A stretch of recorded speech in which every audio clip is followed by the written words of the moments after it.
Chapter 1. Transcended. The Third Kazekage has vanished.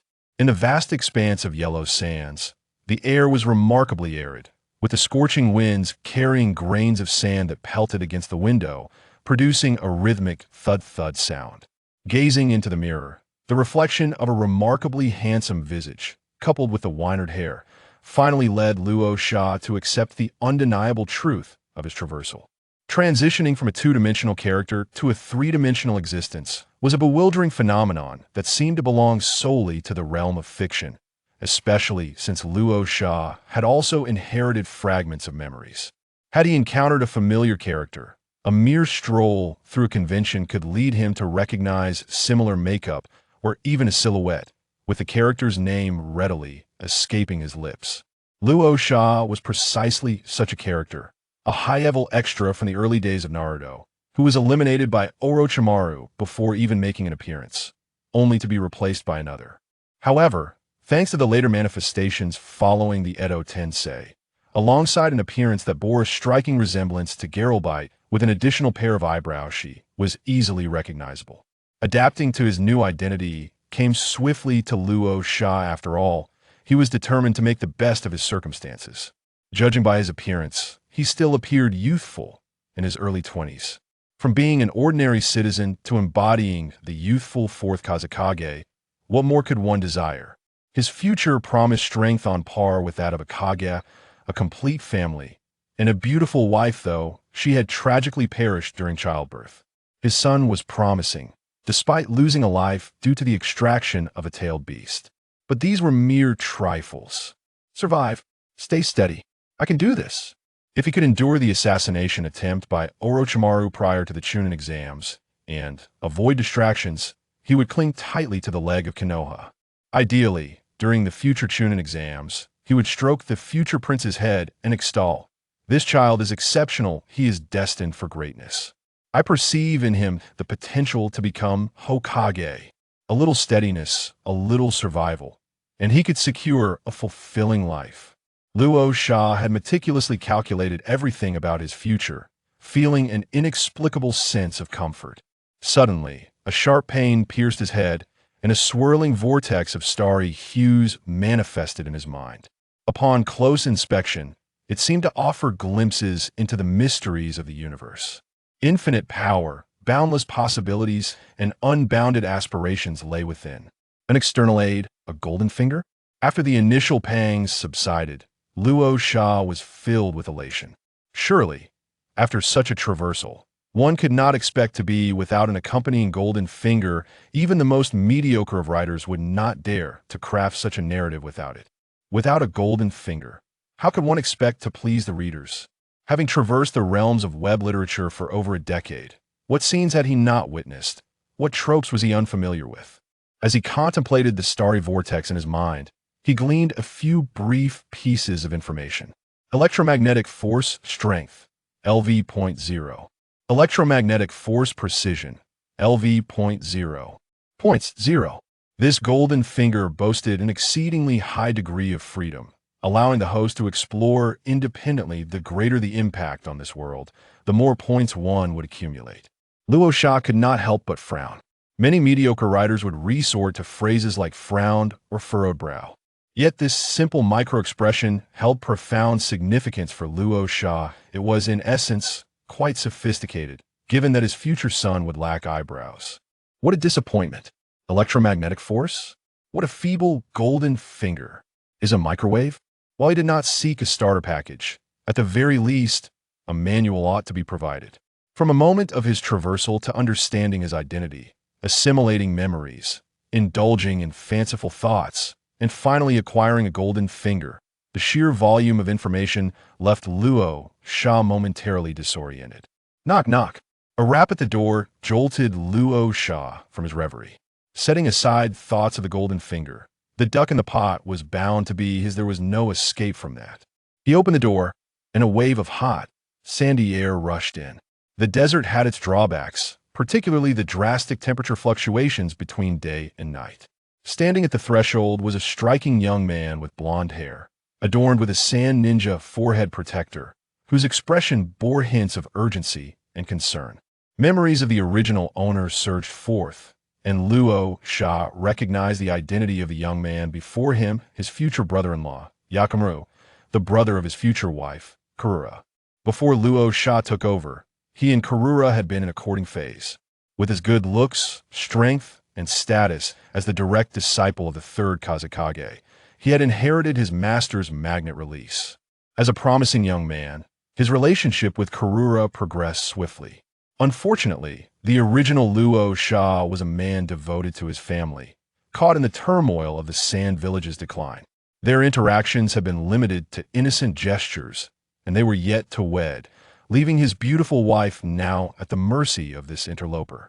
This realization brought a peculiar sense of comfort to Luo Sha, for Karura was indeed a beauty and unattainable goddess in his previous life. "Fear not, I shall care for your wife." Striving to emulate the demeanor, gestures, and tone of the original owner, Luo Sha found it fortuitous that he was not overly neurotic. His daily behavior lacked any particularly distinct traits. "Is there something you need from me, Yakimaru?" "Brother-in-law, it's not me who seeks you. It's Elder Chiyo and Elder Ailu who are looking for you. They want you to hurry to the Kazekage's office. It seems there's something of great importance." Yakimaru replied earnestly, clearly pleased with Luo Sha as his future brother-in-law. "Chiyo, Ailu, Kazekage's office?" Overwhelmed by the influx of information, Luo Sha struggled to process it all, his mind only able to conjure images of Kiyo's alluring figure in a swimsuit, leaving little room for anything else. Yet, an unsettling premonition lingered in his heart. Unlike the future Konoha, where elders were referred to as advisors to the Hokage and could even balance the power of the Kage, the elders in the Sand Village held significant authority. The Chiyo siblings were among the few formidable individuals in the Sand Village, regarded as the backbone of their community, second only to the Third Kazekage. Moreover, Chiyo would go on to save his future son, Gaara, with her very Lithia, truly benevolent soul, entirely devoted to the Sand Village. For this reason alone, Luo Sha had no intention of clashing with Chiyo. Hierarchies existed everywhere. The Sand Village was situated in the desert, akin to nomadic tribes that migrated for water, albeit the Sand Village was established beside an oasis. The Kazekage's office was centrally located within the village, inevitably exposed to some sandstorms, but at least it offered some protection during severe dust storms. As the disciple of the Third Kazekage, Luo Sha belonged to a privileged class, and his residence was not far from the Kazekage's office. Following the memories in his mind, he made his way there. Yakimaru, recognizing the gravity of the situation, discreetly closed the door behind him, as his rank did not afford him a place in this meeting. Assuming a serious demeanor, he scanned the room with keen eyes, taking on the role of a guard. Even though he recognized every familiar face, caution was paramount. Ninjas, after all, danced upon the edge of blades, and vigilance was essential. Here, one could not forget the infamous Uchiha Madara. The office was not overly crowded. Drawing upon his past experiences and the memories of the original owner, Luo Sha easily identified those present. Chiyo, Ailu, and a striking woman with green, bobbed hair and orange bangs, her hair color failing to conceal her beauty. The scorching hot ninja, Yakura, was indeed captivating. Upon noticing Luo Sha's arrival, Chiyo rose to close all doors and windows, plunging the already dimly lit office into deeper shadows. The flickering candlelight cast dancing shadows. Chiyo then placed her hands on the table, lowering her voice to a husky whisper. "The Kazekage has been missing for 3 days. Let us discuss your thoughts." Luo Sha's heart sank. He recalled that the catalyst for the Third Great Ninja War was none other than the disappearance of the Third Kazekage. Was this a trial of insurmountable difficulty? Chapter 2. The Struggle for the Fourth Kazekage. In contrast to the Second Great Ninja War, the Third War encompassed a broader array of factions, with all 5 great shinobi villages participating, along with a plethora of exceptional individuals emerging. Many of the events that unfolded after the official narrative of the Hokage were rooted in the Third Great Ninja War, such as Orochimaru's defection, Obito's descent into darkness with the intention of creating a world with Rin, and the further decline of the Sand Village, relegating it to mere subservience to Konoha. The impetus for the Third Great Ninja War was the assassination of the Third Kazekage, known as the most powerful Kazekage in history by the notorious Sasori of the Red Sand. With the Sand Village leaderless, the militaristic Lightning Country seized the opportunity to launch a ferocious assault on the Wind Country. Just as I've just transcended, yet to meet my future wife, and now I'm being told that war is imminent. Luo Sha finally pieced everything together before he could ascend to the Kazekage's throne. He had to overcome this daunting obstacle. Upon hearing Kyo's words, the stylishly coiffed Yakura hesitated momentarily before responding. If he's missing, we must search for him, of course. The logic was sound. Kyo nodded slightly, sharing the sentiment, then turned to Luo Sha. As the student of the Kazekage, what is your perspective? No, we must not search. Luo Sha urgently interjected, his expression grave as he countered Kyo. At the very least, we cannot conduct a search in an ostentatious manner. Elder Kyo, is this not your thought as well? Have you not prepared for the worst-case scenario? Kyo's mind churned with turmoil as she exchanged glances with Ailu, and her respect for Luo Sha grew considerably. If the Kazekage is missing, we must search for him otherwise. How shall we manage the affairs of the village? Will you take on that responsibility? Yakura scoffed, her disdain evident. She and Luo Sha had always been at odds, being of a similar age, and both prodigious ninjas made for a rivalry that could not coexist harmoniously. Humph, long hair, but short-sighted. Luo Sha curled her lip, disdainful of any rebuttal. Yitsong was not particularly astute otherwise. She would not have been deceived by Luo Sha into willingly walking into the trap at Wuyin Village in the original storyline. To accuse someone of having long hair, but short-sightedness is essentially to label me foolish. Yitsong's anger flared, and just as she was about to engage in a debate with Luo Sha, she was interrupted by Kyo. In the office of the Wind Shadow, no nonsense is permitted. Kyo sternly admonished Yitsong, then turned to inquire of Luo Sha, calmly stating, "Please share your thoughts. Feel free to express anything." Struggling to muster a semblance of sorrow, Luo Sha lamented, "I fear that our teacher may have met with misfortune." Yitsong immediately retorted, "Impossible.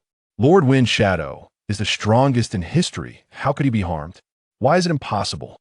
Luo Sha countered, then continued, "Lord Wind Shadow is my teacher. There are words I should not speak, yet for the safety of Sunagakure, I must. May I ask the two elders, if our teacher is renowned as the strongest Wind Shadow, how does he compare to the Third Raikage?" The two fell silent for a moment before Kyo calmly responded with two words, "Not as strong." Luo Sha pressed on, "And how does he stand against the god of shinobi, Senju Hashirama, and Madara? Worlds apart." It was not merely to bolster another's reputation at the expense of one's own. The disparity in strength was undeniable, and Kyo's eyes had to concede. That is indeed accurate. Setting aside the Third Raikage for now, consider the titans Senju Hashirama and Madara, who exerted their dominance over the shinobi world for decades, yet even they perished after the battle at the Valley of the End. Even if our teacher is called the strongest Wind Shadow, to claim he is invincible in the shinobi world is sheer self-deception. Being a ninja is akin to dancing on the edge of a blade. Life and death are commonplace, and even the mightiest of ninjas can fall to a mere shuriken. Yitsong intended to continue challenging Luo Sha's statements, believing that the Wind Shadow's magnetic release would render him immune to shuriken, but upon witnessing Kyo's eyes' sorrowful expression, she refrained. The third Wind Shadow was no child. It was implausible for him to vanish for 3 days without reason. Certainly wasn't off playing mahjong with Sarutobi Hiruzen in Konoha. Kyo's eyes harbored similar suspicions deep within, yet was reluctant to acknowledge them. The Wind Shadow's disappearance around Sunagakure was undeniably calamitous for the village. One must ponder, if even the leader can fall in his own territory, how can the subordinates be expected to believe that remaining in this organization holds promise? The hearts of the people will wane. Kyo and Ai's final hopes, their last vestiges of resistance, were ruthlessly shattered by Luo Sha's words. In the shinobi world, one is often at the mercy of circumstances, and countless unforeseen events abound. Then why can we not search for Lord Wind Shadow? At the very least, Retrieving his body would allow us to analyze the wounds and discern the identity of the assailant. Chiyo posed another question, her voice tinged with an added weariness. With the leader gone, they must at least seek vengeance. Do not search, it will yield nothing. Your grandson kills without leaving a trace. The third wind shadow is likely already preserved in formaldehyde. Such words were certainly not something Luo Sha would utter aloud. She explained, in the shinobi world, we all understand how cruel reality can be and how tense the current situation is. The second great ninja war has long since passed, and Konoha has enjoyed nearly a decade of recuperation, restoring its strength to its zenith. Kiri, Kyumo, and IWA, even those who did not directly partake in the conflict, are now flourishing in power. I can already sense the scent of gunpowder in the air. It merely requires a spark for war to engulf the shinobi world. In contrast, our Sunagakure, which faced both the land of rain and Konoha over a decade ago, suffered significant losses and has yet to recover. One must ask, if we were to mobilize the entire village to search for our teacher, what would the outcome be? Chiyo's eyes fell into deep contemplation, and even the brash Yi Tsang began to grasp the gravity of the situation.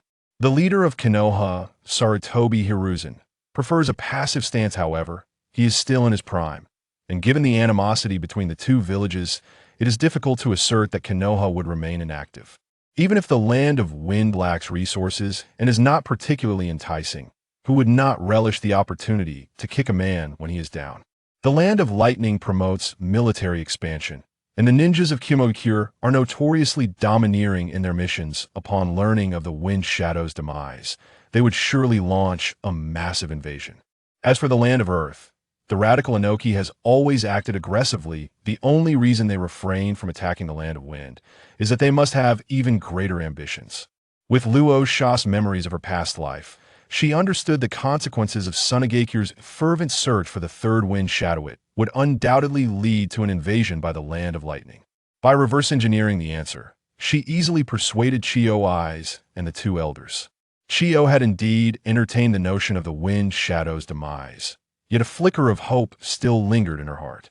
Thus, she summoned Yi Tsang and Luo Sha, the two most outstanding young ninjas, to seek their counsel. On one hand, she sought to numb herself. If both supported a search, Sunagakure would mobilize its entire strength to find the wind shadow. On the other hand, it served as a test for the two. Whoever could dissect the situation clearly and persuade her would be deemed more suitable as the successor to the wind shadow. Undoubtedly, Rasha has successfully persuaded Chiyo, securing an early victory in the contest for the fourth Kazekage. Chapter 3, The Unprecedented Golden Finger. With a clear direction established, the subsequent course of action becomes apparent. Chiyo, having served as an elder for many years, is well-versed and battle-hardened. In order to further evaluate the two, she continues to seek their opinions.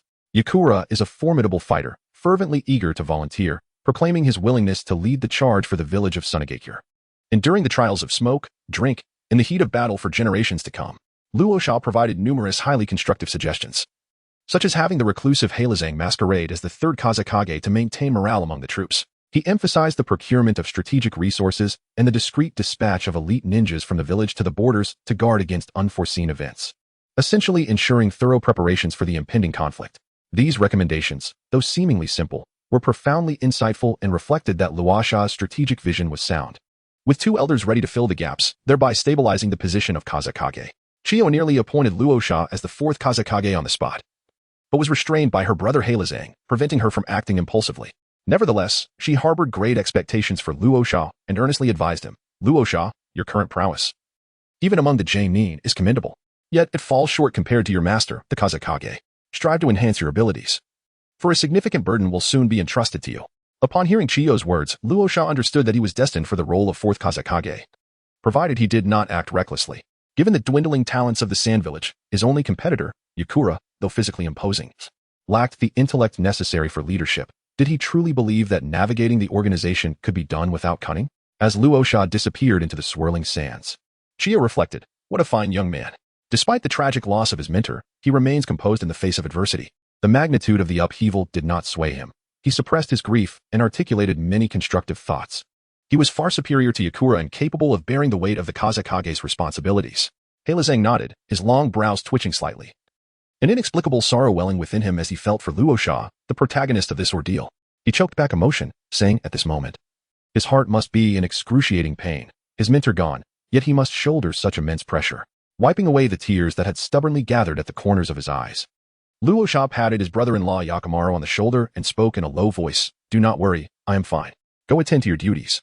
And please convey my regards to your sister." He then entered his home, closing the door with a decisive thud. Shortly thereafter, muffled sobs resembling the cries of a pig emerged from within, causing Yakimaru to feel a pang of sorrow for his brother-in-law. Surely, Luo Sha had received significant news in the Kazekage's office that had left him so distraught. He was likely struggling to maintain his composure while quietly shedding tears. With a deep sigh, Yakimaru set off to find his sister Karura, determined to remind her to treat her husband kindly, for he was a man easily hurt. Inside the room, Luo Sha envisioned the swirling stars within his mind, realizing that the information had transformed. Electromagnetic force intensity, LV0. Electromagnetic force precision, LV0. Points, 143. The freedom of movement for the fundamental finger was exceedingly high, allowing the host to explore independently. The greater the impact on this world, the more points accumulated. Luo Sha fell into deep contemplation, pondering the origin of these 143 points. It must be a result of his influence on the Sand-Hidden Village. In the original narrative, the Sand-Hidden Village was fervently searching for the Third Kazekage, which drew the attention of the Land of Thunder, leading to an invasion of the Land of Wind. His presence had altered this course of events, preventing the Sand-Hidden Village from descending into chaos, and instead preparing for the inevitable conflict that loomed ahead. Perfection in disguise is an illusion. War would inevitably commence, albeit delayed, allowing the Sand-Hidden Village to avoid the passive fate depicted in the original storyline. He began to grasp the mechanism of accruing points through making an impact. Next, he sought to examine the specific functionalities of his newfound abilities. This posed no challenge for Luo Sha, it was merely a matter of enhancement. The attempt to increase the intensity of his electromagnetic force failed, as elevating it to level 1 required 500 points. Frowning slightly, he shifted his focus. He successfully enhanced the precision of his electromagnetic force, consuming 100 points, with the next level requiring 500. The swirling cosmos of his mind deepened in hue, and through profound meditation, he detected a faint, distorted wave at the periphery. In an instant, the benefits of improved electromagnetic precision manifested within Luo Sha, invigorating him and causing his entire being to tremble. As if the world had never seemed so lucid before. The chakra, which had initially felt ambiguous upon taking control of this body, along with the magnet release, sand gold technique, now flowed effortlessly at his command. Moreover, it appeared that a more significant transformation had occurred. Fixating on the iron kitchen knife belonging to Mikasa, Luo Sha concentrated. The knife abruptly soared from the cutting board, hurtling through the air until it paused a mere millimeter from his brow, its blade brushing against the fine hairs of his face. Was this akin to the 100 Steps flying sword, or perhaps the mastery of chi with a blade? Neither seemed quite right. It was reminiscent of Magneto. With a slight expenditure of chakra, Luo Sha grasped the knife's handle, a smile creeping across his face, his shoulders trembling as he nearly burst into laughter. No, he mustn't laugh. The Third Kazekage had just perished, and a laugh like a madman would be most inappropriate. Luo Sha has finally comprehended the essence of electromagnetic force. One of the fundamental forces of the universe, alongside the 4 great forces, or perhaps merely 3. These fundamental forces permeate all existence. To master them is akin to commanding the cosmos itself, where the birth and demise of thoughts are entirely within one's grasp. Consider Magneto, who makes a grand entrance with the Golden Gate Bridge. In the cinematic realm, he merely wields magnetic power, a simplistic application even in the comics. How terrifying is the perfect mastery of electromagnetic force. By harnessing this power, one could manipulate atomic nuclei, liberating electrons from their atomic bonds, allowing nuclei to attract and collide, thus instigating fusion reactions. During this process, neutral neutrons may escape the nucleus due to the fusion, a phenomenon known as nuclear fusion, essentially akin to handcrafting a nuclear bomb. The manipulation of electromagnetic force can also diminish the interaction between electrons and nuclei, rendering atoms incapable of stable existence, thereby directly obliterating any conceivable object. This is termed atomic fission, reminiscent of the light-speed punches capable of atom destruction in the legends of the Golden Saints. By utilizing the vacuum fluctuations in quantum field theory to generate pairs of matter and antimatter, one can reverse electromagnetic interactions to obtain antimatter, which may be employed in annihilation reactions. This is what we refer to as antimatter, akin to the destructive capabilities of Beerus, fundamentally erasing existence itself. In summary, this is indeed remarkable. However, such operations can only be realized at advanced or even ultimate levels of power. At present, Luo Sha can only emulate Magneto, engaging in basic manipulations or utilizing high voltage to conjure lightning, dabbling in the realm of thunder techniques. Much like Accelerator, without his extraordinary computational abilities, vector manipulation remains a rather trivial skill. The journey of 1,000 miles begins with a single step, and Luo Sha is already quite content with his progress. Chapter 4. A wok can also be considered a flying knife. Rasha's current state is quite peculiar.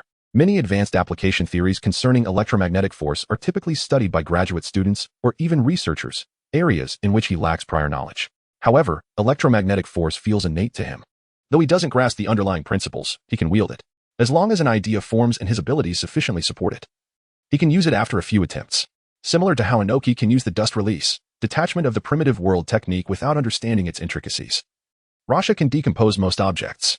In order to swiftly master his newfound gift, Rasha secluded himself for several days, solely focused on developing stronger abilities to prepare for the forthcoming war. After multiple trials, Rasha discerned the applications of his abilities and his current limitations. Surpassing Magneto's initial capacity to merely move coins, he can manipulate most metals, elements most susceptible to magnetic fields and magnetism. This has rendered Rasha's magnet release flawless and universally applicable. The Third Kazekage's magnet release excelled in controlling iron, while Rasha's was originally specialized in gold, specifically gold dust. Gaara also possesses the magnet release Kekei Genkai, enabling him to control sand even after Shikaku was extracted.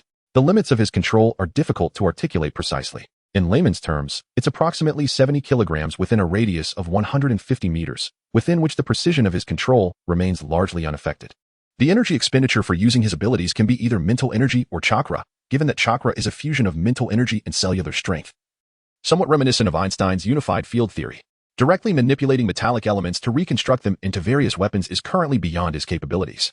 Rasha estimates that he needs to achieve at least LV3 in electromagnetic force precision to accomplish this. Therefore, the most effective method to enhance his combat prowess at present is to directly manipulate shuriken, kunai, longswords, and other weaponry, using electromagnetic force to accelerate them, rendering them indestructible and prioritizing speed above all else. As long as he doesn't encounter adversaries like Madara Uchiha, who can summon Susanoo, or the Third Raikage, whose defensive capabilities are extraordinary, Rasha is confident in his ability to decapitate enemy generals with a single strike, to refine his abilities to perfection. Rasha also borrowed various iron tools from the village to test his control over different shapes. Simultaneously, he enlisted his brother-in-law, Orochimaru, as a standard Chunin unit to serve as his experimental subject. Pointing to a target 100 meters away, Rasha retrieved a Sand Village-issued shuriken, handed it to his brother-in-law, and instructed, "Throw it with all your might. Aim for that target, and let me see your skill." "Brother-in-law, that's simply impossible," Orochimaru demurred, muttering. A typical Chunin can maintain perfect accuracy within 25 meters, which is already considered highly skilled. Even Jounin rarely maintain precision beyond 35 meters if the shuriken doesn't contain chakra-conductive metal. 35 meters is the limit. Even the Uchiha clan of Konoha can only enhance maneuverability within this range, not increase the effective kill distance. The effective range of 35 meters is comparable to that of a bow and arrow, far surpassing that of throwing knives from the previous era, constrained by shape and mass.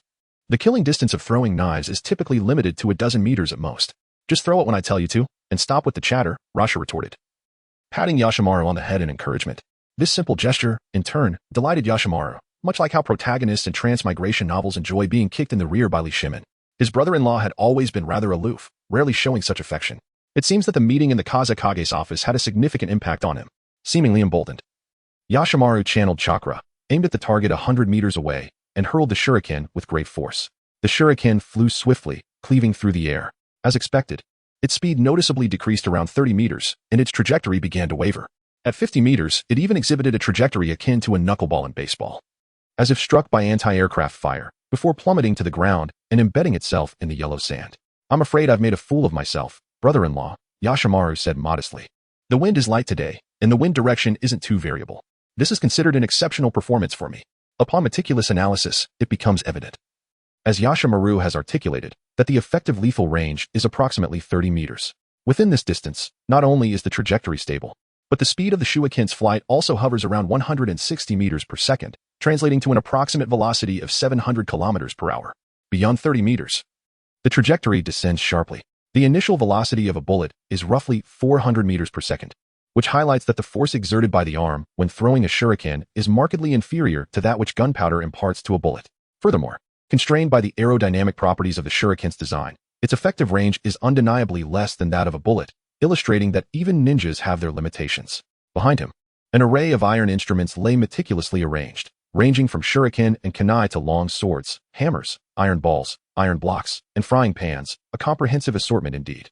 Casting a glance at the items behind Rasha, Orochimaru, in a moment of contemplation, suddenly exclaimed with delight, "Brother-in-law, have you made new advancements in your magnetic escape technique?" "Indeed, I just achieved a breakthrough a few days ago. Arsasa nodded, acknowledging his burgeoning ability to manipulate electromagnetic forces, which, to the observers, did not seem particularly surprising. How wonderful.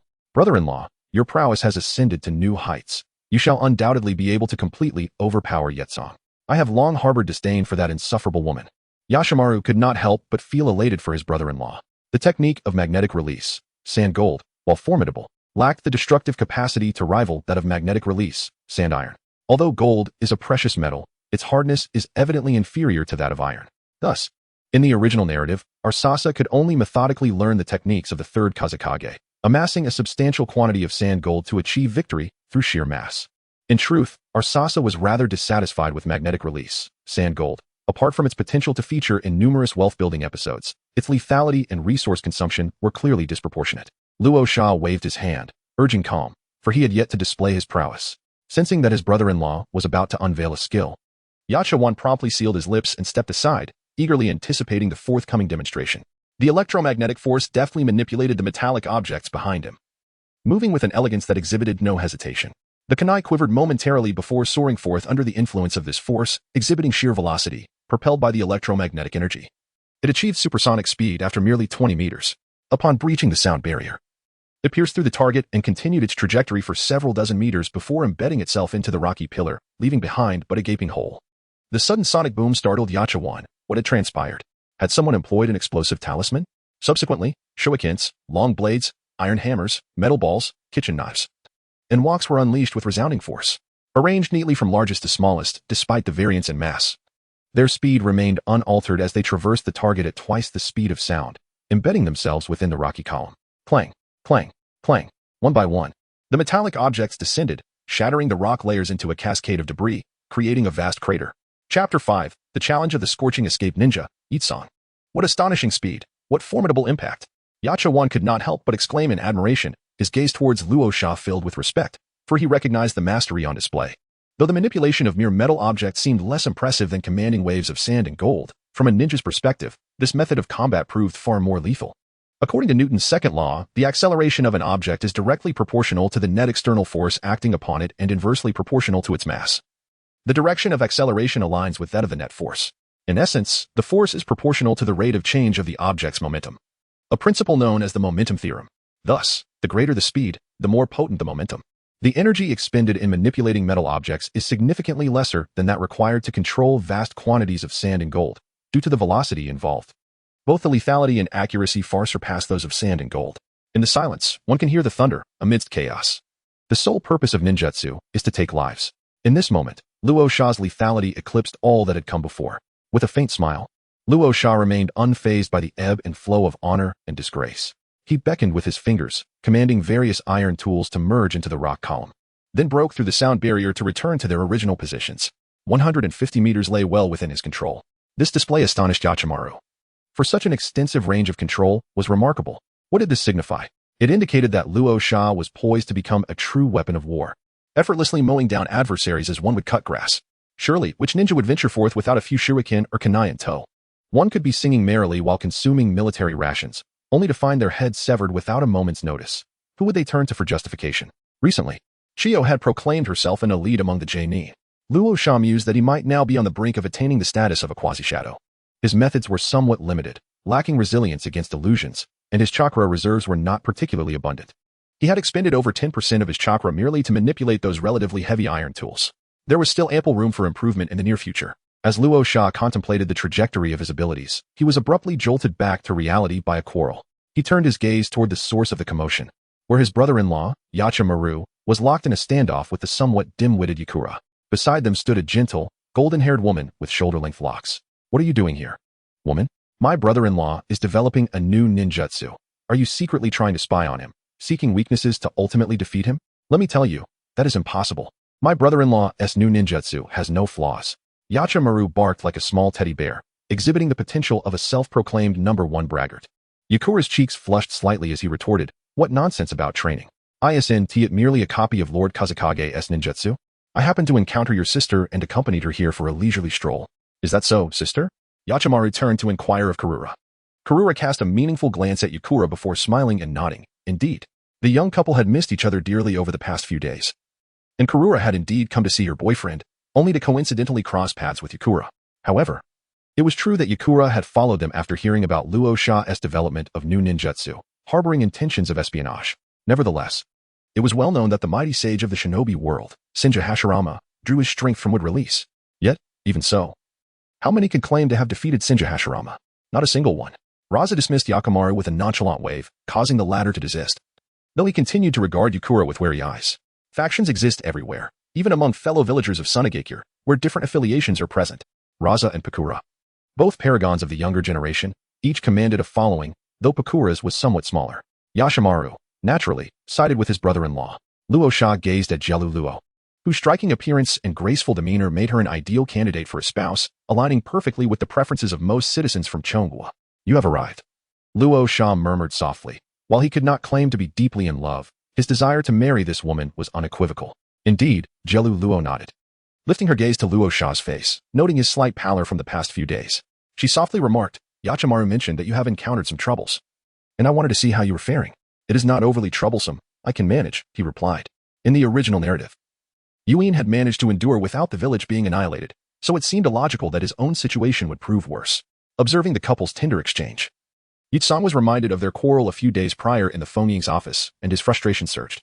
He scrutinized Luo Sha with disdain, a mocking smile playing upon his lips as he derided, the god of the ninja world, Senju Hashirama. Indeed boasts invincibility in the realm of ninjas due to his wood release. Yet, to liken yourself to the god of the ninja world is a touch presumptuous. Is it not? You are merely a successor who has inherited the mantle of Lord Fengying, merely echoing the wisdom of others. The tension in the air was palpable. With a subtle turn of his head, Rasha cast a sidelong glance at Yitsang, inquiring, what is it that you desire? Yitsang, with her chest held high and eyes fixed straight ahead, retorted with unwavering resolve, I wish to engage you in combat, to make you recognize the true extent of your abilities. This is to prevent you from constantly comparing yourself to a deity of the ninja world, which only serves to invite ridicule. Just as the ninja of the hidden mist village idolized Tobarama Senju, the entire ninja world acknowledges the might of Hashirama Senju.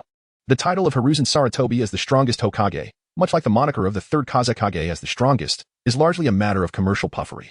I possess a lucid understanding of my own capabilities, and I am neither prone to arrogance nor self-deprecation. Rasha shook his head, then stated placidly, very well, I permit it.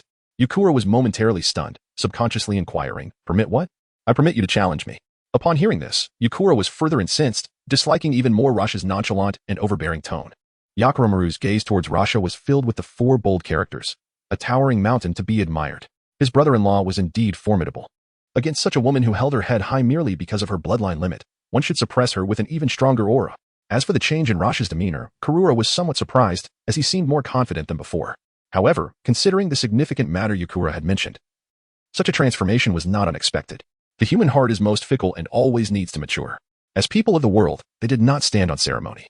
There was no need to specially choose the night of the full moon at the Forbidden City for a duel. Karura and Yakura withdrew a considerable distance, intending to watch the battle. Karura hugged her other arm with one hand, anxiously saying, Yakura is a scorch-release ninja. I've heard others say she's an elite among jonin. I hope your brother-in-law doesn't encounter any mishaps. If a real fire were to break out, and either of them sustained injuries, the Kazekage might punish them. She was an utterly virtuous woman. The number one Rasha enthusiast, Yakura, patted his chest, brimming with confidence, and comforted Karura, sister, please set your mind at ease. My brother-in-law's strength has greatly improved, and he is no less capable than the Kazekage. Defeating that woman Yakura will not be a problem. Sister, you might as well consider where the two of you should go on a date after my brother-in-law defeats Yakura in a few moves. Chapter 6. Decisive victory over Yakura. The land of wind may lack other things, but it does not lack places to fight, as it is sparsely populated. Are you ready? Yakura stood at a distance, her fighting spirit soaring. Today, she would definitely make the red-haired man in front of her understand her prowess. With his hands clasped behind his back, Luo Sha maintained an air of nonchalance as he gazed calmly at Yitsang, declaring, you may proceed at any time. Yitsang spat in disdain, the saliva landing in the desert, only to be swiftly evaporated by the scorching winds and heat. Damn that red-haired fool! Who does he think he is looking down upon? With a flick of his wrist, Yitsang conjured two shurikens, flinging them towards Luo Sha. They danced in the air like intoxicated butterflies, a testament to his dedication to honing his fundamental skills, even as a bloodline ninja. Subsequently, wielding a kunai, he propelled himself forward with slightly bent legs, intent on delivering a severe blow to Luo Sha's face. In the blink of an eye, however, Yitsang came to an abrupt halt, embedding his legs into the sands as if performing an emergency brake. A sheen of cold sweat appeared on his alabaster forehead, only to be evaporated by the oppressive heat. There was scarcely a moment to blink. The shurikens, which he had initially thrown, halted ominously just an inch from Luo Sha's throat. Suspended in midair, neither advancing nor descending. At the same time, a sharp dagger materialized mere millimeters from Yi Tsang's throat, glinting menacingly in the sunlight. His heart raced as he glanced down at the blade, and with a sinking feeling, he realized that the kunai he had hidden at his waist had vanished without a trace. What an uncanny ability. Taking a life is, in fact, quite simple. It requires neither a sandstorm burial nor a grand spectacle. One merely needs to produce the enemy's kunai or dagger, position it at their throat, and await their fatal collision.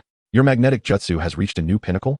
Yi Tsang stammered, his voice trembling, while Luo Sha stood there, devoid of hand seals, even his eyes remaining unblinking. This was the true terror, had Yi Tsang hesitated for even a moment longer. Or if Luo Sha had chosen to apply force rather than merely halting the dagger in midair, he would have met his end on the spot. Such a bizarre ability. A glimpse of death. Yes, it was just a few days prior. Luo Sha calmly remarked that the limitations imposed by the third generation of Wind Shadows and the original host's magnetic escape were excessively stringent. If their mastery of magnetic escape could be likened to a mere leaf, then his command of electromagnetic force resembled an ancient tree, venerable and majestic. From its trunk, countless branches could extend, adorned with an abundance of verdant leaves. Magnetic force and magnetic fields were merely branches of the broader electromagnetic spectrum. Two shurikens in his grasp were forcibly warped by the magnetic field into the forms of iron butterflies. Not reassembled at the molecular level, such precision was beyond the capabilities of his level 1 electromagnetic force. The iron butterflies danced around Luo Sha, eventually alighting upon the tip of his outstretched index finger. He brought his finger to his nose, inhaling the unique fragrance of metal, and smiled, saying, "Show me your true prowess. With such trivial tactics, not only will you fail to defeat me, but you won't even come close. For I am the sovereign of all metals." All metals. This was merely the inception of electromagnetic force, yet it profoundly astounded Yi Tsang. Even the formidable third generation of Wind Shadows could merely manipulate iron sand and exert a slight influence over iron-containing weapons. Had his bloodline limit reached such an impressive zenith? Yi Tsang had long heard that the Uchiha clan could awaken their Sharingan through suffering, yet how could magnetic escape be wielded so adeptly?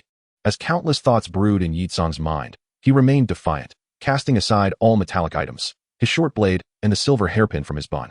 With a huff and a slight flush to his cheeks, he declared, "This is what you said. The previous duel doesn't count. Let us begin anew." In the distance, watching the match, Yoshimaru lamented, "Brother-in-law is truly something else. He has clearly won. What if something unexpected occurs in a rematch with Yi Tsang?" In Kalyuo's eyes, she saw only the fierce determination within Luo Sha as he delicately admired the butterflies, and with a gentle smile, she remarked, "Your brother-in-law will surely prevail." Originally lacking confidence in Luo Sha, Kalyuo now brimmed with assurance, perhaps influenced by his unwavering poise. Yi Tsang's gaze grew serious, as if facing a formidable adversary. The calm demeanor of Luo Sha exerted pressure greater than any foe he had previously encountered, a weight akin to a mountain. Rapidly forming hand seals, Yi Tsang unleashed a scorching escape technique, oversteaming kill. This technique, reminiscent of sand manipulation, possessed high versatility. He conjured several fireballs through the scorching escape, using them in conjunction with physical attacks. Alternatively, he could launch the fireballs directly at his opponent, capable of instantaneously evaporating the moisture within their bodies or consolidating into a massive explosion. Most true masters relied on a single technique to conquer the world. "Huh!" Yi Tsang shouted, directing the fireballs towards Luo Sha while himself executing agile lateral leaps in a zigzag pattern, charging forth. With a smile, Luo Sha displayed his delicate skills as the iron butterfly danced upon his fingertips, swirling gracefully around him. Electromagnetic force, activate. A shuriken, flung away by Yi Tsang, suddenly pierced through the sound barrier, hurtling towards her and intercepting her inevitable path. Straining to bend down and evade the incoming shuriken, Yi Tsang was once again drenched in cold sweat. It was all too swift. Rosha summarized the situation. Currently, his skill level was too low, imposing significant limitations. To propel metal beyond the speed of sound, it was imperative to employ electromagnetic forces to generate relative repulsion for acceleration, which would inevitably sacrifice agility. Conversely, without acceleration, mere manipulation would result in insufficient speed, thus diminishing offensive capabilities and rendering him relatively passive. As Rosha pondered, several fireballs hurtled toward him, yet he remained motionless. A vast surge of chakra surged into the earth, transforming into a golden sand. Utilizing electromagnetic force, he extracted the gold elements from the golden sand, as well as various metallic substances from the surrounding desert terrain. He constructed a metallic barrier to shield himself from the blazing fireballs hurled by Yi Tsang. This barrier, characterized by relatively large molecular gaps, could be described as an aggregation of diverse metallic particles. Once the electromagnetic force was withdrawn, it would disperse into a heap of loose sand. It exhibited weak physical defense yet possessed formidable resistance to energy attacks, showcasing a sophisticated application of ninjutsu and electromagnetic force. The metallic barrier was consumed by the blazing flames, visibly melting at an astonishing rate, coalescing into a pool of liquid metal. Rasha offered a laconic much obliged. His gratitude genuine. The metallic restructuring, demanding electromagnetic precision at the molecular level, was a debt he owed to Yakura. Subsequently, multitasking. He levitated all metallic objects within a 150-meter radius, a dense array ascending skyward. The heavens dimmed abruptly as Yakura gazed upward, the sun eclipsed by Rasha's newfound potency. With electromagnetic force, Rasha accelerated the majority of the airborne metal, showering down upon Yakura like a torrential rain, effectively barricading her every possible escape route. The utilization of terrestrial gravity marginally lessened the energy expenditure. Were these metallic objects transmuted into snowflakes, the scene would undoubtedly evoke a picturesque tableau, akin to a drama's heroine enveloped in a localized flurry. Alas, such a transformation was not feasible. Chapter 7. Seducing a maiden for the ascendancy of Sunagakure. The concussive booms resonated in succession, eclipsing even the cacophony of irregular metallic objects impacting the desert floor. Each metallic projectile meticulously skirted Yakura's person, a testament to Rasha's mastery of anatomical delineation, completely sealing off the expanse surrounding her. Any attempt at evasion would result in her swift perforation. The essence of a ninja lies herein. Few, if any, in the shinobi world possess significant physical resilience.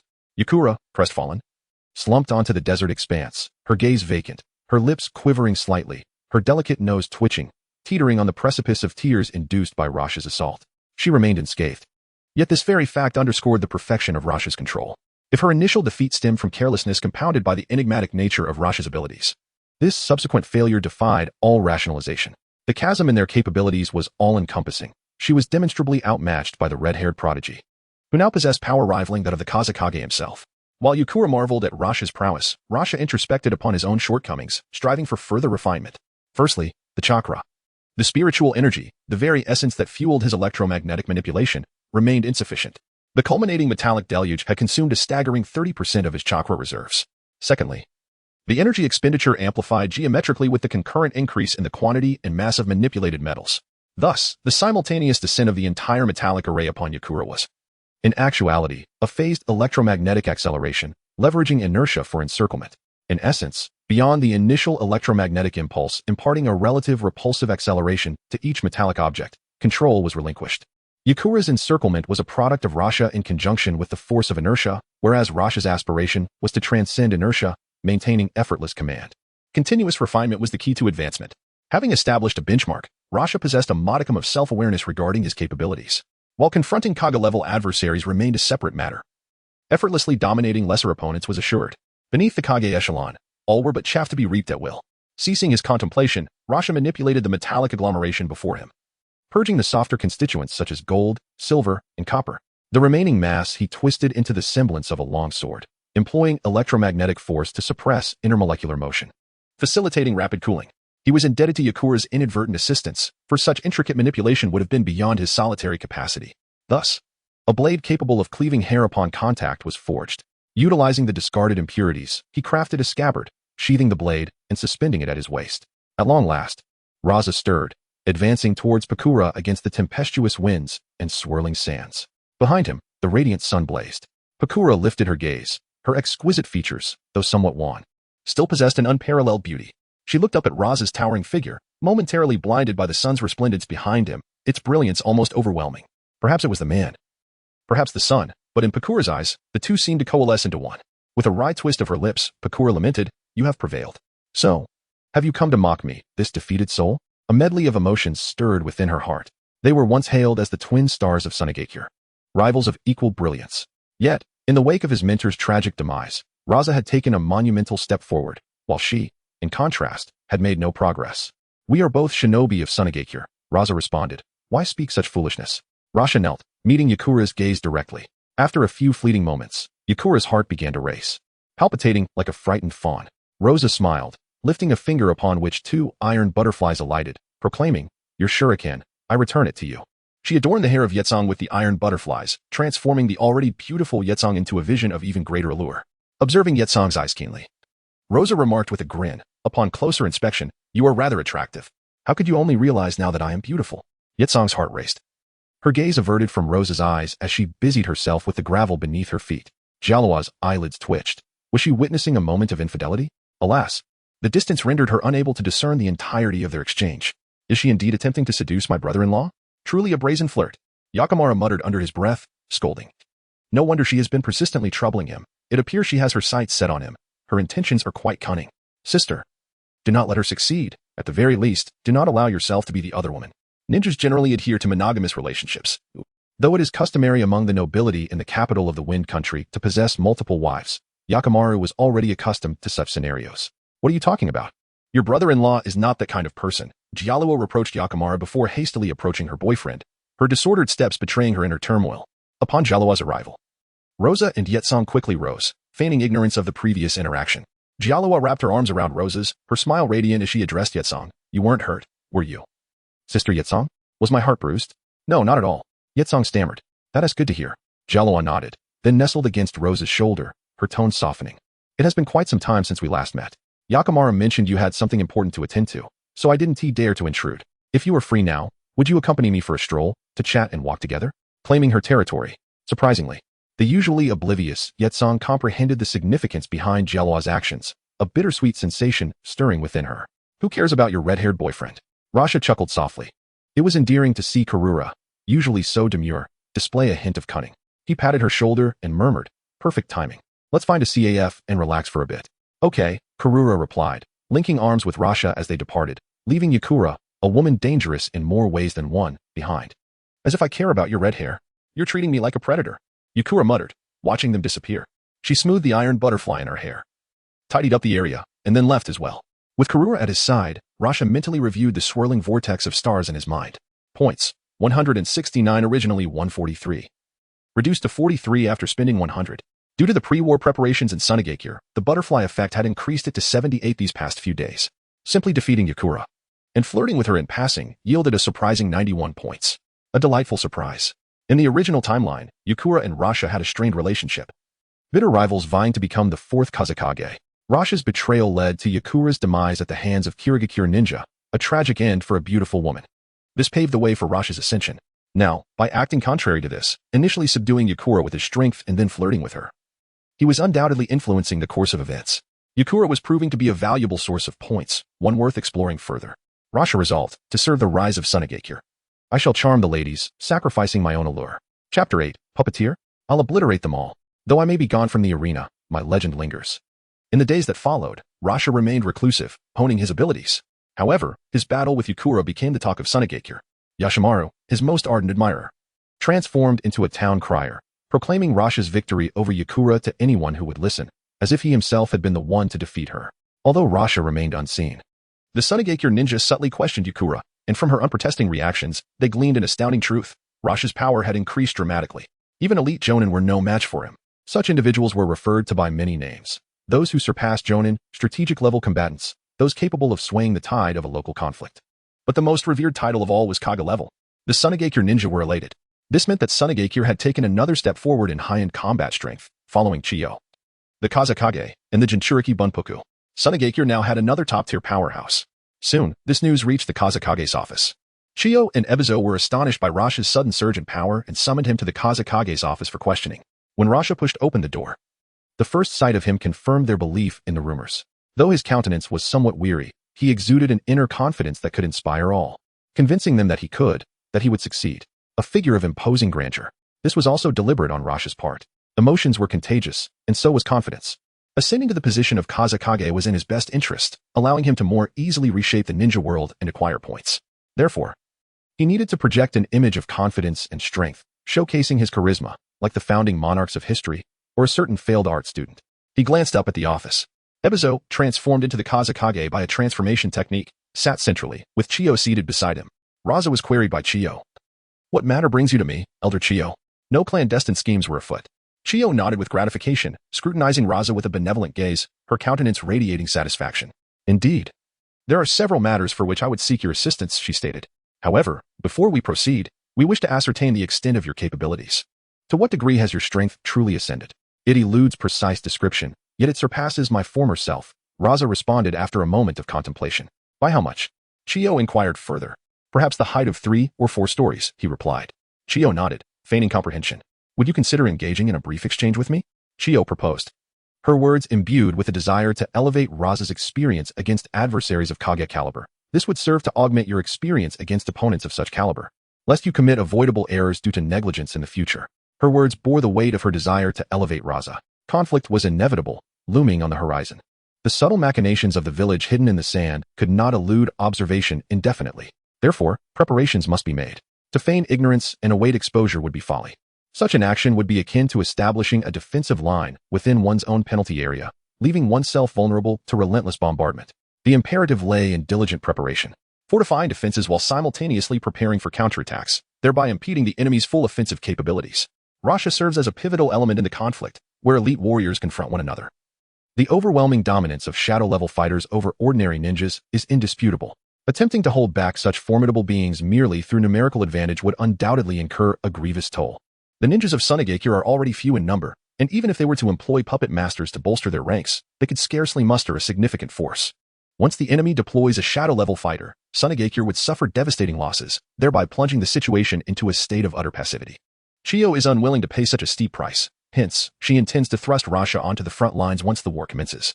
Aiming to sacrifice an enemy general while simultaneously allowing Rasha to accrue merit, thereby positioning him for the esteemed role of Kazekage. Chiyo, as an elder, is indeed a master of puppetry. Luo Sha, with a hint of profundity, posed a question. May I inquire whether there are metallic components within the puppets crafted by Elder Chiyo? Indeed, there are, came the response. Chiyo, perplexed, replied. It is inconceivable for a puppet to exist without the utilization of any metal. The various joints, connection points, and even the core framework of the puppet necessitate the employment of high-strength, high-toughness metals for their construction. Even the threads that control the puppet are predominantly made from special metallic wires.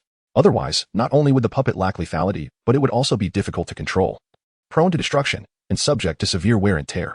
What about human puppets? Luo Sha inquired further. Chiyo furrowed her brow slightly.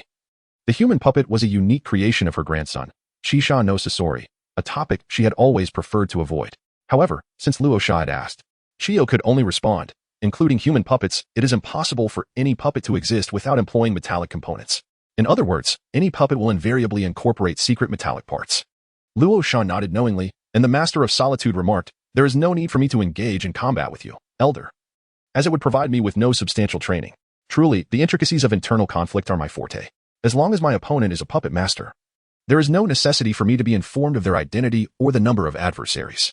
I am unmatched, rampaging in a frenzy, yearning for defeat. Would that the mainstream of the ninja world were comprised of puppet masters. Chiyo's expression darkened as she exchanged glances with Hiruzen, harboring some discontent towards Luo Sha, deeming him excessively arrogant and failing to regard me, a Kaga-level puppet master, with the respect I deserve. Hiruzen, transformed into the wind shadow, cleared his throat twice, attempting to ease the tension, and advised Luo Sha, we acknowledge your remarkable progress and strength. However, do not underestimate the formidable warriors of the ninja world. Elder Chiyo is also a Kaga-level powerhouse and is not significantly weaker than your teacher. Confidence is commendable, yet arrogance may lead to your downfall. A true elder embodies wisdom and guidance. With a gentle smile, Raza offered his apologies. Forgive me, I may not have articulated myself clearly. My intention was not to target Elder Chiyo, nor do I harbor any grievances towards her. Chiyo's expression softened considerably, recognizing the virtue and acknowledging one's errors. She perceived Raza as a promising individual, the hope of Sunagakure for decades to come. She was keen to ensure that arrogance did not become his downfall. Raza added emphatically, what I mean is that no puppet master could ever be my rival. Even if all the puppet masters of Sunagakure were to join forces, I would remain unperturbed. Suddenly, Chiyo sprang to her feet, a flicker of indignation crossing her brow as she fixed Raza with a piercing gaze, wishing fervently to deliver a forceful blow to his knee. The puppet masters are the backbone of Sunagakure. I cannot allow you to demean them in such a manner. Her score increased by 20 points. Raza was quite content, as it seemed that the frequent appearances of Chiyo within the narrative had a significant impact, allowing for the accumulation of a considerable amount of points. Chapter 9. We merely wish to broaden our horizons. How crucial is a puppeteer to the village hidden in the sand?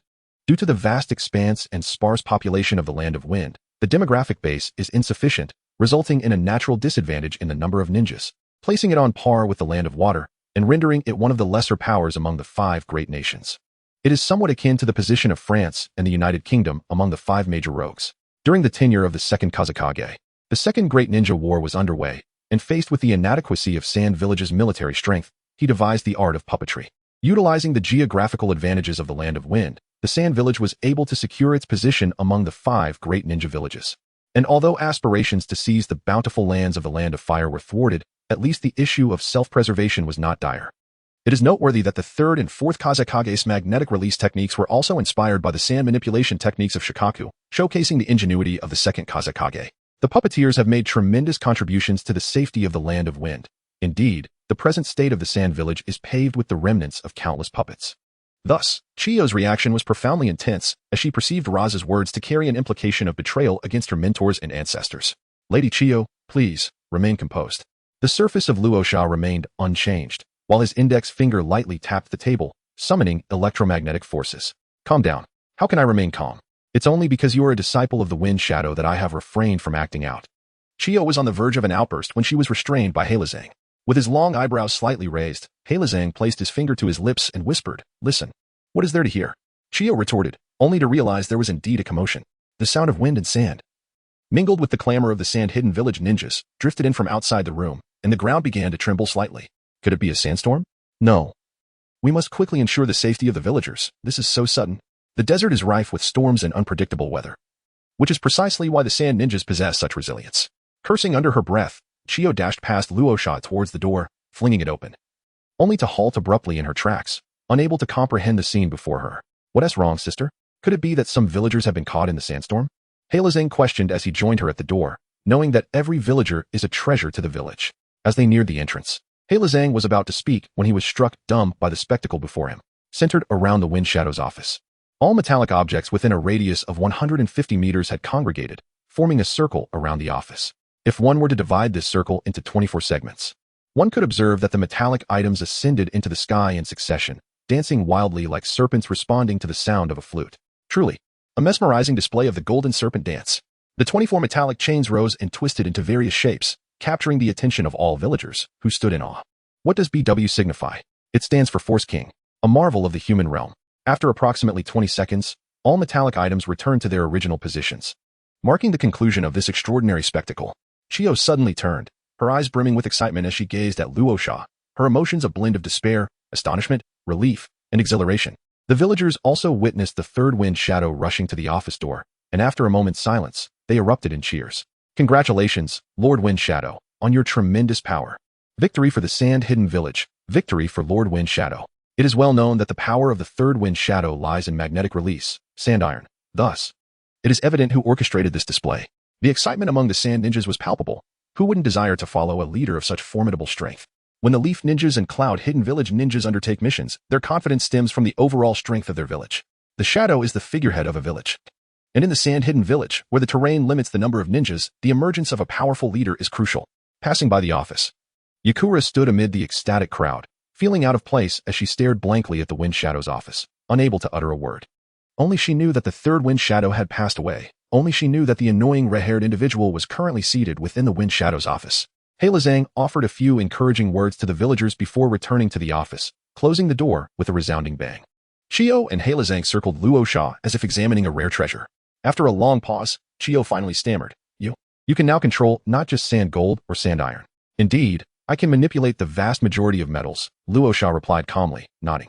The principle is simple. Generating electricity induces magnetism, which allows for the manipulation of metals.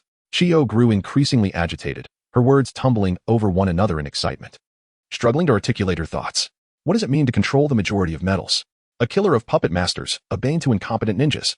All puppets contain metal. And the vast majority of ninjas in the ninja world heavily rely on taijutsu, kunai, and shuriken techniques. With Luosha's abilities, the sand-hidden village's deficiency in numbers would be effectively addressed. From Luosha's earlier display, it was evident that his control over metals was profound and extensive, signifying that when faced with ordinary ninjas or puppet masters, the outcome would be overwhelmingly in his favor. Send 100, and he would defeat them all. Send 1,000, and he would vanquish them all. Those incompetent foes would not even have the right to breathe in his presence. Thank goodness you are from the sand-hidden village. Thank goodness you are from the sand-hidden village, Chiyo murmured, repeating the phrase incessantly. Halazang nodded in agreement, understanding that if Luosha belonged to another ninja village, a mere handful of elite ninjas could easily invade the sand-hidden village and obliterate it single-handedly. The arrival of such fortune was indeed sudden, and Chiyo still found it hard to believe. She retrieved a storage scroll, producing several puppets and casting them onto the ground, hopeful as she urged, Quick! Let us see if you can destroy them. Isn't that a bit wasteful? Rasha cast a glance at the puppet lying on the ground. It was of exquisite quality. Truly a fine specimen. No waste, not a single bit wasted, exclaimed Chiyo with excitement. It's not that we doubt you. We merely wish to broaden our horizons. Raza blinked. And a few unusual sounds emanated from the puppet, as he calmly stated, "It is done." Chiyo was momentarily taken aback. There were no hand seals. No discernible fluctuations of chakra. Was it truly complete? The fingers, entwined with threads, slightly twitched, yet the puppet, which should have risen, remained motionless. Instead, a louder clamor echoed from within. All the joints and vital metallic components in the core were twisted into spirals, violently disassembled, creating a cacophony of metallic clashing as Chiyo moved. The sound resonated like a cascade of chimes. She believed it. This time, Chiyo was genuinely convinced. She gasped in astonishment. Not satisfied with just one intake of breath, but two more followed, for the shock Raza instilled in her was of a caliber that warranted 3 gasps. She had witnessed the birth of a master puppeteer, a harbinger of prosperity for Sunagakure. Chapter 10. Fame and fortune are but fleeting clouds after a considerable time. Both Chiyo and Raza managed to compose themselves, though Chiyo continued to regard Raza with admiration, recognizing the rarity of such a promising talent emerging from Sunagakure. In their eyes, Raza's magnetic release bloodline limit surpassed that of the Third Kazekage, and with an increase in his chakra, he would undoubtedly rank among the elite of shadow-level ninjas. With a true top-tier powerhouse, Sunagakure could wield immense deterrent power, unyielding in the face of other ninja villages. Eventually, Chiyo regained her composure, contemplating for a moment before stating, "Since your strength has surged remarkably, and your bloodline limit has also evolved, this next matter is perfectly suited for you." "What matter?" Raza inquired, eager yet respectful. Kayaz opened a drawer, retrieving a document which he then slid across the table towards Raza, saying, "You are aware of the Land of the Craftsmen, are you not?" Raza nodded, recalling the Land of Craftsmen, a faction that appeared around episode 200 in the animated series.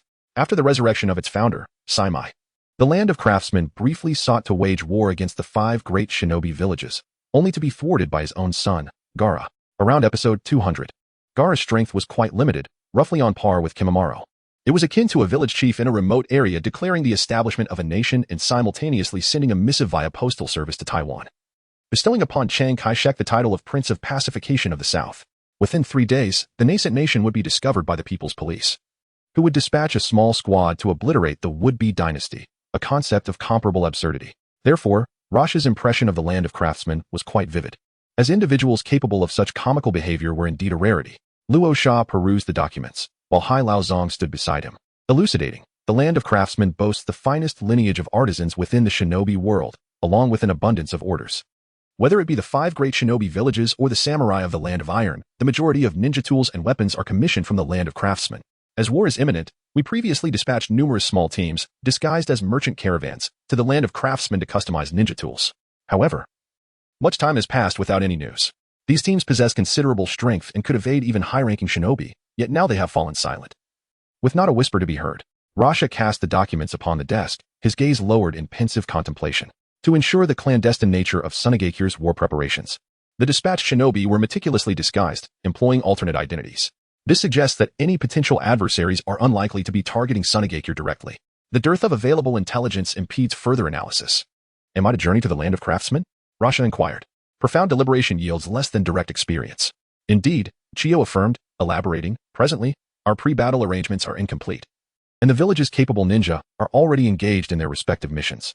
Those remaining either lack sufficient prowess or possess conspicuous traits that could compromise their identities, thereby revealing our intentions. This particular mission necessitates a small contingent with exceptional abilities, and it appears that you are ideally suited. Therefore, the task entails an unobtrusive journey to the Land of Craftsmen to ascertain the truth and retrieve the ninja tools." "Very well, I accept," Rasha responded with composure. Chiyo and her companion exchanged knowing smiles, recognizing Rasha's dedication to the village's cause. Concerned about disheartening Rasha, Chiyo reassured him, "This mission will be discreetly documented, to be revealed at the opportune moment. The village will duly acknowledge your contributions. Rest assured, your advancement is imminent. You are uniquely qualified, as Yukura is not suited for leadership." Leadership? The implication of the Kazekage position remained unspoken. Could this be interpreted as an implicit appointment? Rasha, adopting an air of indifference to worldly accolades, declared, "Elder, your words are misplaced. Even in ordinary times, resolving the village's predicaments remains my paramount duty. All the more so given these exceptional circumstances. As for further advancement, I can only express the hope that such a day is long deferred, preferably by several decades. For the glory of one general is built upon the bones of 10,000. And I would rather languish in obscurity than witness the villagers and my comrades embroiled in the ravages of war. When will Luo Sha become a wind shadow?" The revelation of the demise of the 3rd generation, coupled with a large-scale invasion, led to significant achievements. Both Hai Lao and Zong are aware that this day is not far off. However, Luo Sha expresses a desire for this day to never arrive. Wishing for everlasting peace in the sand-hidden village, subtly showcasing his grandeur. What does it mean to have enlightenment? This, indeed, is the essence of enlightenment. Prompting applause from Chiyo and her companion. The presence of a figure like Luo Sha in the sand-hidden village, one who possesses thought, awareness, and strength truly is a remarkable fortune, was quite pleased. He had effortlessly postured, and were already accruing, enhancing his understanding of this mechanics. His individual efforts in propelling history forward meant that any influence he exerted on the original plot would yield. The easiest way to affect the storyline was by influencing the original characters or the high-ranking figures in the various ninja villages. S role was substantial, Wiles was less so. But they currently controlled the Sand Village. Every influence upon them would indirectly affect the village's actions, directly impacting the ninja worlds and progression. This was a combination of leverage and the butterfly effect, amplifying the he received. Give me a chance to posture, and I can move the entire ninja world. In that case, prepare yourself. This mission is crucial. The future of our Sand Village rests on your shoulders, exclaimed, fervently grasping his hand. After leaving this office, first sought out and informing them that he had new insights and needed to seclude himself at home for a few days, requesting that they not disturb him and prevent others from doing so. Of course, readily agreed, proud of his brother-in-law's prowess, which indirectly elevated his own status. Once had departed, confided in about his secret mission, hoping to allay her worries. This feigned indifference was intentional, as he believed in the art of playing hard to get. A tactic not exclusive to women. Besides, was a virtuous woman, a true helpmate who knew her boundaries. Finally, returned home to prepare for his mission. The need to conceal his identity meant foregoing puppet techniques, unique Sand Village ninjutsu, and his own. While this might significantly hamper others, found it effortlessly manageable. The potential applications of electromagnetic force were vast. Even at its current rudimentary level, it was sufficient for him to flawlessly assume various guises without compromising his strength. He would start as a swordsman, a samurai, the distinction being that the former wielded swords manually, while would manipulate his sword with electromagnetic force. As a superficial swordsman, the impact on his attack power and lethality would be minimal, with only the attack range slightly affected. Chapter 11. How dare you touch my people as the sun dipped below the horizon, casting a vermilion glow, and the autumn wind rustled through the trees. A lithe figure clad in a black kimono, wooden clogs clicking on the ground, strode through the forest near the land of craftsmen. His crimson hair was simply tied behind him, and a long sword hung at his waist. The handsome youth's face bore two intersecting 10-centimeter scars, forming a cross, which, far from detracting from his comeliness, added a touch of heroism, or rather, utilizing a transformation technique, had assumed the likeness of from his memories. The land of craftsmen, an island nation near the land of water, was prone to rain, even under the bright sun. The forest was permeated with a misty dampness that found unsettling. The climates of the land of wind and the land of craftsmen were polar opposites. Having traversed half the ninja world in 2 days to arrive here, he had yet to acclimate. Why is a ninja from the desert undertaking a mission in a coastal nation? Unfolded the mission manual, his mood less than cheerful. With no leads, he wondered how he was supposed to accomplish the task. He couldn't very well seize the land of craftsmen and return to the Sand Village alone. Or could he? In the original storyline, the founder of the land of craftsmen had designs on, so this could be seen as avenging his son a decade early. Suddenly, a rustling sound emanated from ahead. Pocketed the mission manual, his hand instinctively resting on the hilt of his sword, his eyes narrowing as he gazed forward. Windblade hurried through the forest, his shoulders and chest bearing injuries, his expression haggard and his eyes bloodshot. As he fled, he channeled chakra into his fingertips, creating a sharp whirlwind that he directed behind him. In pursuit were over a dozen pursuers, each wearing a hidden mist village forehead protector, hunting their prey. Their pace was neither fast nor slow, making it clear that was at his wit's end. All they needed to do was pursue him for a while longer, until his stamina waned, and they could win without a fight. Faster. We must push this Sand Village ninja to his limits. The Jonin leading the chase urged his team impatiently. If it weren't for these useless subordinates holding him back, would he have taken so long to catch a Chunin? Yes. A red-haired girl closest to responded, accelerating her pace through the forest. The others followed suit, closing the distance to the fleeing. Unexpectedly, just as he was about to enter their attack range, surged with renewed vigor, suddenly increasing his speed and shaking them off. After all, if they ran slower, the worst that would happen would be a reprimand for failing the mission. But if slowed down, it would cost him his life. A bunch of good-for-nothings. All you're good for is trivial chores. Scolded his subordinates, channeling chakra into his feet, stepping on a tree trunk, and launching himself forward. None of the hidden mist village ninjas, including, resented being berated by, even if they did, they wouldn't voice it, was a stalwart of the clan. A noble family in the hidden mist village, and one of the few jonin in the clan to have awakened the corpse bone pulse. His battle prowess was renowned, and he had rendered great service to the village, his strength rivaling that of the famed 7 ninja swordsmen of the mist. It was only natural for such a prominent figure to reprimand a few mediocre chunin. You can't escape, little rat.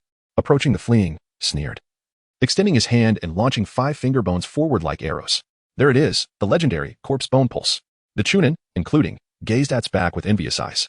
The gulf between ninjas and ordinary ninjas was insurmountable, and the renown of corpse bone pulse resounded throughout the ninja world. Who didn't recognize corpse bone pulse? With the power of the bone pulse, Kagaya Akatsuki ranks among the most elite of the Jonin, capable of contending with the legendary 7 ninja swordsmen. The glimmer of determination shone in Ringo Yugao's eyes, for a mere ordinary ninja like herself to attain the prowess of Kagaya Akatsuki. There existed but a singular path, to acquire a ninja sword and join the ranks of the 7. Alas, the slots were already filled. 5 skeletal fingers pierced through Maki's chest, their momentum unabated, hurtling directly towards the passing Rasha. In an instant, Rasha unsheathed his blade, with an astonishing speed and angle. He executed a magnificent flourish of his sword, reducing the 5 fingers to mere fragments that danced away on the breeze. The blade was sheathed just as swiftly, showcasing the poise of a master, perpetually exuding an air of superiority. In truth, he merely grasped the sword and manipulated it with electromagnetic force, thus achieving a perfect mimicry of a swordsman. Maki collapsed at Rasha's feet, disheveled and coughing up blood, teetering on the brink of death. Kagaya Akatsuki's gaze sharpened. Filled with trepidation, he executed a sudden halt, refraining from approaching Rasha, even though his intended target lay directly at Rasha's feet. The figure before him, clad in a kimono with a long sword hanging at his waist, bore a weapon longer than the commonly used short swords among ninjas. When he had drawn his sword moments ago, it appeared effortless. There was no indication of force in his arms or wrists, no chakra fluctuations whatsoever. Yet he had unleashed a dazzling arc of light from his blade. The technique was miraculous, a strike executed with unparalleled swiftness. This was surely the supreme art of Aido, as celebrated in the legends of the Iron Country samurai. This individual's swordsmanship was undoubtedly on par with any of the ninja sword masters in the village. And when combined with the distinctive nature of his techniques, his identity became glaringly apparent. He was undoubtedly a master swordsman from a school within the Iron Country. It was even conceivable that he was the fabled general of the Iron Country, the Aido master, Mikazuki, who left no opportunity for ninjas to form hand seals. In the blink of an eye, Kagaya Akatsuki had conjured up an entire narrative, unjustly implicating Mikazuki. With a wave of his hand, he gestured for his subordinates to stand down, adopting a grave demeanor as he addressed Rasha in the most conciliatory tone possible. Friend from the Iron Country, this is a matter internal to our hidden mist village. He is a traitor among us, and if you are wise, I hope you will leave here swiftly, so we may avoid any unfortunate entanglements. Had the pursuit of the hidden mist village truly ventured as far as the land of crafts? Luo Sha lowered his head and cast a glance at the fugitive, his brows furrowing in contemplation. The young man appeared somewhat familiar, indeed, exceedingly familiar. Memories surged forth from the depths of his mind. Was this not his future right-hand man, Maki? Moreover, he was also the instructor of his 3 children. If memory served correctly, Maki had been dispatched, after donning a disguise, to the land of crafts to procure ninja tools. Now, Maki lay on the ground, barely clinging to life, his vision blurred. Was he truly destined to meet his end here? With a resolute grip on his sword hilt, Rasha embodied chivalry, a paragon of justice, and an avenger of iniquity. Indignation surged through him as he proclaimed, where injustice prevails, there shall be those who rectify it. A fusion of paragons cannot abide the transgression of the Bushido Code through numerical advantage. This matter falls under my jurisdiction. How dare these scoundrels lay a hand on my people? Chapter 12. Rasha, the sword god, has arrived. Why does this person possess such an elongated moniker? As Kagaya Daigo pondered this enigma, Rasha had already initiated his assault. With a single stride, he positioned himself before Kagaya Daigo, his hand firmly clasping his blade as he murmured, Hiten Mitsurujiri, Dragon's Nest Flash. In essence, he manipulated electromagnetic forces to execute a rapid draw and strike. The technique's nomenclature being an impromptu fabrication. A glimmer of frigidity emanated, reaching an apex of brilliance, jolting Kagaya Daigo back to awareness. His vision momentarily disoriented by the reflected luminance of the blade. Extracting chakra, Kagaya Daigo invoked the Shikatsumiyaku, causing osseous protrusions to erupt from his form, intercepting the trajectory of the descending blade. Another flourish bloomed, both resplendent and perilous. The bones were cleanly severed, affording Kagaya Daigo the opportunity to retreat several paces. Gesturing emphatically as he commanded, attack. Luo Sha furrowed his brow slightly. It was an undeniable fact that he would be besieged. Even if he wished to conceal his identity at this moment, dispatching this group of insignificant foes would merely be a matter of moments, effortless. What truly vexed him was that after accelerating, the long blade, having severed a few of the skeletal remains of the corpse bone pulse, had its momentum significantly diminished, failing to immediately obliterate Kagaya Daigo. It appeared that the corpse bone pulse possessed some remarkable qualities. No wonder Junmaru was able to contend evenly with his own underachieving offspring. Water release, water chaos wave. Water release, water whip. From the mist concealed behind Kagaya Daigo, an onslaught emerged, with water techniques, and thrown shuriken and kunai. Though not perfectly coordinated, it was still somewhat effective. Various water techniques and ninja tools surged towards Luo Sha like a celestial net. Kagaya Deo smirked coldly. The samurai of the Iron Country often spoke of the warrior spirit in one-on-one duels, which was quite laughable. Could ninjas and samurai truly be compared? With over a dozen chunin and himself, an elite jonin, not to mention the likes of Sannin, even a shadow-level powerhouse would find it challenging to hold their ground.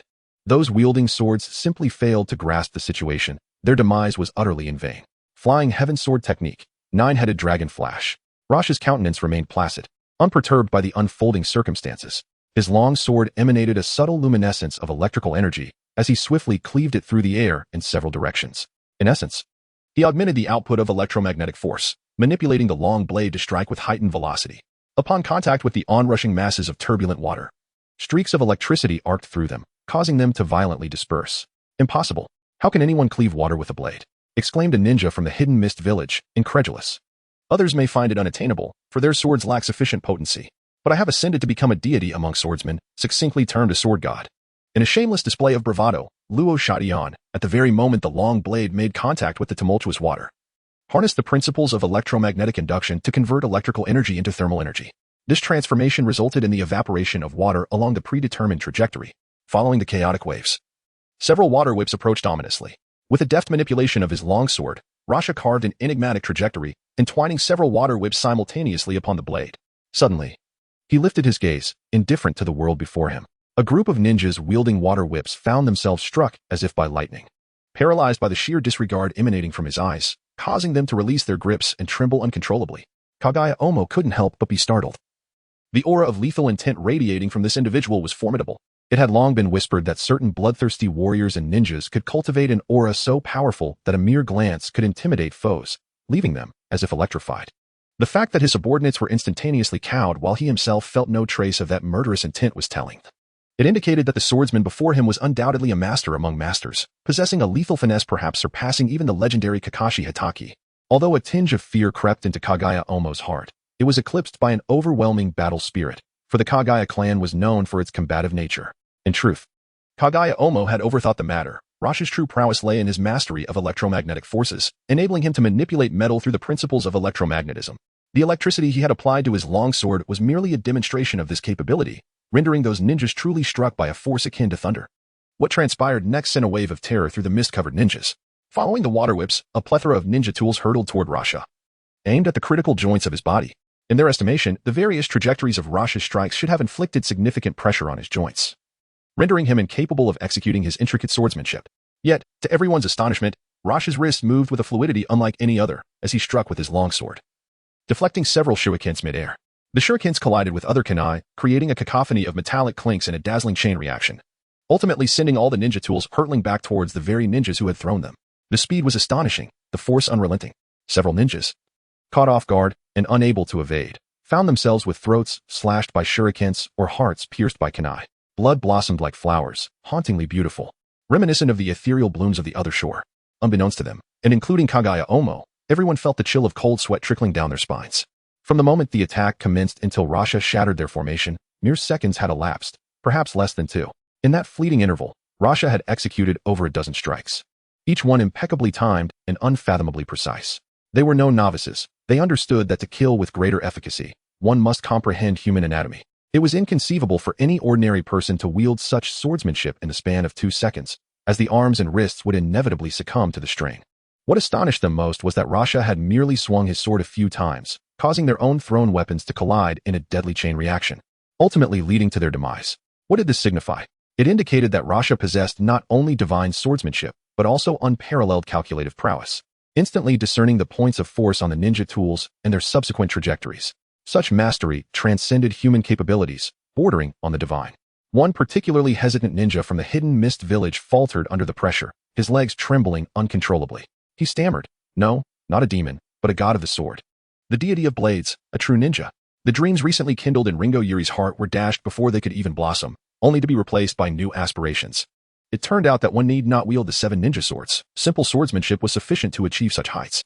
"Coach, I wish to learn this, if I survive today." Kagaya Omo felt an overwhelming weight of pressure akin to a mountain upon his shoulders. The swordsmanship displayed before him far surpassed that of the 7 ninja swords. He was undeniably a god of the sword, operating on an entirely different plane. There was no point in comparison, for in his presence, The 7 ninja swords appeared as mere trifles, relying solely on their weapons to flaunt their power. Luo Sha stood expressionless, embodying the very essence of tranquility. It seemed inconceivable to possess such extraordinary computational power. In truth, it was merely the manipulation of electromagnetic forces that governed all the ninja tools, creating a chaotic collision before returning them to their origin. Casting a calm glance over the crowd, he stated, "There are 7 remaining." With each step, his wooden clogs crunched upon the fallen leaves as he advanced towards Kagaya Akatsuki, brandishing his long blade to strike downwards. In a moment of peril, Kagaya swiftly pulled one of her subordinates aside, positioning him as a shield before her. The splatter of blood marked yet another life extinguished. 6 remain. The grim summons of death echoed in the ears of all present. Chapter 13. The heavens bear me no grudge. The path of the sword endures through the eons. With each 3 steps, a life was claimed, his heart unwavering, his hand relentless. There was no fluctuation of chakra to the mist ninja. Luo Sha appeared as a blur of motion, blade raised, then lowered, over and over again, without a single blink. And then, 3 were gone. 3 remain.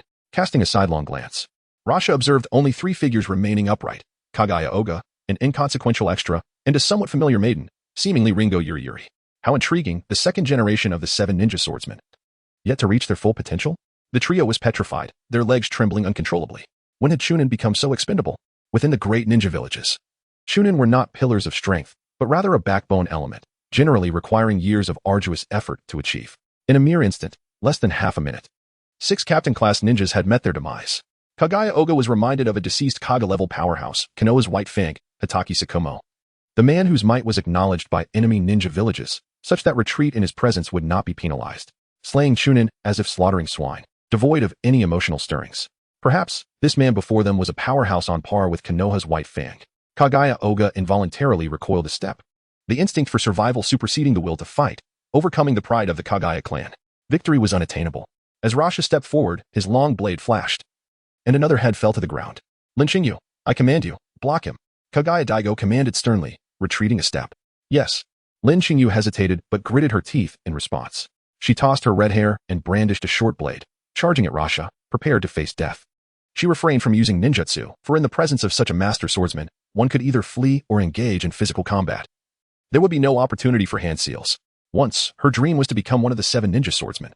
But now her aspiration was to reach the swordsmanship level of the man before her, to hear the way of the sword at dawn and face death by dusk. To personally experience the might of his swordsmanship was worth it. The long blade flashed.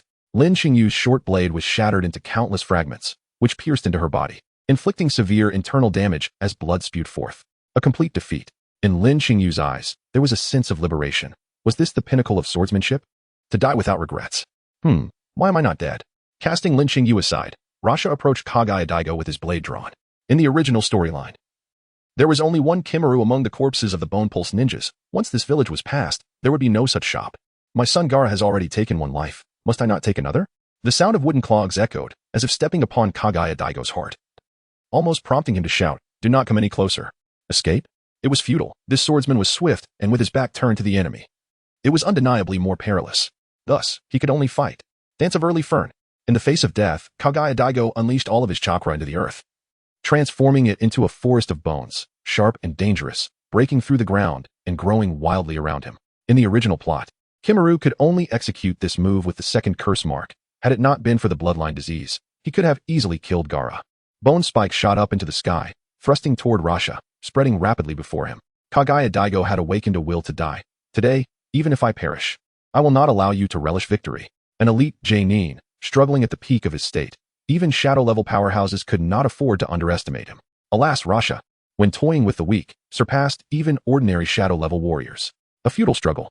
Heaven did not give birth to me. Saint Rorinoa, Himura Kenshin, Jorakura Mihawk, Inami Ishin, Shanks, Sakata Jintoki, Reinhardt von Astria, Zoro. The swordsmanship is eternal as the long night. Let me show you the ultimate in swordsmanship. Imbuing his long blade with electromagnetic force, Rasha murmured, "One sword style, 360 troublesome phoenixes." He then swung his sword. The electromagnetic force reached its zenith. Ionized particles coalescing in the air to form a blue, phoenix-shaped lightning bolt, its wings crackling with electricity. A cry of the phoenix surged toward Kagaya Daigo, obliterating all bone spikes in its path as it struck him, unleashing a tempest of thunder. Electromagnetism can be simply understood as electricity plus magnetism. Where there is electricity, magnetism will inevitably accompany it. The level 1 precision of electromagnetic force emphasizes its magnetic aspect, for it can manipulate metal, leveraging the small against the large, while electrical power relies solely on wattage. However, this does not mean that Rasha is limited to magnetic abilities by amplifying his output. His electrical capabilities can also wield tremendous might, albeit at a greater cost. Unlike the lightning release formed from chakra, the electricity generated by Rasha is indistinguishable from natural lightning. By increasing the output, one can elevate the voltage. Kaguya Daigo fell. Lin Qingyu, gradually regaining her senses, witnessed this scene, her heart shaken to the core. Without any chakra fluctuations, merely through pure swordsmanship, he could summon lightning and thunder. This man's level of swordsmanship had likely reached an unprecedented realm. If anyone had claimed before that pure swordsmanship could achieve such heights, they would have undoubtedly received a resounding slap to the face, dismissing the notion as nonsensical. This was not the way of a ninja, yet now they bore witness. Could it be false? With an excited heart and trembling hands, Lin Qingyu felt her spirit elevated. She knew that in the next moment she might meet her end, but she felt no regret, having envisioned the celestial vortex within his mind. Raza cleaved off Kaguya Otsutsuki's head with a single stroke. He muttered in frustration, realizing that his score had only increased by a paltry 44 points after felling so many foes. A mere pittance compared to the 240 he possessed just half a minute prior. A waste of 4/10 of my stamina. Apparently, simple acts of killing, particularly of insignificant characters, yield meager rewards. It seems imperative to roil the waters of the ninja world and alter the established narrative. Comprehending this, Raza pivoted and strode towards Maki, turning his back on Ringo Yuri, an unexpected gesture that left her momentarily stunned. Why won't you slay me? Ringo Yuri inquired, wiping away the blood at the corner of her lips, questioning why she was spared after steeling herself for a noble demise. You wield a blade, do you not? Luo Sha gently turned her head, casting a fleeting glance at Lin Qingyu Yuli, leaving her with an indelible impression of her profile. Unless you have stood at the pinnacle of the swordsmanship, you cannot fathom my solitude. I yearn for a rival. One who can vanquish me in the art of the sword. I can perceive your remarkable talent in both swordplay and blade techniques. I hope that you will achieve greatness in the future and challenge me. In truth, she wished for Lin Qingyu Yuli to serve as a lever, relaying her concealed information back to the hidden mist village, stirring the waters, and generating a chain reaction to accrue greater points, an old points hustler.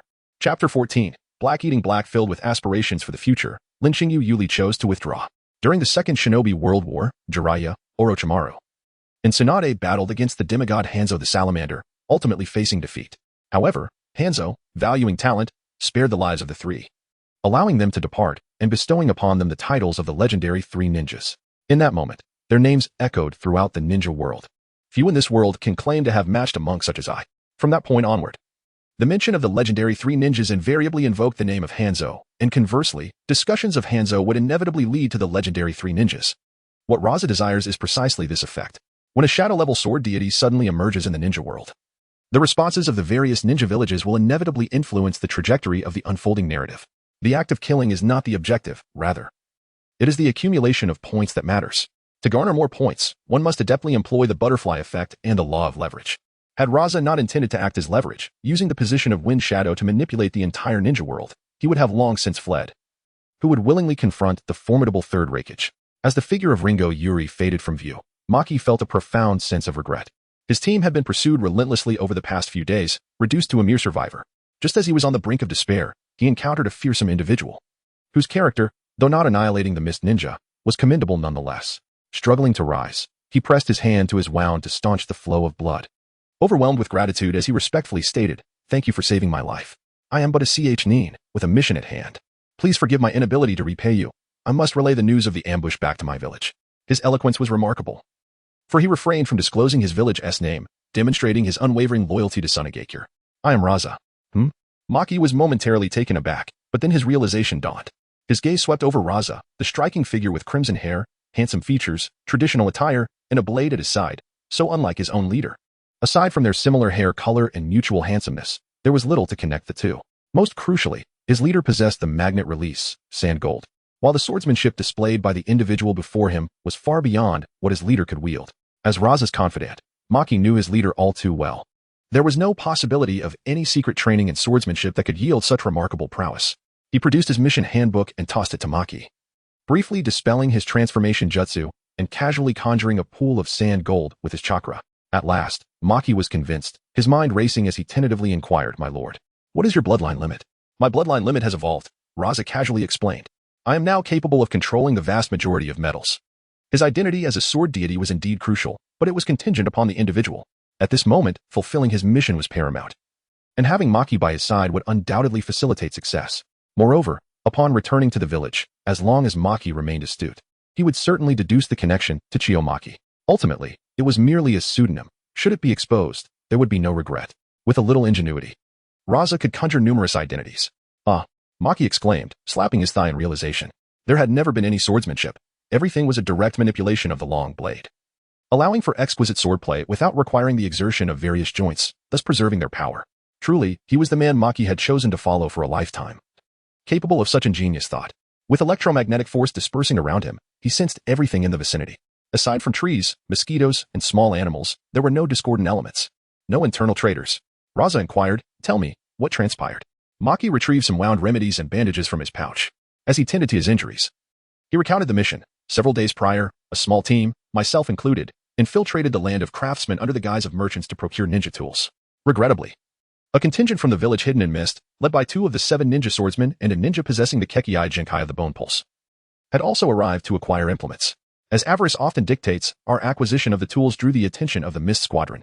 A fierce engagement ensued, resulting in grievous losses on our part and the forfeiture of all our acquired implements. Perhaps they discerned our true affiliation, or perhaps they sought to eliminate any witnesses. For we were subsequently embroiled in a protracted cat-and-mouse pursuit.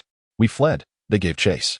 With his wounds bandaged and his account concluded, Maki, weakened by the exertion and the aggravation of his injuries, leaned against a tree, his brow beaded with perspiration, yet he remained steadfast. Luo Sha lowered his head in contemplation.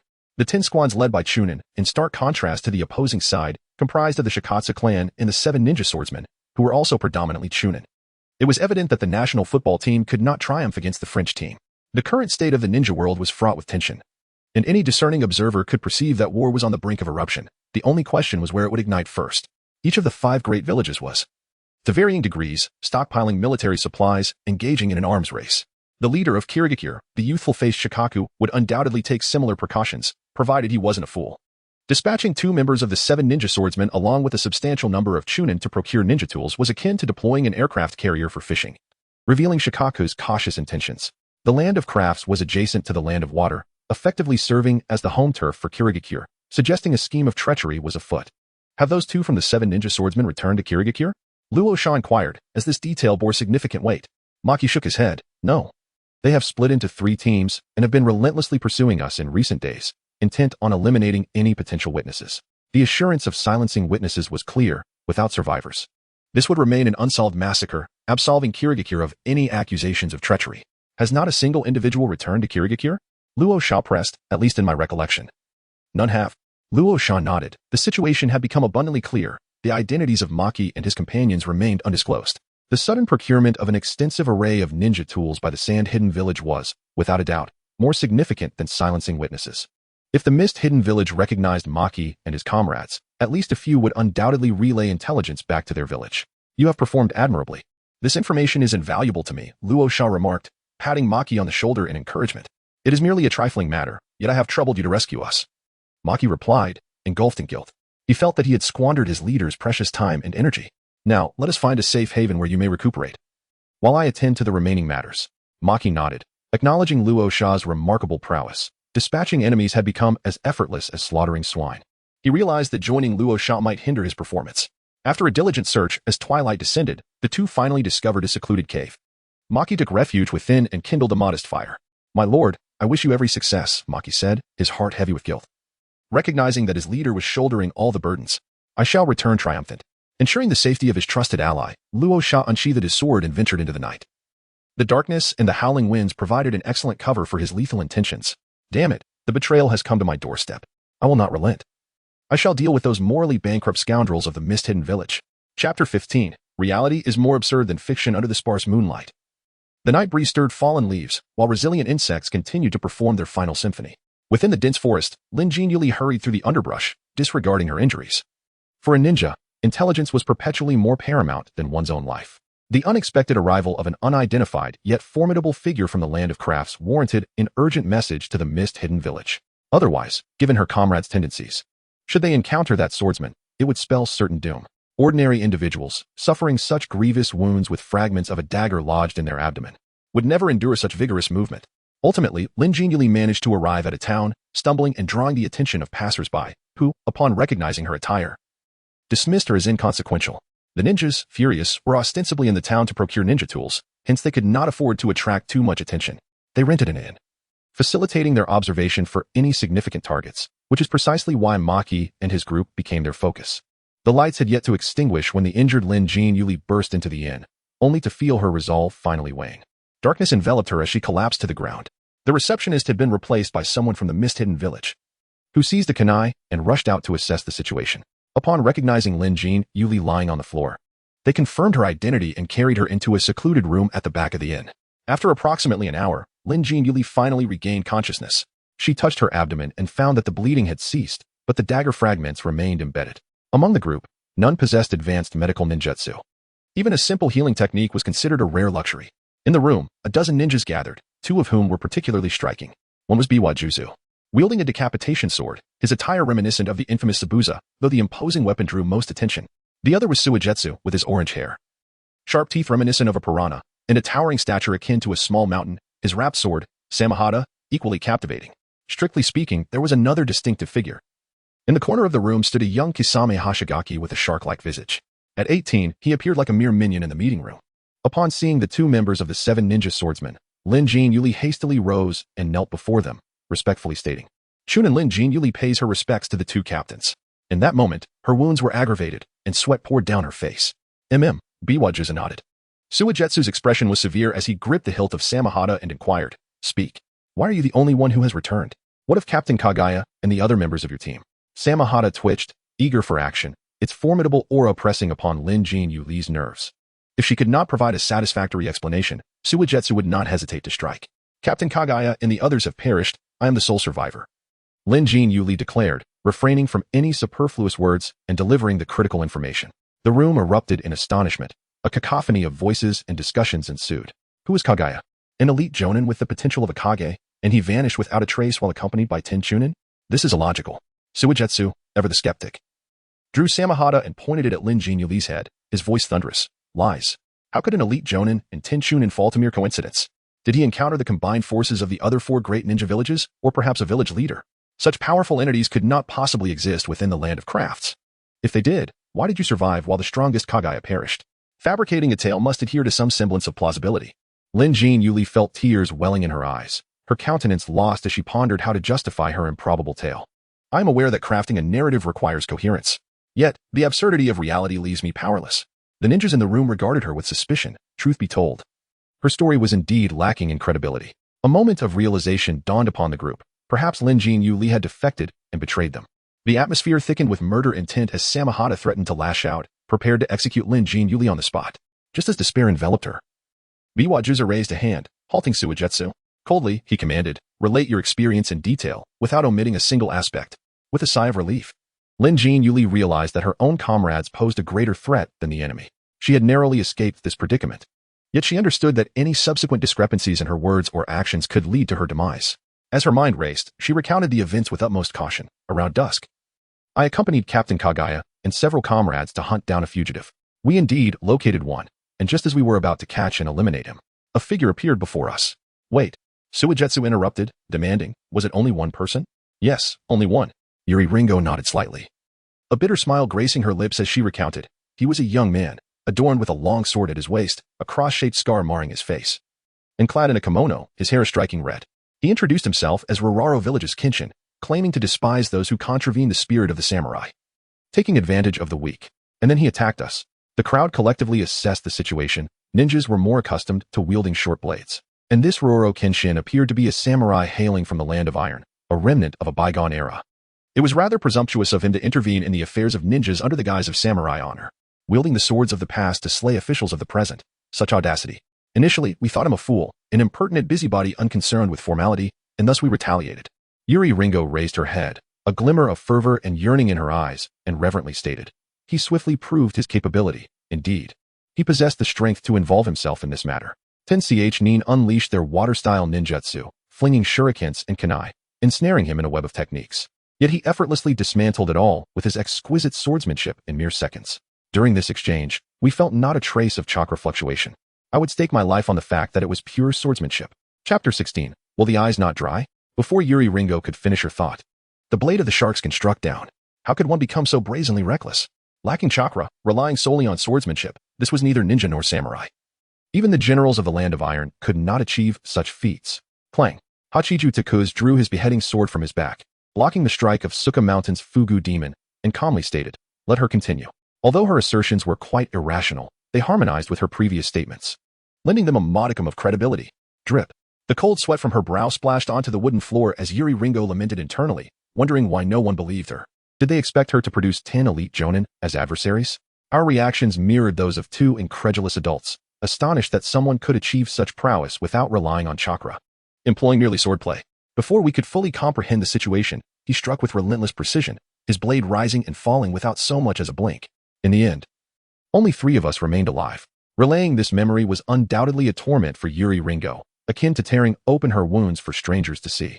In the corner, the lackey, Karasuki Kasame, raised his hand, voicing his doubt. How can he not blink for such a long time? Won't his eyes dry out? Yuri Ringo retorted. Is this truly a matter of blinking? I said he kills without a flicker of an eye, and you ask if his eyes are dry? It is quite exasperating. She continued to explain.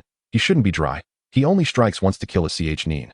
Even combined, 6 or 7 ninjas couldn't withstand him for 5 seconds, akin to the legendary Konoha White Fang. Hachiju Takuz and Suka Mountain's Fugu demon suddenly wore serious expressions. Despite the absurdity of Yuri Ringo's words, they possessed an internal coherence. Moreover, her mention of the Konoha White Fang, Hataki Sakumo, served as a reminder. Such feats were indeed possible. At least the late head of the Konoha Umbu, Hataki Sakumo, was a master of swordsmanship. No elaborate techniques were required. Even minimal chakra expenditure sufficed. A simple, unremarkable strike could claim a ninja's life. Suka Mountain's Fugu demon shot a glare at Karasuki Kasame, yet began to show signs of belief, gesturing for Yuri Ringo to proceed. He severely injured me and killed a ninja. Aside from him, only Captain Kagaya remained standing.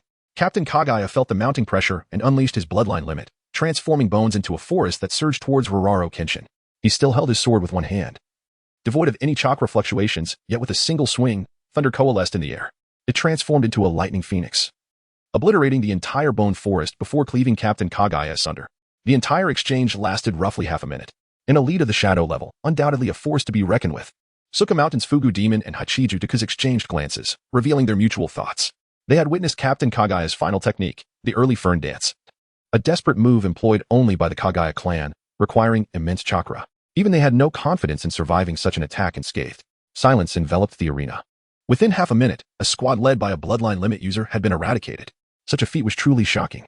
The absence of chakra fluctuations might be attributed to his minimal chakra use and unparalleled control, explaining why Yuri Ringo failed to perceive any.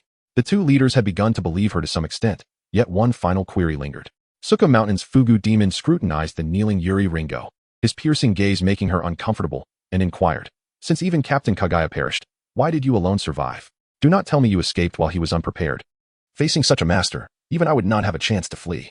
I too questioned him as to why he spared my life," she explained. Recalling the profile of Rororo with a flutter of emotions, he stated that masters grow lonely, yearning for someone to challenge them in the future on the path of the sword.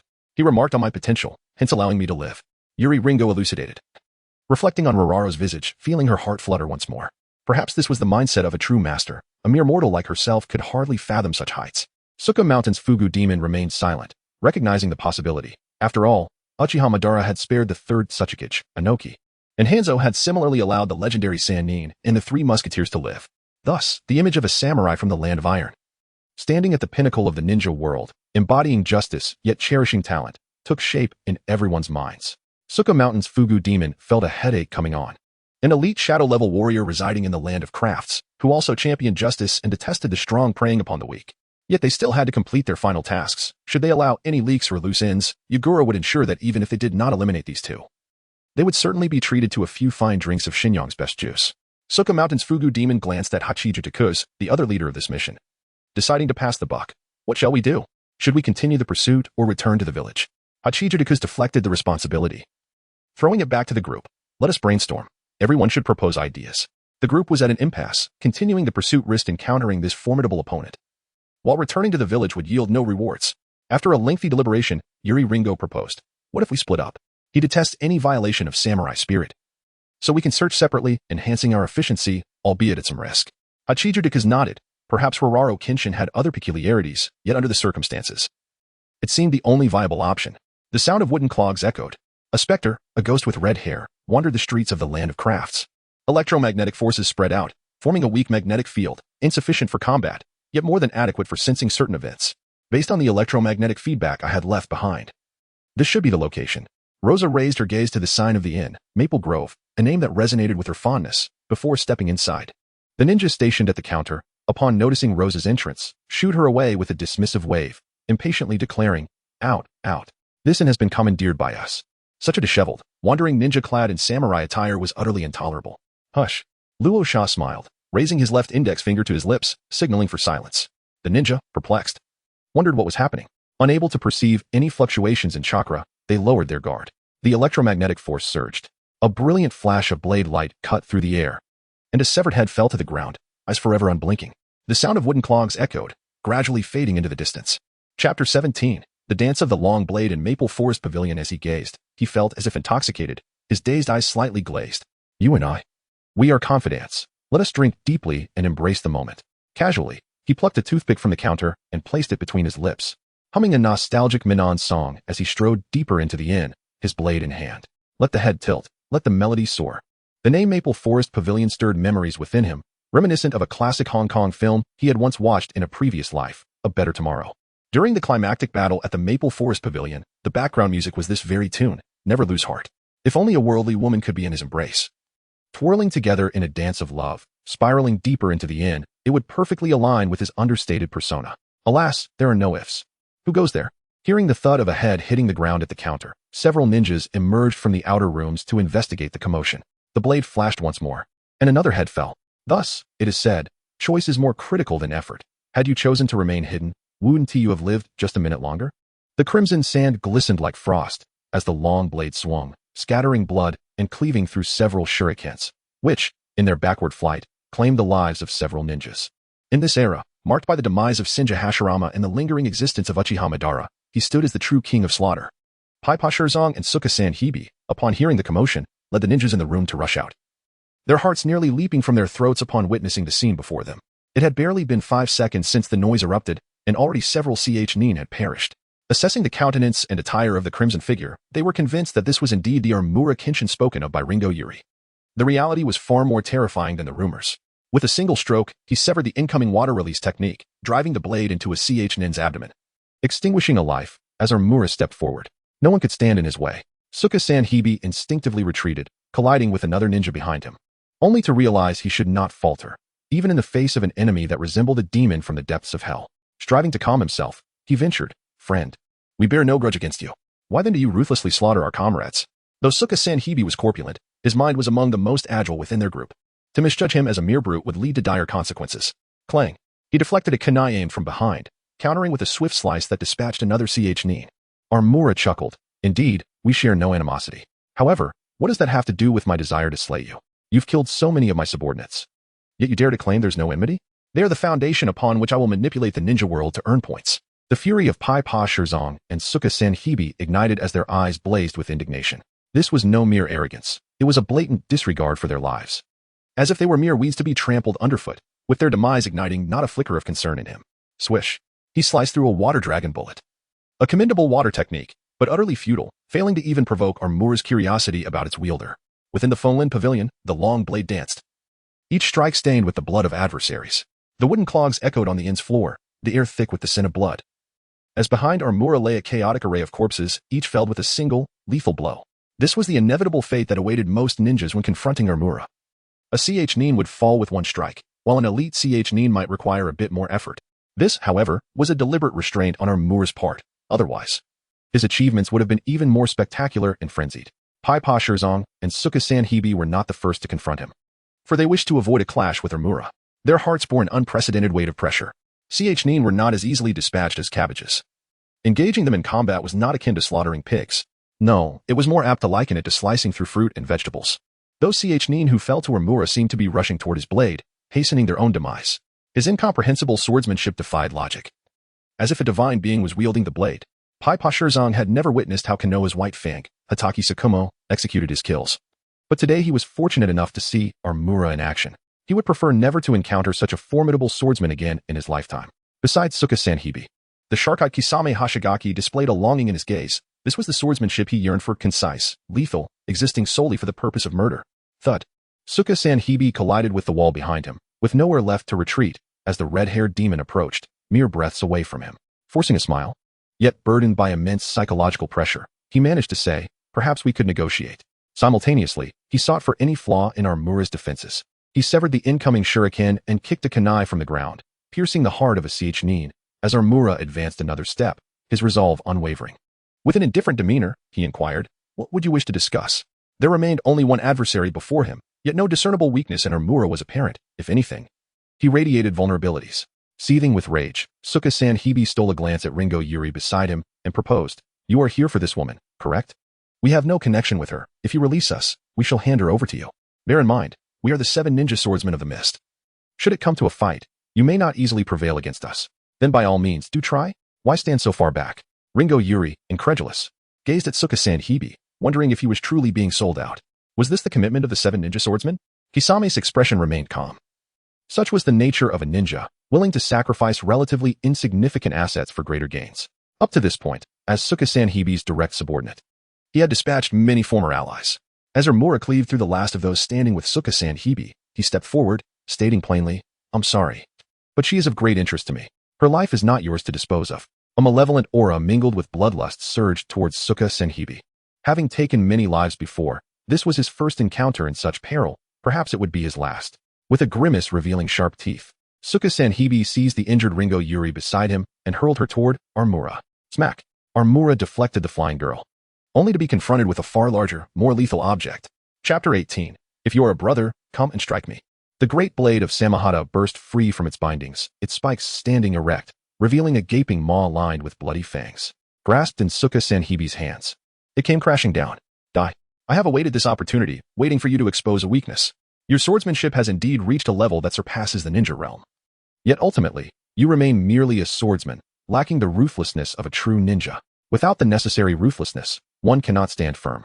Suka-san Hibi's face twisted in madness, envisioning the moment he would cleave Armura's head in two. "Oh, is that so?" Armura dismissed the threat, not even lifting his eyes. "Electromagnetic force, activate." Suddenly, the decapitating blade in Pai Pa Shirzong's grasp tore free from his hold, piercing through Suka-san Hibi's back and emerging from his chest. Luo Sha extended his left hand, grasping the hilt of the decapitating sword, and with a discerning glance, he marveled, "Is this truly one of the self-repairing 7 ninja blades, the decapitating sword?" "Indeed. I find it quite to my liking." The movements of the Watermelon Mountain pufferfish demon came to an abrupt halt.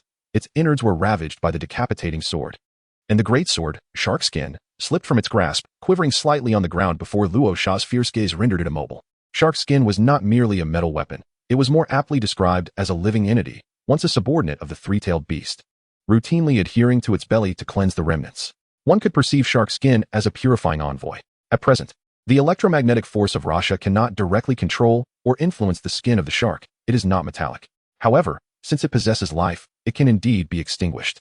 The shark skin exhibits a certain spiritual essence, fearing Rasha as one would a tiger, lying quietly like a troublesome younger sibling.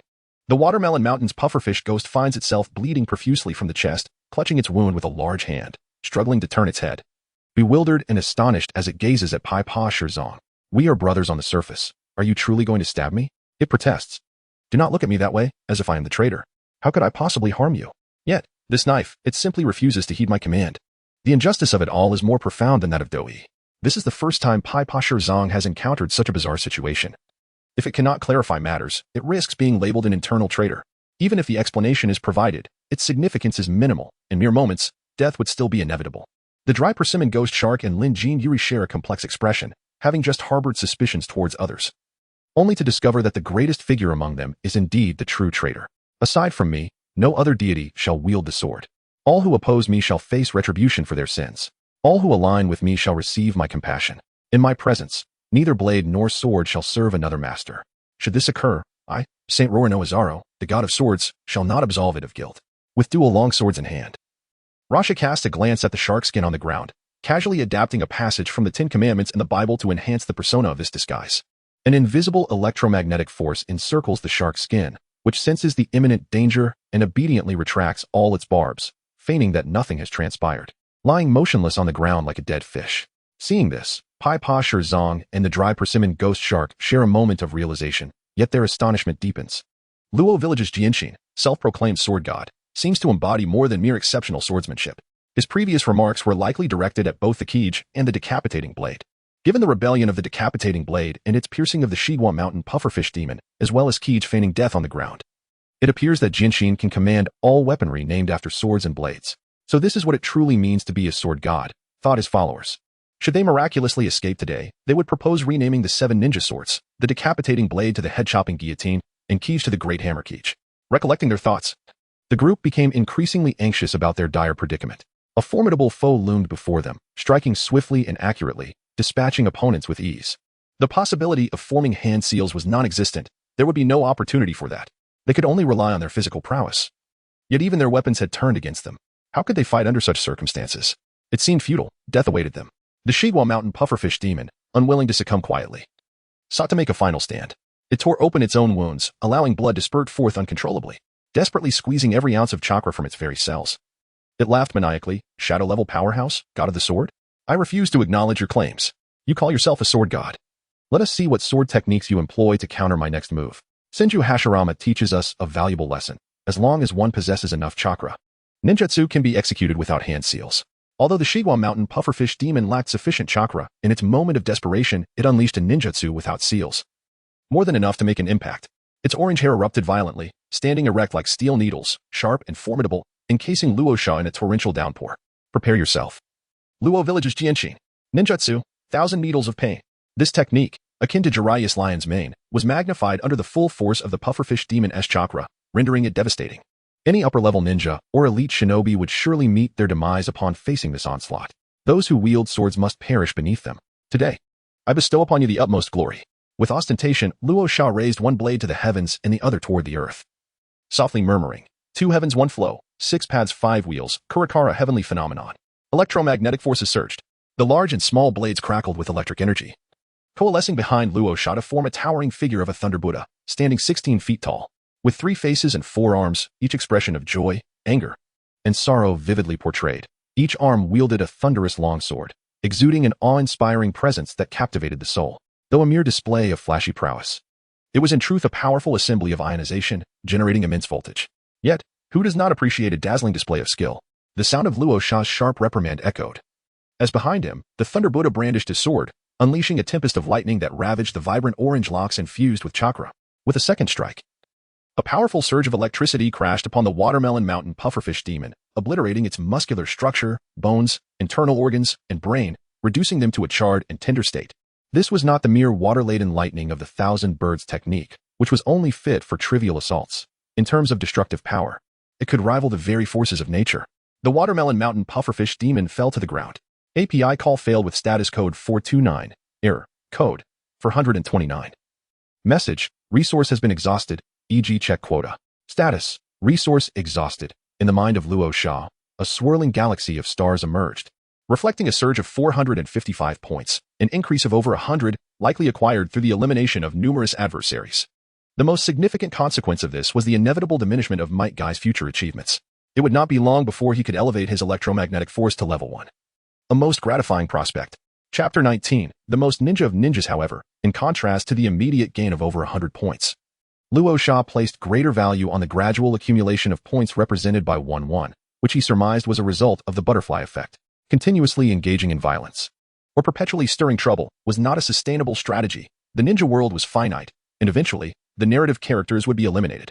Once his influence over the ninja realm reached a sufficient zenith, the subsequent accumulation of points would serve as a substantial source of income.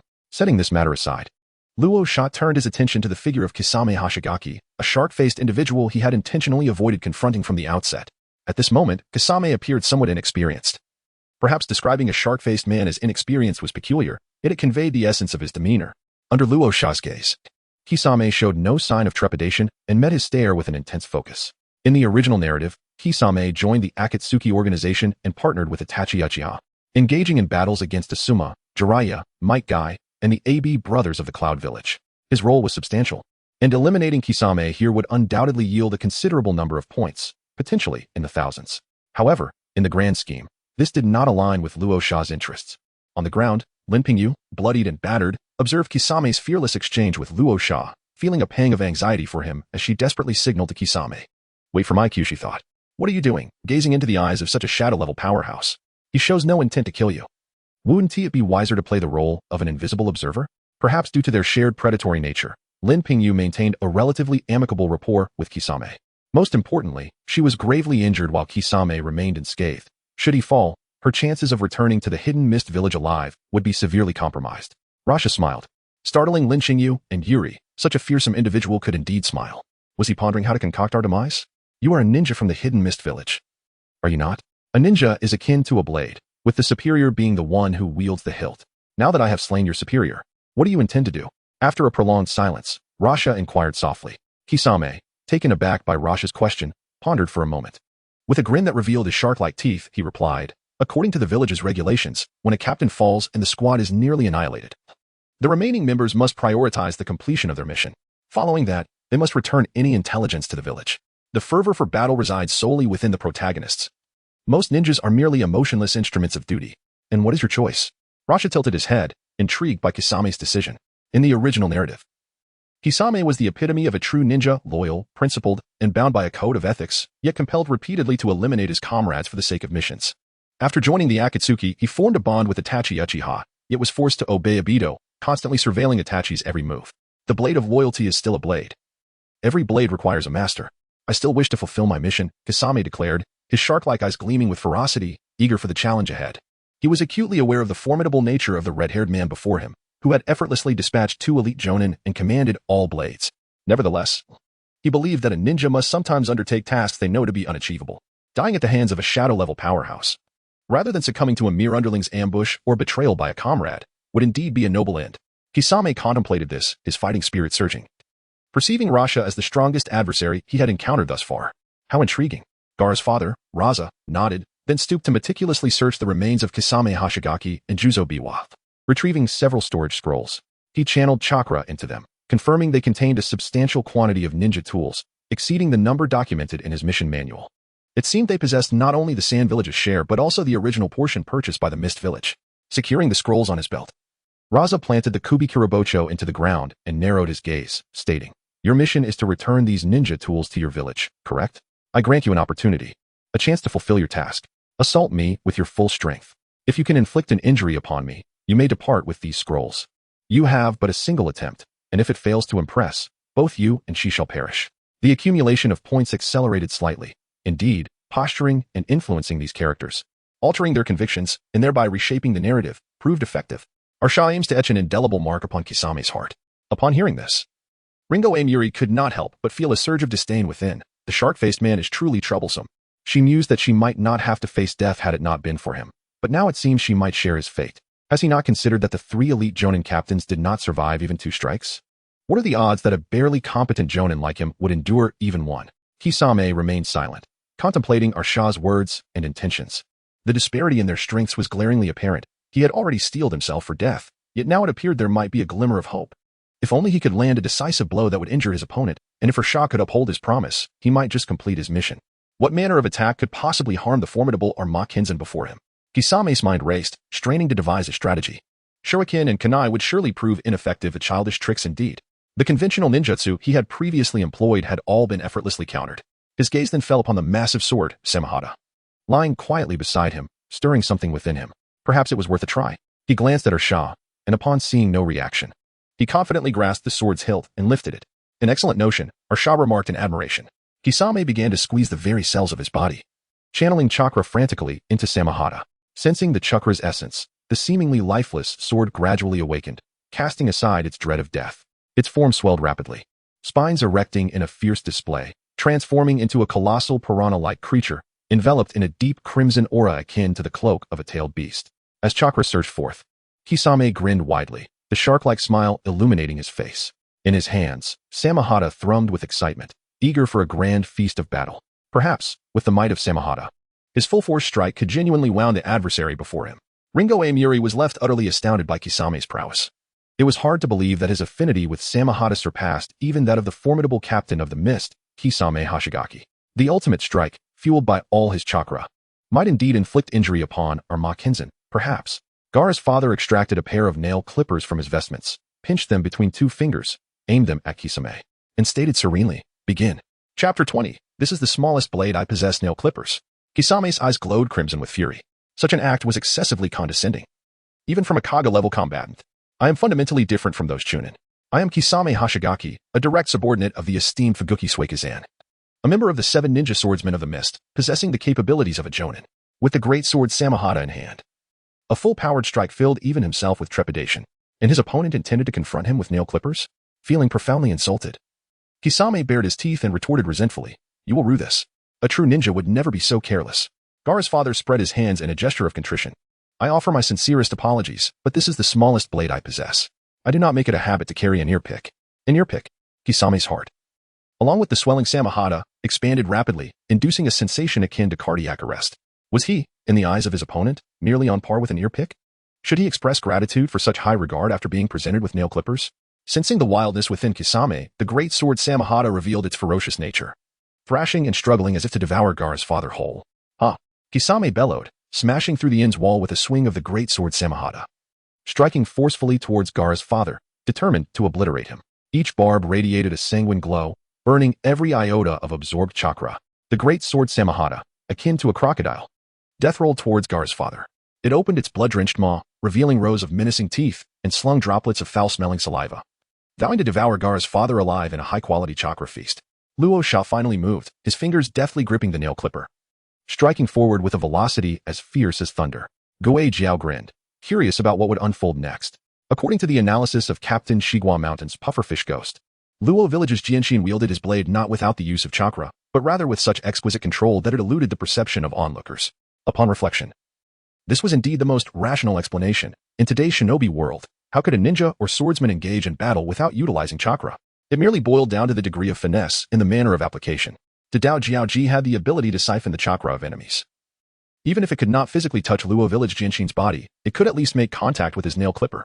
Upon touching the nail clipper, it could absorb the chakra he had infused into it, combined with its own strength and the absolute disparity in weapon quality. It would surely shatter Luo Village Jianshin's flawless state. "You were too arrogant," thought Gonshir Guo Jiao, confidence surging within him. It seemed that Luo Village Jianshin was deliberately holding back. The dormant Lin Jinyu Ri also considered a possibility. Could it be that Luo Village Jianshin wished to avoid antagonizing the Mist Village too severely, intentionally letting up to return the ninja tools to the village? Electromagnetic force, activate. As the nail clipper met the Dao Jiaoji, all illusions and confidence of Gonshir Guo Jiao and Lin Jinyu Ri were obliterated in an instant. A spark of lightning erupted from the nail clipper, transforming into a streak of light, akin to a meteor streaking across the night sky, slicing through Jiaoji's barbs and penetrating its scales, leaving a gash several feet long embedded in its body. The recoil surged back to the wielder, causing Guo Jiao's hands to split at the palms, blood seeping forth as he was hurled backward, crashing against the wall, creating fissures before collapsing to the ground. The Dao Jiaoji's overconfidence waned as it retracted its barbs, returning to its original form, feigning innocence while blood flowed from one side of its body. Gonshir Guo Jiao let out a muffled groan, his gaze vacant, staring blankly at Jiaoji, disbelief etched on his features. It was impossible. This simply could not be. His powerful strike from a position of dominance had been thwarted by a mere nail clipper. This defied reason. The Dao Jiaoji had absorbed Luo Sha retracted his bloodstained hand, raising it before his eyes, only to discover that the blood of the merman was also crimson. In order to enable this nail clipper to penetrate the defenses of the merman's skin and simultaneously inflict harm upon the wielding demon, Luo Sha had pushed the electromagnetic force to its utmost limits. Shaking off the blood from his hand, Luo Sha sighed regretfully, stating, "This blood is not mine. It is unfortunate that you have failed to meet my challenge." Lin Qin Yuri felt a tremor in her heart. Was death imminent? Luo Sha shifted the conversation, stating, however, "I must express my satisfaction with you. If we consider the skin of the merman as a weapon, then your innate talent in the way of the sword surpasses that of this girl. Alas, you are merely a blade, destined to strike passively at your foes. Unable to dictate the course of your own assaults, a shroud of constraint always envelopes you. Between the lines lies a veiled suggestion for the ghost shark to swiftly turn traitor and become a double agent." The dry persimmon ghost shark pondered this. For he was not lacking in intelligence. Rather, he was bound by an unwavering sense of professional integrity, stubbornly believing that he ought to be nothing but a sword. API call failed with status code 429. Error. Code. 429. Message. Resource has been exhausted, e.g. check quota. Status. Resource exhausted. The true purpose of Rasha lies in the acquisition of points to elevate his electromagnetic prowess. In comparison, even the sand-hidden village seems rather inconsequential. It is merely a tool to alter the narrative and influence the shinobi world. As a tool, it is imperative to prepare for contingencies. Before the plot commences, there exists the Third Great Ninja War. Once the story unfolds, there is the Konoha collapse plan, followed by the Akatsuki organization. All these elements are perceived by Rasha as instruments for harvesting points. establishing an organization akin to the Akatsuki to subtly manipulate the dynamics of the shinobi realm, while maintaining a dual identity, both overtly and covertly. Appears to be a commendable strategy. The more chaotic the shinobi world becomes, the more he stands to gain. Furthermore, Kasame serves as a formidable enforcer. It is wise to deceive this naive individual in advance to prevent him from falling prey to Obito's schemes. Bang! Lost in thoughts of future plans, Rasha inadvertently became distracted. As he stepped out of the inn, he collided with someone. Chapter 21. The Iron Butterfly. My sincerest apologies. A vibrant and energetic voice of apology reached his ears. Rasha turned to see a boy with orange hair, adorned with the forehead protector of the rain-hidden village, clutching his head in pain. He appeared somewhat familiar. Beside the boy stood a girl of similar age with short blue hair, also wearing the rain-hidden village forehead protector, along with a paper flower. Clad in a black trench coat, devoid of red clouds. Yahiko? Conan? How fortuitous, Rasha mused silently.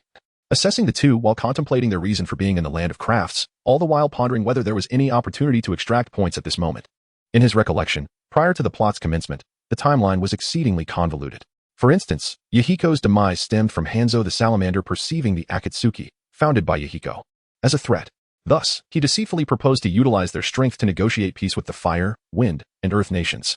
Yahiko, trusting in his words, acquiesced to his request. However, upon arriving at the designated meeting place, they discovered it was a trap, as Hanzo had conspired with Danzo to ambush them. Hanzo, leveraging the life of Conan, whom he had captured as a hostage, compelled Nagato to kill Yahiko. In a bid to save Conan, Yahiko urged Nagato to take his own life. It was at this moment that Nagato truly awakened the power of the Rinnegan, summoning the Outer Path Gedo statue to wreak havoc. However, Kishimoto also mentioned that, following Uchiha Madara's death, Obito had once manipulated Nagato, only to be thwarted by Yahiko. This reveals multiple temporal inconsistencies. Hanzo's ambush occurred during the mid or early stages of the Third Great Ninja War, while Obito's descent into darkness transpired later in the war. Uchiha Madara likely did not meet his end until after the war concluded. Moreover, the trio of Nagato, Yahiko, and Conan were characterized as youthful prodigies. Even if it were the mid-war period, Conan would have been around 17 or 18, with sufficient strength to attain the rank of elite Jonin. Yet, she was unfortunately captured. She resembled a heroine from a melodramatic narrative, helplessly pleading for the violence to cease, unable to take any further action. Indeed, it seems that Kishimoto is merely a comic artist, lacking any profound understanding of the intricacies of Naruto. Luo Sha gazed intently at Yahiko, causing the latter to feel a creeping unease. This swordsman was quite peculiar. Most individuals preferred to fixate on Conan instead. After a trivial altercation, Yahiko chose to dismiss it from his mind. Just as he intended to evade Luo Sha and head towards the inn, he was halted by Conan. Her complexion was ashen, and she tugged gently at Yahiko's garment, her eyes darting towards the inn, silently urging him not to act rashly. What could possibly be inside the inn? Yahiko thought dismissively, but as he prepared to take a step forward, he suddenly caught a whiff of a metallic scent, his countenance shifting dramatically as the stench of blood permeated the air. Peering cautiously into the inn, a tempest of dread surged within him. The floor was strewn with corpses, blood pooling like a river. In the inn's depths stood a grim executioner's blade, accompanied by the formidable great blade Samahata and the colossal watermelon-shaped pufferfish demon.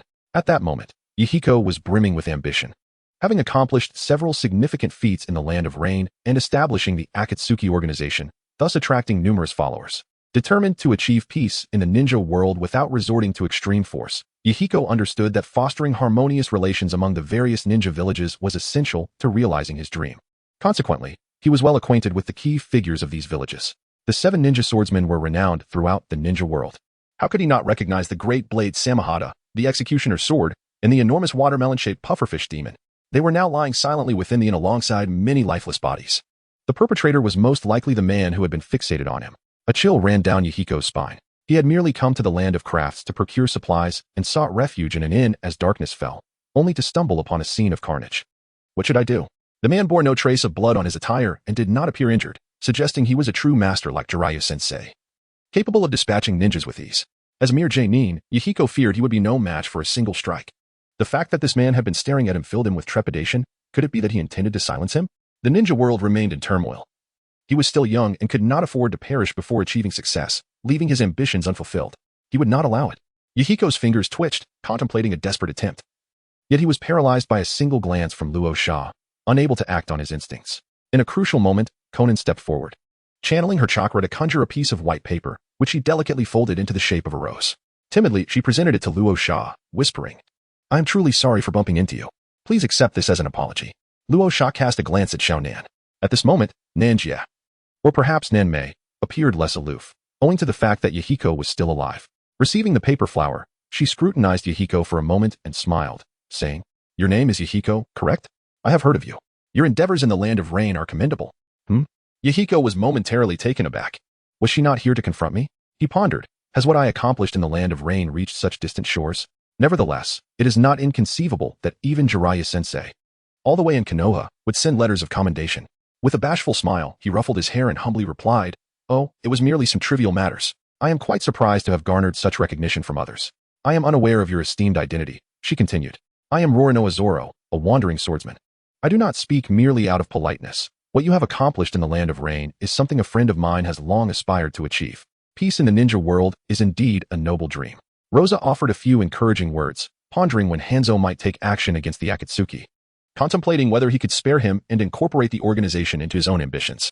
The joy that surged within Yahiko at receiving recognition from Jiraiya and other formidable figures was palpable. It served as a testament that he was not alone in his struggles. Every individual yearns for the validation of others. "Do you possess a shuriken?" Rosa inquired unexpectedly. Yahiko, puzzled, nevertheless retrieved a shuriken and handed it to Rosa. At this juncture, the Akatsuki had only recently been established, with a multitude of members but a scarcity of weaponry, making them acutely in need of various resources. However, it was merely a single shuriken, and there seemed to be no necessity to provoke a conflict with a powerhouse of such caliber over it. Rosa took the shuriken, toyed with it for a moment using electromagnetic force, and folded it into an iron butterfly, which she then presented to Shounen with a smile, saying, "I apologize for colliding with you. This is a small token of my contrition." She then patted Yahiko on the shoulder, encouraging him with, "Keep striving, young man." Before departing gracefully, Yahiko gazed at Rosa's retreating silhouette in the night, murmuring, "It's strange that she would gift you something after bumping into me." Indeed, it was peculiar. Shounen echoed, adorning her hair with the exquisite iron butterfly. "It seems we must find a different inn," she suggested. "Yes, as before, we should reserve 2 rooms," Yahiko replied. "We definitely need 2, Shounen, since you will eventually marry." Chapter 22. The Ninja World Bounty. 2 days later, under the cover of darkness, Kisame Hashigaki and Yurito Ringo stealthily returned to the hidden Mist Village. Their mission to procure supplies in the Land of Crafts had also involved a brief masquerade as counterfeit bandits, a covert order from the 4th Mizukage, Yukura. With the village's economy in dire straits and strategic resources desperately needed, Yukura had resorted to this desperate measure, yet he maintained his dignity by selecting operatives from the Umbu. Avoiding the patrolling ninjas of the village, they infiltrated the Mizukage office, where the flickering candlelight revealed Yukura still engrossed in official duties. The leader of the Hidden Mist, akin to his counterpart in the Hidden Sand, bore the burden of his position without the promise of substantial rewards. Yukura set aside his documents, scrutinizing the 2 kneeling figures before him in the dim light, and expressed his relief. "I had thought it would take you 2 more days. What news do you bring? And where are the others? Are they still in the Land of Crafts? I have warned you repeatedly against greed. One must know when to withdraw, for such endeavors cannot be undertaken frequently." Not seeing the others, Yukura assumed that the bounty was simply too enticing, and that Kisame and his companion had returned early with their spoils. However, the 2 were drenched in sweat, their hearts racing with trepidation as they pondered how to convey the grim news of their mission's failure. Noticing their silence, suspicion crept into Yukura's mind. His gaze fell upon the enormous sword and the skin of a shark slung over their backs. His expression shifted dramatically. To be among the 7 ninja swordsmen was a prestigious honor in the Hidden Mist, second only to becoming the Mizukage. Since the inception of the 7, the likes of Pakin and others had never parted with their blades, so the sight of their weapons in others' possession spoke volumes. Suppressing the rising tide of rage within him, Yukura clenched his fists tightly, his voice low and grave. What transpired? A storm was brewing. Kisame and his companion dared not conceal the truth any longer and bowed their heads, responding, "Our captain and the others have perished.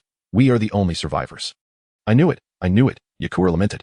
"They must have been too greedy, perhaps targeting the Lightning Country or the convoy of the Leaf. Surely they could not have faced defeat without a fight." It was evident that with the distance between the Land of Crafts and the Lightning Country, any supply run would have warranted a formidable escort of ninjas. Yukura, a man of relative civility, did not erupt in outrage, but instead murmured his painful deductions. "How this pains me. That was village money we lost, and in the current tense climate of the ninja world, not only have we lost resources, but 3 elite jonin as well. The loss is catastrophic." Lord Mizukage, Yurito ventured, raising her head to observe Yukura, noting he did not intend to exact punishment on them. She interjected, "The captains merely intercepted a small merchant convoy. How could that lead to total annihilation?" Yukura retorted, his countenance stern. "Did they not target the Leaf or the Cloud? Perhaps the Earth Country?" Yurito, possessing more knowledge than Kisame, recounted the events from Kagaya's encounter with Rosa to the tragic demise of Pakin and Suigetsu at the inn. "Show me the shark skin," Yukura commanded, frowning. Kisame, reluctantly, removed the skin from his back, and presented it to Yakura. Illuminated by the candlelight, Yakura examined it, discovering a deep gash that repressed the skin's consciousness, indicating the presence of a hidden blade within. Is this Rosa, the swordsman from the village, truly that formidable, akin to the legendary White Fang of the Leaf? Yakura lamented, sorrow overshadowing his features. How could I not grieve? Just as I contemplated a windfall, a formidable shadow appeared to thwart my plans. Has fate truly turned against the hidden mist? With high-level combatants already scarce, relying solely on the Elite 7 ninja swordsmen and their ice release techniques, the loss of 3 elite jonin and several chunin was a devastating blow. Kisame pondered briefly before responding, while I have never witnessed the White Fang in action, I have felt his strength firsthand. His swordsmanship is likely the most formidable in the history of the ninja world, rivaling even the strongest of shadows without reliance on chakra.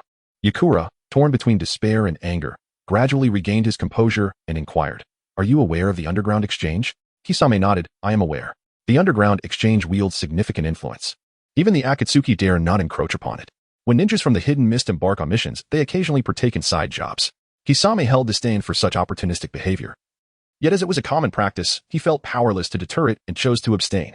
Yakura, intertwining his fingers and closing his eyes, announced, I possess 5 million ryo here. Sketch a portrait of this individual. Take this money to the underground exchange and issue a bounty on the assassin. We cannot accept this loss without seeking recompense. What bounty? Yurito inquired, her brow furrowing. A bounty for his head. Yakura gritted his teeth, his sorrow causing him to misarticulate. Yurito, shifting the subject, queried, do you think 5 million is sufficient? Elite jonin typically command bounties of 2 million. For a shadow-level warrior, should it not start at 10 million? Kisame cast a sidelong glance at Yurito. You certainly understand this matter well. Yakura pressed his hand to his chest. Do not speak of this. Your words only deepen my anguish. After a moment to collect himself, he lamented, 5 million is undoubtedly insufficient. But do we have any surplus funds? We must rely on luck, hoping that someone can slay that Rosa. We cannot afford to suffer a silent loss. Sending someone to pursue him would be tantamount to offering a head on a platter. It is out of the question for me to pursue him myself. What are the village's affairs? Yakura concluded, we must devise a plan through the underground exchange. Kisame hesitated briefly before stating, Lord Mizukage, we did manage to recover the bodies of the captains. They are outside the village. Perhaps we could use their remains to gather some funds. Yakura replied, you would even exploit the dead? Yet he conceded, indeed, sometimes the deceased can be more valuable than the living. Waving his hand for solitude, he dismissed the two, instructing, leave the swords behind and take their bodies to the exchange. Once this matter is resolved, we shall address your transgressions. Understood. Having narrowly escaped a calamity, they emerged from the water shadow office, exchanging a brief nod. Before departing, Hoshigaki cast a lingering glance at Kisame, filled with reluctance. The flickering candlelight illuminated the room, where Shikigami sat in contemplation. The demise of 3 elite jonin from the Mist Village signified a substantial loss, one that would be difficult to suppress for long. It was imperative to devise a strategy to obscure this incident, one that would seem reasonable and avoid arousing suspicion. Allowing Mist Village ninjas to subsequently abandon their missions upon encountering the Sword of the Village of Waves. A daunting task indeed. Chapter 23. The vicious cycle of the ninja world. With the near annihilation of the Mist Village, Raza's mission was virtually complete. He returned to the cave, imparting a few instructions to Maki. Once he had recuperated, he discreetly sought remnants of the Sand Village ninjas using coded signals, and after following them for a distance, he returned to his village alone. This endeavor could be deemed a covert operation, in the guise of Raza, the Sword of the Village, remained beneficial for the time being. Thus, he could not afford to reveal his identity just yet. This encapsulates the entirety of the mission. Handing over the scroll containing ninja tools to Chiyo, Raza commented on its simplicity. Chiyo, alongside eyes, took the scroll, examining it before responding with mixed emotions. While acquiring such an abundance of ninja tools is indeed commendable, it is vital to remember that these were obtained at the cost of the lives of our village's ninjas. With conflict looming, the loss of over a dozen ninjas raises questions of fortune or misfortune.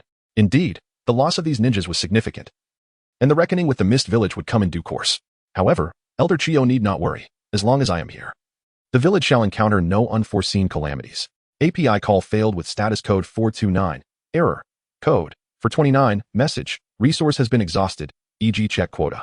Status. Resource exhausted. Raza suddenly recalled something and inquired, given that the production capacity of ninja tools in the village is insufficient to supply all the ninjas, why not expand the village's capacity and enhance productivity instead of perpetually sending money to the land of crafts? To be honest, after spending considerable time in the ninja world, Raza increasingly felt that Sunagakure, as well as all ninja villages, exhibited a certain abnormality. Despite possessing a formidable army, they still had to heed the orders of the feudal lords. Particularly in the case of Sunagakure, it held the least influence among the 5 great nations, utterly reliant on the whims of the feudal lord of the Land of Wind for survival. I know what you are about to say, Chiyo sighed softly and elucidated. In comparison to creation and fostering the welfare of the populace, plundering allows for a swifter acquisition of benefits. After Hashirama Senju quelled the chaos and established the system of ninja villages, the ninja world indeed experienced a period of peace, allowing everyone to recuperate and thrive. Yet, human greed is insatiable, and conflicts have always lingered beneath the surface, merely suppressed for a time. Following the death of Hashirama Senju, the atmosphere of the ninja world transformed entirely. All ninja villages recalibrated their developmental trajectories. Even if one sought to advance civilian welfare, other villages would not permit it. As there were those eagerly waiting to reap the rewards, everyone fervently pursued military strength, perpetuating a vicious cycle that culminated in the current state of affairs, wherein even in the face of hunger, they prepared for war. In the past, there were attempts to seize the resources of the land of crafts. For whoever acquired the blacksmiths from that land would undoubtedly gain a significant advantage in military logistics. However, it is akin to handling a scalding hot potato or a poisonous cake. The first to act would inevitably become a target for the collective ire of the other ninja villages. Thus, they remain trapped in an endless cycle of sending money to the land of crafts. Luo Sha nodded, recognizing that the circumstances of the 5 great ninja villages were akin to the Cold War era, where everyone understood the merits of enhancing civilian welfare yet acknowledged the impossibility of doing so. Poverty merely leads to hunger, weakness invites annihilation of entire villages, making the choice painfully straightforward. Thus, all trivial thoughts must be cast aside in favor of cultivating ninjas, with even logistical support potentially outsourced. Smaller nations, like the land of craftsmen, may serve as neutral grounds during peaceful times, profiting from all ninja villages, yet would find themselves in dire straits once conflict erupts. Take, for instance, the Third Great Ninja War from the original narrative, where even villages with no territorial proximity could engage in senseless skirmishes. The majority of battles occurred within the buffer zones of these smaller nations. To shatter this vicious cycle, 2 paths present themselves, either a harmonious handshake among all parties, which is Yahiko's aspiration, or the emergence of an unparalleled powerhouse whose formidable strength compels all to recognize who truly holds sway in the ninja world. With nothing pressing at hand, I shall take my leave. It seems my recent excursion has elevated my abilities to a critical threshold. Go on, go on. Recently, Kururo has been lingering near your home. Should anything arise, I shall seek you out. Chiyo waved farewell to Luo Sha, her gaze lingering on his retreating figure. Lost in thought, wishing she had a granddaughter of her own. Upon exiting the Wind Shadow's office, Luo Sha made his way home, nodding at every sand-hidden village ninja he encountered. His victory over Yakura, along with his identity as the Third Wind Shadow's disciple, proved quite advantageous. Unlike Konoha, where a Hokage could nominate several candidates, the sand-hidden village had only 2 contenders, Yakura and Luo Sha, with the latter currently enjoying a significant lead. As he neared home, Luo Sha squinted, spotting Kururo, Yakura, and his brother-in-law Yakimaru loitering at his doorstep, prompting him to reflect on Chiyo's erroneous intelligence. Brother-in-law, where have you just been? Yakimaru exclaimed, waving from a distance. As Luo Sha approached, he continued in a hushed tone, brother-in-law, that woman Yakura has been frequently inquiring about you, always hanging around. I suspect she wishes to spy on your new jutsu, so do be cautious. Do not let her succeed. Understood. Luo Sha nodded, pulling out a few bills and handing them to Yi Chaowan. Go, buy me some cigarettes. And keep the change for yourself. Although Yi Chaowan was puzzled as to when Luo Sha had taken up smoking, he took the money and scampered off to the shop. The sand-hidden village lagged considerably behind the Leaf Village, yet some everyday commodities were still available for purchase. Once Yi Chaowan had departed, Yi Tsong stepped forward, lowering his voice to ask, you went on a secret mission. Did you encounter any troublesome foes? API call failed with status code 429. Error. Code. For 29. Message. Resource has been exhausted. E.g. check quota. Status. Resource exhausted. Rasha's lips twitched almost imperceptibly as he surreptitiously entered my home under the cover of darkness. My dear girl, you are engaging in a transgression. Under the scrutiny of Rasha and Karura's suspicious gazes, Yakura, feeling a touch disconcerted, reflexively touched the iron butterfly adorning her hair. How did the mission proceed? Karura inquired, her voice gentle and soothing, dispelling the awkwardness. Tolerably well. I encountered a Kekiai Jinkai user of the Bone Pulse from the Hidden Mist Village, along with 2 members of the 7 Ninja Swordsmen. I dispatched them with minimal effort. The Bone Pulse. The 7 Ninja Swordsmen. Yakura was momentarily taken aback but swiftly regained her composure. Rasha was no longer the Rasha of yesteryear. He could best her in mere seconds. Such rabble as the 7 Ninja Swordsmen were naturally no match for him. Truly, he was the man who had once defeated her. Chapter 24. Electromagnetic Force Intensity Enhancement. With Yakura present, the young couple found it impossible to exchange private confidences. Exacerbating the situation, the woman lacked the tact to excuse herself.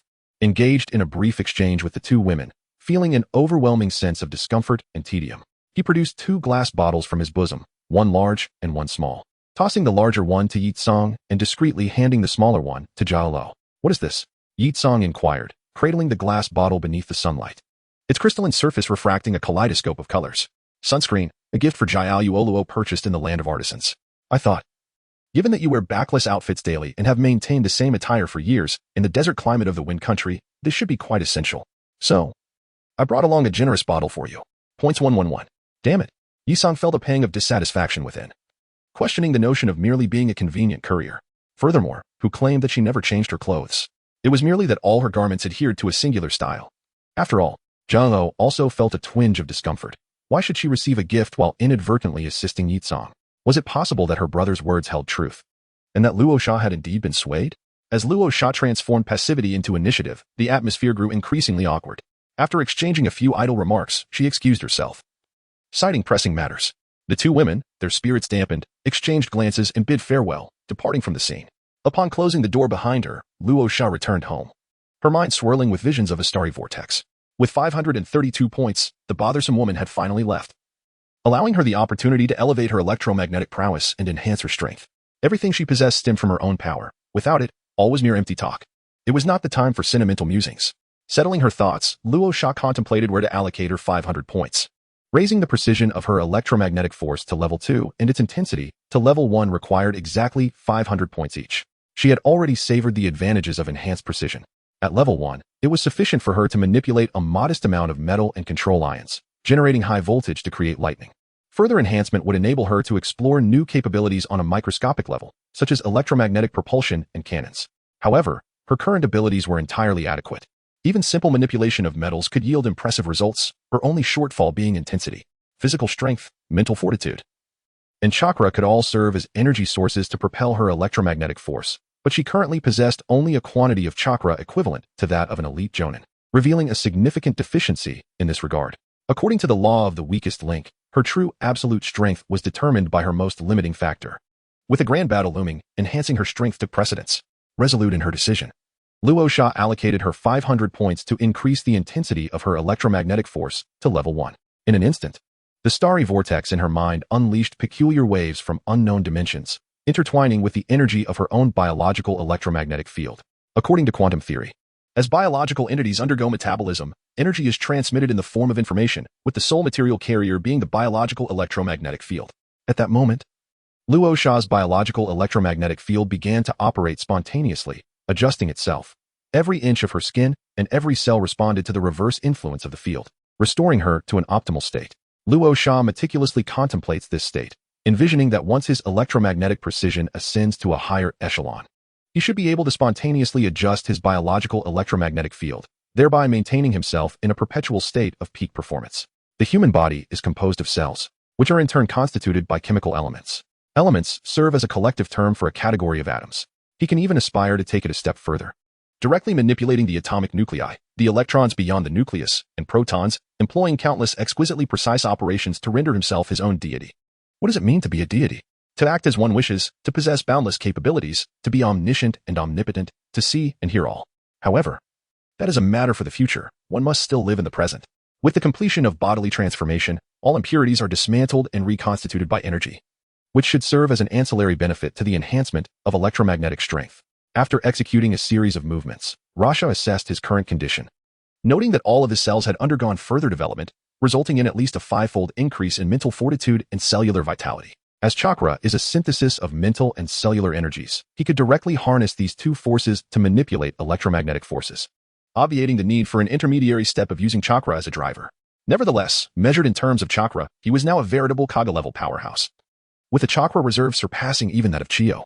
Extending his electromagnetic force to its maximum reach, he found it could extend no further than 300 meters, indicating a doubled radius and a significantly expanded area of manipulation. Further testing and ability development would be impractical within the confines of his home. Fortunately, the Land of Wind offered ample space. After a period of recuperation, Rasha slipped out of the village under the cloak of darkness to acclimate to and develop his newfound abilities. His focus remained on refining his existing techniques, as the current precision of his electromagnetic force precluded the development of groundbreaking new maneuvers, compelling him to refine familiar strategies. Over several days of experimentation, Rasha gleaned substantial insights. Regarding metal manipulation, the maximum mass he could control increased from 70 kilograms to 500 kilograms, representing the most significant improvement, primarily due to his enhanced adaptability to magnetic metals. Conversely, the acceleration of metals saw a comparatively smaller increase, as the energy expenditure seemed to escalate with the mass of the object. A several hundred-kilogram iron ball could be propelled to sonic speeds, while a mere coin could only reach twice the speed of sound, approximately 680 meters per second. His abilities seemed constrained by an invisible shackle, preventing him from advancing further. A limitation imposed by insufficient precision. Rasha surmised that the forthcoming enhancement in precision would likely enable the development of electromagnetic propulsion technology. The energy expenditure for generating high-voltage electricity remained constant, while the smoothness of the process improved. Crucially, his physical and mental fortitude had increased, proportionally reducing the relative energy consumption. He could now command lightning, like a veritable Zeus. With his abilities assessed, Rasha reveled in a period of idyllic bliss, as Kage-level combatants were rarely mobilized. Others handled the village's preparatory tasks, allowing Rasha to merely make a daily appearance before Chiyo.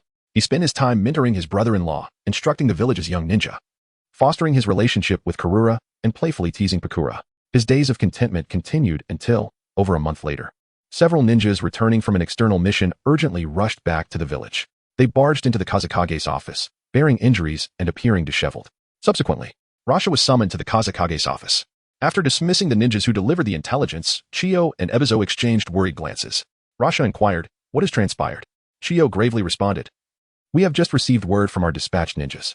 Under the pretext of the disappearance of the Four Tails Jinchuriki, the Iwagakure have dispatched a large contingent of ninja into the Land of Wind, claiming to search for the missing Jinchuriki. They have dismantled several of our strongholds within and outside our borders. The situation is now critical." Rasha couldn't help but chuckle, teasingly remarking, "That Inoki of the Two Plains is quite the character. If he wants to make a move against us, he should just say so directly, instead of fabricating such a flimsy excuse. While a Jinchuriki is vital to a village, it's not that crucial. In the original narrative, Jinchuriki from every village except Konoha were deployed on the battlefield. Only Konoha treated their Jinchuriki like nuclear weapons, concealing them, which was due to Konoha's overwhelming strength. Take the Third Shinobi World War, for instance. Konoha had the Sannin, Minato Namikaze, Danzo, and Hiruzen Sarutobi, 6 Kage-level powerhouses, each capable of holding their own. What about the other villages? If they didn't unleash their Jinchuriki, they'd be utterly crushed by Konoha. Even so, using the excuse of a missing Jinchuriki to enter the Land of Wind is far-fetched. Isn't that akin to a blatant act of territorial overreach? Indeed, Chiyo nodded, her face appearing even more aged. I didn't expect the war to be upon us so swiftly. Our recent personnel movements must have been too frequent, alerting Iwagakure. This squad of ninja may have been dispatched by Inoki to gather intelligence. Should they discern our true situation, we can be certain that Iwagakure will not pass up this opportunity to kick us while we're down. Gaara's father, the Kage of the Sands, bowed his head in contemplation, realizing that the narrative had already begun to deviate from its original course. Contrary to expectations, it was Iwagakure, not Kimogakure, that initiated the probing maneuvers. This divergence, however, was not entirely unexpected. Unlike ordinary transmigrators, he had begun his journey as a Kage-level powerhouse, preventing Sunagakure from descending into disarray, a change with profound implications. The butterfly effect, in his case, presented more advantages than disadvantages. Though temporary hardships might arise, surmounting this initial challenge would usher in a completely different state of affairs, one filled with abundant opportunities. The question now is how to proceed. Should they halt preparations for war, or dispatch forces to delay Iwagakure's advance? Disguised as the Kage, Ebizo clasped his hands together, his heart filled with trepidation. Sunagakure was not yet fully prepared, and an immediate conflict would inevitably lead to a complete collapse. Absolutely not, Chiyo exclaimed, slamming her hand on the table, dismissing Ebizo's suggestion. The Kage's passing is an undeniable truth. Should this information leak, it would undoubtedly trigger a collective assault.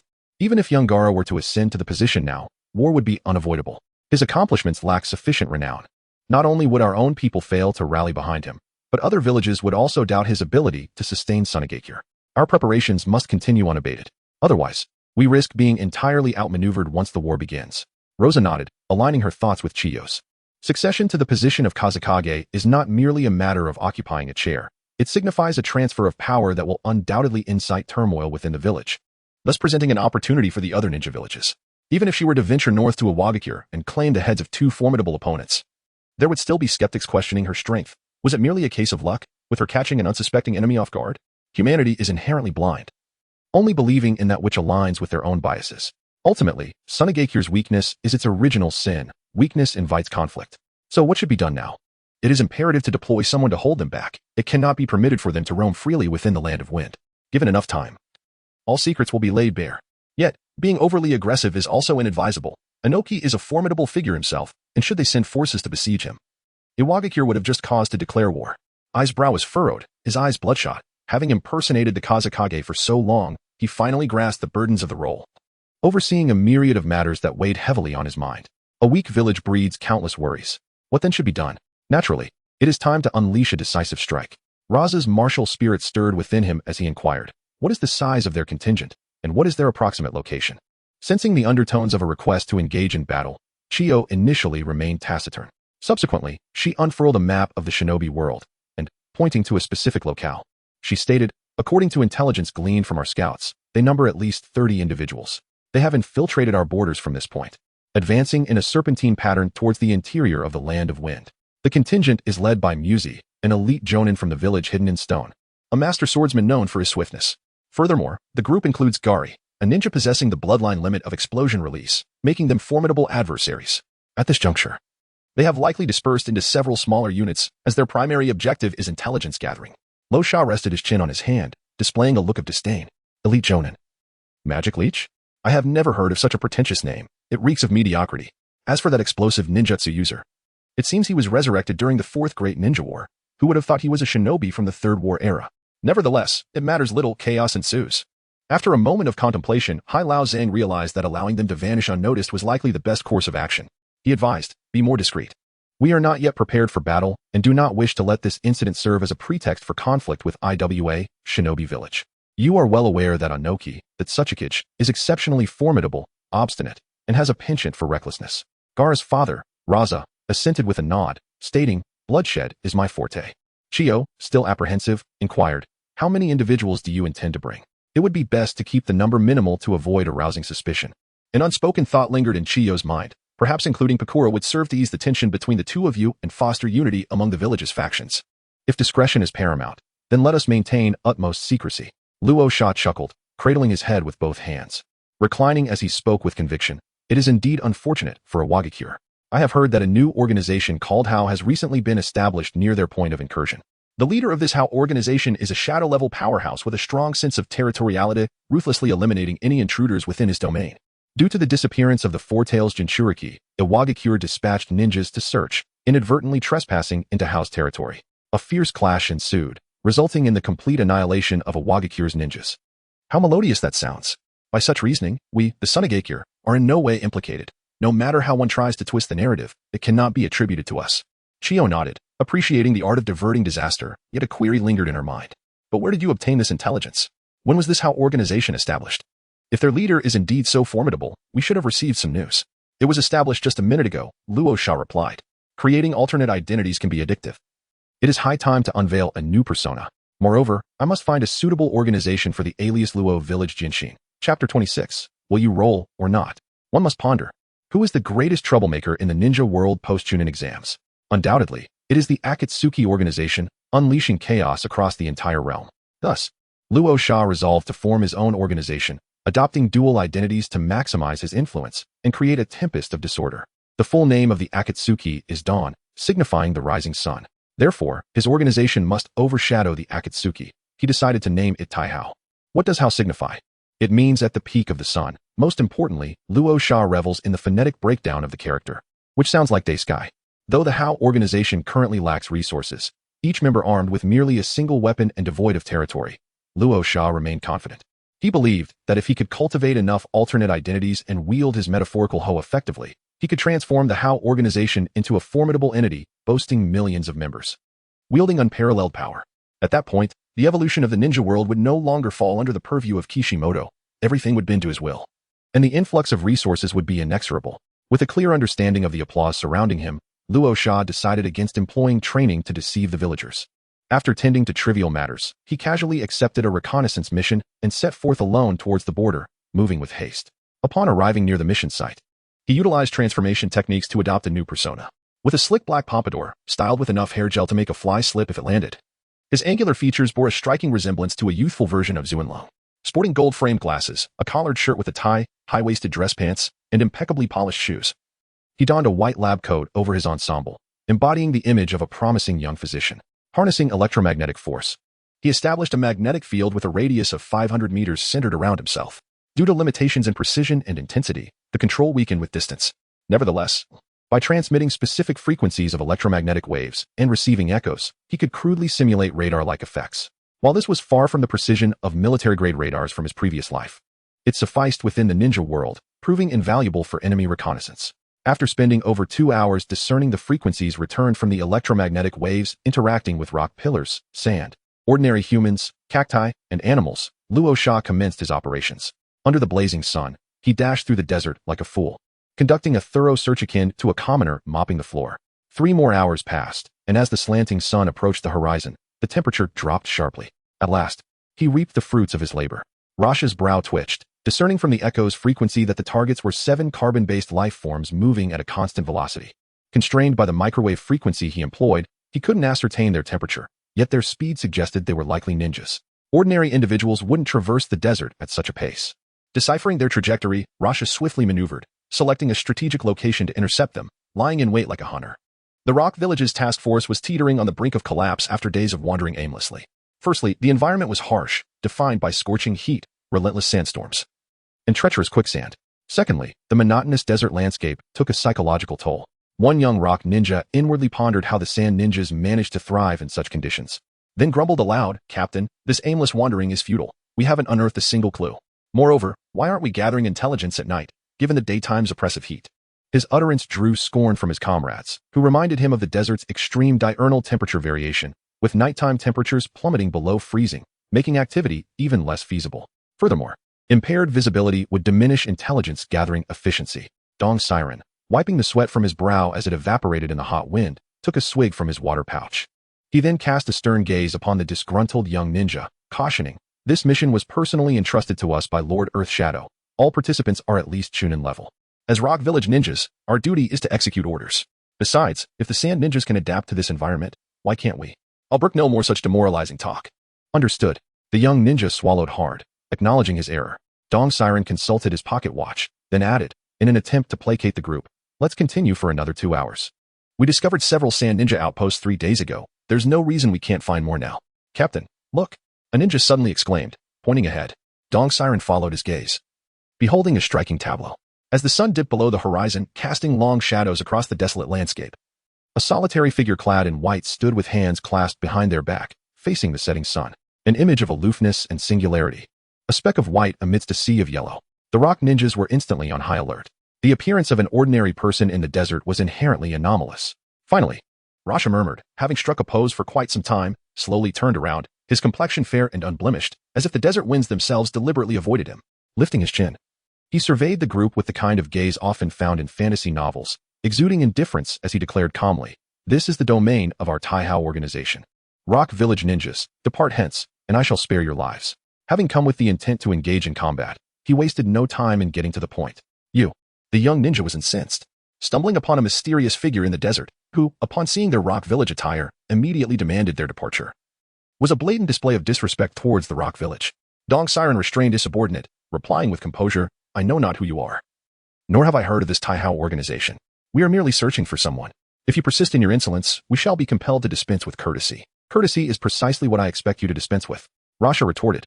"Rock ninjas venturing onto Taihao territory in search of someone. How audacious." Rasha scoffed, adjusted his gold-rimmed spectacles, and issued a threat. "I, in my personage as a confluence of celestial wonders, do not deign to reiterate myself. Be gone, lest you face the consequences." Ninjas from the 5 great villages, when venturing out on missions, often encounter ninjas from smaller villages or wandering shinobi. In the absence of conflicting interests, they generally pass by one another without interference. However, such ostentatious boasting and grandstanding was a novelty to the Eastern dead man, who furrowed his brow and remarked, "What a jumble of names. I am only aware that this is the land of wind, and have never heard of this Taihao organization. It seems you are deliberately seeking a confrontation. Only now do you realize?" Chapter 27. Electroconvulsive therapy. To be unfamiliar with our Taihao organization indicates either profound ignorance or a derangement of the mind. It appears you are in need of therapeutic intervention. Extracting chakra, electromagnetism, activate. With a deep sigh, Luo Sha extended a hand and softly intoned, "Electrotherapy, electric shockwave. When faced with uncertainty, resort to electrotherapy." Before the rock ninjas could react, a surge of electricity generated by high voltage erupted from Luo Sha's palm, striking several of them in a flash of lightning. The ninjas, subjected to the high voltage shock, experienced an instantaneous contraction of their muscles, convulsions, and ventricular tremors, as the current directed the metallic ions within their organs and bodily fluids throughout their systems. Their hair stood on end, the heat seared their skin. Their hearts ceased to beat, and the vast majority of their cells were obliterated, leaving them utterly lifeless. There would be no suffering. All harm was inflicted in an instant. This exemplifies the true destructive power of high-voltage electricity on living beings, far surpassing the feeble lightning techniques derived from chakra. Now, if you wish to depart, your opportunity has vanished, Luo Sha remarked, his white coat billowing in the gusts of sand. Silence enveloped the scene. The Eastern ninja was profoundly shaken, having sensed only a fleeting ripple of chakra before witnessing the demise of 3 of his subordinates in a blink. The study of unmarked ninjutsu has long been a pursuit among the major ninja villages, yet after countless experiments, a unanimous conclusion emerged. Hand seals serve as a conduit for chakra, establishing the framework for ninjutsu. Absent the sealing process, the potency of ninjutsu diminishes to an exceedingly weak state, unless one possesses an immense reservoir of chakra, significantly amplifying its output to enhance ninjutsu's efficacy. The power of unmarked ninjutsu remains negligible. What was he witnessing now? Merely a lift of the hand, a slight fluctuation of chakra, and the summoning of several currents of electricity, seemingly modest yet possessing the strength comparable to an ordinary B-rank jutsu. When did such a shadow-level powerhouse emerge in the ninja world? The Eastern ninja felt the weight of immense pressure. Battles among shadow-level warriors surely determined supremacy. However, the true measure of a person's status as a shadow-level ninja lies in their ability to effortlessly dispatch ordinary ninjas. You must have other accomplices, dozens perhaps, who have simultaneously invaded my territory. Once I deal with you, I shall send them on their way as well. Rest assured, you will not be lonely on the road to the underworld. Luo Sha seemed intent on provoking the emotions of the rock ninjas, his imposing aura fully unleashed. The Eastern ninja gritted his teeth, making a resolute decision, embracing death without fear, and shouted, Ryotaro, go find Captain Magia and Captain Sho. Perhaps only their combined forces can contend with this individual before us. At the very least, we must ensure their swift retreat from this area. However, the young ninja, Ryotaro, was momentarily taken aback, astonished that his previously reprimanding captain was now willing to hold the rear. It's impossible for this person to be an opponent. They cannot be defeated. There is no room for doubt. I am a jounin. Perhaps I can hold him off for a few dozen seconds. In your case, you may not even last a second. The Eastern ninja, filled with fervor, had cast aside his own life in this moment. Right in front of me. You discuss who will stall me. Have you considered my feelings in this matter? Luo Sha nudged his golden-eyed spectacles and pointed towards Liang Tai Lang, unleashing a surge of high-voltage electricity. Hurry. At the moment Luo Sha raised his hand, Dong Si Ren let out a furious roar, swiftly forming hand seals and striking the ground. Earth release, earth flow wall. With a thunderous rumble, a stone wall, devoid of any carving of a dog's head, rose from the earth, standing defiantly in front of Liang Tai Lang, as the high-voltage current crashed against it, sending up a plume of green smoke. With his eyes narrowed slightly, Luo Sha discerned a vulnerability in his abilities. The destructive capacity of high-voltage currents against water-rich organisms far exceeded that of water-based lightning techniques. However, when it came to the destruction of soil, rocks, and other inorganic mixtures, the efficacy paled in comparison to that of water-based lightning. Unless he elevated his level to transform high-voltage electricity into electromagnetic cannons or light cannons, he was confined to the limitations of his powers. Ultimately, his abilities were rooted in physics, while the lightning techniques of the ninja world were steeped in a fantastical essence. Despite being termed lightning techniques, they could conjure a myriad of chaotic explosions. Gritting his teeth, Liang Ta cast a glance at Dong Shirin and shouted, for the rock-hidden village. Before making a hasty retreat, devoid of the dramatic farewells typical of television dramas, this was the resolute nature of a ninja. Everyone, rally together to buy time for Liang Ta, commanded Dong Shirin, as he and his 2 remaining subordinates launched themselves toward Luo Sha. He observed a crucial detail each time Luo Sha unleashed his electrical currents. He made a motion as if lifting his hand. Earth release, rock fist technique. A Chunin declared, forming hand seals as chakra surged forth, enveloping his arms and torso in rocky layers, leaving only his face and joints exposed. Typically, the rock fist would manifest merely as a stone fist on the arm. Yet this exemplified the adaptable nature of ninjutsu. Only novice ninjas would lack such flexibility. Lightning release counters earth release. However, I have discerned that your lightning techniques differ from the conventional ones, exhibiting almost no countering effect against earth release, which constitutes your weakness. Do not underestimate the ninjas of the rock-hidden village. Perish, brat. The Chunin bellowed, swinging his rocky fist toward Luo Sha. Indeed, it was established by Kishimoto that lightning release counters earth release, leaving Luo Sha almost speechless. While the soil contains numerous organic materials that can conduct electricity to a slight degree, the earth release you employ is predominantly composed of rock, primarily silicon dioxide, which does not conduct electricity unless heated to a plasma state. Being in another's world necessitates adherence to their rules. Accept your fate. Rosa slightly lifted his head and smiled, saying, my lightning release is indeed somewhat unique. However, have you ever heard of the legendary ninjutsu known as the body technique? The Chunin's expression tightened. The body technique was, after all, a distinctive lightning release style exclusive to the cloud-hidden village. Electromagnetic force, activate. High-voltage currents enveloped Rose's entire arm, stimulating and enhancing his muscle tissue as he unleashed a powerful punch. Electrotherapy, lightning fist. The tremendous force shattered the Chunin's abdomen, and as the high-voltage current made contact with his body, Rose's fist pierced through, incinerating all his internal organs into charred remnants. As it happens, I too possess knowledge of this ninjutsu, Luo Sha softly uttered as he withdrew his fist, and in the next instant, he felt his legs ensnared. From beneath the earth, a pair of hands emerged, seizing Luo Sha's ankles and forcefully dragging him downward. The decapitation technique, though its name sounded rather flamboyant, had once been employed by Kakashi to pin down Erjuzi like a mere vegetable in the ground. Electrotherapy, discharge. Rasha scoffed coldly, as a layer of high-voltage current manifested around his body, coursing down the subterranean ninja's arm, electrocuting him on the spot. Azuma felt a surge of dread. The seemingly innocuous gesture of raising a hand was not a prerequisite to the man's unleashing of lightning release. Chapter 28. Feigned indifference. Azuma had operated under the assumption that the raised hand was a preparatory motion, allowing him a modicum of evasion through anticipation. However, without this antecedent movement, the lightning release of the man before him became infinitely more formidable, with lightning appearing at his mere whim. Unable to withstand the high-voltage current, one could only succumb, a predicament that seemed insurmountable, at least for ninjas below the Kage level. Why then? Had he allowed Ryotaro to escape when he had ample opportunity to intercept him? A chilling conjecture dawned upon Azuma, draining the color from his face. Realized it? Alas, it is far too late. Ras adjusted his gold-rimmed spectacles, his composure unruffled, and remarked languidly, "The shinobi world is rather confined, insufficient for my ambitions alone. Yet, it is also vast, and locating certain individuals amidst the sands would consume considerable time. However, I am confident that with a guide, our efforts would be substantially expedited." Dong Shirin, gritting his teeth, voiced his conjecture. "So, you intentionally allowed Ritar to depart, intending to track him and locate the others. But even if you succeed in finding them, what then? Captain Magatsu's swordsmanship is exceptional, and Captain Carey possesses the Kekiai Jinkai of explosion release. Their combined might may prove insurmountable, even for you." Despite his words, uncertainty gnawed at Dong Shirin's heart. The abilities exhibited by Luo Sha are exceedingly enigmatic. His formless ninjutsu possesses great lethality and a considerable attack range. If one is unprepared for him, encountering an initial strike is undoubtedly inevitable. Luo Sha chuckled lightly, shaking his finger to dismiss Dong Shirin's conjecture. "You are only half correct. It is not that I must release him, whether it be Ryotaro or Huitaro. As long as there exists someone to guide me, it suffices.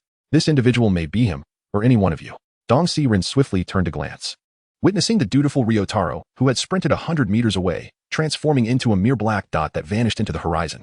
Among the rock ninjas assigned to this mission, there existed a clandestine means of communication.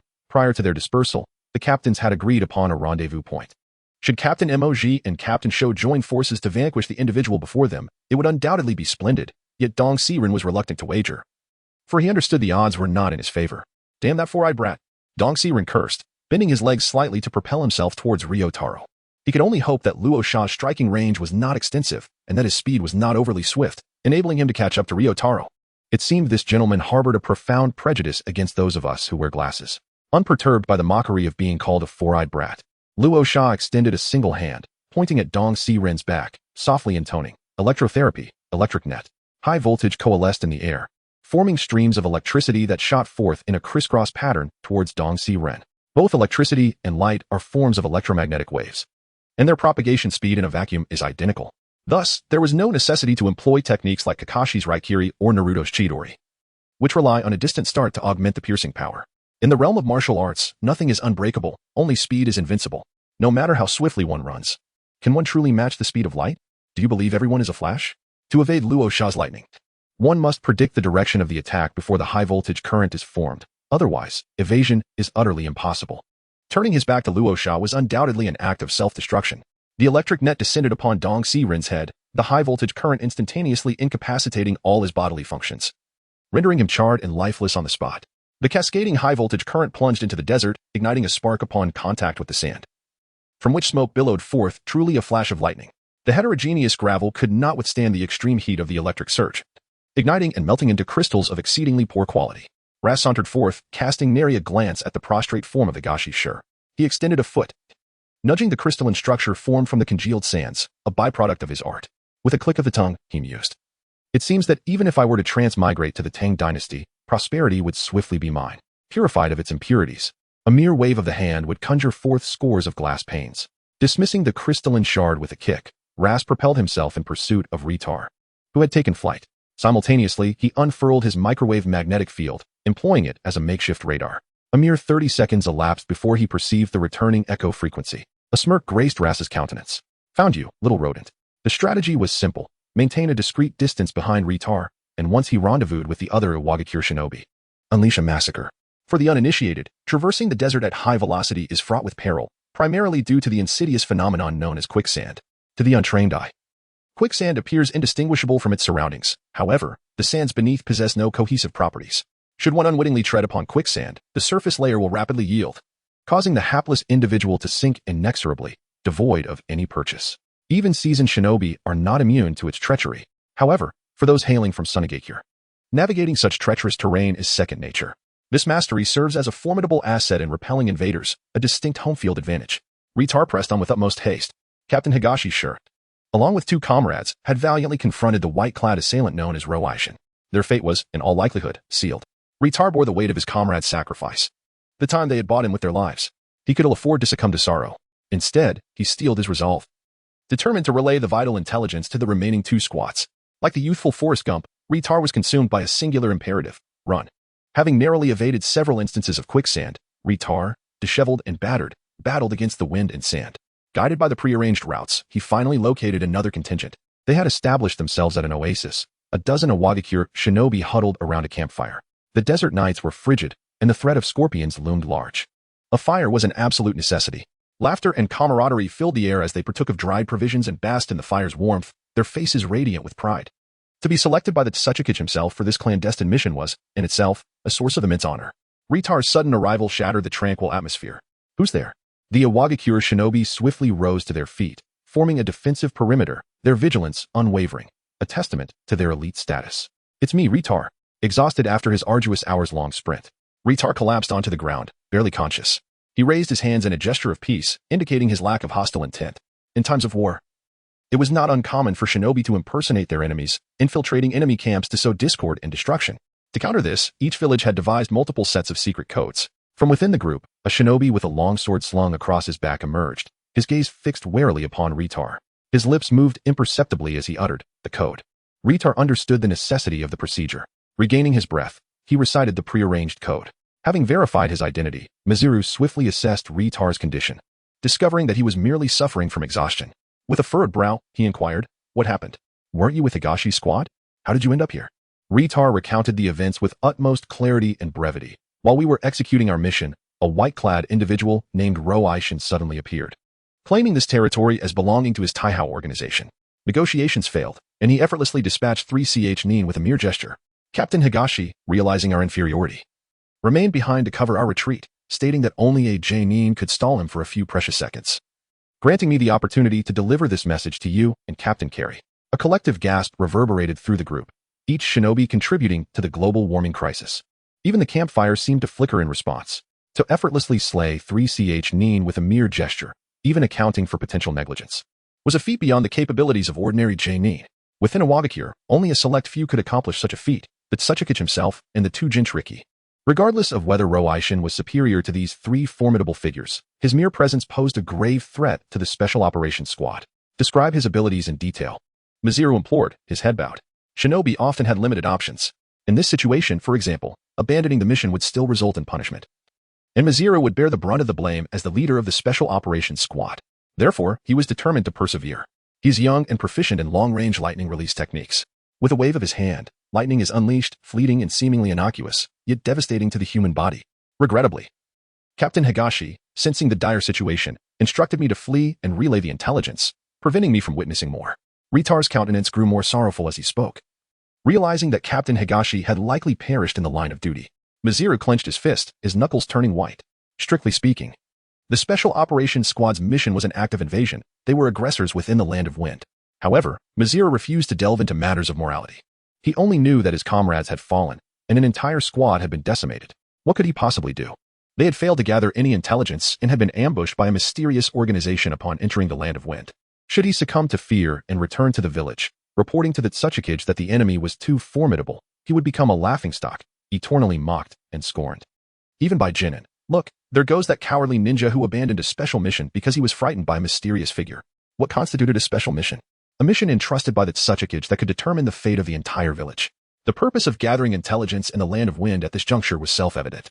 I will not allow myself to become a burden to the village. Having made up his mind, Madara channeled his chakra, extinguishing the campfire with a wave of sand. He drew his sword and pointed it forward, declaring, "Everyone, prepare for battle. We must rendezvous with Carrie's squad as quickly as possible. Splitting up further would be too perilous." "Captain Madara, do you intend to avenge Captain Higashi?" Ritar inquired, his voice filled with hope. The thought that Captain Higashi had sacrificed himself due to his own ineptitude filled Ritar with remorse. If only he were stronger, perhaps everyone could have escaped. A flicker of awkwardness crossed Madara's eyes. After a moment of silence, he replied apologetically, "I am sorry, but I do not seek to avenge Higashi. Our mission is to gather intelligence regarding the disturbances in the Land of Wind. After we rendezvous, we will swiftly withdraw from this area, avoiding direct confrontation. Of course, if the opportunity arises, we will also gather information about this Taihao organization, ensuring that Higashi's death was not in vain." Upon reuniting, they would possess 2 elite J-nin and over 20 ch-nin, a force that no Kaga-level shinobi could ignore. Even if their primary objective was to escape, it would be impossible for an ordinary Kaga-level shinobi to annihilate them all in an instant. "I understand." Ryotaro's expression was somber. As ninjas often find themselves at the mercy of circumstances, the group extinguished the campfire, erasing any evidence of their presence, and set off into the night, fully equipped. The moon shone brightly overhead. Moments later, Rasha strode across the yellow sands, and scorpions emerged from the ground, only to be struck down by an unseen current as they attempted to approach him. He cast a glance at the place where the fire had been buried, shook his head gently, and sighed, a futile endeavor. Their direction was not toward the land of Earth. It was prudent to flee and regroup. For this was not the time to ensnare their quarry. Any object above absolute zero emits electromagnetic waves, while the rock ninjas could bury the fire. They could not equalize the temperature of the embers with the surrounding environment. In Rasha's perception, these rock ninjas were utterly exposed. He refrained from immediate action, wishing to observe whether they would choose to regroup or return directly to the land of Earth, or adhere to their original plan. Fortunately, the leech did not disappoint Rasha's expectations. The long night stretched on, and sleep eluded him. After several hours of relentless marching, the leech finally located another division's position. Although the environment here was far less favorable. Hearing a commotion, the captain, whose hairstyle resembled that of a scion, was jolted awake from his slumber and quickly sprang from his tent. "Alert and cautious," he shouted, awakening all his subordinates. "Who goes there?" "It is I, the leech." The leech appeared hurried, followed by a dozen ninjas whose spirits were notably low. Upon confirming identities, the captain cast a puzzled glance at the leech and inquired, "What has transpired? Were we not to act independently to enhance our intelligence-gathering efficiency? Why have we reconvened? In any case, we must swiftly evacuate this area. A shadow-level powerhouse is prowling nearby, claiming this territory as their own." The Eastern Dead delayed him at the cost of their lives, allowing the intelligence to be relayed. The leech conveyed the gist of his message and then prepared to command a strategic withdrawal. After uniting their forces, he would assume the role of commander. Even the captain would have to defer to him. Suddenly, Ryotaro froze in place, trembling and gripping the kunai tightly. His expression a complex mix as he gazed behind the leech. "What is it?"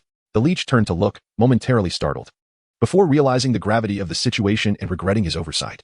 Damn it, having spent all day hunting geese only to be pecked in the eye. He had let his emotions cloud his judgment upon hearing of the Eastern Dead's demise. He confirmed the identity but neglected to check for pursuing enemies behind him. A young man, sleek-haired and adorned with gold-rimmed glasses, draped in a white coat, stepped into the moonlight, walking slowly. His footsteps were so light that the sand beneath him hardly sank at all. Yet, each step he took weighed heavily on the hearts of the leech and his companions, causing them to tremble with trepidation. Rosa surveyed the rock ninja, recognizing only 2 familiar figures aside from Ryotaro. The first was the explosive release ninja Kaji, who had made an appearance during the 4th Great Ninja War. The other was the enigmatic Magger, whose identity Rosa recalled after a moment's reflection. He was no mere extra or unknown entity. In the original narrative, he had ambushed the team of Minato Namikaze at the Kenobi Bridge, inflicting injury upon Kakashi and engaging in combat with Minato himself. Luo Sha smiled faintly, his fingers pressed together as he gently tapped his temple, murmuring, "Do you know? Just a few hours ago, I was troubled by thoughts of how to eliminate you all in a single night. Our Taihao organization's influence is not insignificant. Searching for a group of mice in the vast desert would consume considerable time. Fortunately, I had some luck and managed to find a few. After releasing one, I followed the trail and successfully located their nest." Emoji's expression soured, the veins on the back of his hand bulging. A seasoned elite Jonin regarded as a formidable force within the ninja realm. Even when encountering an ordinary shadow-level warrior, he would have a chance to escape. Yet, to be insulted and referred to as a mere rodent was an unbearable affront. However, for the sake of his subordinates in the mission, he endured. Emoji took a deep breath, suppressing his inner fury, and pondered for a few moments before attempting to negotiate with Luo Sha. I apologize. We were unaware that this was the territory of your esteemed organization. How about we both take a step back? We will withdraw from this area immediately, and in return, you will not hold us accountable for the slaughter of our Wagakure ninjas. The members of the Special Operations Team felt a deep sense of frustration upon hearing this. Was it not the same as conceding ground? The explosive release ninja, Sho, was on the verge of erupting but was halted by a mere glance from Mog. Silently, he gestured a signal, endure for now, and the winds will calm. Currently, we know nothing about this organization or this individual. Gathering intelligence on Sunagakure must take precedence. Once we finish this task and report back to Lord Tsuchikage, the powerful ninjas from our village will surely come to deal with this Taihao organization. Sho's eyes burned with fury, yet he understood the importance of the bigger picture as long as the Green Mountains remained. There would be no fear of a lack of firewood. The mission entrusted by Lord Tsuchikage was paramount. Withdrawing, how could they simply let them retreat unchallenged? Gaara's father, Raza, gesticulated languidly, his gaze sweeping over the assembled throng with disdain. To retreat presents no immediate complications. However, your actions have squandered my valuable time, tantamount to filching my very livelihood. Therefore, recompense is due. Among the score of individuals present, only a solitary one shall depart. The remainder shall become permanent fixtures of this locale, destined to satiate the ravenous appetites of the desert scorpions, who eagerly anticipate a veritable bacchanal. Inciting discord, are we? I deem your prolonged presence here is more fitting.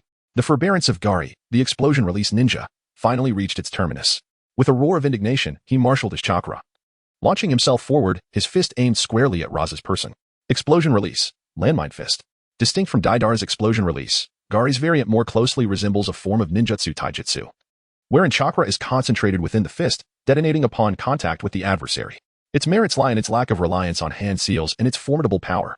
Its demerits, however, are equally apparent. Limited range and a propensity for misdirected strikes.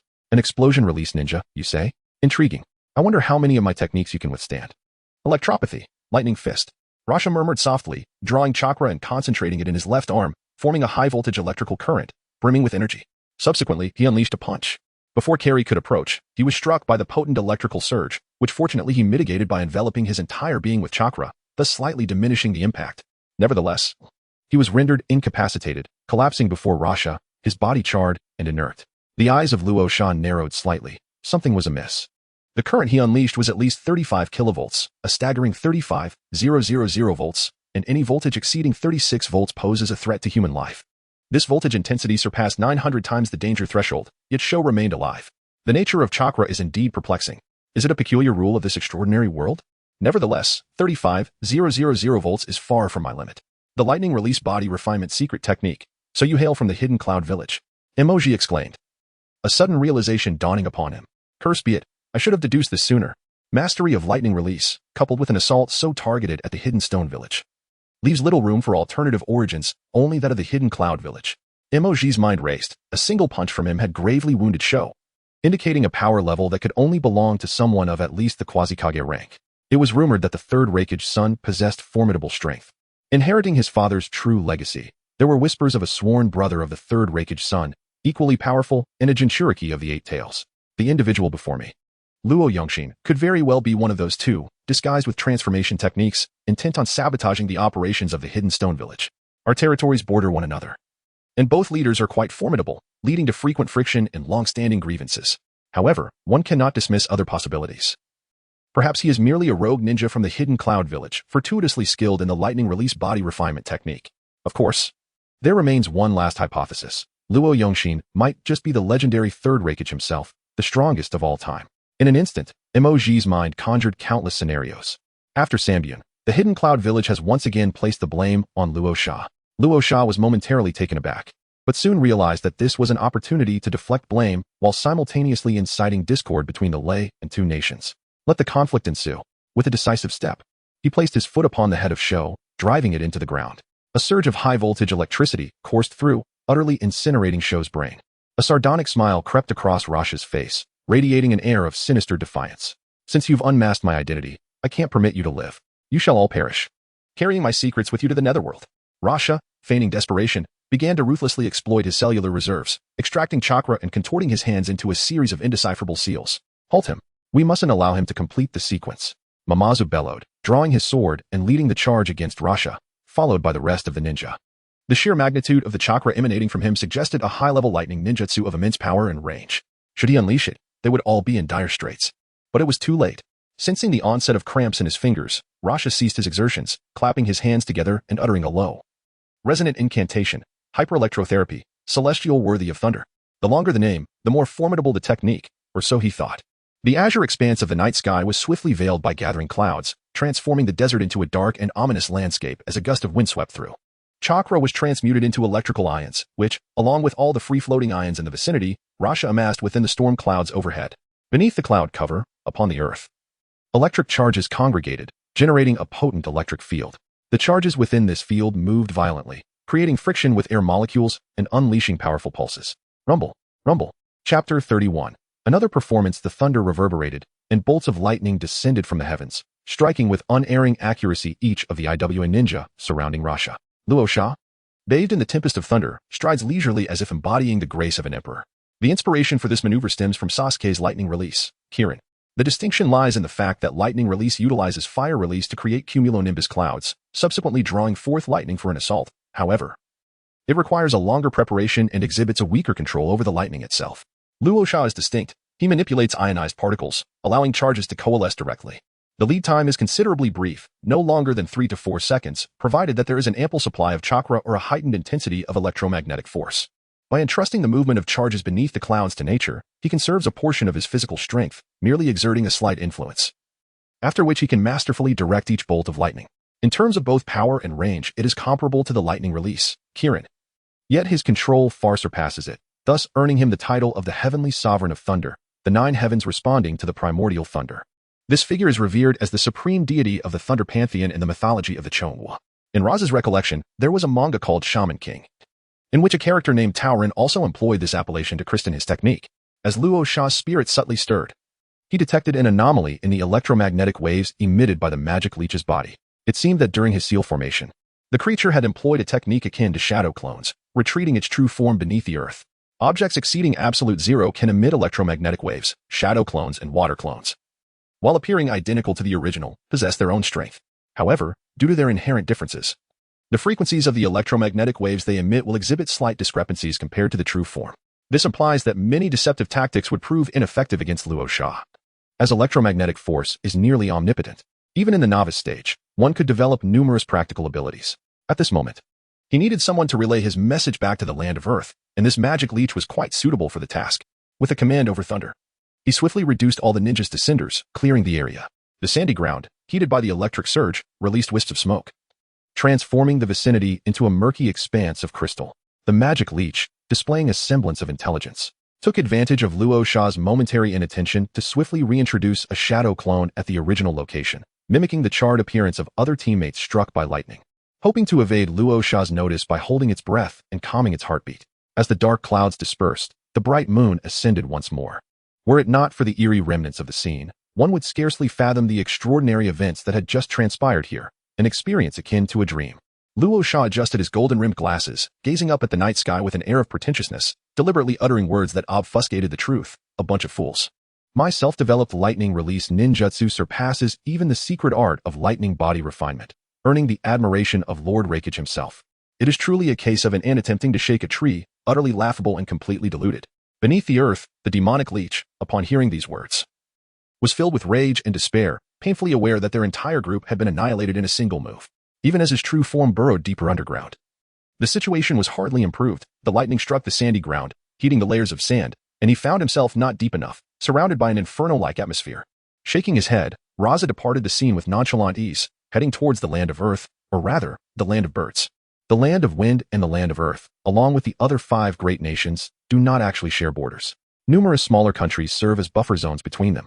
It is likely that the IWA ninja infiltrated from the direction of the land of birds. The decision to establish an organization like Taihao, or the Retian Group, was not made on a whim.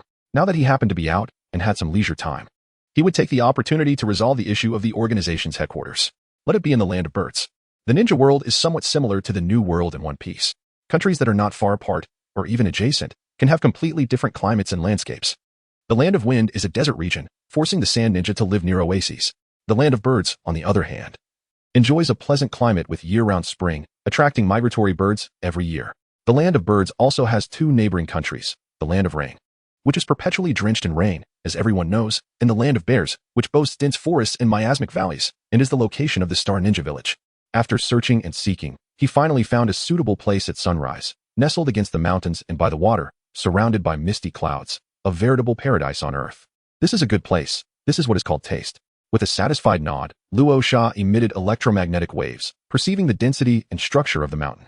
He identified a suitable location and commenced his excavation work.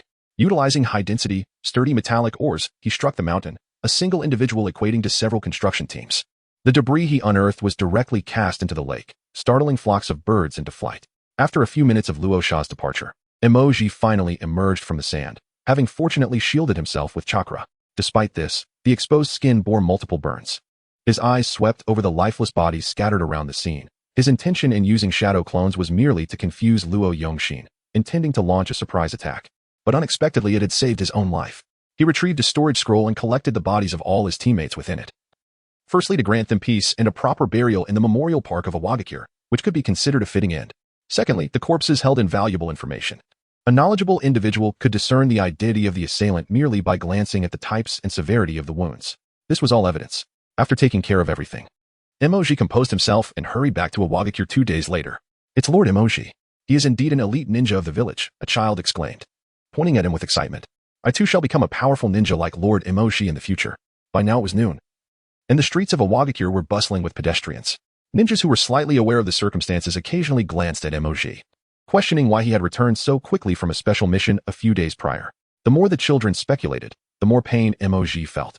What did he have to be proud of? He couldn't withstand even a single blow from the enemy. Out of 30 Chunin, 2 elite Jonin, and 1 Jonin, he was the only one who returned alive. This was a disgrace. Ironically, in order to bring back the intelligence, he had to cling to life. Silently, Emoji's expression darkened as he marched straight to the Tsukikage's office, resembling a mere shell of a man. Bang! In a moment of distraction, he collided with the office door, tumbling inside and refusing to rise. The Tsukikage, Noki, who was at the peak of his ninja career, was seated at his desk handling official matters. Beside him was the legendary, yet mysteriously missing, Four-Tails Jinchuriki, Akatsuki. Chapter 32. I share no sky with Yunin. Hearing the commotion at the door, Noki glanced over and saw Emoji sprawled on the ground. He dropped the documents he was holding and scolded. "How careless can you be? You are a Jonin now. Tripping over a threshold is simply unacceptable. Get up." Akatsuki also looked over and teased. "Isn't this the Emoji who went to the land of wind to find me? How come you've returned so soon with results?" Emoji remained silent, his fists pounding the ground as tears streamed down his face, overwhelmed with sorrow. Noki sensed something was amiss and floated in front of Emoji, his expression shifting in alarm as he demanded, "What happened? Speak." "They're all dead," Emoji exclaimed, wiping away the involuntary tears. Despite being a Jonin, he knew he could not cry no matter the challenges he faced. He recounted the events that had transpired. From the mission in the Land of Wind to the assault on several sand ninja strongholds, to the fateful division of their forces, culminating with the terrifying might of Luo Sha. Naka's astonishment grew with each word. Thankfully, his heart was in good condition. Otherwise, he might have suffered a heart attack. 30 Chunin, 2 Jonin, an elite squad, completely annihilated. In the original storyline, the Awagakure army, led by the East Dead, attacked the Land of Fire with only 200 or 300 core ninjas, only to confront the unparalleled might of Namikaze Minato at his peak. However, the two scenarios were worlds apart. The Battle of Kamizukiyo was a crucial moment in the final conflict, and a surprise assault would certainly require the full strength of the village. For this reconnaissance mission, Noki had dispatched 30 elite ninjas. For Chunin were already the backbone of a ninja village, and yet all had perished. It was akin to using a cannon to swat a fly, missing the target while the cannon itself was destroyed. Such a high casualty rate was enough to cause Noki immense grief. Each Chunin had fought their way up from the ranks of Jinin over several years, embodying the village's hopes as reserves for mid to high-level Jonin. All 30 were gone. After all, Noki had once faced Uchiha Madara and had seen the world. He suppressed his fury and sorrow, quietly inquiring, "What about the bodies? Did you bring them back?" Emoji nodded, retrieving the storage scroll and releasing over 20 charred remains, filling a significant portion of the office. Noki and Akatsuki exchanged glances, both arriving at the same conclusion. The clothing shows no signs of burning. This was lightning release. The heat generated from combustion differs slightly from that produced by electrical heat, the latter lasting for a shorter duration, causing all damage to occur in an instant with immense power. One strike was enough to obliterate an elite squad. The assailant's mastery of lightning release could be considered among the strongest in the entire ninja world.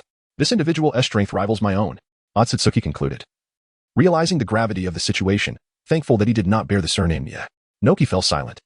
Such a formidable lightning release narrowed down the suspects to either the land of lightning or Konoha. Each of the 5 great ninja villages had its own specialized ninjutsu. The wind, lightning, water, and earth countries each excelled in their respective elemental techniques, alongside various other bloodline limits. Konoha, however, was an exception, boasting vast resources and a plethora of talented individuals. Besides Uchiha's fire release, they were also proficient in the other 4 elements. Is there any other intelligence? Noki inquired coldly. Knowing it was lightning release is not particularly useful. Emoji cast aside his grief and, while recollecting, said, the individual is named Luo Yangxing. He claims to be from the Taihao organization, but I suspect this is merely a false identity. I witnessed him utilize the lightning release body refinement technique and severely injure Sho. I suspect. Cloud Village. Noki seethed, slamming his fist onto the desk. Utilizing the heavy stone technique to crack the surface, emphasizing his rage. It could also be someone else attempting to frame Cloud Village. Let us not rush to anger. We must analyze the situation further, Akatsuki advised. Lightning release might be misattributed, but could the lightning release body refinement technique also be misidentified? Noki, agitated, retorted, expressing his dissatisfaction with Akatsuki's doubts. Such a powerful body technique, aside from the brute who developed it, the Third Raikage, what else could it be? Ah, tell me. What other technique could achieve such feats? Naka's temper flared, yet Akatsuki, equally incensed, showed no respect, countering, ninja combat is fundamentally a battle of chakra. If someone possesses a similar technique and sufficient chakra, imitating the Raikage technique is not beyond possibility. I still believe there is something amiss. How could our covert operation be connected to Cloud Village? How could there be no connection? Noki, disregarding decorum, pointed towards the east, the direction of the land of lightning, cursing vehemently. That brute, the Raikage, is nothing but impulsive. It is not an exaggeration to say that every village has its spies embedded in others. It is unavoidable. This matter is undoubtedly linked to that brute. He must have learned of our operation and, in a fit of rage, sent his own son or disciple to act against us. The notion of a Taihao organization is laughable. Nothing escapes my discerning eye. Why couldn't it have been the Raikage himself?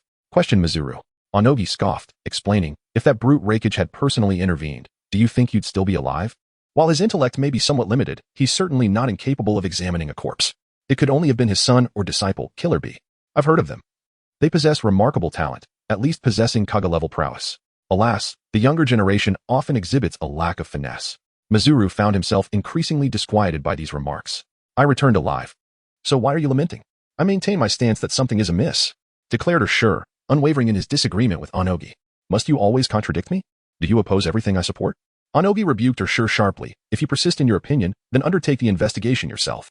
Present evidence and demonstrate the facts, proving me wrong. Until then, step aside. I intend to personally lead a delegation to the land of lightning to confront that brute. This matter cannot be overlooked. It is not uncommon for the Kage of a village to venture out on missions or onto the battlefield. However, this is rare in Konoha, where the village's vast resources and numerous skilled ninja render it unnecessary for the leader to personally risk themselves. Onogi brushed past Ursure, departing in a huff to initiate preparations for his journey to the land of lightning, ensuring that he had a sufficient retinue of subordinates. Tobarama Senju's ambush by the Gold and Silver brothers served as a cautionary tale. Chapter 33. Serendipitous encounter with Waikai. Leaving aside Onogi's impetuous decision to confront the Raikage in the land of lightning, Ursure was equally resolute. He and Onogi shared similarly volatile temperaments, leading to frequent disputes and divergent viewpoints on various issues. In the past, Onogi had often suppressed Ursure's opinions by virtue of his position as Tsukikage. However, this time, Ursure resolved to take action and deliver a resounding rebuke. After entering which region did you encounter that Luo Yangxing? Ursure inquired, his gaze fixed intently on Mizuru. Mizuru understood Ursure's intentions and was reluctant to respond. A Jinchuriki's missions typically require the Kage's approval, limiting their freedom compared to ordinary ninja. Speak. Onogi has already sanctioned my actions. What are you afraid of? Didn't you hear what he said earlier? He wants me to investigate and present him with evidence. Ursure pressed Mizuru further. He had a general idea of the Special Operations Team's point of entry into the Land of Wind, but precise coordinates would undoubtedly expedite his efforts. That was merely a momentary outburst. Unable to resist Ursure's insistence, Mizuru reluctantly divulged the exact location, the border between the Land of Birds and the Land of Wind, approximately 220 kilometers further south. But please, don't reveal that I told you. Ursure patted Mizuru on the shoulder, helping him to his feet and reassuring him. You can trust me on this. Rest assured, this matter has nothing to do with you. It's entirely my initiative. As for the location, I discovered it after extensive reconnaissance. Mizuru felt a wave of relief. While Ursure possessed a fiery temper, he was known for his word and his consideration for others. He would not intentionally cause trouble for anyone. After a moment of hesitation, Mizuru finally managed to say, Luo Yangxing is formidable. If you encounter him, exercise caution. Ursure chuckled dismissively. His lightning release is indeed potent. But am I lacking in strength? Even if he is strong, can he surpass a Jinchuriki, surpass a tailed beast? Mizuta remained silent. A Jinchuriki in full-tailed beast form was akin to a weapon of mass destruction, capable of leveling a small mountain with a single-tailed beast ball. More importantly, they possessed an immense reserve of chakra. Upon closer inspection, it seemed that Ashur was indeed stronger than Luo Yangxing. Several hours later, Anobi had finally assembled his retinue and departed for the Land of Lightning with great fanfare. True to his nature, he acted swiftly and decisively. Taking advantage of this opportunity, Ashur stealthily slipped out of the village, determined to uncover the truth behind the matter and vindicate his suspicions. Meanwhile, RGA diligently excavated the mountain, creating a rough outline. The remaining details, such as the specific layout and interior design, would be addressed in subsequent phases. A sense of accomplishment filled his heart. This would serve as the headquarters for the Akatsuki organization he would establish in the future. The creation of Akatsuki and the cultivation of multiple identities were essential. His position as Kazekage was virtually assured, and he could leverage his influence over Sunagakure to extend his reach throughout the ninja world. Akatsuki would serve as a disruptive force, a supporting cast member whose role was to stir up chaos. He would emulate Chiang Kai-shek, orchestrating events from behind the scenes, playing both sides of the game. The ninja world would become a mere plaything in his hands. A single extra-large cup of coffee could never contain more coffee than a large cup and 10 medium cups. Considering the marginal effect and the degree of control, the multiple identity strategy was more prudent. Upon returning to the Land of Wind, he shed his guise, dispelled the transformation technique, and eliminated the reconnaissance team before heading towards Sunagakure. Moments later, Arga's brow furrowed as he detected an anomaly in the magnetic field several hundred meters away. Since developing the microwave radar, RGA had made it a habit to deploy it during daily activities. The chakra expenditure was minimal, and the early warning system was invaluable. Different objects with varying temperatures and compositions emitted distinct echo frequencies. The current echo frequency indicated a single target, likely a ninja proficient in fire release techniques. Could it be Ashur? Had that fellow truly wandered off? In a state of perplexity, Luo Sha heightened his vigilance. The old purple could wield the same magma release as the four-tailed sun Wukong. Although the essence of flames and magma differed, Luo Sha found himself unable to distinguish the emitted by both. His radar ability remained rather rudimentary. Moments later, a swift, slender figure emerged gracefully from the horizon, waving towards Luo Sha as she approached. With her deep green bob, orange bangs, curvaceous form, and a striking beauty that seemed impervious to the ravages of wind and sand, she donned a signature backless outfit. It was the blazing release ninja, Yitsong. Relieved of his apprehension, Luo Sha noted that from her blazing release bore a striking resemblance to that of fire release, nearly striking a teammate. Having been subtly teased by Luo Sha in the village, Yitsong's demeanor towards him was no longer as frosty as before. An air of awkwardness enveloped the scene, leaving them at a loss for words as Yitsong stood before Luo Sha, her fingers absently brushing against the iron butterfly in her hair. Points 1-1. Surveying Yukura. Raza initiated the exchange, inquiring, "To what purpose have you come hither?" Yukura, with a hand jauntily placed on her hip, arched an eyebrow and retorted, "Pray tell. Is it your contention that reconnaissance missions are your sole prerogative?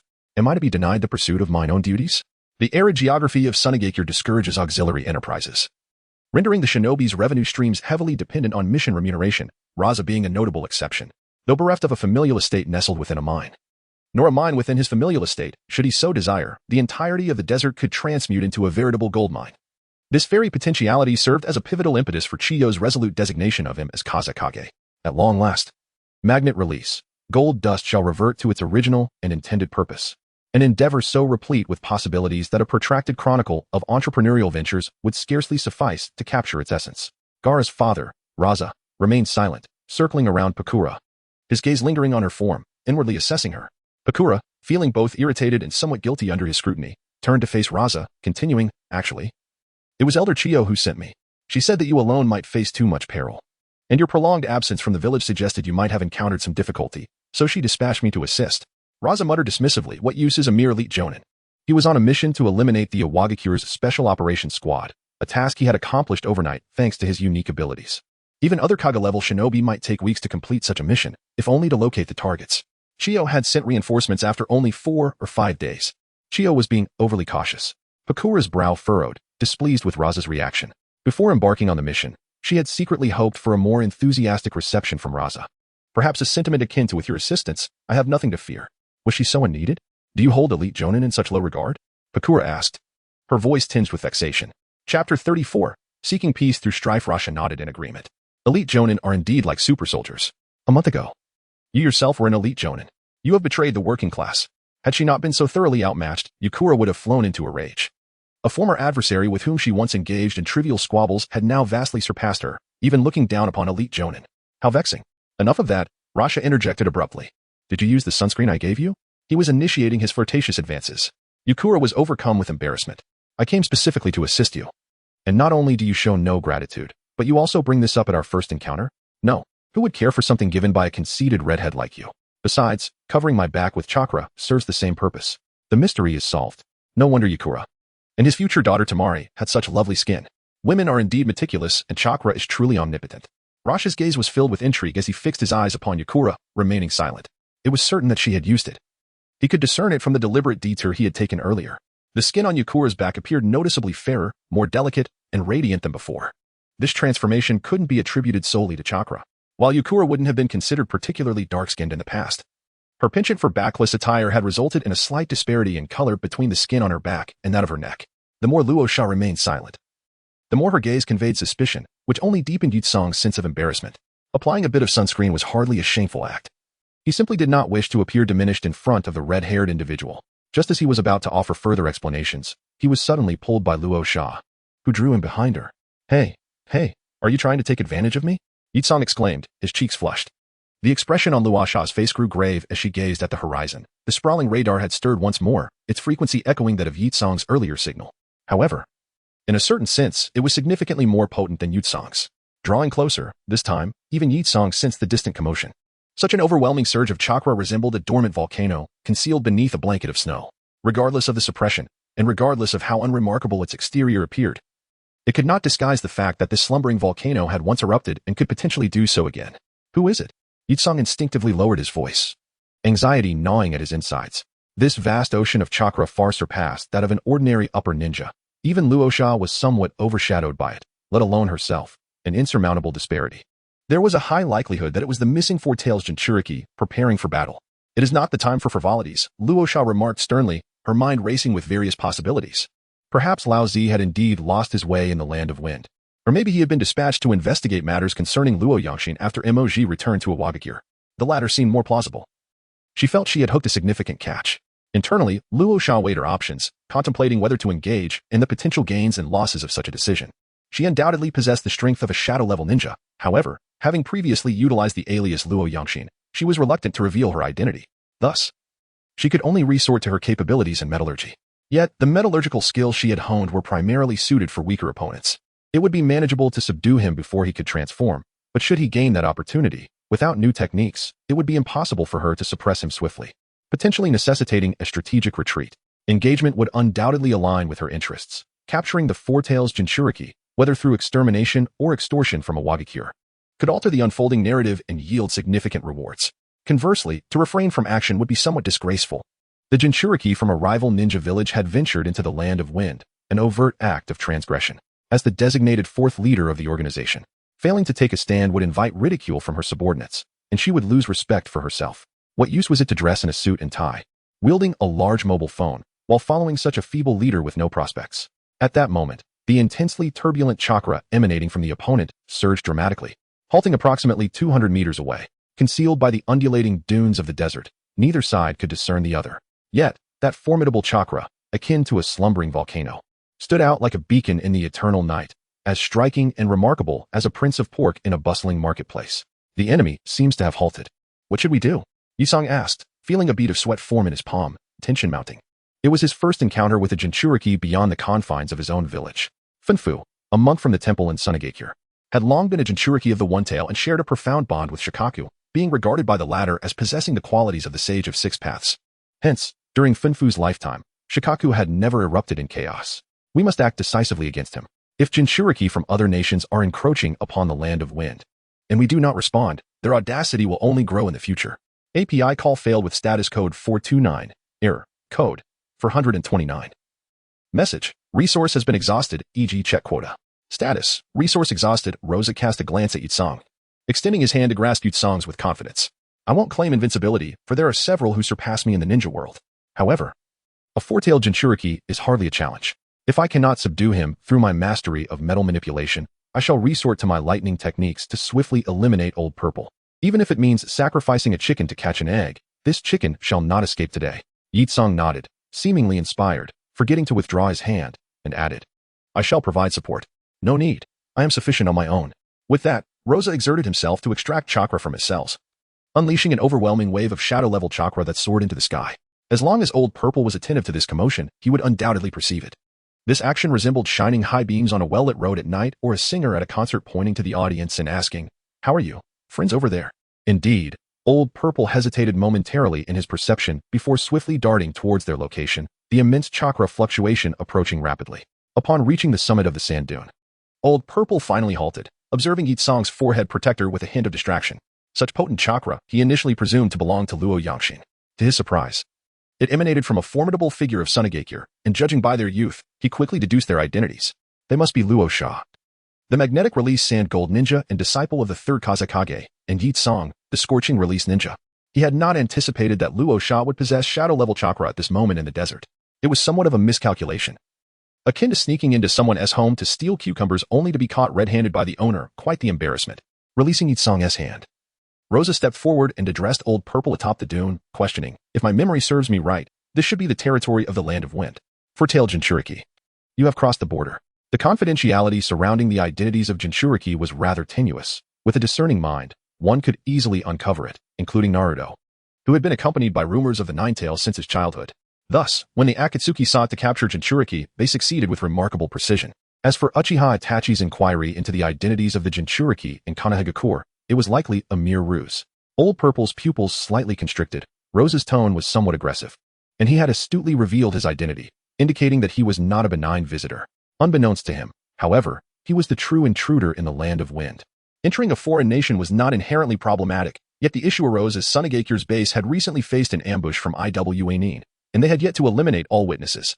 Old Purple steadied his mind and replied calmly, I harbor no intention of engaging in battle with you. I have come solely to seek the perpetrator responsible for the deaths of a squad of our Iwa. He is a ninja proficient in lightning techniques. What do you say we both withdraw and allow for a peaceful resolution? This, after all, is the territory of the Land of Wind. You expect me to retreat? Luo Sha took a step forward, his momentum intensifying, and mockingly remarked, Moreover, why have the ninjas from Awagakure perished in our Wind country? Let us speak plainly. You from Awagakure entered our territory, claiming to seek me, yet your true intentions are all too clear. Now you assert that you are here to find them. Who do you think you are deceiving? Old Z's expression darkened. Indeed, this matter did not favor Awagakure. While it was one thing to gather intelligence, what purpose did it serve to eliminate the stronghold of Sunagakure? The truth was evident.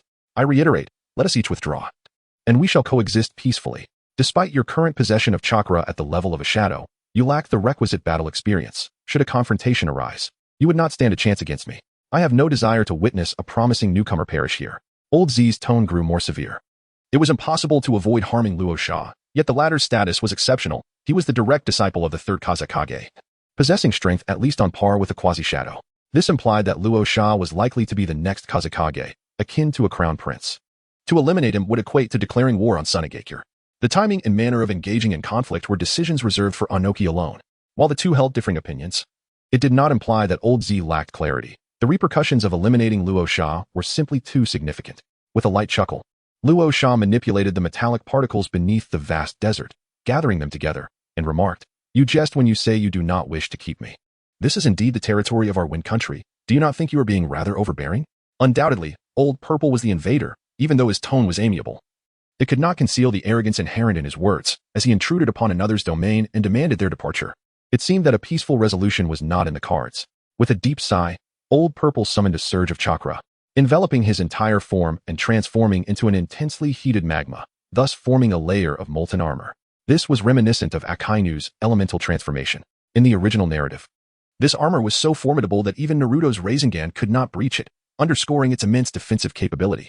Luo Sha tested the defensive prowess of the armor by manipulating several high-hardness metal spheres, utilizing electromagnetic force to accelerate them before launching toward Lao Zi. Boom. A series of resounding sonic booms erupted. As Lao Zi registered the sound, he felt a sharp pain in his chest and forehead, with several metallic particles embedding themselves into the armor. After being subjected to intense heat, they gradually transformed into a fluid, cascading down onto the sandy ground, where they swiftly cooled. Luo Sha furrowed his brow slightly. Indeed, his physical defenses were remarkably robust. The metal spheres traveling at 1 or 2 times the speed of sound, along with shurikens and kunai, proved difficult to breach, resulting only in minor injuries, let alone severe ones. It was certainly challenging. He was truly a veteran of the Shadow Realm. Yi Tsong, witnessing this, was equally astonished. Luo Sha's seemingly effortless maneuver was something she would undoubtedly struggle to counter. The defense of the old purple magma armor was astonishingly high. The old purple warrior, touching the wound on his chest, felt a twinge of fear. The magma armor could withstand ordinary B-rank ninjutsu, which implied that Luo Sha could effortlessly unleash damage comparable to B-rank techniques. This individual must not be allowed to remain. The conflict between the two villages was inevitable. It would be prudent to eliminate Luo Sha as soon as possible, even if it meant hastening the war. You have angered me. The old purple warrior muttered under his breath, swiftly forming hand seals. With a thunderous roar, several metallic projectiles hurtled towards him. Enduring the pain, he completed his seals, tilting his head back to take a deep breath, unleashing a torrent of magma fireballs towards Luo Sha. The fireballs expanded in size, and by the time they approached Luo Sha, their diameter had exceeded 2 meters. Yi Tsong's pupils constricted. The same fireballs had been outmatched, revealing that elite J-Nin were indeed insufficient in comparison. Sensing the scorching wind rushing towards him, Luo Sha chuckled lightly, releasing electromagnetic force to draw forth a continuous stream of high-density, high-hardness metal particles from beneath the desert, utilizing electromagnetic power to constrain them before him. He formed an even sturdier shield, reminiscent of his earlier encounter with Yi Tsong. When the magma fireballs collided with the metallic shield, they splattered molten rock. Yet all the particles were deflected, leaving neither a trace upon him nor Yi Tsong. Yi Tsong glanced sideways, recognizing this tactic once more. The temperature of magma typically ranges from 900 to 1,400 degrees Celsius, while iron melts at over 1,500 degrees. Moreover, the metal particles Luo Sha summoned were not limited to iron, but included metals with even higher melting points. Nevertheless, the metallic shield swiftly melted into liquid metal, showcasing the laws of science could not be relied upon in the ninja world. It seemed akin to Yi Tsong's previous experience, where chakra acted as a combustion aid, elevating the temperature of the ninjutsu, Luo Sha deduced. Simultaneously, he grasped Yi Tsong's hand and swiftly retreated a considerable distance, as the old purple warrior was propelled backward after expelling the magma fireballs.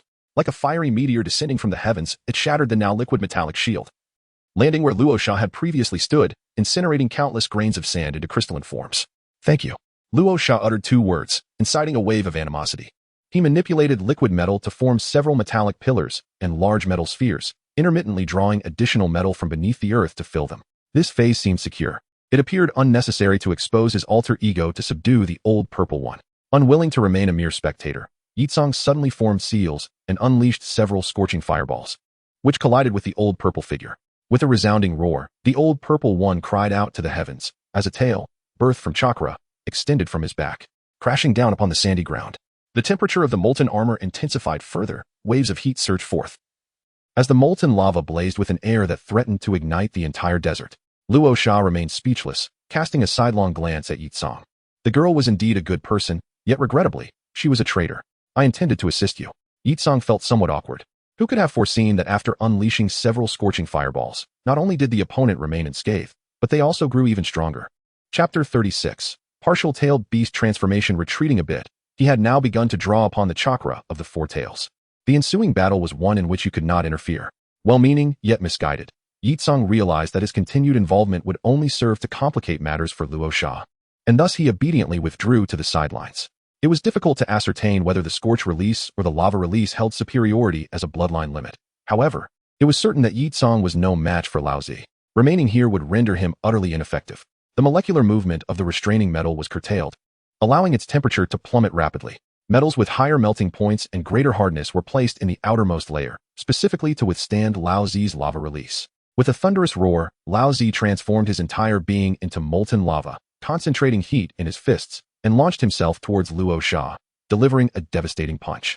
Luo Sha manipulated a colossal metallic sphere to block Lao Zi's punch. The reaction force did not exceed the limits of what Luo Sha could endure. Although the surface temperature of the metallic sphere rose, there were no immediate signs of melting. It appeared that Lao Zi's strength had yet to reach inhuman levels, allowing Luo Sha to withstand the force for the time being. In his heart, Luo Sha made a judgment. As Lao Zi attempted to maneuver past the metallic sphere and press forward, he wielded a metallic rod like a swift arrow, accelerating to supersonic speeds before crashing directly into Lao Zi's chest. Boom. Crack. The molten lava armor adorning Lao Zi's chest shattered with a resounding impact, and the residual force of the metallic rod sent him hurtling backward into the vast desert. 1,000 individuals may each harbor their own interpretation of Hamlet. Yet in the eyes of 1,000, there exists but one Sun Wukong. If you were indeed the genuine Sun Wukong, I would promptly turn and depart, harboring no desire for battle. Alas, you are not. Although Teacher Liu may have tarnished his legacy, the Sun Wukong he portrayed remains iconic.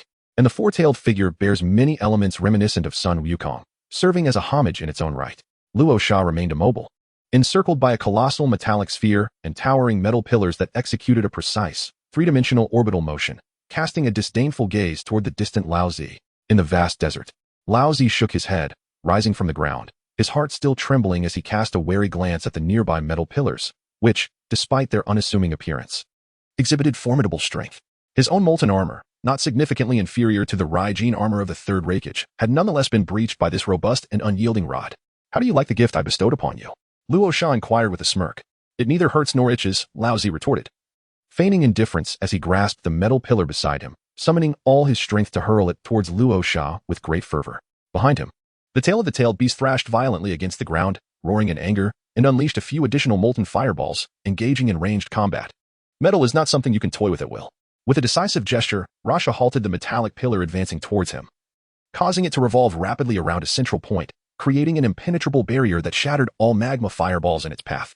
He deftly manipulated several nearby metallic spheres, employing electromagnetic forces to impart an initial velocity, crafting delicate chains from fine metal that linked to the spheres. As the metallic chains danced in a rapid whirl, he bestowed inertia upon the spheres, and when the moment felt right, he utilized electromagnetic energy to accelerate them further. With a flourish, he wielded a meteor hammer, striking fiercely towards Old Purple, the sound of breaking the sound barrier resonating like thunder. Old Purple's senses heightened in alarm. He unleashed several lava fireballs that collided with the metallic sphere, erupting spectacularly but yielding no effect. Attempting to evade was too late. He had no choice but to channel more of the Four Tails chakra, enveloping himself in a cloak of tailed beast energy, and struck the metallic sphere with his fists. Even so, he could not fully halt its momentum. Pain shot through his arms as if they were shattering, and half his body was driven like a nail into the desert floor. To confront varied foes, one must employ diverse strategies. While the duality of mowing down adversaries allows for finesse, a robust approach is also essential during critical assaults. Chakra transformed into golden sand, coalescing into a magnificent throne of sand gold, where Rasha reclined with a casual tilt of his head, lightly tapping the backrest as he directed the nearby metallic pillar to charge at Old Purple. This nonchalant demeanor infuriated Old Purple, who let out a primal roar, his legs bending as he shot skyward, his entire being ignited in a blaze of lava, preparing to unleash another fiery meteor upon Rasha, only to be struck down once more by the incoming metallic sphere. "Get back," he bellowed.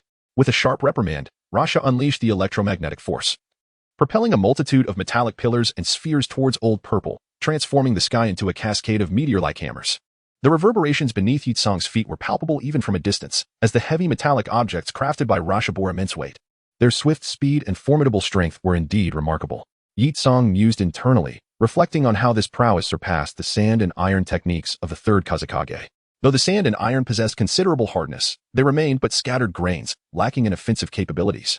In stark contrast, Old Purple, besieged by relentless blows, was left with no choice but to continually draw upon the chakra of the Four Tails to reinforce his tailed beast cloak and molten armor, sustaining significant injuries in the process. Blood flowed from his lips, and his internal organs and bones suffered varying degrees of harm. Rasha's blunt force attacks were formidable, while the armor might deflect the strikes. It could not mitigate the impact, guaranteeing internal injuries. As the dust swirled around him, Old Purple, battered and bruised, felt his consciousness fading. Realizing that he could not continue in this manner, he finally crossed the threshold of desperation. A torrent of chakra, as powerful as a volcanic eruption, surged forth, enveloping Old Purple entirely and morphing him into a colossal shadow resembling a four-tailed gorilla, his chakra swirling chaotically around him. This transformation into a semi-tailed beast marked the point at which a Jinchuriki could truly be considered a weapon of war. Yitsong, momentarily lost in thought, recognized that this was her first encounter with a semi-tailed beast transformation. The usually benevolent Fuko had never succumbed to such rage, nor had Shikaku ever unleashed its fury. In this state, Old Purple struggled to fully harness the power of the tailed beast, his rationality slipping away as he instinctively began to gather a fusion of yin and yang chakra. In a 2:8 ratio, he concentrated the energy in his mouth, forming a rapidly spinning, densely packed black energy sphere, the tailed beast ball. In an instant, the sphere shrank slightly as Old Purple swallowed it, its destructive aura radiating outward. Just as the half-transformed Old Purple prepared to release, a metallic pillar descended from above, striking him on the head, forcing his mouth to close once more. The pent-up energy of the tailed beast ball erupted violently within him, breaking through the fragile confines of his mouth and sweeping across the distant desert, flattening a small sand dune.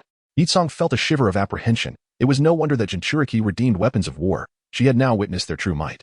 Their chakra exceeded that of ordinary shadow-level warriors, with unparalleled recovery and resilience. capable of entering a rampaging state of tailed beast transformation when overwhelmed.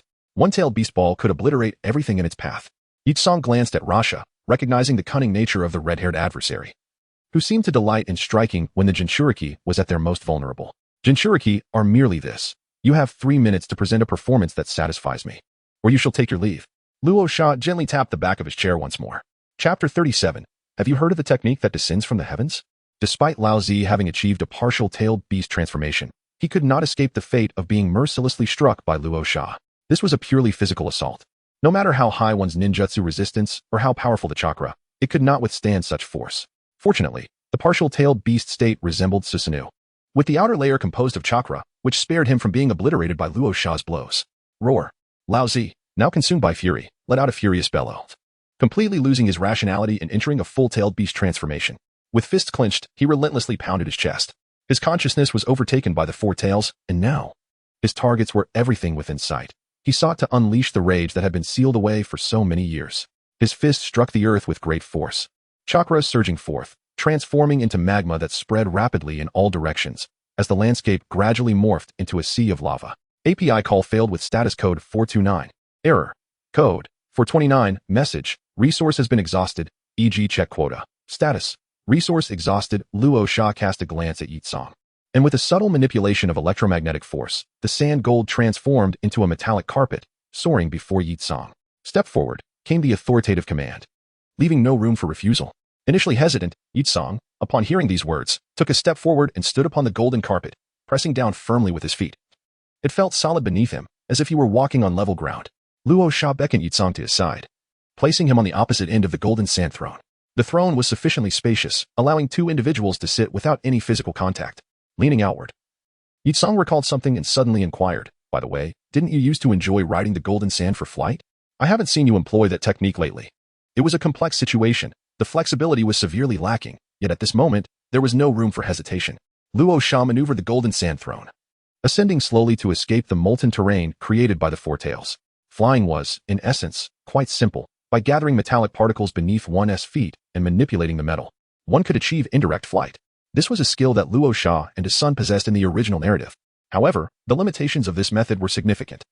At high speeds, the human body could not endure, and the maneuverability was exceedingly poor, imposing numerous constraints. Compared to direct flight through magnetic manipulation, it was akin to a subpar version of the flying nimbus, and it paled in comparison to the art of aerial dance. In an instant, the surrounding landscape was utterly transformed as the 4 tails clenched his fists tightly, striking the molten ground. The lava began to bubble and churn violently, erupting skyward like a volcanic explosion. Lava escape, flower fruit mountain. Do you wish to fly? Luo Sha suddenly turned and asked. Huh? Yi-Song was momentarily taken aback, his mind filled with confusion. API call failed with status code 429. Error. Code 429. Message. Resource has been exhausted, e.g. check quota. Status. Resource exhausted. The ruby sand is divided into 2 functions. One side constrains the molecular motion of the eggshell, preventing it from overheating, while the other side manipulates several metal pillars, lifting them into the sky. As we ascend to an altitude of 1,000 meters, propelled by the force of impact, the ruby sand withdraws part of the eggshell, restoring our sight as sunlight floods in, accompanied by a fierce wind. Are we escaping? Yi-Song shouted loudly, his voice barely piercing through the overwhelming roar of the wind. API call failed with status code 429. Error. Code 429. Message. Resource has been exhausted, e.g. check quota. Status. Resource exhausted. Luo Sha fixated his gaze upon the 4 tails below, where only a faint black dot was discernible. Yet, the overwhelming chakra emanating from it was palpable even from this distance. Prepare to meet your demise. Electromagnetic force unfurled, supporting the golden throne and several metallic pillars as they ascended into the sky, 1,000 meters, 2,000 meters. Ultimately, the ninja world differed from Earth. Upon reaching approximately 5,000 meters, Luo Sha sensed he was nearing the tropopause. Continuing higher posed a peril to his life. Analyzing the chakra fluctuations, he pinpointed the 4 tails' current location and adjusted the magnetic fields of the 4 metallic pillars accordingly. Simultaneously, he applied acceleration, propelling them to supersonic speeds, shattering the sound barrier as they hurtled toward the 4 tails. With an initial velocity of no less than 350 ms, coupled with gravitational pull, the final speed would only increase. The descent from the sky to the ground, spanning 5,000 meters, would take roughly 10 seconds. Ample time to elevate the kinetic energy to unprecedented heights. In the absence of adversaries within his line of sight, the 4 tails, feeling a sense of solitude, let out a resounding howl toward the heavens, only to witness 4 metallic pillars plummeting from above. Before it could react, a series of thunderous impacts reverberated. Bang, bang, bang. Bang, as the pillars struck with precision, suppressing it entirely, its form transforming into a state of complete tailed beastification, the chakra-based body beginning to show signs of disintegration. A powerful scream echoed, reaching Luo Sha and his companions' ears moments later. It was said that a lion's roar could be heard from several kilometers away. Surprisingly, the 4 tails could match that. Did we hit? Have we won? Yi Tsong, brimming with excitement, grasped Luo Sha's arm in inquiry. Not yet, Luo Sha replied, narrowing his eyes as he adjusted the magnetic pole of the last metallic pillar beside him, ensuring that the lowest pole's magnetic charge was opposite to that of the uppermost pole of the 4 pillars below. Like charges repel, while opposites attract. He then pushed the electromagnetic force to its zenith, applying acceleration to the final and largest metallic pillar. This pillar, exceeding 200 kilograms, broke the sound barrier, descending at a velocity of no less than 800 ms. The acceleration, compounded by gravitational force, caused its speed to increase exponentially. As the opposing magnetic poles resonated with the 4 pillars pinning down the 4 tails, the velocity surged to unprecedented levels. Luo Sha had a premonition that if he could enhance his electromagnetic precision to level 2, he could develop technology related to electromagnetic propulsion, thus eliminating the need for such cumbersome methods to employ this technique. At present, he wished to avoid using lightning-based abilities while aiming to capture the old Z alive, leading him to resort to a makeshift version of a space-based kinetic weapon. With a resounding crash, a metallic pillar struck the 4 tails, its immense kinetic energy dispersing all chakra and unleashing a powerful shockwave that swept away the sandy layers within a considerable radius. The earth trembled in response. The 4 tails was utterly vanquished, its chakra dissipating, while the surrounding lava gradually cooled, transforming into volcanic ash. The unconscious old Z lay sprawled in the center of the crater. As the sand gold throne descended gently, Yi Tsong leaped down hastily just before it touched the ground, approaching old Z's side and lightly kicking him a few times with the tips of his toes. There was no response, yet he could sense that life still lingered within. Such is the resilience of a Jinchuriki, Yi Tsong mused, marveling at their formidable vitality. Luo Sha manipulated metallic particles, and with the application of electromagnetic force, propelled them into every joint of Lao Zi's body, at the connections between bones. Subsequently, he crafted a coffin from sand gold, encasing Lao Zi within it. He patted Yi Tsong's shoulder and remarked, "Let us proceed. Our mission has been accomplished with unexpected rewards." This time, Yi Tsong refrained from accusing Luo Sha of taking advantage of her and followed closely behind, inquiring with curiosity, "What was that maneuver you executed earlier? The one that descended from the heavens? It is known as the Armstrong Electromagnetic Acceleration Orbital Kinetic Armstrong Cannon." Such an elaborate name. Chapter 38. The Duke's generosity in times of national unity in the vast desert. The sands appeared as snow, and the sun dipped below the dunes. During twilight, Luo Sha and Yi Tsong walked together, returning to Sand-Hidden Village, exchanging idle banter. The captured Lao Zi experienced VIP treatment, rendered unconscious, with all joints restrained, drifting within the sand gold coffin. This time of day represented one of the rare moments of leisure for the inhabitants of Sand-Hidden, as the sky had not yet darkened, and the temperature was just right.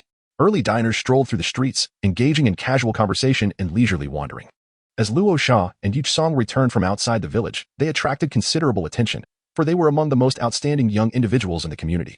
Not long ago, rumors spread that Luo Sha easily defeated Yi Tsong, ascending to the ranks of a shadow-level powerhouse, a claim Yi Tsong tacitly acknowledged. Yet today, the two were seen walking together, chatting and laughing, making it difficult for anyone to discern any tension between them. They appeared more like a couple. Yi Tsong spoke more frequently, while Luo Sha occasionally chimed in. Given the scarcity of female ninjas, and considering Yi Tsong's formidable prowess combined with her sharp intellect, she had a few admirers, but not many close friends. The Golden Reaper, after being guided by Luo Sha, finally laid aside all defenses and engaged in conversation with him as a friend. Suddenly, a sense of unease washed over Yashimaru, who was joyfully cruising through the streets. He broke through the crowd and hurriedly approached Luo Sha. "Brother-in-law! Brother-in-law!" he waved, calling out. Rasha playfully smacked Yashimaru on the back of his head, chiding him with a smile. "Be more steady. You are already a chunin." Yashimaru scratched his head, deliberately nudging Yi Tsong aside to follow closely behind Rasha, inquiring, "Did you just finish a mission with your sister? Why did you return with this woman?" It was impossible for him not to care. His brother-in-law and sister were a perfect match, so how could Yi Tsong intrude upon their bond? Yi Tsong shot a glare at Yashimaru, but mindful of Rasha's presence, she refrained from starting a quarrel, silently shifting to the other side and instinctively brushing her hand over the iron butterfly atop her head. "We happened to run into each other and decided to return together," Rasha casually replied. With a heart untroubled and cheeks unflushed, he felt no guilt about being caught flirting. As long as he maintained his thick skin, awkwardness would never catch up to him. "Oh, I see," Yashimaru remarked, glancing at Yi Tsong. noting her formidable strength and beauty that rivaled his sister's, recognizing her as a potential competitor. However, he reassured himself that it was merely a matter of time. His sister would undoubtedly come out on top. He then glanced at the coffin behind Rasha, tapping it twice to listen to the sound it made. Curiously, he asked, "Brother-in-law, what is contained within?" "A gift for the village," Rasha replied. "A coffin? That seems rather ominous. Has some elder from the village passed away?" "Take a closer look at the one lying inside." Luo Sha smiled as he lifted the coffin lid, and Yachimaru leaned in to take a closer look. Inside lay a man with red hair and a matching beard, seemingly lifeless, yet nothing else appeared particularly remarkable about him. "Who is he?" Yachimaru inquired, perplexed as to why this individual was deemed worthy of being a gift to the village. "His name is Laozi, a Jinchuriki of the Four Tails from the Land of Earth, which means he houses a tailed beast within him." Yitsong interjected, raising an eyebrow. Although she had not been the one to defeat Laozi, she had nonetheless played a significant role in the encounter, securing her place among the elite. Yachimaru instinctively took a couple of steps back, casting another incredulous glance at the coffin. The concept of a Jinchuriki represented one of the most formidable powers within any village, as long as the vessel proved competent. Such a being could wield strength rivaling that of a village leader, with immense power, boundless chakra, and defenses and recovery abilities far surpassing those of ordinary ninjas. A Jinchuriki could unleash attacks potent enough to level a small mountain. Consequently, defeating a Jinchuriki became an exceedingly arduous task, something even elite shinobi struggled to accomplish. Once a Jinchuriki transformed into their complete tailed beast form, they were akin to a tailed beast themselves. Only a handful of individuals in the current shinobi world could contend with a tailed beast. The Third Raikage subdued the Eight Tails purely through strength, severing one of its horns. While the Third Kazekage once managed to suppress the One Tail using the unique properties of iron sand, which was somewhat of a hollow victory. On the other hand, Inoki, the Tsukikage, possessed the mightiest bloodline limit, dust release, with the capability to subdue tailed beasts. Even Sarutobi Hiruzen, the Hokage, renowned for his mastery over all 5 elemental ninjutsu and hailed as the strongest Hokage, had no recorded feats of subduing a tailed beast, yet none doubted his prowess.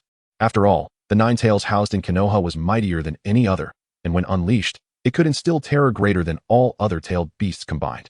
Yachimaru felt an inexplicable surge of excitement, forcing himself to regain composure as he tremulously asked, "Brother-in-law, how did you defeat a Jinchuriki? Was it before he transformed into a tailed beast?" Indeed, that must be the case, he reasoned, convinced that although his brother-in-law was immensely powerful, having evolved his bloodline limit, even he would struggle against a tailed beast. The Four Tails, unlike the One Tail, was not susceptible to the Kazekage's iron sand techniques. Yitsong lifted her chin, regarding Yachimaru with a proud smirk, her hands on her hips. Luo Sha maintained dominance over the Four Tails Jinchuriki throughout the entire confrontation. Even when the Four Tails finally transformed, Luo Sha subdued him with a single move. "Don't underestimate him, kid." Yachimaru stood in shock. Defeating a Jinchuriki and defeating a tailed beast were entirely different concepts. The Third Kazekage had only bullied the One Tail using iron sand techniques, which implied that his brother-in-law's strength had already surpassed that of the Kazekage. The strongest in Sunagakure, indeed. Suddenly realizing the tone of Yitsong's words, Yachimaru clicked his tongue, adopting a sardonic tone. "Shouldn't I, as your brother-in-law, take pride in your victory over a tailed beast? What are you so proud of, woman?" It seemed she had developed a sense of ownership. He would have to inform his sister. Yitsong flushed, her cheeks bright red as she stammered. "A powerful being capable of defeating a tailed beast has appeared in our village. As a member of Sunagakure, shouldn't I feel proud?" "Of course," Yachimaru replied, no longer pressing the matter. He glanced around cautiously, moving closer to Luo Sha and lowering his voice. "Brother-in-law, will this news be announced to the entire village?" "Yes." Luo Sha nodded in affirmation. Throughout their interactions, Yachimaru and Yitsong had often clashed, and despite being in their early 20s, he remained merely an elite jonin. In contrast, Yitsong was 2 years younger than Luo Sha, and had it not been for her lack of political acumen and her ties to the Third Kazekage, public opinion would not have favored Luo Sha. The 2 sons of the Raikage, along with the legendary Sannin, had already engaged with true elite shinobi by Luo Sha's age. Recently, merely defeating Yitsong was insufficient. This time, he aimed for something grander, a Jinchuriki, a tailed beast, a feat of true significance. Moreover, announcing this news would bolster the cohesion among the village's ninjas, elevating their morale and enhancing their combat effectiveness. The Land of Earth had just reported that a Jinchuriki had gone missing in the Land of Wind, and had dispatched a special team to search for him. Shortly after, Luo Sha had returned with the unconscious Jinchuriki in tow. This was a powerful counterstrike. Compromise would never yield peace. One must fight for what they desired. Thus, disseminating this information proved advantageous to Luo Sha. "Brother-in-law, do you mind if I share this news first?" Yachimaru eagerly asked. "What? Do you enjoy being a messenger?" "If you wish, feel free," Luo Sha chuckled. With his brother-in-law's approval, Yachimaru burst into excitement, pushing through the crowd as he raced toward the Kazekage's office, shouting, "My brother-in-law Luo Sha has defeated a complete tailed beast and captured the Four-Tails Jinchuriki from the land of Earth. His words were filled with fervor. The streets of Sunagakure erupted with excitement. Defeating a tailed beast and capturing a Jinchuriki were feats that many could only dream of. Given the sparse population of Sunagakure and the limited number of ninjas, it was inherently challenging to cultivate true powerhouses. The unique profession of puppet master imposed significant restrictions. After decades of talent dwindling, compounded by the setback of the Second Shinobi World War, all the inhabitants of Sunagakure yearned for the emergence of a true stronghold, someone capable of leading them to seize greater resources.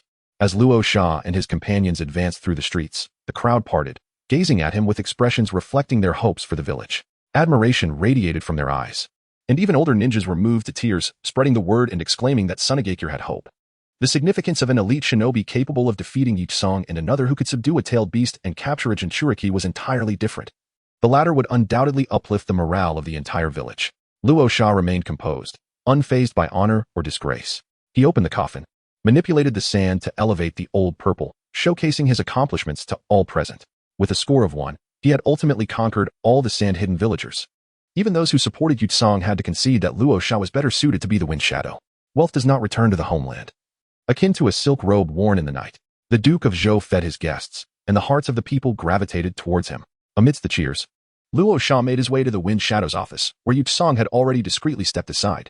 Upon hearing the cheers and receiving news from Orochimaru, Chiyo, disguised as the Wind Shadow's Kais, stood before the office, filled with a sense of gratification as he gazed at Luo Sha. His impressive demeanor and rapid advancement in strength suggested that even if he were to assume the role of Wind Shadow at that very moment, it would hardly stir any waves. With a thud, he placed the old purple back into the coffin and set it heavily on the ground, producing a resounding noise. Luo Sha calmly addressed, "Report, teacher, Elder Chiyo." Jonin Luo Sha, during a reconnaissance mission, encountered the Four-Tails Jinchuriki, the old purple, who intruded into the land of wind with the intent to assassinate the Wind Shadow. After a fierce battle driven by the desire to protect my comrades, I captured him. In summary, let us first attach a label and discuss further. Chapter 39, because my love for the sand-hidden village is profound. With a thud, he closed the door and maneuvered the sand coffin into the Wind Shadow's office, taking a seat at the desk to recount his mission. Chiyo and Ki sat beside him, fully satisfied with Luo Sha's performance. His bravery and decisiveness in capturing the Four-Tails Jinchuriki undoubtedly served as a boost to the morale of the sand-hidden village. The concepts of a shadow and a ninja, of a leader and a pawn, are entirely distinct. The latter need not make decisions, only required to be skilled enough to execute commands. The most crucial quality of a leader is decisiveness, with combat prowess being secondary.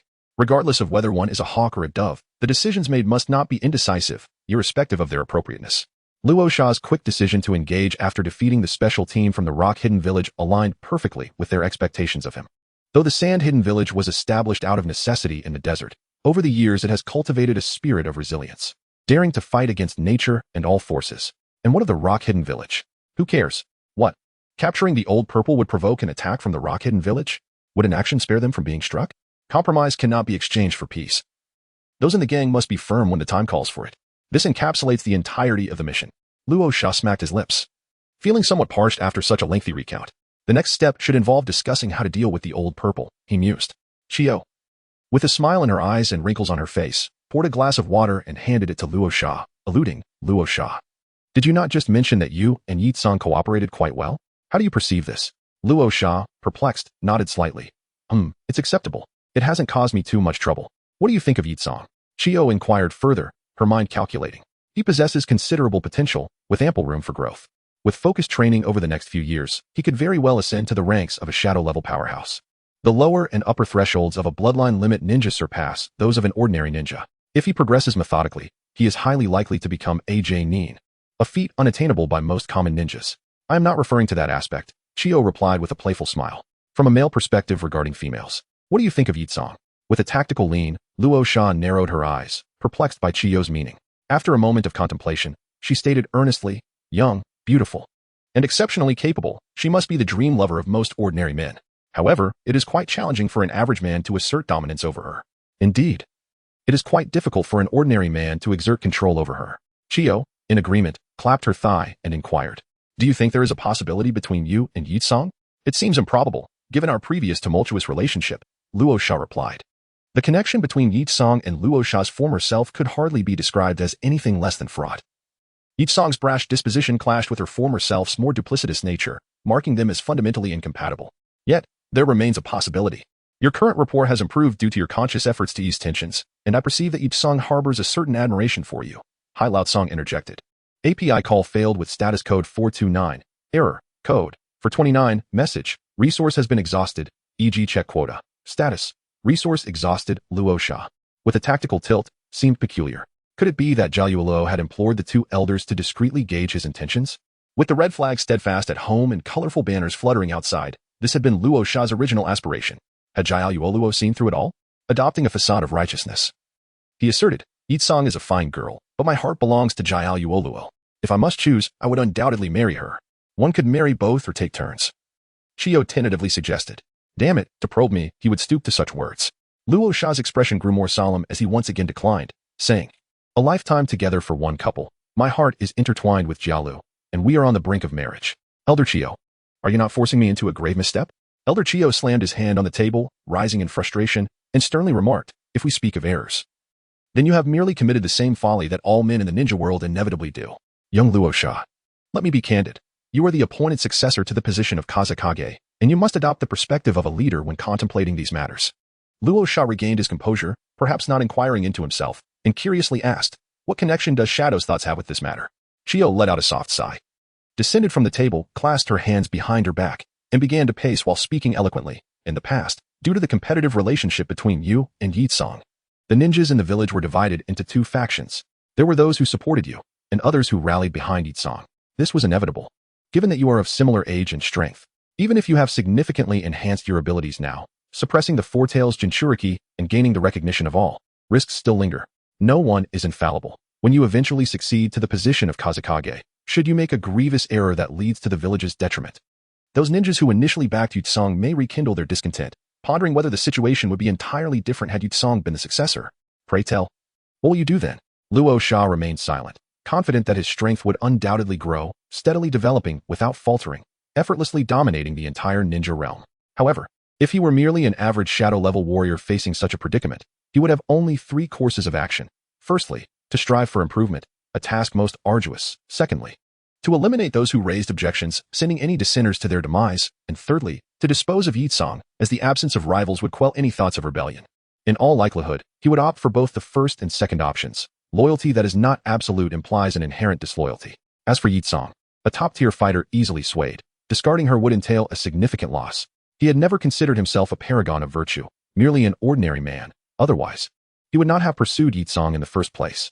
Observing Luo Sha's silence, Chiyo sighed once more and urged, I understand your disdain for Yi Song, but voluntarily mending relations with her is ultimately for the sake of the village. It may seem selfish and place you in a difficult position. Yet since you are willing to make sacrifices for the village, why not endure a little more and take Yi Song as your wife? I will mediate with Kururo and Yi Song, all for the unity of the village. Forcing someone to marry another whom they do not cherish, what immense suffering that entails. Though Chiyo had not personally experienced it, she understood well, having witnessed numerous political marriages. The embodiment of the mighty actor Luo Sha grappled with his emotions for a moment before resolutely rising to his feet, a spirit of chivalry radiating from him. With heartfelt eloquence, he addressed the elder, Elder, you need not persuade me further. The greatest virtue lies in self-sacrifice for the village, for the sake of unity and harmony. For the sake of Sunagakure, I am willing to forsake my personal feelings and reputation, bearing the ignominy of being deemed lecherous. What does that matter? However, I wish for you and Kururo to understand that my marriage to Yakura is not rooted in her beauty, her alluring figure, her youthful radiance, or her enchanting charm, but rather in my profound love for Sunagakure. For the sake of Sunagakure, I, Luo Sha, am prepared to feed the tiger with my own flesh, without a trace of regret. When the time comes, my sentiments towards Yakura will be articulated in a different narrative, perhaps drawn from a melodramatic romance. As I am about to assume responsibility for Sunagakure, a village fraught with challenges, where the sustenance of tens of thousands rests upon my shoulders. Is it too much to take another bride and garner some benefits? I seek your support. Vote for me, as we engage in this competition. Furthermore, I implore everyone to refrain from neglecting this narrative. Insufficient votes and readership will hinder our progress, and lacking advancement will lead to failure. A failing work offers little motivation to write, and I might as well return to manage the family pig farm. Chapter 40. Inner sanctity and outer sovereignty. Having resolved internal matters, we must now deliberate on how to address the issue of Old Purple. Little Luo Sha, you are soon to be the Wind Shadow. From this moment forth, you must endeavor to make decisions that will influence the future of the village. Regardless of whether these decisions prove beneficial or detrimental, as long as you articulate a fundamental logic, we shall support you unconditionally. As everyone settled, Chiyo spoke kindly. Though Sunagakure is weak, it is not without its merits. Chief among them is unity. The two elders are merely aids to the shadow. In the original narrative, to resurrect Gaara, Chiyo even sacrificed her life to employ the rebirth technique. Prior to that, both elders staunchly supported Gaara's ascension to the position of Wind Shadow, wielding real power without the slightest greed for authority, far superior to the treacherous insiders in Konoha, who were utterly lost in their ambitions. Indeed, whatever decision you make, we shall support you, replied Hiruzen, nodding. The pressing matter is to determine how to deal with Old Purple, whether to kill or to spare him. The decision lies with you. Gaara's father, Raza, lowered his head in contemplation. The fact that the two elders did not covet power was indeed welcome news to him, and also within his expectations. As for the matter of Rashi, that was proving to be somewhat troublesome. Capturing Rashi at this juncture would only offend the land of Earth, but not irreparably so. Are there any other suitable candidates within the village to become a Jinchuriki? Raza inquired. No, there aren't. Bunpuku was the only one in decades. Chiyo replied, shaking her head. Becoming a Jinchuriki isn't so easily achieved. I see. In the original narrative, after Bunpuku's death, Sunagakure was unable to find a suitable host for Shikaku, and after a series of failures, Raza had no choice but to seal Shikaku into the unborn Gaara. After a period of contemplation, Raza elucidated his analysis. To eliminate him is not entirely out of the question, as it would significantly diminish the strength of the land of Earth. However, we would derive no tangible benefits from such an action. The demise of a Jinchuriki leads to the eventual resurgence of the tailed beast, potentially resulting in its recapture by Iwagakure. Furthermore, weakening Iwagakure does not necessitate the termination of Rashi. Merely detaining him and impeding Iwagakure's movements would achieve a similar outcome. Conversely, releasing him is certainly not a viable option, as it would yield no advantages and would subject us to ridicule, with outsiders perceiving it as a manifestation of our fear of Iwagakure. Very well. What is your preferred course of action? Chiyo inquired, nodding in acknowledgement. Rosa did not respond, his gaze profound, and he countered with a question. How's the state of readiness in the village? Chiyo and Ebizo seemed to grasp the implication. Rosa was likely considering a trade-off involving Akatsuki and Iwagakure to procure much-needed supplies. Various strategic points along the border were currently manned by several small squads, and the village had dispatched as many ninjas as possible under various pretenses. However, the situation regarding resources was far from optimistic. The current tense climate rendered military supplies scarce, with all major ninja villages in preparation for war, making procurement quite challenging. Some villages were gearing up for offensive warfare, while others were preparing for defensive battles. This was an intricate web of interdependence, with no village able to remain aloof. Sunagakure had escalated its conventional state of readiness to a heightened alert, amplifying its efforts. Gently tapping the table, Rosa calmly stated, at this moment, Noki should be leading his forces to the borders of the Land of Lightning. Regardless of the outcome, he will undoubtedly engage in battle with the Third Raikage. At the very least, he must provide an explanation to his subordinates. He instructed them to keep a close watch on developments there, and once the atmosphere grew more charged following their confrontation, he would release the news that they had captured the Four Tails Jinchuriki, thereby significantly diminishing Iwagakure's strength. He believed that the tensions between the Land of Lightning and the Land of Earth would escalate further. Chiyo and Ebizo exchanged glances. Rosa had previously left them with an impression of bravery and decisiveness, but they never anticipated this unexpected revelation. The young Rosa was indeed cunning. After Naka's clash with the Raikage, in such a tense situation, he would announce the capture of Akatsuki, indicating a substantial loss of high-level combat power for the Land of Earth. What would the Land of Lightning think? Surely, they would seize this opportunity to attack the Land of Earth, at least testing the waters. What then? Chiyo eagerly inquired, anticipating Rosa's next response. Though she had already formulated some conjectures of her own, suspecting it involved opportunistically raising prices and extorting the Land of Earth, Rosa continued, next, we shall send word to both the Land of Lightning and the Land of Earth, making a grand display of our intent to negotiate concerning Akatsuki. We will compile a list of the supplies we lack, producing 2 copies, one for Noki and one for the Raikage. If the Land of Lightning accepts our offer, we will eliminate Akatsuki or detain him. Should they be willing to double their price, then we will deliver Akatsuki to them. As for the Land of Earth, their offer must surpass that of the Land of Lightning, for we shall not return Akatsuki otherwise. Chiyo and Ebizo leaned back in surprise, realizing the extent of Rosa's cunning. He not only intended to extort the Land of Earth but also sought to manipulate the Land of Lightning. With the Land of Lightning lurking ominously, Noki would have no choice but to acquiesce to Sunagakure's demands, even if it meant tightening his own belt. The prospect of Noki abandoning the pursuit of Akatsuki to attack the Land of Wind was inconsequential, should he dare to act. The Land of Lightning would not miss the opportunity to exploit the situation. Consequently, the Land of Earth would find itself embroiled in a two-front war. In the meantime, the possibility of an alliance between the Land of Earth and the Land of Lightning in the near future seemed bleak, or rather, it would remain improbable for an extended period. Brilliant, simply brilliant. Chiyo's eyes sparkled with admiration, praising Rosa's devious heart. The leader must be shrewd. Internal virtue must be paired with external cunning. As for offending two major ninja villages, such considerations were unnecessary. The ninja world thrived on mutual exploitation, where betrayal was commonplace. To place hopes for peace upon others and pray that adversaries adhere to principles of righteousness and morality was futile. Seizing opportunities and striving to enhance one's own strength was the prudent course. Thus, by acquiring the urgently needed supplies, they would truly complete their pre-war preparations. With the advantage of their home ground, even against the full might of both the land of lightning and the land of earth, they would not succumb to defeat for a considerable time. Ebizo nodded repeatedly while Sunagakure could indeed face siege. It was improbable that both major ninja villages would attack in unison. Such treatment was reserved for Sunagakure. As the saying goes, pulling one thread unravels the whole fabric. If you lead your subordinates to assault others, you must be prepared for retaliation. Yet, there lingered a sense of dissatisfaction. Chiyo sighed softly, lamenting, having captured the Four-Tails Jinchuriki. Even if we can exchange him for much-needed supplies, it still feels somewhat lacking. The loss and subsequent recovery of the Jinchuriki will not significantly weaken Iwagakure. I have a plan that will ensure Iwagakure suffers both losses and setbacks, Rosa replied with a smile, his heart shrouded in darkness.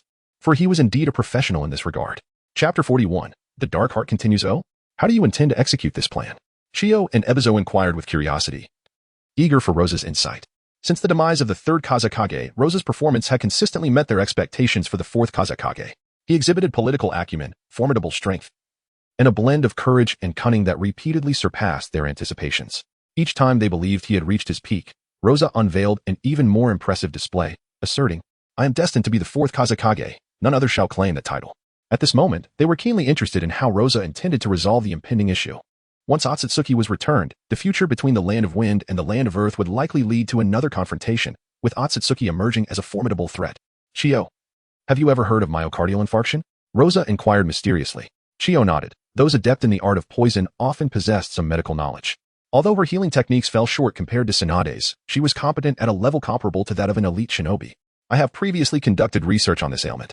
Some individuals are born with constricted blood vessels connected to the heart, where such vessels may become obstructed by foreign substances, rendering vigorous activity impossible. When exertion occurs, the heart's rate accelerates, and blood flow intensifies, leading to intense pain due to insufficient blood supply, resulting in symptoms of hypoxia and ischemia. If not alleviated promptly, it can lead to sudden death. Those afflicted by this condition, even if they become ninjas, will find their combat prowess significantly diminished, unable to harness even 30% of their true strength. Chiyo elaborated, myocardial infarction is, in essence, a type of heart disease.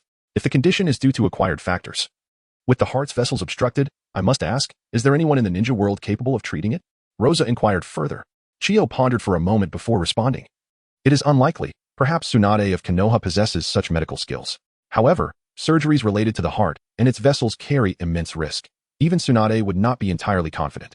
API call failed with status code 429. Error.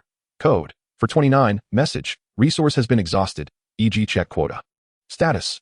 Resource exhausted. Rosa rose from his seat and approached the golden coffin, manipulating the sands of gold into a square platform. Old Purple, still unconscious and with all his joints and bone seams restrained, lay quietly upon it. For reasons unknown, the four-tailed Sun Bukong did not seize the opportunity to cause chaos. Perhaps he was temporarily incapacitated by Rosa's celestial kinetic weapon and had yet to recover.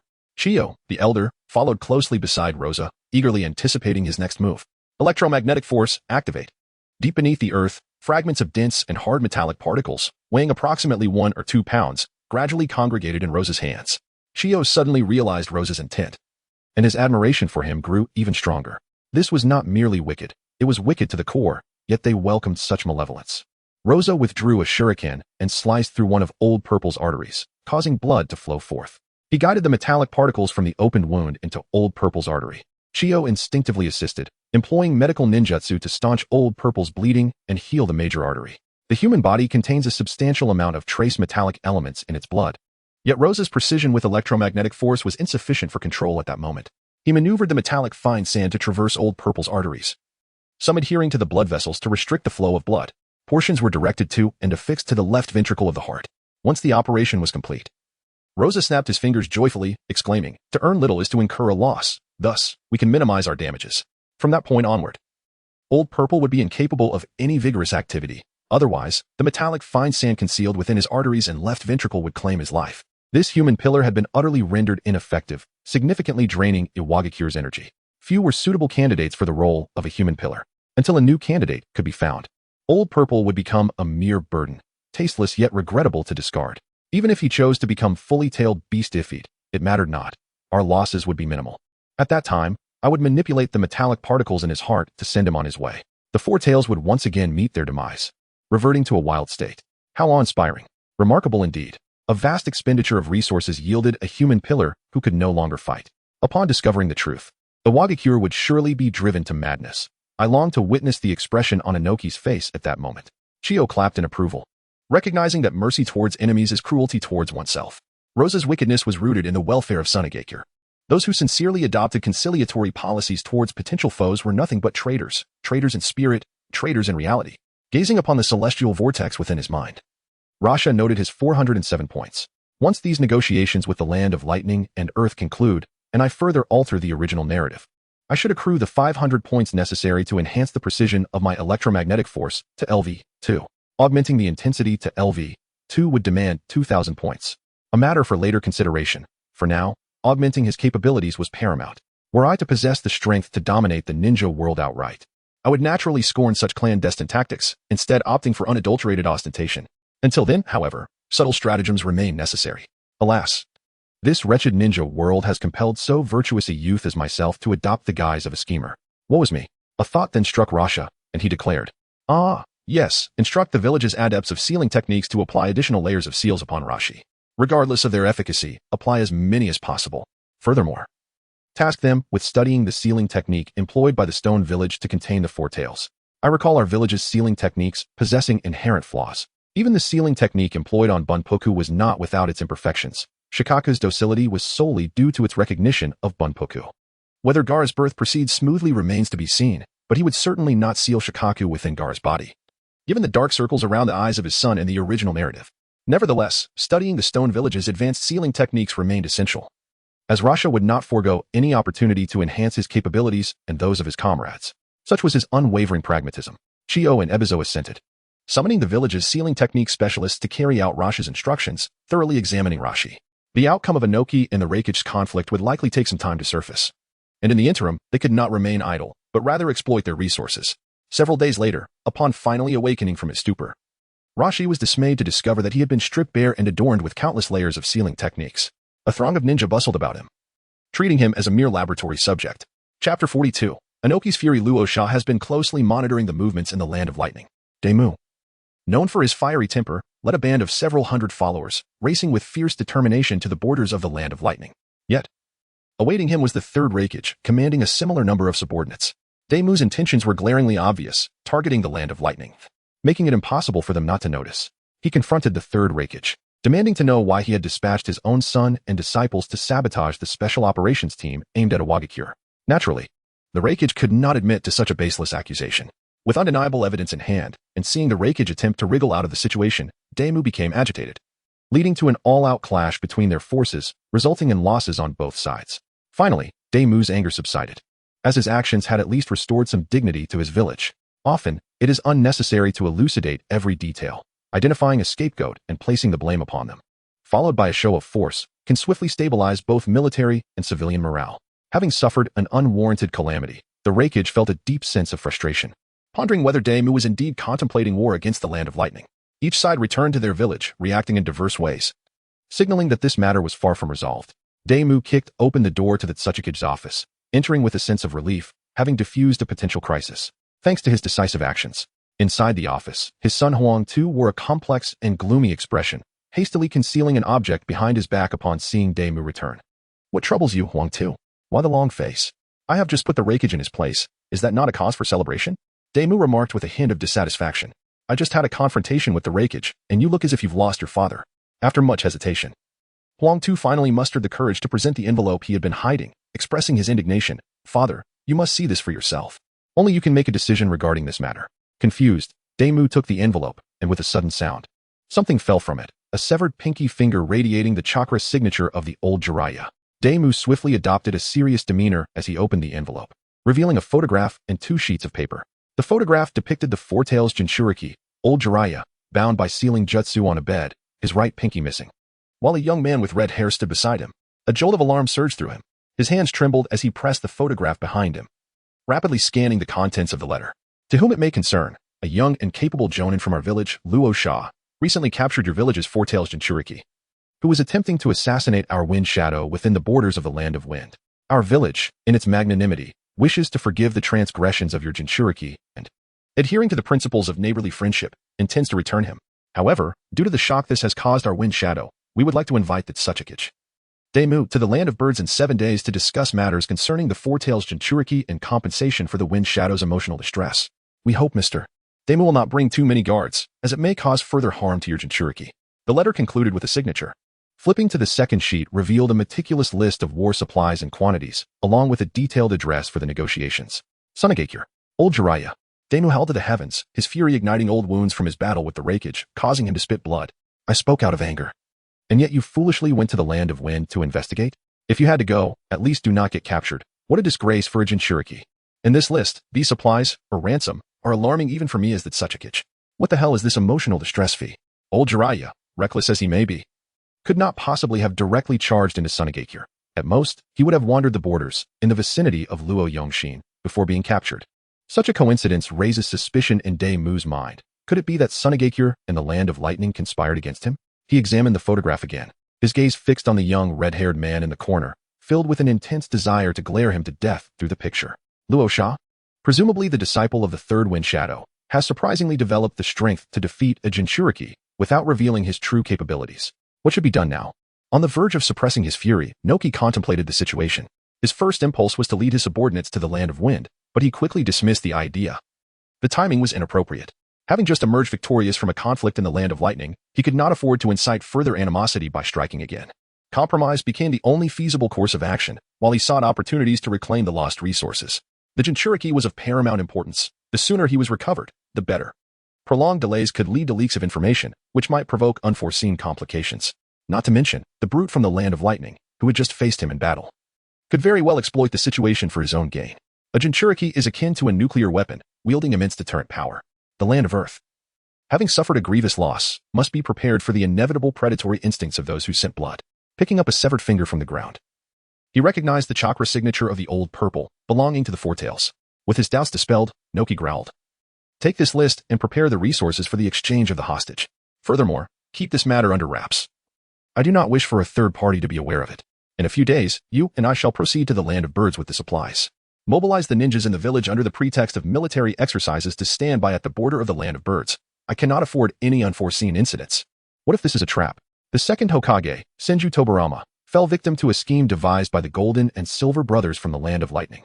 Although Noki had yet to understand why the legendary Flying Thunder God technique left Senju Tobarama behind, he could only ponder. Huang Tu took the list and turned to leave. It was wise to depart swiftly while his father was in a rage. The sound of objects being smashed echoed from within the room as the door slammed shut. Losing that batch of resources was not catastrophic for the Land of Earth, yet anyone subjected to such extortion would inevitably feel wrath. Days later, in the capital of the Land of Birds, within a conference hall aptly named with Backbone, Luo Sha sat composedly at one side of the table, eyes closed in meditation. Beside him was Yekong, a striking beauty with a rather conflicted expression, her heart in turmoil. Chiyo had already spoken to her regarding the matter. And for the sake of the village's stability and harmony, Yekong had acquiesced, her heart a tumult of emotions, yet devoid of any dissatisfaction. Luo Sha was appointed as the ambassador for negotiation, while Yutsong served as the bodyguard, akin to the protectors of a shadow, both being under guardianship. The atmosphere grew increasingly awkward until, ultimately, Yutsong, nervously clutching the hem of his garment, inquired, Are you so confident that the Yimu will indeed come to negotiate? I have heard he is a rather formidable individual. What if he disregards the lives of the Jinchuriki and leads an assault against us? He lacks the audacity for such a course of action. I have him firmly in my grasp. Luo Sha slowly opened his eyes, withdrawing the microwave radar, and smiled. Now, he has arrived, and there are only two of them. The door of the tavern was pulled open from the outside, revealing the imposing figure of Huang Tu standing to one side. Dimu drifted in from outside, casting a lofty gaze around the ordinary tavern. Upon catching sight of Luo Sha and his companion, he displayed a hint of dissatisfaction and coldly remarked, You must be Luo Sha, the disciple of Fengying. You look just as detestable as in the photographs. Where is your teacher? Has he not yet arrived? The correspondents had specifically requested Yimu to engage in negotiations, leading him to instinctively presume that the representative from Sunagakure was the third Kazekage. Rosa rose calmly, stating, Isn't it clearly articulated in the letter? Due to an assassination attempt. The teacher has been shaken, hence I shall represent the sand-hidden village in this negotiation. An affront. This is undeniably a profound indignity. Presently, Among the 5 great ninja villages, aside from the Mist Hidden Village, which experiences frequent leadership changes with its 4th Mizukage, the remaining 4 villages are still under the reigns of their 3rd Hokage.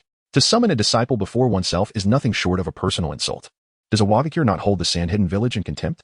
Inoki snorted coldly, his immense chakra radiating outward like a formidable mountain, exuding an overwhelming aggression that belied its seemingly simple appearance. Yekon felt as though faced with a dire adversary, cold sweat beading on her forehead. She instinctively considered employing her scorch release. Inoki's oppressive presence rendered her psychologically incapacitated. This diminutive old man possessed a chakra reserve even greater than that of the previous Jinchuriki, coupled with a more potent offensive capability, truly deceptive in appearance. It was not fear, but rather a sense of trepidation. As Luo Sha leisurely manipulated the tea set on the table, he brewed a cup of invigorating black tea and handed it to Yitsong beside him, softly inquiring, "Would you care for some black tea?" It was likely the final pinnacle for Noki, indeed. The ability to wield dust release, a bloodline limit of unparalleled rationale, undoubtedly indicated an immense reservoir of chakra. Observing Luo Sha's unwavering composure, Noki fully retracted any condescension that lingered in his heart. This calmness in the face of danger, coupled with the ability to withstand his imposing presence, spoke volumes.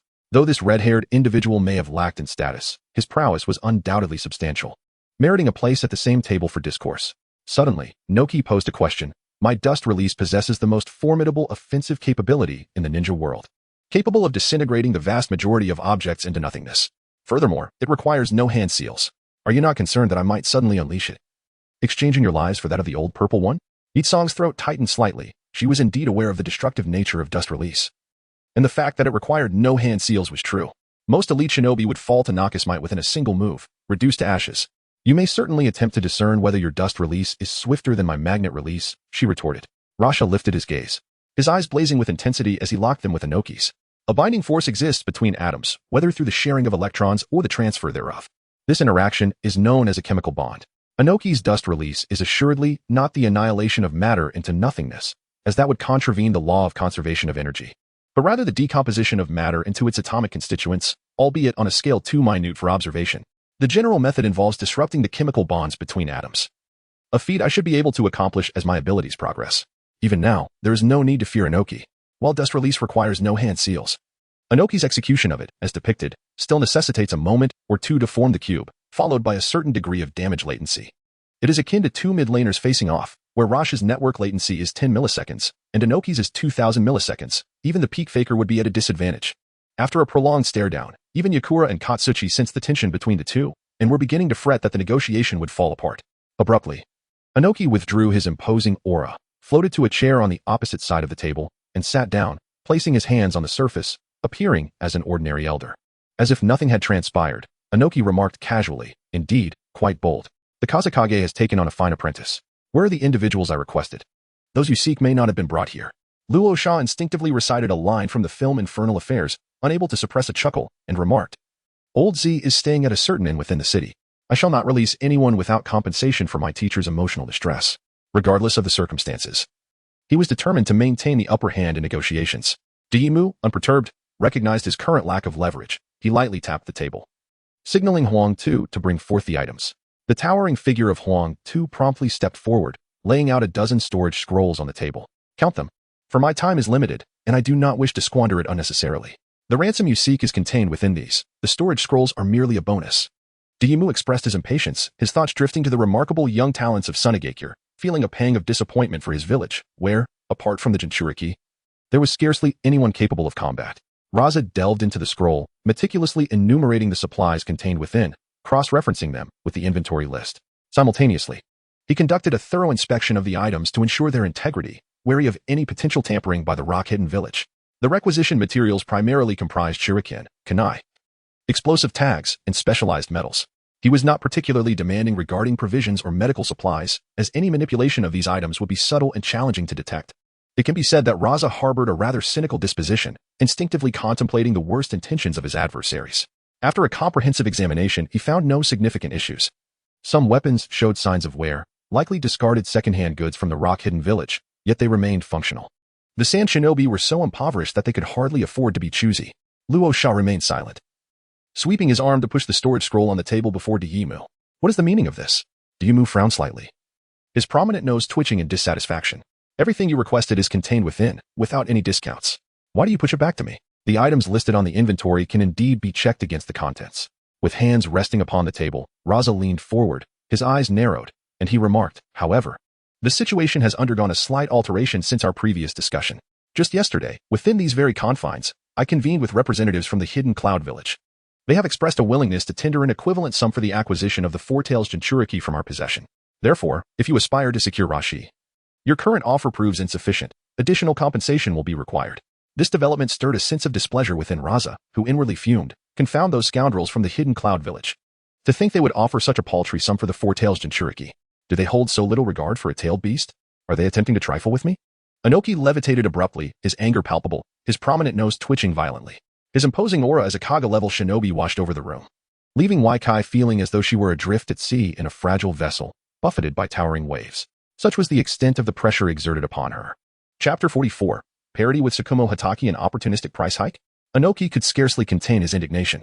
With a resounding clap, he drew his hands apart before his chest.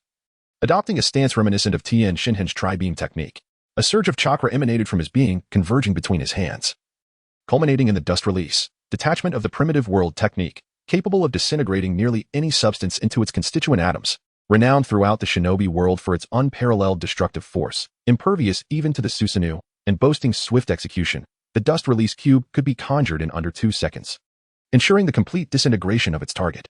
Its speed far surpasses that of advanced ninjutsu requiring dozens of hand seals. Alas, another proved swifter than Inoki. With his fingers poised like swords, Luo Sha directed them towards the throat of Noki, simultaneously unleashing electromagnetic force. The iron forehead protector upon Naka's brow unexpectedly fell away, its edges sharpened by the electromagnetic pressure, swiftly hurtling towards Naka's throat. As Luo Sha's fingers neared Naka's neck, the forehead protector coincidentally arrived, one end trapped between his fingers, while the other, now more lethal, pressed against Naka's throat. At that moment, the preliminary movements of the dust release, original world separation technique had not yet fully concluded. Silence enveloped the air.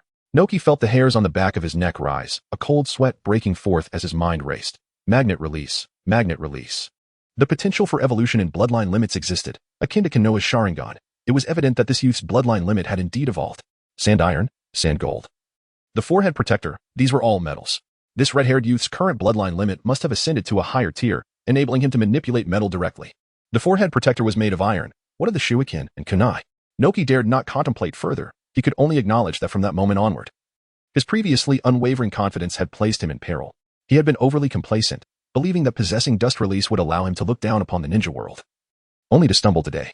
The yellow earth had always been at his side. The forehead protector remained atop his head, which meant Luo Sha had numerous opportunities to strike, with a high likelihood of success.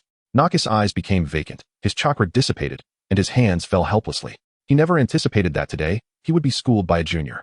Never underestimate any ninja. Releasing the forehead protector, he summoned the electromagnetic force to reshape it into a cylindrical form, sending it hurtling downward to pierce through the table, completely vanishing into the ground. This action further convinced Noki that Luo Sha indeed possessed a substantial chance of ending his life. Luo Sha took a seat and began to fiddle with the tea set, softly stating, I mentioned earlier that you could give it a try. It appears that, at least within a 5-step range, my magnetic escape surpasses your dust release. Noki remained silent. For a ninja, the swiftness of one's actions is synonymous with life itself. What significance does an overwhelming dust release attack hold if one collapses before even launching a strike? With a sigh, he returned to his seat and instructed the nearby Huang Tu, go to the border and locate our stationed troops. Bring back half of the ninja tools and supplies they carry. However, his father, Huang Tu, hesitated, concerned for Naka's safety in his absence.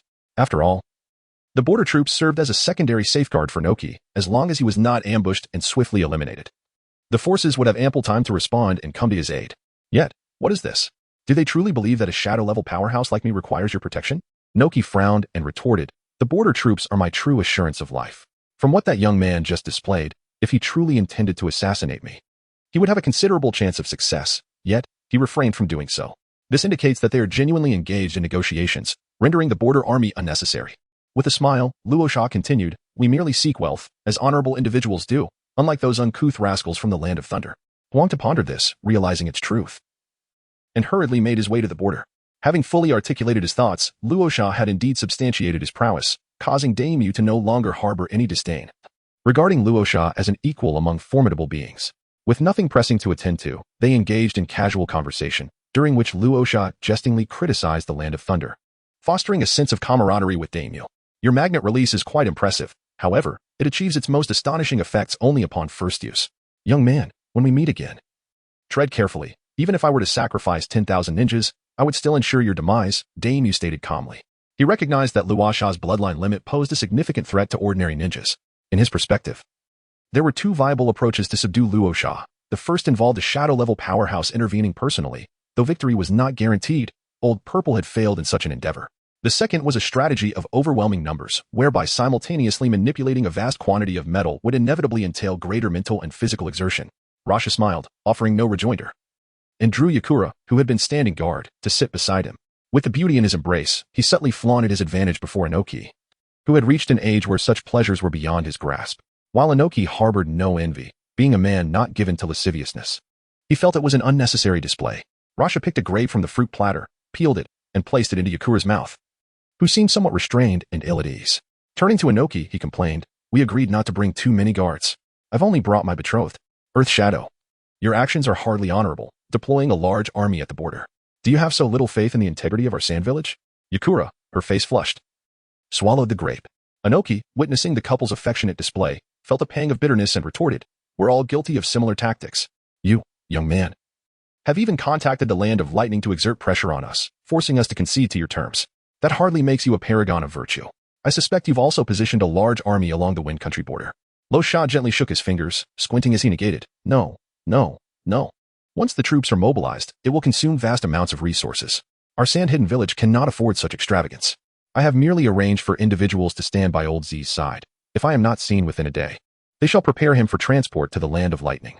I trust that the Raikage will not overlook this opportunity to retaliate against the invasion of the Land of Earth. Even if I were to perish, at least someone would seek vengeance on my behalf." Daimyo remarked, "Damn, this kid's heart is darker than I imagined. If he were to ascend as the Wind Shadow, the sand-hidden village would become quite formidable." A few hours later, Huang Tu returned, delivering the resources he had gathered to Lo Sha. Rasha took the goods and retrieved a note from his pocket, handing it to Inoki. He remarked, "Old Z resides in a certain inn just outside the town. I shall take my leave now, but rest assured, if you do not encounter Old Z, you may certainly lead your forces to attack Sunagakure." With that, he elegantly departed, arm in arm with Yakura. Inoki clutched the note, his mind swirling with thoughts.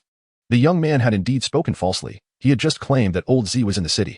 After a long moment, he sighed deeply and instructed, "Upon returning to the village, remind me to issue a decree. From now on, if any ninja encounters Rasha during a mission, they may abandon their task without facing any penalties." In the ensuing chapter, Inoki ultimately located the sealed and imprisoned Four-Tails Jinchuriki, Old Z. At the location noted on the paper, his body was covered in an array of sealing techniques, as the ninjas of Sunagakure appeared to have treated Old Z as a test subject, subjecting him to various new sealing methods. Fortunately, these seals were manageable, capable of being undone through skill, albeit somewhat cumbersome. After retrieving him, Inoki hastened to the border to regroup with the pre-deployed forces, then returned to Awagakure. 3 days later, following a thorough examination, Inoki was incensed, and that night, many in Awagakure heard the sound of shattering objects emanating from the Tsukikage's office. For reasons unknown, Old Z had been rendered completely incapacitated. While he could perform daily activities without issue, any strenuous exertion or utilization of tailed beast chakra resulted in severe heart pain, arrhythmia, fatigue, and dizziness. At one critical moment, he even lost consciousness. Iwagakure's top combat strength had thus been reduced to that of an ordinary J-nin. In the remainder of his life, he would only have one opportunity to unleash his full power, to recklessly enter the complete tailed beast state at the cost of his life. Inoki had countless reasons to suspect that this malevolent act was the work of that red-haired individual, yet he was left with no avenue for grievance. Was he to publicly announce that the Four-Tails Jinchuriki had been rendered useless by Rasha, casting Awagakure into disarray? Becoming a Jinchuriki was not a feat achievable by just anyone. Individuals with such a physique and talent were exceedingly rare. With the current tension in the ninja world, where the Third Great Ninja War could erupt at any moment, all major ninja villages were eyeing each other warily. Even if a suitable Jinchuriki candidate were found to transfer the Four Tails, there would be a considerable adjustment period, and the situation might not improve. At least Old Z was currently adept at harnessing the Four Tails power, and might have one last chance to shine. The more brilliant the fireworks, the closer they are to extinction. Accepting such a significant humiliation was not Inoki's style. A day later, information regarding Rasha's specific abilities was disseminated to all ninjas in Awagakure. Simultaneously, various regulations were enacted. If a ninja encountered Rasha during a mission, they would not be punished for abandoning the task. When undertaking missions outside Awagakure, if there was any interaction with Sunagakure, they were strictly prohibited from wearing metal forehead protectors and were to switch to wooden ones.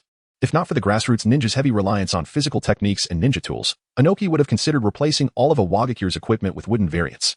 Rumors circulated that Inoki had secretly issued a mission to seek out high-density wood.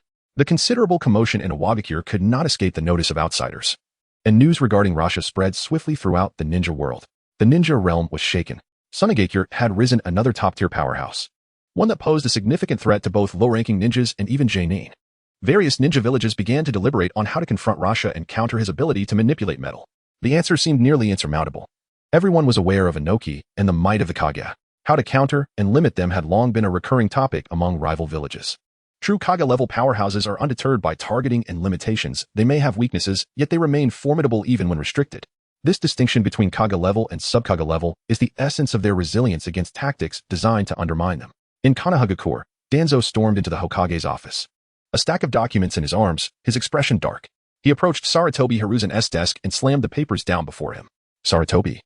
Sunagakure has extorted a shipment of military supplies from the land of Earth, and their troop movements have become increasingly frequent. Moreover, with a young powerhouse like Rasha emerging in the village, I believe Sunagakure is preparing for war, posing a significant threat to us. We should strike first and mobilize our forces against them. Sarutobi, calm and composed, recognized this as the third time Danzo had urged him to attack Sunagakure. Glancing through the documents, which merely detailed troop movements and similar intelligence regarding Rasha, he sighed and replied, Danzo, I have told you many times before. This is merely standard preparation. The current situation is tense. What Sunagakure is doing is what everyone else is doing as well. There is nothing unusual about it. Danzo was displeased with Sarutobi's nonchalance and persisted, we must remain vigilant. Have you forgotten the incident over a decade ago when Sunagakure coveted the fertile lands of the Land of Fire and declared war on us?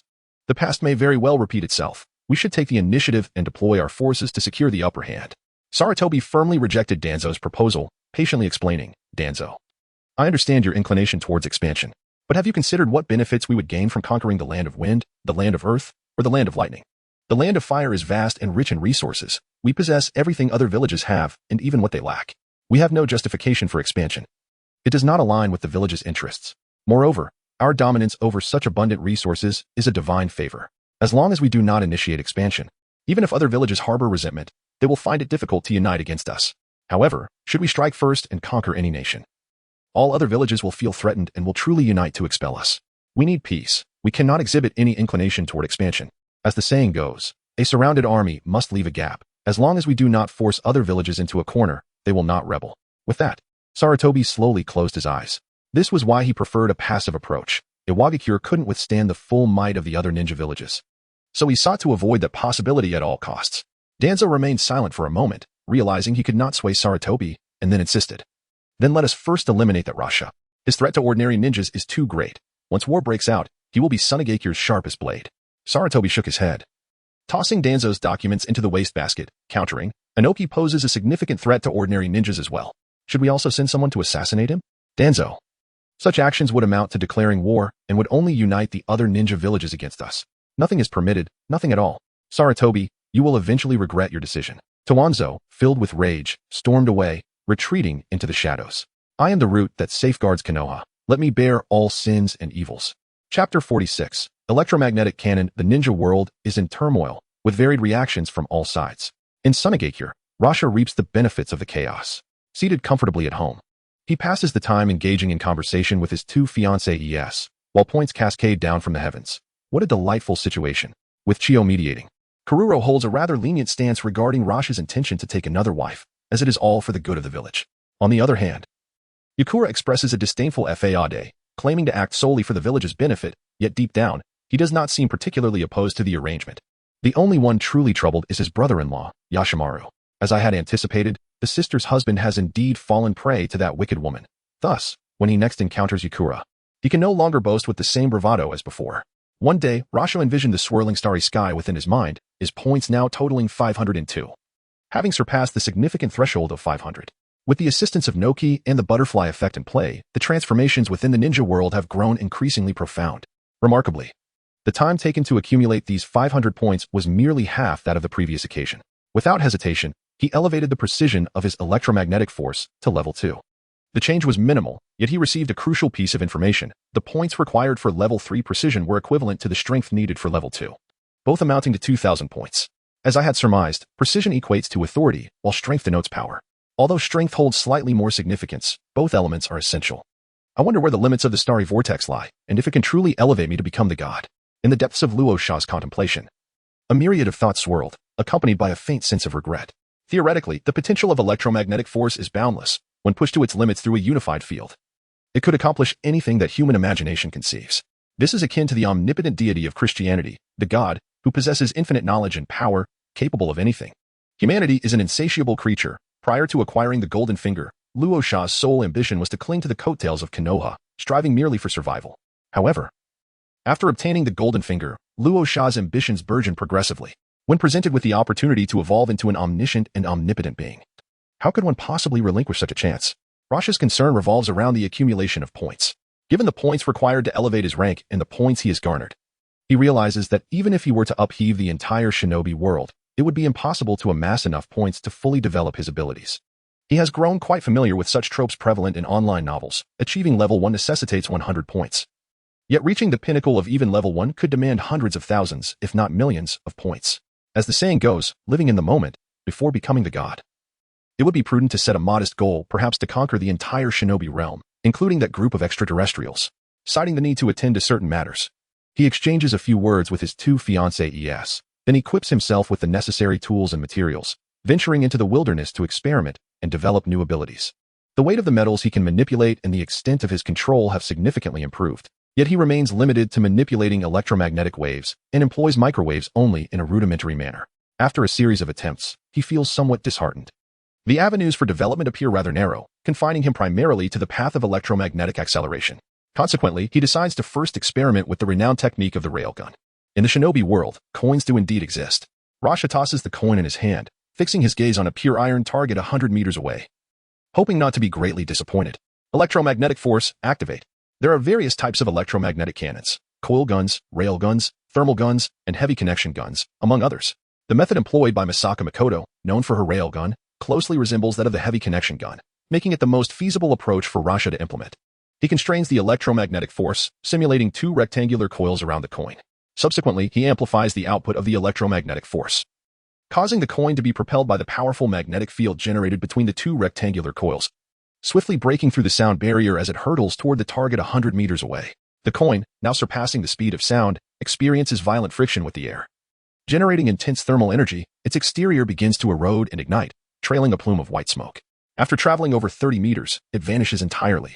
Unlike conventional projectiles that require flames for launch and thus emit smoke, the electromagnetic cannon operates without such issues. Its kinetic energy is derived from electromagnetism, resulting in an initial velocity so high that it is the projectile itself that dissipates smoke. With a slight furrow of her brow, Luo Sha assessed the weight of the coin, which was approximately 7 to 8 grams. Its initial velocity was around 4 times the speed of sound, roughly 1,300 meters per second, comparable to the most rudimentary of electromagnetic cannons. If she were to push the electromagnetic force to its limits, she might elevate the coin's initial speed to at least 8 times the speed of sound. However, such an endeavor would yield little practical benefit. The effective range of the cannon's sister's electromagnetic cannon was 50 meters, yet the coin she launched only traveled slightly over 30 meters. What could be the reason for this discrepancy? It was plausible that her higher initial speed during the cannon's operation played a role, but it was more likely that limitations imposed by the technological constraints of the ninja world rendered their coins inferior in quality to those of the Academy City. This quality encompassed various aspects, including melting point, purity, and more. Retrieving a kunai procured from the land of crafts, Luo Sha employed the same technique and exertion to launch the weapon. It shattered the sound barrier, and despite the intense friction against the air, the surface of the kunai exhibited signs of combustion. Nevertheless, it performed significantly better than the coin, burning out completely after traversing a distance of over 70 meters. Satisfied, Rasha acknowledged that despite the dark reputation of the land of craftsmen, the quality of their ninja tools appeared to be assured. After advancing 50 meters, he once again used a shuriken as a projectile, launching it with remarkable force. The shuriken, reaching an initial velocity of 4 times the speed of sound, effortlessly shattered a 10-centimeter thick iron plate, leaving behind a hollow cavity with a diameter exceeding several centimeters, wider than the shuriken itself. The power was impressive, and Rasha nodded slightly. With such formidable kinetic energy, he need not worry when confronting Jinchuriki or ninjas with robust physical defenses. However, there remained potential for further development of this technique, such as seeking metals with higher melting and boiling points to manufacture more effective projectiles. He recalled the heavy metal columns he had stored away from his previous confrontation with the Four Tails, pondering how much faster they could be propelled and the maximum distance they might reach, even considering the possibility of striking an enemy stronghold from 800 miles away. With his current offensive capabilities, he felt confident even against the elder Uchiha Madara, who could manifest the Susanoo, though he recognized that illusion techniques would pose a challenge. It seemed imperative to develop abilities to counteract Genjutsu. As Rasha contemplated the further enhancement of his skills, his little wife, Yetsong, rushed towards him from a distance. Exuding an aggressive demeanor filled with palpable rage, her eyes ablaze with fury, as if she longed to deliver a resounding slap across his face. What is the matter? Have I offended you in some way? Rasha queried in confusion, perplexed by her demeanor. Didn't I mention I was developing a new ninjutsu? Come now, return home. Yetsong's cheeks flushed, yet she remained unmoved, glaring at Rasha for a moment before expressing her frustration. Just now, an envoy from the land of rain visited the village. Elder Chiyo sent me to summon you. The envoy consisted of a young man and woman, and I noticed an iron butterfly atop the head of that blue-haired girl. Oh no, this is catastrophic. Rasha exclaimed internally. Though he had little romantic experience, he had at least seen I really didn't expect to be reborn, possessing ample theoretical knowledge. At this moment, it was crucial to remain composed. He must not admit anything, no matter the circumstances. Maintaining his calm, he inquired. What about the iron butterfly? Is there an issue? How could there not be an issue? Yetsong replied, pouting as she pointed to the two iron butterflies adorning her own head. They are identical to the one you previously gifted me, crafted from shuriken. Who else but you would do such a thing? Luo Sha feigned enlightenment, slapping his thigh and spinning a tail. Ah, you see, the village is impoverished. As you well know, Elder Chiyo believes my idea has merit. Transforming shurikens into jewelry could prove quite lucrative. Not long ago, Elder Chiyo has already begun promoting these adornments, distributing them throughout the entire ninja realm. Is that truly the case? Yitsong inquired with suspicion, gently stroking the iron butterfly atop his head. More authentic than gold. Would I deceive you? He embraced his young wife, showering her with sweet nothings, managing to gloss over the matter. A sense of fatigue washed over him. He had not anticipated that the fish he had caught would still require bait. The path of a scoundrel is fraught with challenges. Yitsong, though still reluctant, found himself dazed by Luo Sha's charm. Upon reflection, it seemed rather trivial. After all, matching outfits and accessories were commonplace. His jewelry, a gift from Luo Sha, held a significance entirely distinct from anything purchased elsewhere. Even if they matched, the embarrassment was negligible, the sentiment was different, and there was no need to press the issue. Having resolved this minor concern, Luo Sha, with his young wife in tow, made their way to the office of the Wind Shadow. Their intimate interactions sent a clear message to the village's miscreants. Forget about those flashy factions. It matters little whom you support, in the end. We all share the same fate. The results were evident. This was precisely what Chiyo and Elder Hai Lao Zhang wished for Luo Sha, a sanctioned display of affection. Before entering, Luo Sha subtly released his embrace around Yitsong, who remained oblivious to any doubts. Meeting with envoys from other villages was a solemn affair. It required a degree of seriousness and formality. Was it not merely an encounter with the River Qin? In the office, Xiaonan and Yahiko sat on separate sofas.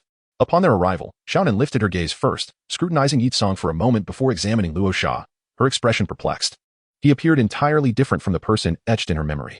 Chiyo quickly rose and bounded to Luo Sha's side. Introducing him, Wind Shadow has recently been weakened in spirit and is currently recuperating. This is our village's elite jonin, Luo Sha, acting as Wind Shadow. For the time being, he holds full authority over all village affairs.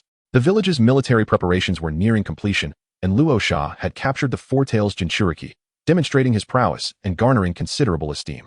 Chiyo and Hai Lao Zhang had thus positioned Luo Sha as the acting Wind Shadow, a move that encountered no objections from the village's ninjas. Once hostilities commenced, the title of acting could be discarded, and he would become the official leader of Sunagakure. Yahiko's pupils constricted in surprise. He had not anticipated that the legendary Luo Sha, who had defeated the Four Tails Jinchuriki, instilling dread in the Earth Shadow Inoki to such an extent that he was granted permission to forsake missions without punishment, would be so young, merely a few years older than himself. Perhaps this was the true essence of genius. He wondered if Nagato would ever reach Luo Sha's current heights in a few years' time. While envy swirled within him, he maintained a composed exterior and was the first to bow in greetings, Luo Sha of Sunagakure. Recently, your name has been the talk of the ninja world. I am Yahiko from Amigakure. You may simply call me Yahiko. This is my partner, Xiaonan. Xiaonan nodded, still cautiously stealing glances at Luo Sha, pondering if he could indeed be that person. Luo Sha, with an air of authority, took his seat in the shadow of the wind and gestured for the two to sit down. He pondered aloud. Yahiko, that name rings a bell. Are you a ninja from the Hidden Rain Village? A subordinate of Hanzo the Salamander? Yahiko's emotions stirred slightly. To have his name acknowledged by a formidable figure like Luo Sha was indeed a source of pride, affirming that his efforts had not been in vain. After a moment of contemplation, he replied, strictly speaking, I am not a subordinate of Lord Hanzo. Our Akatsuki organization merely has its base in the Land of Rain. I have come here at Lord Hanzo's behest to invite you to a gathering in the Hidden Rain Village. Oh, Rosa, filled with curiosity, leaned in attentively. Hans had invited himself to the Land of Rain, leaving her to ponder the nature of his intentions, as this segment seemed absent from the original narrative. Yahiko carefully gathered his thoughts and began to articulate. As you are aware, during the Second Shinobi World War, although 5 nations, wind, iron, fire, mist, and rain, were involved, a significant portion of the battles transpired within the borders of the Land of Rain. This led to devastating consequences for its inhabitants, resulting in immense suffering for the civilians, who have yet to fully recover their vitality. When great powers engage in warfare, smaller nations inevitably bear the brunt of the fallout. This encapsulates the current state of the shinobi world. Just a few days prior, you captured the Four-Tails Jinchuriki, coercing the Kazekage into a hefty ransom for his release. Even earlier, the Kazekage had launched an unprovoked assault on the Land of Lightning for reasons unknown. Presently, tensions among the 3 great nations are palpable, with the specter of conflict looming ominously. In a bid to avert a recurrence of the tragedy witnessed a decade ago, Hans has specifically requested that Konoha and our Akatsuki organization act as intermediaries and negotiators, urging the 3 great nations to dispatch influential representatives to the Land of Rain to deliberate on matters of peace. With narrowed eyes, Luo Sha realized that Xiangyu is indeed inviting Liu Bang. Although the original plot timeline is chaotic, there is indeed a segment that unfolds this way. The Akatsuki organization, established by Yahiko, gradually grew in power, prompting Hanzo to sense a looming threat. Under the manipulation of Danzo from the root, he sought to deceive Yahiko and his companions by claiming to borrow their strength in the name of mediating the conflicts among the fire, wind, and earth nations. Upon their arrival at the meeting place, a signal was given by smashing a cup, leading to the abduction of Konin and the death of Yahiko. This tragic event triggered Nagato's Rinnegan to awaken fully, summoning the Outer Path's Geto Mazo to wreak havoc. It was from that moment onward that Nagato comprehended the futility of empty rhetoric about benevolence and morality, resolving to make the world experience suffering in order to achieve true nuclear peace. Gar's father, Raza, paused, then inquired, "Have you previously met with Hanzo?" This point is of paramount importance. Yahiko, perplexed, replied earnestly, "Yes, he personally entrusted this mission to me. He mentioned that the hidden sand village has numerous affairs, and the Kazekage is occupied with official duties daily.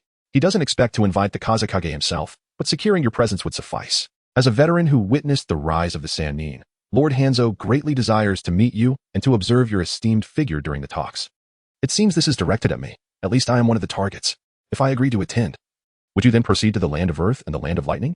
This time, Conan responded softly, "That won't be necessary. The representatives from those 2 nations will be invited by Danzo, the elder who assists the Hokage of the Hidden Leaf." In his mind, Luo Sha envisioned a swirling galaxy of stars, with his chakra pulsating and increasing at a pace even swifter than in the preceding days. The Shao organization, a significant force within the narrative of Naruto, Shippuden, possesses a considerable influence in this matter and will undoubtedly affect the trajectory of the plot. There is potential here. Very well, I consented. Our sand village yearns for peace more than anyone. We are fervently eager to witness stability and harmony within the ninja world. When is the meeting scheduled? I shall prepare and make my way there. After weighing the pros and cons, Luo Sha provided his response while contemplating a plan to maximize the benefits of the points earned. Yahiko exclaimed in delight, "It would be truly wonderful if you could agree. As for the Land of Earth and the Land of Lightning, Elder Danzo from the Hidden Leaf Village is in charge. Lord Hanzo suggested that it would be best for both me and Conan to personally accompany you to the Land of Rain as a sign of our respect for you. Am I truly held in such high regard?" Lo Sha chuckled. "Then please wait for a few hours. I have some matters to attend to." Naturally, Mi Yin and the others had no objections, while Xiaonan continued to gaze intently at Lo Sha, watching him depart with Yi Song. There was little to address in the village affairs. Lo Sha outlined the general direction, leaving the rest to be managed by Chio and Eroso, ensuring everything proceeded in an orderly fashion. The leaders were categorized into different types, those who employed their intellect and those who relied on sheer strength. The former would oversee all the various matters of the village, while the latter would handle the brawls. Chio and Eroso hoped that Lo Sha would embody the former. However, Lo Sha had no interest in such a role and was unwilling to expend excessive energy on a mere sand village. It sufficed to grasp the overarching direction. The shadow leader served more as a symbolic figure, akin to the alpha wolf in a pack or the captain of a battleship. After ensuring the well-being of Kururo and Yi Song, he sought to prevent any potential discord in the harem. Although Elder Chio was there to mediate, the likelihood of conflict was minimal. Nevertheless, one must tend to their own fertile land. Otherwise, should it fall into neglect or be cultivated by outsiders, regret would be inevitable. "Do you need me to accompany you? You are now the acting wind shadow, and should at least take a few guards with you," Yi Song inquired, having hastily dressed with disheveled hair. What a perilous notion. After lighting a post-coital cigarette, Rasha exhaled languid clouds of smoke, resolutely declaring, "There is no need for concern. Beneath the shadow level, I fear no one, even if faced with 1,000 adversaries. When confronted with a shadow level powerhouse, your assistance would be of little use." and I would find myself worrying about you instead. Yetsong nodded in agreement. Kururo, recognizing that his own strength paled in comparison to Yetsong's, chose to remain silent, content to play the supportive role. A few hours later, Rasha appeared before Mihir and the others, radiant and invigorated, his spirit elevated to a new echelon. Let us set forth. We must not keep Hans waiting for too long. Mihir nodded in affirmation. As ninjas, they required little in the way of provisions, displaying a decisive nature that allowed them to depart without hesitation. The distance from Sunagakure to Kirigakure was not particularly great. However, in the desert environment, swift movement was a perilous endeavor, and hence the trio's pace was unhurried. Mihir was filled with exhilaration, having averted yet another potential conflict, this time a war between great nations. A feat far more significant than his previous minor accomplishments. This signified that the Akatsuki organization had ascended to a new pinnacle. Along the journey, Conan occasionally cast furtive glances at Rasha, hesitating several times before finally mustering the courage to softly inquire, Lord Rasha, do you happen to know someone by the name of Arkan-Kenshin? With a sharp glint in his eyes, Rash calmly inquired, why the sudden question? Mayahiko, equally intrigued, recalled that their fortuitous encounter with Hirono Kenshin had transpired over a month ago. Even though Kenshin was a formidable adversary capable of vanquishing the 7 ninja swordsmen, the memory had faded into the background. I was merely asking out of curiosity, he responded. Seeing that Rash bore no signs of annoyance or aversion, Conan elaborated. About a month ago, we encountered a powerful individual named Hirono Kenshin in the land of crafts. Although I did not witness him in action, it is evident that he possesses strength on par with that of a Kage. 2 members of the 7 ninja swordsmen were no match for him. He gifted me a shuriken shaped like an iron butterfly, identical to the adornment worn by the scorch-release ninja, Yukura, from your village. It is merely a hair accessory. Quite commonplace, isn't it? Mayahiko interjected eagerly, expressing his desire to hear Rash recount the tale of how he had defeated the Four Tails Jinchuriki and compelled Noki to pay the ransom. API call failed with status code 429, error, code, for 29, message, resource has been exhausted, e.g. check quota. Status, resource exhausted. In the depths of Luo Sha's gaze lay a hint of nostalgia as he recounted, his true name is rather lengthy, to the extent that most individuals find it difficult to remember, hence he often refers to himself as Luo Village's Jinshin. Furthermore, he shares some similarities with you. He too hails from an organization dedicated to the peace of the ninja world, known as Taihao. Taihao? Yuhiko's expression shifted subtly. If my memory serves me correctly, the reason behind Onoki's assault on the Land of Lightning was the suspicion that the Raikage dispatched disciples masquerading as members of the Taihao organization to assassinate their ninjas. Does the Taihao organization truly exist? Yuhiko pondered. I had assumed it was merely a fabrication of Onoki or the Raikage. Indeed, it exists. As Rasha observed that Mihiko was showing signs of engagement, he continued, the yearning for peace in the ninja world is not solely held by you. Unlike the Akatsuki, a number of core members from the Taihao organization hail from the major ninja villages, each one a formidable force capable of rivaling the strength of a village leader. Most of them indeed possess dual identities. You understand my implication, do you not? Mihiko was taken aback, his thoughts racing. This was truly remarkable news. He had previously assumed that the relationships among the 5 great ninja villages were already intricate enough, only to discover that he had merely scratched the surface. The depths of the ninja world were far more profound than he had imagined. After the initial shock, Mihiko fell into contemplation. Why did Rasha possess such extensive knowledge? And why had he chosen to divulge so much to them? The more he pondered, the more he considered that this suddenly ascendant acting wind shadow, Rasha of Magnet Release, could very well be a member of the Taihao organization.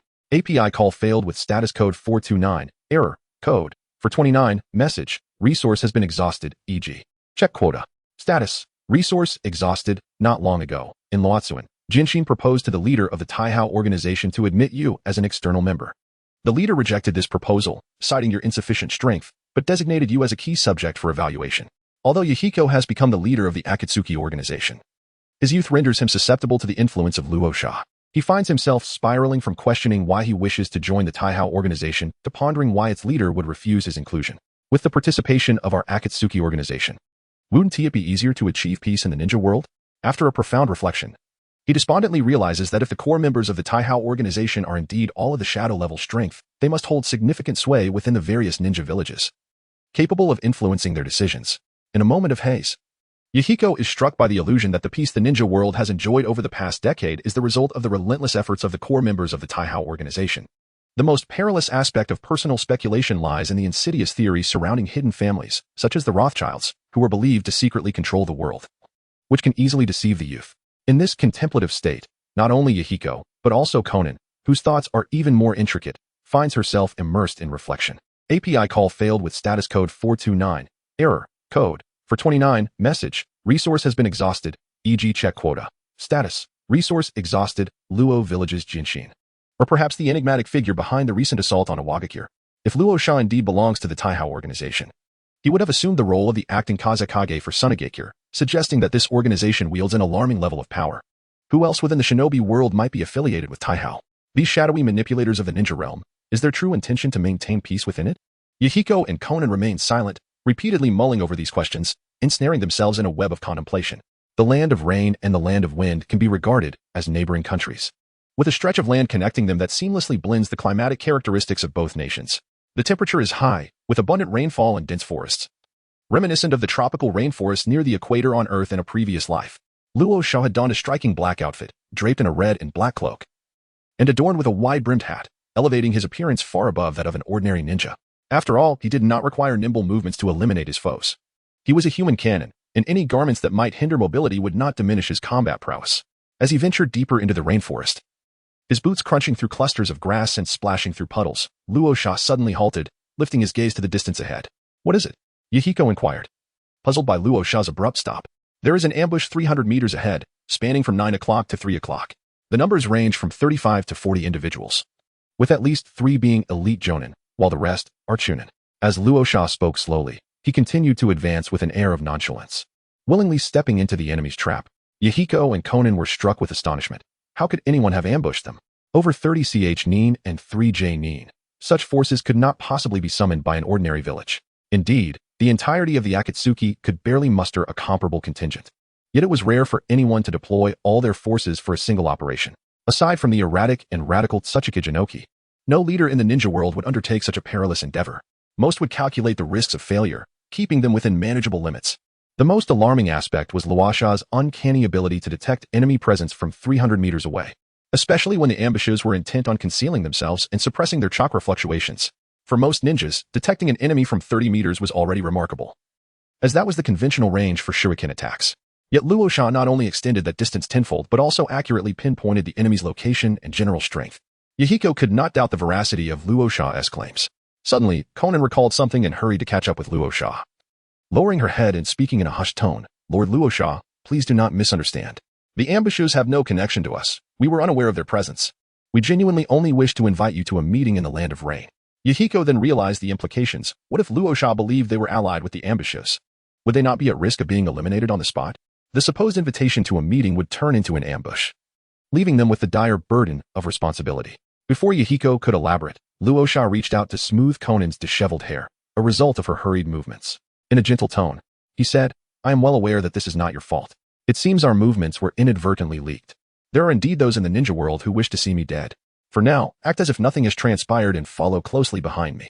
Konan nodded quietly, obediently trailing Luo Sha, her eyes discreetly scanning their surroundings. Yahiko felt a sense of despair, not because Luo Sha had reassured Konan, but because it was ironic that they were being ambushed en route to a peace conference. Was it truly impossible for people to understand one another? He quickened his pace, anxious to see what would unfold next, hoping that Luo Sha's perception was flawed, though he knew that was unlikely. If it weren't true, how could Luo Sha assert the enemy's precise numbers and positions with such conviction? Given this, witnessing the legendary magnetism of Luo Sha, a recently renowned shadow-level powerhouse, in action would at least provide some closure to his regrets. The Akatsuki, founded by Yahiko, aimed to achieve peace without resorting to extreme force, distinguishing themselves from those who opposed violence outright. Now, should Luo Sha be attacked, retaliating and eliminating all foes would pose no moral dilemma for Yahiko. The trio walked in silence, advancing over 200 more meters, with Yahiko and Konan's hearts nearly leaping into their throats. Death itself was not terrifying. What was truly dreadful was the anticipation of death.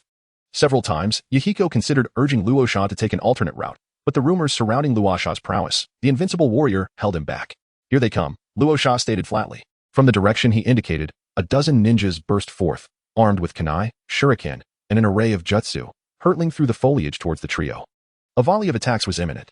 Yahiko and Konan were taken aback. The direction was unmistakable, and any discrepancies in numbers likely indicated that more were still concealed.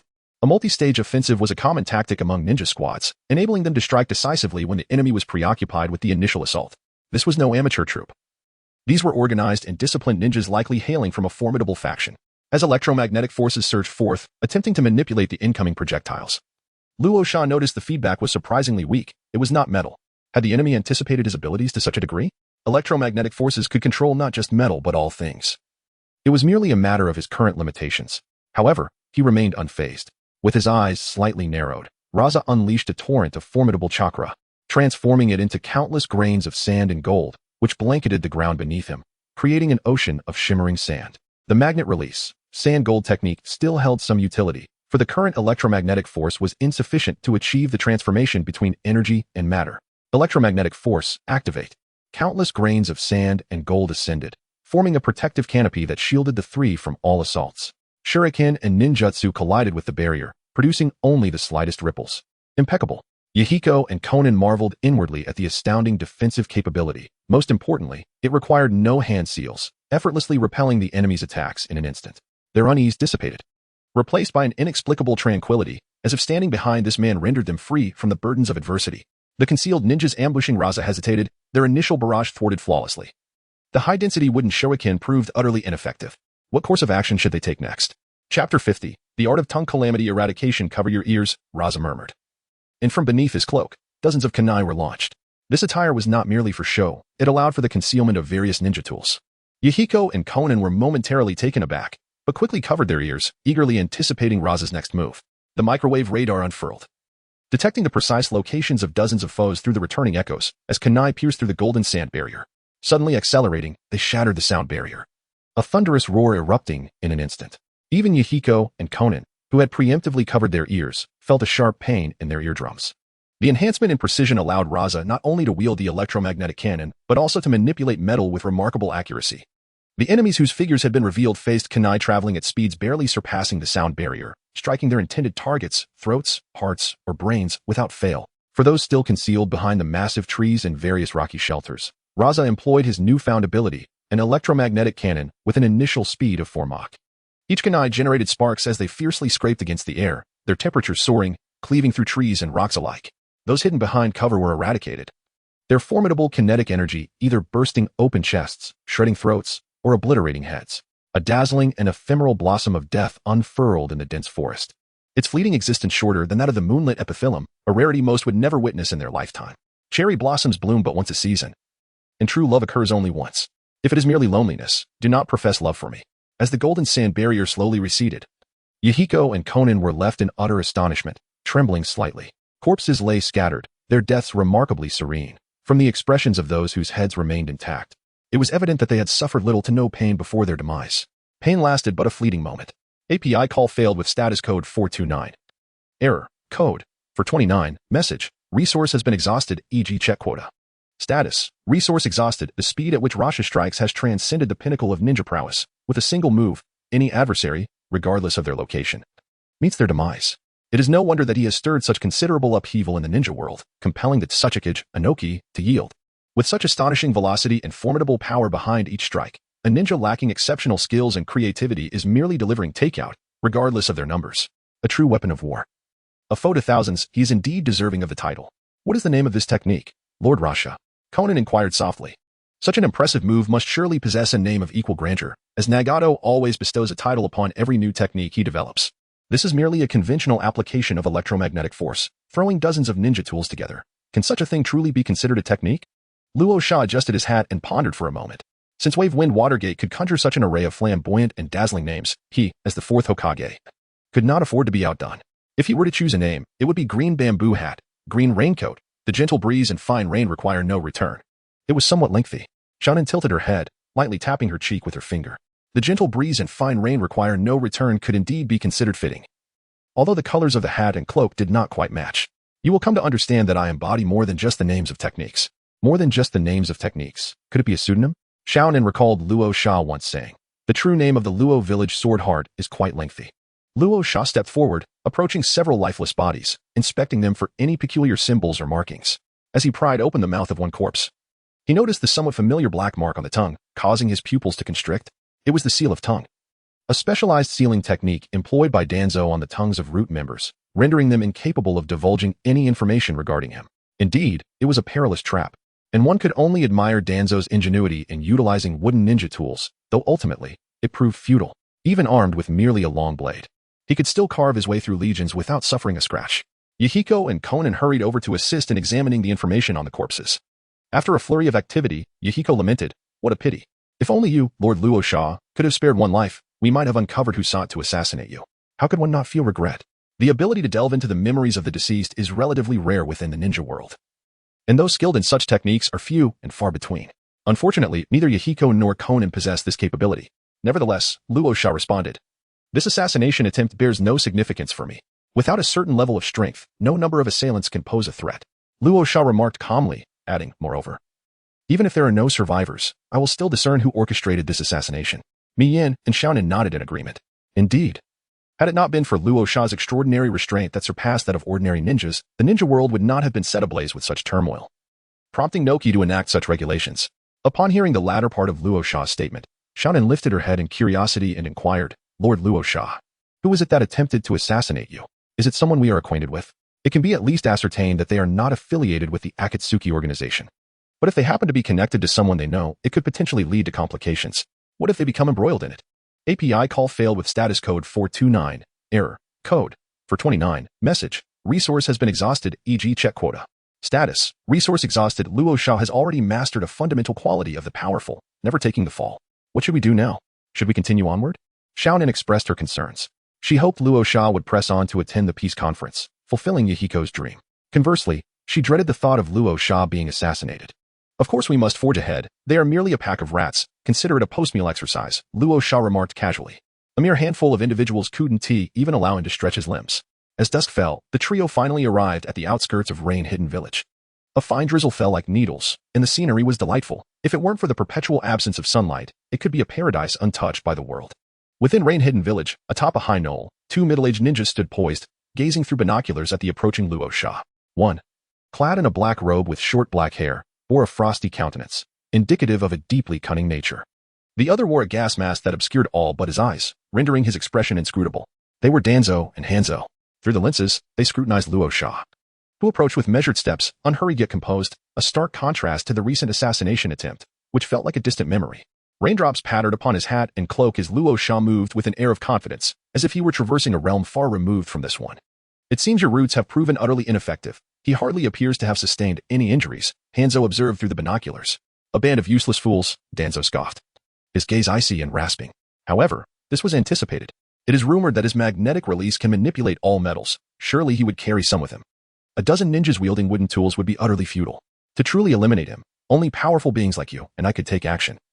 Or perhaps an overwhelming force of thousands of ninjas to exhaust his chakra. "Now, we have merely confirmed this notion," Hanzo stated, lowering the binoculars and casting a glance at Danzo. "If you foresaw this outcome, why dispatch an elite squad to their demise? Even with your control over the roots. You are not the Hokage. This must be a considerable loss for you." The likelihood of a group of ninjas succeeding in killing Luo Sha was not entirely absent. Yet it was so minuscule as to be almost non-existent. Danzo remained impassive, as if the deaths of his subordinates were inconsequential. Sending cannon fodder to assassinate a shadow-level powerhouse was not a novel endeavor for him. Eliminating this possibility rendered their demise valuable. "Now it rests with you, Brother Hanzo. I hope your poison proves effective against him. I have paid the price of an entire squad and provided you with a set of specialized gas masks from the roots. I trust you will not let me down." With that, Danzo turned to leave, slightly displeased at the reminder that he was not the Hokage. While awaiting good news from Hanzo, such as the advantage of leaning against a great tree, despite being merely an advisor to the Hokage, Danzo's roots operate independently, free from Hokage oversight. When casualties arise, he can easily visit the various clans in Konoha, exploiting some civilian prodigies to replenish his ranks. Hanzo, in contrast, faced a more difficult task. The Land of Rain is a small nation and one of the main battlefields of the Second Shinobi World War, making it challenging to find promising candidates. Watching Danzo's retreating figure, Hanzo pondered deeply, hoping his decision would not prove erroneous. Had it not been for Danzo's promise of substantial military supplies, talented orphans, and assistance in neutralizing the threat posed by the Akatsuki, he would not have waded into such treacherous waters. After considerable reflection, Hanzo raised the binoculars once more to observe Luo Sha, who had just entered the village. In his line of sight, the red-haired youth suddenly lifted his head, his expression cold and his gaze sharp, directing his attention towards Hanzo before tilting his head and pointing a finger slowly. Hanzo swiftly averted his gaze, realizing his surveillance had been detected. Such keen observational skills. No wonder the roots had met with utter annihilation. Feeling a shiver of trepidation, he could not help but admire such a formidable presence, exuding an air of dominance. Seeking death, he quickly descended the knoll to meet Luo Sha and his companions, extending a welcoming gesture. Magnetic release. Luo Sha, "I apologize for not welcoming you properly amidst the rain." He then turned to Yahiko, praising him. Well done, Yahiko. Securing the presence of magnetic release Luo Sha means we have already achieved half of our goal for the peace conference. Luo Sha remained unfazed, while Hanzo scrutinized him with keen eyes. The mask he wore bore a striking resemblance to one from his memory, yet upon closer inspection, it was merely a fade resembling metal. In truth, it had been replaced with a wooden mask, merely disguised on the outside. It seemed he was wary of his own safety. Hanzo possessed the ability to release paralyzing poison through mere respiration, which necessitated his wearing a gas mask to prevent others from succumbing to toxicity. This unique ability was acquired in his youth when he had a toxic pouch from a deadly pufferfish implanted in his abdomen. Not perceiving any fluctuations of chakra emanating from Luo Sha, Hanzo mistakenly believed he had not revealed his true self. This specially crafted mask allowed him to filter his pufferfish venom into an odorless, colorless gas, enabling unsuspecting individuals to be poisoned without their knowledge. With the covert support of the Akatsuki's leader, Danzo, believing his secret intact, Hanzo chuckled heartily, leading several individuals towards the reception room, and remarked, Mayahiko, your friend has been residing in the Rain Village for some time now. Why not seize this opportunity for us all to gather together? The magnetic release wielder, Luo Sha, is among the elite in the ninja realm and is merely a few years your senior. I also possess a modicum of skill in water release, and I would be pleased to offer you some guidance. Luo Sha cast a slight glance aside. Hikaru's companion must undoubtedly be Nagato, the bearer of the Sharingan transplanted by Uchiha Obito, the formidable bearer of burden. As of now, Uchiha Obito is likely still alive, for the Rinnegan holds paramount significance for him. It is highly probable that he has dispatched Kuro and Shiro to covertly monitor Nagato's every move. However, what does it matter? Obito, in the twilight of his years, resides perpetually in the ICU, his strength reduced to merely 2 or 3/10 of its former glory. Rosha smiled and said to Yahiko, since he is your close friend, why not invite him over? This peace conference presents a wonderful opportunity to meet many prominent figures from the ninja world and gain valuable insights. Yahiko nodded, inquired about Hanzo's specific location, and then departed, leaving Conan to accompany the two. Hanzo harbored a cold smile within. The younger generation remained naive, genuinely believing in the authenticity of this peace conference. There had never been any invitations extended to the Land of Earth or the Land of Lightning. Rosha was the sole invitee, a scheme devised by Danzo and Hanzo together. Their aim was to eliminate Rosha and the 3 members of the Akatsuki organization. As Hanzo guided Rosha and his companion to the reception room, he meticulously observed Rosha's every move. He couldn't help but regard Rosha with a hint of disdain, too young, too innocent, unaware of the treachery lurking in human hearts. Upon entering an unfamiliar environment, utilizing chakra to survey the surroundings is the most fundamental of knowledge. Clearly, the praise he received from the ninja world had led him to become somewhat arrogant, believing that possessing magnet release rendered him invincible, while neglecting the essential ninja quality of caution. Little did he realize, many formidable individuals did not meet their demise in glorious battles, but rather fell victim to various insidious schemes. This serves as yet another critique of the second Hokage, Senju Tobarama. Raza settled himself and cast a casual glance at Hanzo, nonchalantly inquiring, what are the individuals from the Land of Earth and the Land of Lightning? Did we not convene under the mediation of you and Elder Danzo of Konoha to deliberate on matters of peace? In Chapter 52, the Hidden Blade revealed, Hanzo maintained an impassive demeanor and replied perfunctorily, the ninjas from the Land of Earth and the Land of Lightning are being summoned by Elder Danzo of Konoha. They should arrive shortly, either this evening or by tomorrow at the latest. Before their arrival, I have long heard of the newly ascendant Raza of Sunagakure, renowned for his magnet release, yet the vastness of the mountains and rivers has kept me from witnessing his prowess firsthand. Now that we meet, it surpasses mere hearsay. He truly embodies the grandeur and exceptional strength of the tales that have preceded him. Luo Sha chuckled. Of course, I rely on my looks for a living. The microwave radar unfolded, detecting echoes returning from Hans, now more chaotic than before. Rasha did not hold his breath in concentration. Instead, he wielded electromagnetic forces to establish a barrier of high-temperature electric heat within his respiratory tract, effectively intercepting and electrolyzing all toxins. As long as he restrained the electric heat and electromagnetic energy, preventing them from making contact with his respiratory system and internal organs, he would encounter no issues.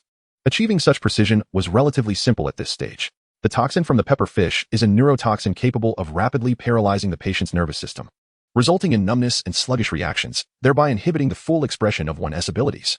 After being filtered through a specially crafted mask by Danzo, the toxin became colorless and tasteless, yet its potency was significantly diluted, requiring at least several minutes of sustained inhalation to manifest its true effects. Discussing toxicity without considering dosage is akin to engaging in trickery. As the two conversed, Yahiko entered with Nagato, prompting Rasha to steal a few more glances. Yahiko's wine-red hair bore some resemblance to his own, and his youthful visage was marked by eyes devoid of pupils, rippling with concentric waves. His physique was neither particularly robust nor emaciated, presenting as an entirely ordinary young man. Nagato had appeared gaunt only after exhausting his bodily potential to summon the Outer Path's Gedo statue in his struggle against Hanzo. Rasha harbored two conjectures. First, the Rinnegan's potency might be so overwhelming, akin to a ravenous beast, that the demonic statue of the Outer Path's chakra demands proved too exorbitant for Nagato, whose constitution was frail and inadequate to satiate the Rinnegan's needs. Second, the Rinnegan might not yet be fully attuned to Nagato, resulting in excessive expenditure. Conan had noted that Nagato's abilities were gradually developed. Perhaps it was the former, or the latter, or a confluence of both. Regardless, Rasha resolved to eliminate Hanzo today, thereby averting Nagato's emaciation, a predicament that would undoubtedly exert a substantial influence upon the ninja world, even if it drew the attention of Madara Uchiha.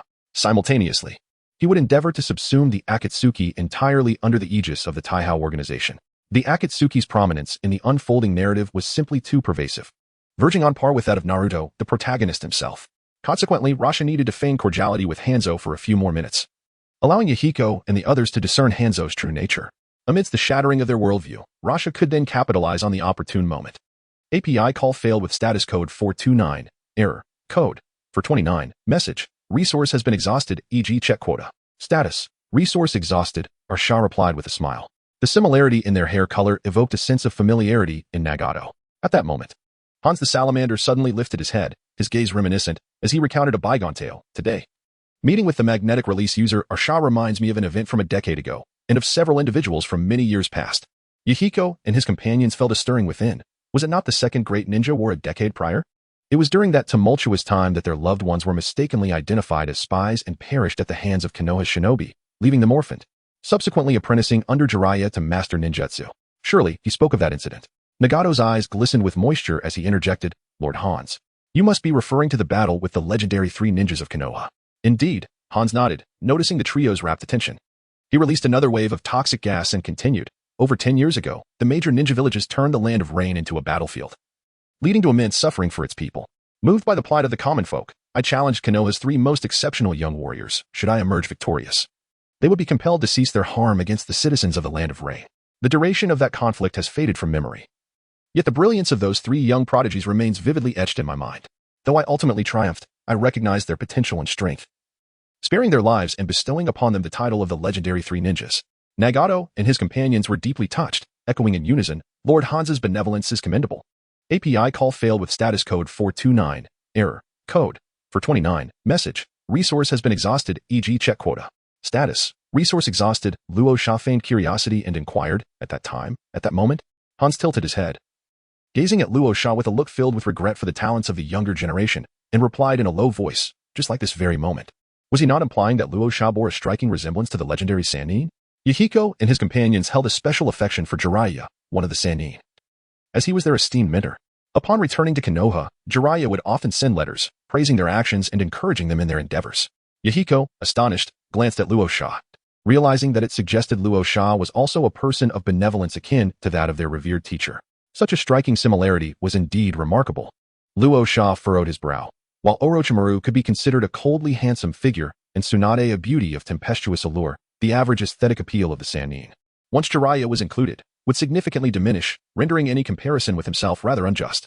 Hans nodded, retracting his gaze, and lamented further, you are a prodigious youth, having achieved fame at a tender age.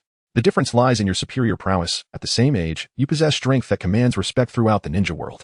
Alas, Yahiko and his companions felt somewhat bewildered. Why could these eminent figures not articulate their thoughts more succinctly?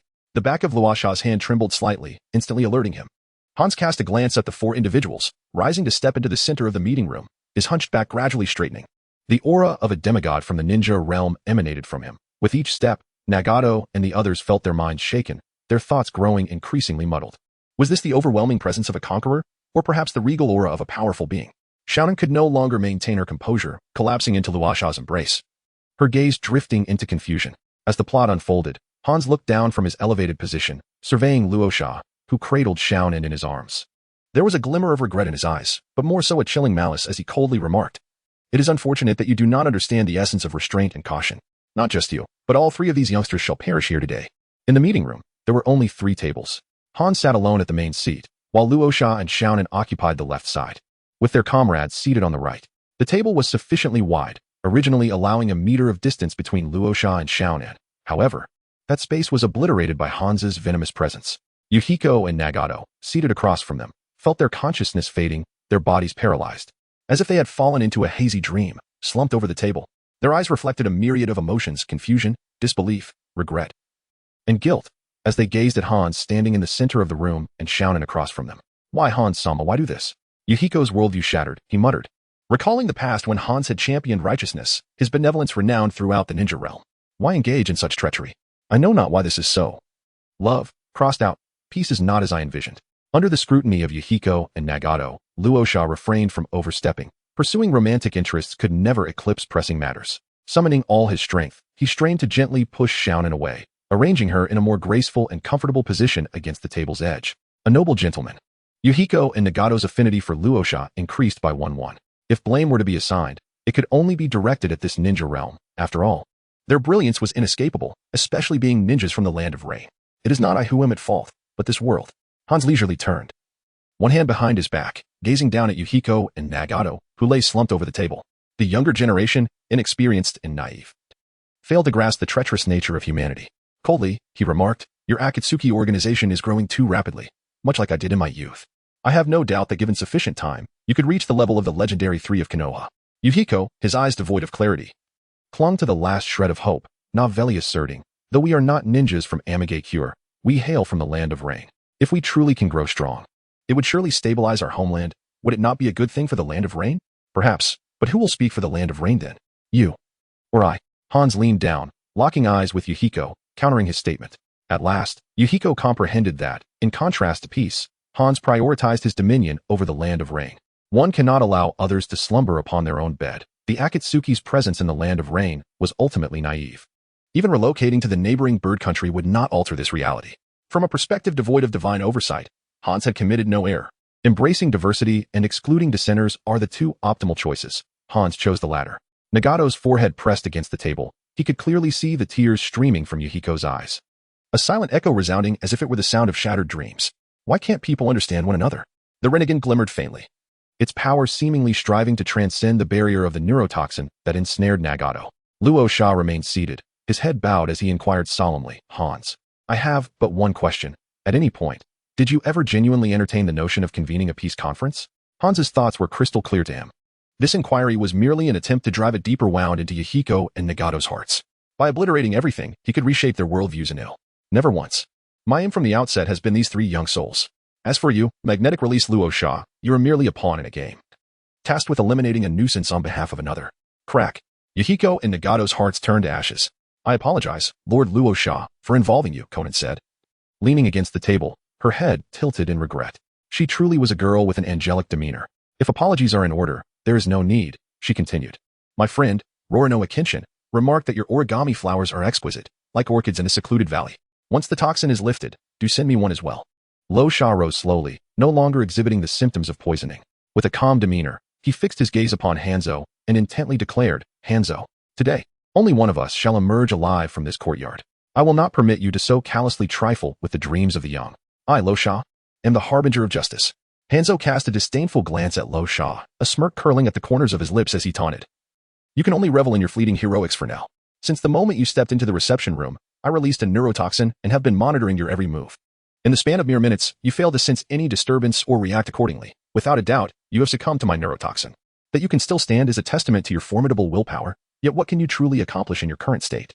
The toxin will numb your nerves, rendering your every action painfully sluggish and making it nearly impossible for you to channel chakra. Even if I were to be afflicted by the toxin of the peppered fish, while simultaneously safeguarding three others, I, Luosha, could still vanquish you, the treacherous one, with a single hand. Luosha effortlessly recited in Lan's famous line. Convinced that his fate would never be Yutua saves me. Hanzo shook his head dismissively and slowly exited the reception room, commanding, at this moment, you are merely struggling in vain. I have not the slightest interest in engaging you in battle. Send them on their way. I wish to see the corpses and heads of the four within a minute. With Hanzo's order, a dozen ninjas from the hidden rain village, concealed outside the reception room, surged into the chamber, unleashing an array of ninjutsu. The expressions of Yuhiko and his companions turned to despair. To perish by an enemy's treachery was one thing, but to fall at the hands of mere fodder was unbearable. Nagato's Rinnegan, hidden beneath his crimson hair, radiated an eerie light, as if striving to transcend all constraints and operate autonomously. Suddenly, a vast ocean of chakra surged from Luosha, an overwhelming wave of sand and gold erupting forth, engulfing all adversaries, mercilessly compressing the rain ninjas into mere fragments. Casting a glance at the trio, Luo Sha remained silent, picking up a long blade from the ground, and stepped onto the sand and gold, gradually making his way out of the reception room. Behind him, the sand and gold coalesced into an impenetrable pyramid, completely encasing the reception area, a fortress against all who dared approach. Luo Sha, wielding a long blade, pointed it at Hans and remarked indifferently, "I have stated before that I shall strike you down on the spot. You should not have sent them to their demise. Now, Hans, do you harbor any desire to engage me in combat?" Hans's gaze was filled with astonishment, uncertainty churning within him like a tempest. Why? Why did his pepperfish toxin have no effect on him? How could he still possess the ability to fight, having effortlessly dispatched all of his subordinates in an instant? Catching sight of the sand gold tower behind Luo Sha, Hans suddenly regained his composure. No, his nerve toxin had indeed taken effect after all. What he manipulated was not metallic ninja tools, but sand gold. This was undoubtedly a secret technique passed down from the Wind Shadow lineage, possessing considerable power. Yet the precision was undeniably diminished in comparison to controlling ninja tools. A sonic boom erupted as a kunai launched forth at an initial speed. The gaze of Rasha narrowed slightly, for the first time. After mastering the manipulation of electromagnetic forces and achieving speeds that reached the limits of a ninja, he encountered someone capable of utilizing the body replacement technique before him. Hans was the first. Since his arrival in this world, Rasha had delved into this extraordinary skill depicted in the earlier stages of the Naruto series. However, upon grasping its principles, he found it utterly mundane and cast it aside like a worn-out garment. The so-called body replacement technique is not merely about swapping places with a wooden stump at the moment of being attacked, or immediately after. Rather, it involves anticipating the enemy's assault before it occurs, allowing the practitioner to evade to the side while leaving a stump behind to confound their opponent, with the true self waiting for the opportune moment to strike. The latter is merely a common diversionary tactic, fitting the classification of ninjutsu associated with the body replacement technique. The former, however, deserves a different designation: heavenly hand power. Water release, great water surge. Indeed, Hans emerged from the side, forming the final hand seal, inhaling deeply before exhaling a torrent of water shaped by chakra, surpassing even the most formidable of aquatic techniques. A series of towering waves surged forth, radically altering the landscape of the courtyard, as an oval-shaped water sphere, measuring over 100 meters in diameter, materialized on the scene, ensnaring both Rasha and Hans within its confines. As Hans had previously asserted, he was highly proficient in water release, and at this moment, he swam swiftly through the water, soaring freely. Amidst the aqueous sphere, Luo Sha remained composed, fixating on the erratic movements of Hanzo, unleashing several electromagnetic projectiles. The initial velocity sustained at Mach 4, however. In stark contrast to before, the kunai's speed gradually diminished rather than accelerated, barely evading Hanzo's grasp. The density of water far exceeds that of air, consequently, the resistance is magnified over 800 times. Though Hanzo was astonished by Luo Sha's immunity to poison, he still felt a sense of triumph. Had he been able to articulate amidst the water, he would have surely erupted in laughter. Did you not anticipate this, Luo Sha? Do you not perceive the significant limitations imposed on your magnetic manipulation? This is the essence of my combat style, devoid of his customary metallic sickle. Hanzo chose not to carry any metal artifacts, mindful of facing the magnetic prowess of Luo Sha. Instead, he brandished a bone longsword gifted by Shimura Danzo, transforming himself into an arrow piercing through the water, seemingly unaffected by the aquatic resistance. A torrent of chakra surged forth, coalescing into a golden sand shield that stood resolutely before Luo Sha, thwarting Hanzo's advances. Undeterred, Hanzo mused that while he could breathe underwater, Luo Sha could not endure for long. With a few more assaults, death would undoubtedly claim Luo Sha. For a ninja, the essence of ninjutsu lies in the act of killing, not in spectacle. As long as one can vanquish an adversary, even the most despicable and vile tactics are permissible. Hanzo launched a series of assaults, and after 3 to 5 minutes had elapsed, Luo Sha exhibited no signs of asphyxiation, nor any indication of respiratory distress. This red-haired individual could not possibly possess 8 lungs, or perhaps, like Hanzo, he too could breathe underwater? Shaking his head, Hanzo dismissed the notion, certain that Luo Sha was merely enduring. Bubbles escaped from Luo Sha's mouth and nose as he secretly reveled in his comfort, akin to utilizing a VIP pure oxygen respirator. The chemical formula of water is H2O, wherein H2 signifies 2 hydrogen atoms, and O represents 1 oxygen atom. Although the number of hydrogen atoms appears greater, they comprise merely 11, 19 of a water molecule, while the single oxygen atom occupies 88, 79. It is known that electrolysis of water decomposes it into 2 hydrogen atoms and 1 oxygen atom, which can subsequently recombine to form an oxygen molecule, O2. Luo Sha ingeniously employed electromagnetic forces to craft a miniature electrolysis device within his own nostrils and mouth, completely dissociating water into oxygen and hydrogen. The weight of hydrogen is lighter than that of oxygen, allowing it to ascend effortlessly in water. Furthermore, it poses no harm to the human body. Although an excessive concentration of hydrogen in the air could lead to hypoxic asphyxiation, Luo Sha was practically equipped with an oxygen tank, rendering any risk of suffocation impossible. A mere trace of hydrogen combined with an adequate amount of oxygen invigorated Luo Sha, making him feel remarkably rejuvenated, akin to having undergone a spa treatment for his brain. More refreshing than drinking a can of vitamin lemon tea. Attempting to exhaust me, Luo Sha? Not an easy feat. Observing that not only had Luo Sha avoided asphyxiation but also appeared more vivacious and radiant, Hans could no longer contain himself and, with no restraint, surged towards Luo Sha with a decisive strike. This was the moment. With a smile, Rasha seized the opportunity, extending his hand forward, unleashing electromagnetic force. Voltage coalesced, generating a high-voltage current that radiated outward from Rasha's core. Caught unawares, Hans collided directly with the source, as the surrounding water became electrified, subjecting his entire being to a barrage of voltage. He trembled violently, froth bubbling at his lips, his nerves paralyzed, rendering him incapable of maintaining the form of the vast water prison. The enormous, elliptical sphere of water shattered, transforming into crashing waves that swept away nearby structures and even infiltrated the golden sand tower crafted by Rasha. As candle flames flickered, the trio of Nagato gazed sorrowfully at the permeated golden tower. Hans, an adept of water techniques, was he truly at a disadvantage now? Stepping through the remnants of water, Rasha advanced, launching several kunai from beneath his cloak towards Hans. Despite his efforts to evade, Hans was struck by one kunai, injuring his leg and impairing his mobility. Impossible. You actually wield lightning techniques. How could anyone from the sand-hidden village possess such formidable lightning prowess? Hans slowly rose from the ground. Disbelief etched on his face as he braced himself against Rasha's impending assault. Rosa gazed up at the moon and, with a playful tongue, declared, "It is a battery. I have concealed a battery beneath my cloak." The mere thought of this made Rosa chuckle. During the Fourth Great Ninja War, Mifune had astonishingly managed to defeat Hanzo while carrying a battery on his back. What a true genius. So that is the case, Hanzo nodded. I thought as much. How could the inhabitants of Sunagakure possess such remarkable proficiency in lightning release? It simply defies the fundamental principles. Rosa shook off the moisture clinging to his body and sighed. Speaking with indifference, Hanzo, the demigod of the shinobi world, truly, meeting you in person is far less impressive than your reputation suggests. You are even weaker than I had imagined. Do you see that dark cloud in the night sky? The one that obscures half of the moon? In approximately 3 minutes, it will completely drift away, and the moonlight will cascade across the earth. I take great pleasure in moongazing, which means you have 3 minutes remaining. Within these 3 minutes, if you do not escape or harm me, you shall meet your demise. Hanzo, enraged, recalled how a decade ago he had freed the legendary Sani, a tale that had become the stuff of legends. 10 years had passed, and now he found himself belittled by a mere junior? This was intolerable. Chapter 55. The Great Wilderness Prisoner of Heaven. Magnet release. Rosa, I have finally come to understand why you were able to compel Yama to concede. Your confidence surpasses my expectations, reaching a level of arrogance that seems unbefitting of a ninja. I hope that when you descend into the afterlife, you will not regret your current hubris. Hanzo maintained an air of a seasoned veteran, imparting wisdom as though he feared Rosa would not unleash his fury and instead swiftly end his life. The enigmatic Luo Sha toyed with Hanzo, akin to a tabby cat toying with a captured mouse, a maneuver that could extract a modicum of points. Hanzo was considerably weaker than anticipated. Once the toxin of the pepper fish proved ineffective, he became merely an ordinary shadow-level powerhouse, at least in his own estimation, approaching Hanzo with a knife in hand. Luo Sha intoned, "Are you attempting to instruct me? Who do you think you are?" The demigod Hanzo was, after all, merely a treacherous scoundrel. You have 2 minutes and 50 seconds left.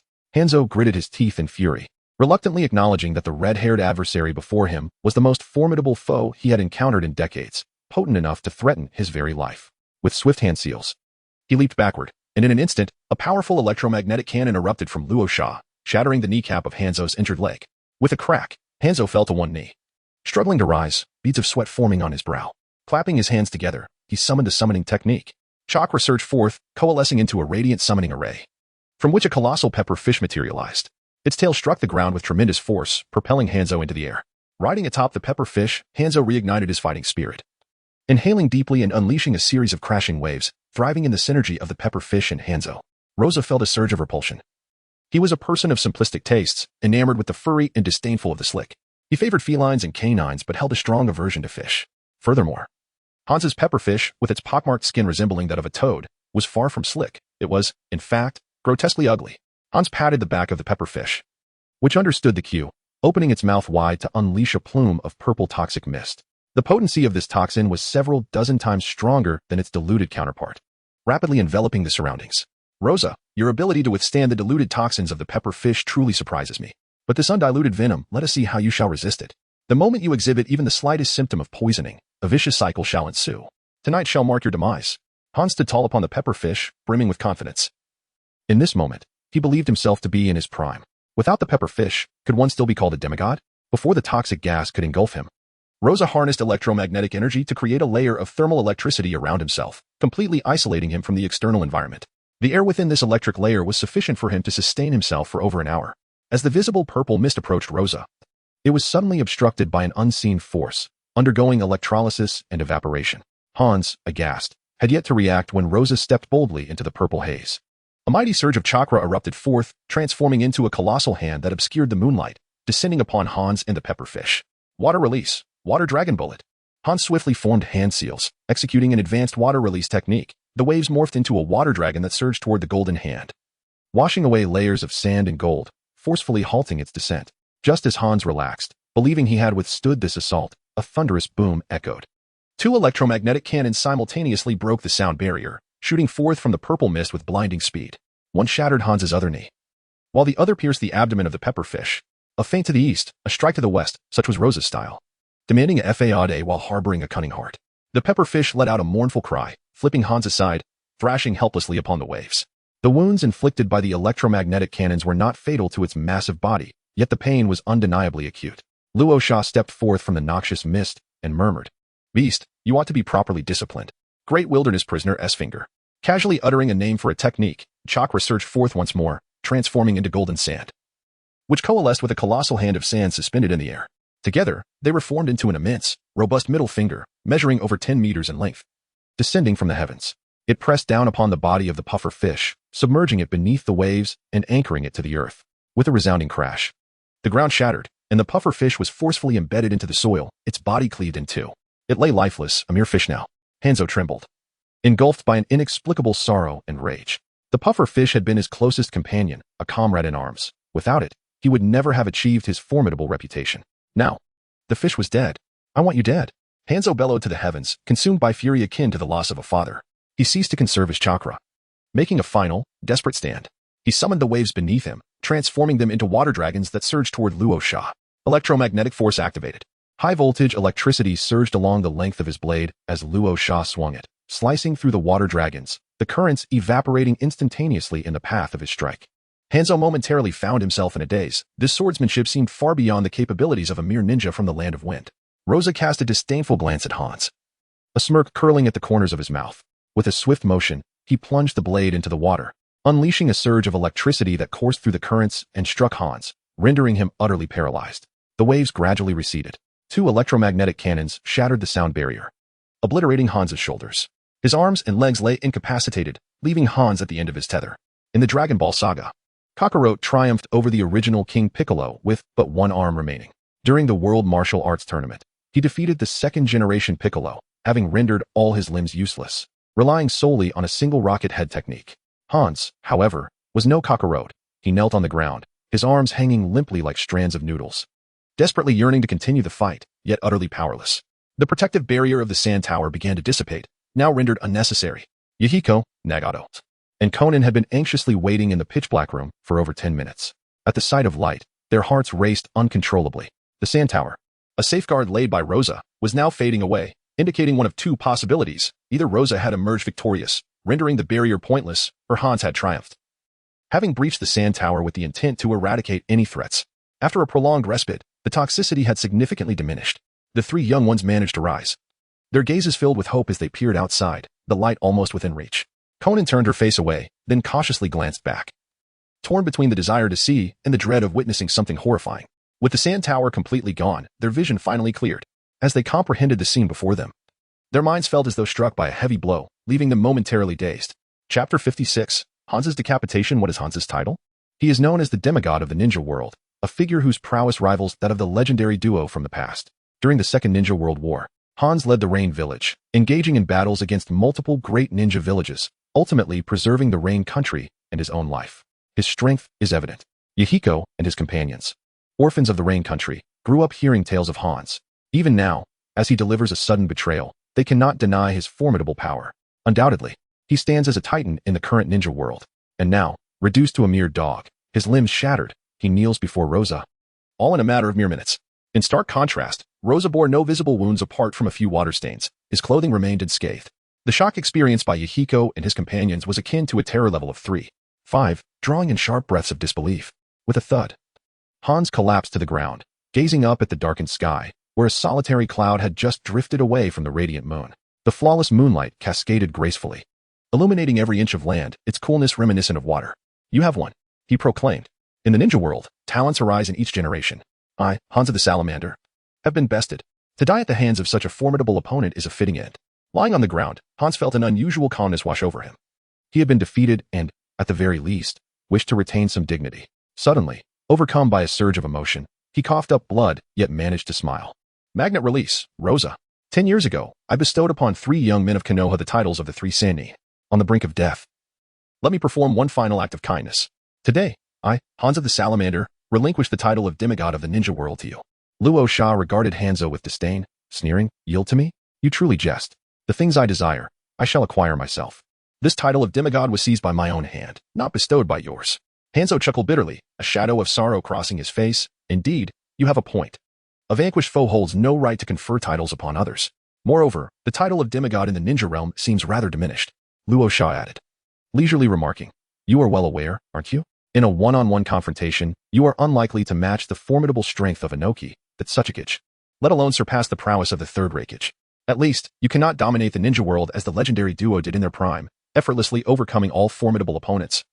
Merely engaged in mutual admiration, Hans remained silent. With the enhancement of the salamander, he indeed possessed an advantage over certain Kage-level shinobi. However, in a head-to-head battle against the Kage of other great ninja villages, he could not create a significant gap. The title of demigod is often an embellishment sought by the defeated, a desperate attempt to assert that their failures were not due to their own inadequacies, but rather a reflection of their opponent's capabilities. It is a common occurrence, after facing setbacks, to exaggerate the challenges faced and to elevate the adversary after suffering defeat. The notion of a demigod in the ninja realm is hardly worthy of your stature. Yet aspiring to become a deity of the ninja world seems excessively ambitious. Hans, resigned to his fate, recounted, "At your age, I, along with Noki, Sarutobi Hiruzen, the Third Raikage, and the previous Kage, had all reached the zenith of our abilities. We too contemplated challenging those towering figures. The outcome is well known. None of us attained the heights of Senju Hashirama or Uchiha Madara. Yahiko, Nagato, and Konan approached with heavy steps, standing behind Luo Sha, their gazes imbued with complexity as they looked upon Hans, who spoke with kindness, despite the impending demise of humanity. Once a protector of a nation's safety, he now chose to strike down those he feared for their potential.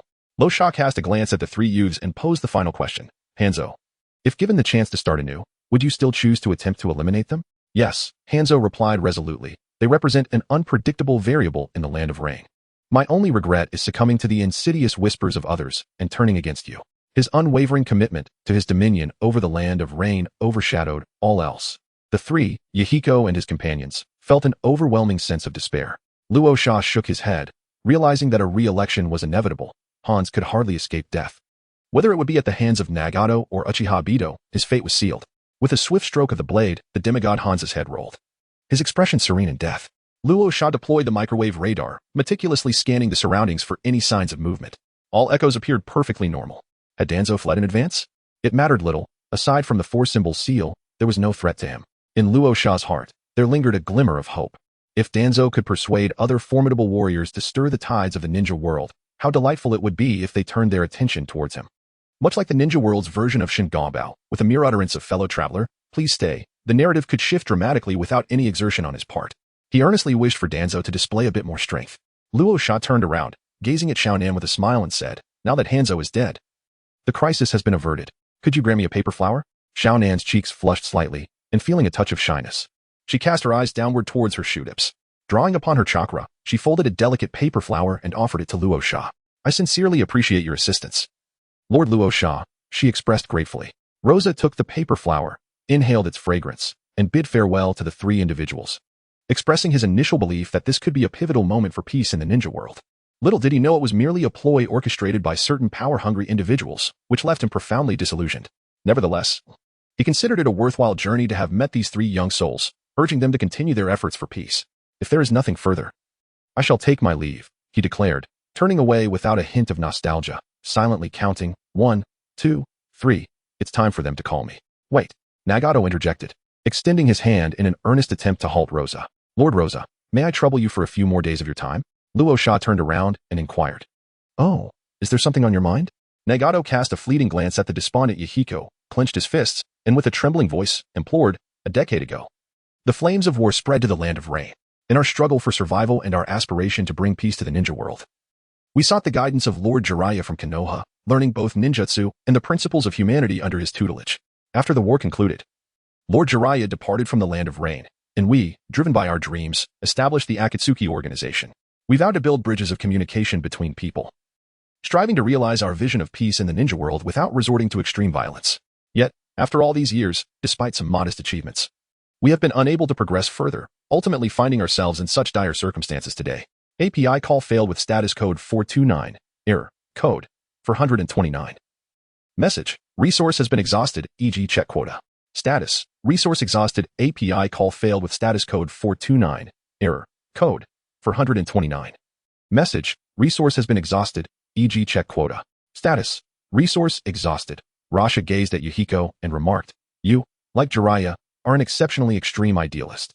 You remind me of a friend named Charles, who has always aspired to construct a bridge that connects the hearts of different races." API call failed with status code 429, error, code 429. Message, resource has been exhausted, e.g. check quota. Status, resource exhausted. Luo Sha reminisced for a moment about the creation of the Forklift Police by Professor Big Fork. Numerous installments had been produced, along with prequels, and it is likely that future productions will follow. Yet, the narrative has consistently revolved around conflicts among mutants. The complete understanding between mutants and humanity, as portrayed in the films, seems attainable, aligning with the political correctness prevalent in Hollywood. However, Luo Sha harbors skepticism regarding this notion. Thus far, he has not achieved success.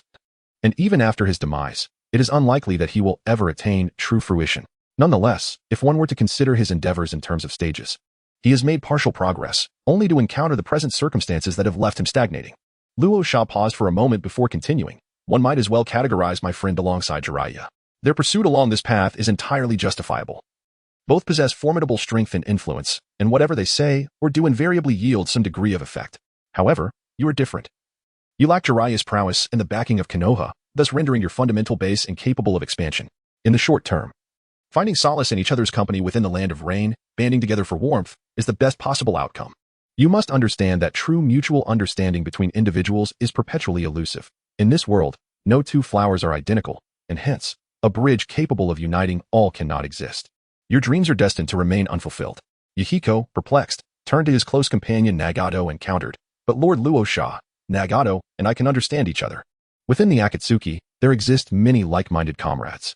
1,000 faces may reflect a multitude of commonalities between two individuals. But how many shared traits can one uncover among 10 million? Yahiko fell silent. Perhaps this was the very reason the Akatsuki found itself at an impasse. API call failed with status code 429, error, code 429. Message, resource has been exhausted, e.g. check quota. Status, resource exhausted. As Luo Sha lightly tapped his temple with his index finger, a sense of helplessness washed over him as he lamented. If one were to truly speak, it could be an endless discourse without respite.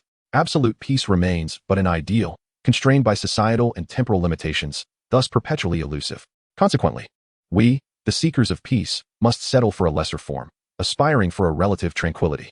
Competition fosters progress, while war represents an advanced manifestation of competition, a continuation of politics. To achieve a semblance of peace, one must regulate this competition within manageable bounds. This is also the objective of a friend within my Taihao organization, to seek common ground while preserving differences. Wielding the code in one hand and the sword in the other, with formidable strength, we aim to dominate the realm of shinobi, establishing laws that govern all, compelling adherence from every individual. In essence, we aspire to forge a communal identity among all nations and villages of the shinobi world, confining conflicts within this collective. Historically, resources were acquired through war. In the future, they will be negotiated at the table, necessitating concessions and compromises from all parties, ultimately arriving at a balance that leaves everyone begrudgingly satisfied. Transgressors shall face appropriate repercussions. Nagato pondered deeply. Luo Sha's propositions indeed held merit and resonated with familiarity. Such systems existed among the major shinobi villages, nations, and even within various guilds and organizations, fostering a certain competitive dynamic. However, one must concede that this represents the most attainable form of peace, certainly more feasible than erecting bridges of communication. Yet, does this not equate to intimidating others through sheer strength? The fundamental understanding between individuals remains absent, and should significant disputes arise in the future, war will inevitably ensue. Yahiko remained ensnared in his own stubborn thoughts. Luo Sha squinted slightly. Indeed, persuading an idealist is far from an effortless task. In contrast, Nagato appeared somewhat swayed. One might contemplate relinquishing Yahiko and focusing on Nagato, for it is impossible to consume all the points alone. One must inevitably make choices. Throughout history, benevolence has often led to the detriment of others, and morality has seldom been genuine. Do you not see that while lions and tigers gain renown through their hunts, the pitiable deer finds no one to empathize with? The world has always been a realm where the strong prey upon the weak, rendering even the most righteous arguments futile. In the moment, Rasha recited a verse, subtly indicating the stark contrast between them and Jiraiya. Weakness is the original sin. When you tread upon a path and inadvertently crush an ant, the companions of that ant must surely grieve for their fallen comrade. Yet, have you ever heard the ant voice its sorrow to you? You have not. The weak possess no voice. If you aspire to safeguard those who are vulnerable, you must become the strongest among them, establishing a code of conduct, formulating rules, and restraining the powerful. Peace is an art of politics, a delicate balance. To attain peace, one must inevitably make sacrifices. Nagato felt a surge of inspiration. This method is indeed feasible. At the very least, the shinobi world once harbored hopes of achieving such a state of peace. In a bygone era, the god of shinobi, Hashirama Senju, alongside Madara Uchiha, could have dominated the shinobi realm. Had they opted for unification rather than the village system, would the outcome have been entirely different? Nagato found himself lost in a multitude of thoughts. As for Yahiko's dream, it could be pursued further once a semblance of peace is established. After all, one cannot achieve greatness in a single step. I implore you, Lord Rasha, to stay and impart to us your specific methods. I am willing to take you as my mentor. Yahiko finally felt swayed, realizing that perhaps his ideals had diverged from the outset. Absolute peace is destined to remain an unattainable dream, merely a goal to strive towards. I too wish to learn from you, Nagato humbly echoed. Having contemplated this from the beginning, yet Yahiko is the elder brother. I concur, Conan added in agreement. Luo Sha erupted into hearty laughter, wishing he could echo the sentiment of Li Shimin with a proclamation of heroes of the world. Enter my net. With a satisfied nod, he smiled and declared, very well. From this moment forth, the three of you shall be my disciples. I shall devote myself to imparting the knowledge of how to seek peace. As disciples, a hierarchy must be established. Nagato, being slightly taller, shall be designated as the eldest brother. Chapter 58, The Rain Country Division of the Sunday Group. Though puzzled by the rationale of ranking by height rather than by the order of apprenticeship or age, and observing that he himself appeared to be marginally taller than Nagato, Yahiko chose to voice no objections, as the teacher's decision was final. What mattered most was the acquisition of knowledge. Rankings were trivial in comparison. After all, they were good brothers sharing the same blanket. Why quibble over such minutiae? Prioritizing learning, Luo Sha set aside concerns of beauty, as there were no pressing issues in the Sand Village, and commenced the training of Nagato. Nagato was the focal point. Unlike Yahiko, he lacked strong opinions, possessed great potential, and was not an extreme idealist, making him the most cost-effective choice for instruction. In contrast, Yahiko had become an unnecessary complication, presenting challenges with low returns. Thus he was reluctantly sidelined. Teacher, there is a matter I have long wished to inquire about, Conan hesitantly began. Luo Sha, are you affiliated with the Taihao organization? It seems you possess considerable knowledge regarding it. Nagato and Yahiko perked up their ears, recalling how Luo Sha had frequently mentioned the Taihao organization, often referring to it as a friend of mine or another friend of mine. They had heard of the organization before, particularly when Onoki attacked the Land of Lightning, citing suspicions of the Raikage sending disciples to fabricate an assault by the Taihao organization on the Rock Ninja. Indeed, I am one of the core members of the Taihao organization, Luo Sha confirmed. API call failed with status code 429, error, code 429. Message, resource has been exhausted, e.g. check quota. Status, resource exhausted, API call failed with status code 429, error, code 429. Message, resource has been exhausted, e.g. check quota. Status, resource exhausted, API call failed with status code 429, error, code 429. Message, resource has been exhausted, e.g. check quota. Status, resource exhausted, Luo Sha further stated. Luo Village's Jianshin once proposed to the leader the inclusion of you as peripheral members. Although the proposal was declined, I shall advocate for it again in due time. With the recommendation of 2 core members, your acceptance as peripheral members is surely a foregone conclusion. Everything I have just articulated reflects the organization's aspirations, which we have tirelessly pursued in silence. Strive, endeavor, young ones, to contribute to the noble cause of peace that our organization champions. I firmly believe that once you achieve success and enhance your abilities, you too shall ascend to the ranks of core members. Nagato Yahiko felt a surge of emotion, affirming, I am not alone on this path. Yet, a new question arose. If one were truly to become a core member, what name should be adopted? Ramen Rohan? Nagato Madara? Madara is acceptable. Let us brush this matter aside. Luo Sha commenced his formal teaching duties. First, he approached Nagato, who was relatively easy to persuade, and directly appointed him as the leader of the Rain Village, the spokesperson for the Sun Group's branch in the Land of Rain. He would oversee all matters pertaining to this division, wielding immense power, including but not limited to rewards and punishments, promotions and demotions, as well as salary adjustments. All peripheral members of the Sun Group's Rain Division would be obliged to heed Nagato's authority. He was indeed a formidable figure. As for whether the Rain Village would respect Nagato's leadership, it was a straightforward matter. The three members of the Akatsuki already possessed significant prestige in the Land of Rain, which was why Hanzo held them in such apprehension. Teacher Luo Sha, the Rain Village has long been governed by the semi-divine Hanzo. Will they truly heed my commands? Nagato expressed his doubts with concern. Sha gently patted Nagato's head, offering encouragement. Believe in yourself. You are capable. As for those obstinate individuals, leave them to me. I shall present them with an irresistible proposition. Nagato nodded, feeling more confident with a mentor by his side. However, he cast a worried glance at Yahiko, who appeared somewhat uneasy, and expressed his concern. But what about Yahiko if I become the leader of the Rain Village? The Akatsuki organization has always been under Yahiko's command. How can I, a mere double-flower red stick, assume the role of a decision-maker? Perhaps you should seek someone more capable. Yahiko forced a smile and replied, I am fine with it. Nagato, your strength surpasses mine, and you are indeed more suited to the leadership role. We are good brothers. And who takes the helm will not affect our bond, yet a sense of loss is inevitable. Luo Sha gazed at Mi Yin, contemplating for a moment before exclaiming, Mi Yin, you bear a responsibility of far greater significance, one that far surpasses that of Nagato by 100-fold. Mi Yin's eyes sparkled with excitement as he replied, Master Luo Sha, may I inquire what crucial task the organization has entrusted to me? Unifying the ninja world and advocating for the rule of law is the paramount objective of our Taihao organization. Before we achieve this unification, the Rain Village and the Land of Rain shall serve as a testing ground, with Nagato as the executor. You, on the other hand, shall be the explorer. It is imperative that you delve into the legal codes and systems of all nations and ninja villages throughout history. Alongside the ideologies and principles of our Taihao organization, you must create a practical and viable legal theoretical framework, continuously supplementing and revising it. Simultaneously, you must also attend to the ideological development of all Taihao organization members within the Land of Rain. While absolute peace may be an unattainable ideal, we must steadfastly pursue it as our goal. The cultivation of thought is of utmost importance, and you will serve as the ideological committee member for the Taihao organization in the Land of Rain. In simpler terms, you will be a scholar, a proponent of absolute ideals. If this does not resonate with you, perhaps you should seek comfort elsewhere. In Mi Yan's heart, a fire ignited as he realized the weight of such a significant responsibility. A pioneer of peace, an explorer of uncharted paths. How magnificent that sounds. Master, what about me? Xiaonan eagerly interjected, youth knows no limits. As Luo Sha faced difficulties, he contemplated assigning Xiaonan to financial duties. However, the recollection of Xiaonan's formidable technique as the paper jutsu user stirred unease within him. This was a voracious predator, a formidable beast deserving of an eternal sentence of 800,000 years. Observing the dismal spirits of the citizens in the Land of Rain, he decided that Xiaonan would assume responsibility in this regard, appointing her as the cultural committee member of the Taihao organization's branch in the Land of Rain, as well as the minister of the cultural department. This responsibility bore significant weight, second only to Yahiko, and even surpassing Nagato in importance. A friend of mine, Luo Shuren, once remarked that the sorrows of humanity do not resonate with one another. I merely find their clamor bothersome.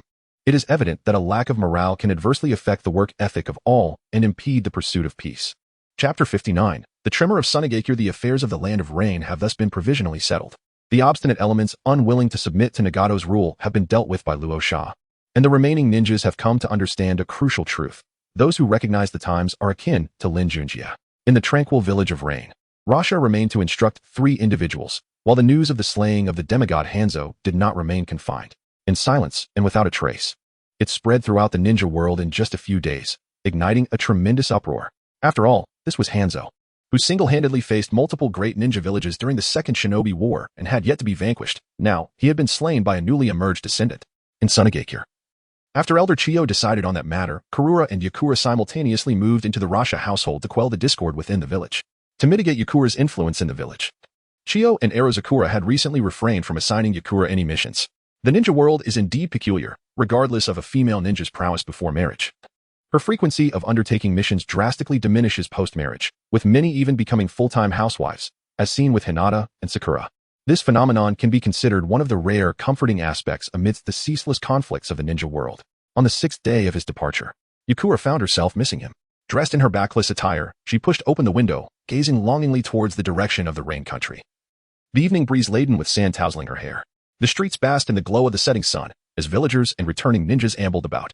In a moment of reverie, Yakura recalled the past. Merely 2 months prior, they had been at odds, and now they were to be wed. a transition that felt surreal yet strangely fitting. Indeed, one's destiny is shaped not only by personal endeavor but also by the tides of history. That red-haired figure has yet to return. Karura approached from behind, leaning against the window ledge, calmly stating, he will likely be away for some time yet. Such a significant event as the peace conference requires extensive deliberation, with numerous clauses and details to be debated. The sudden emergence of a childhood acquaintance could not be overlooked.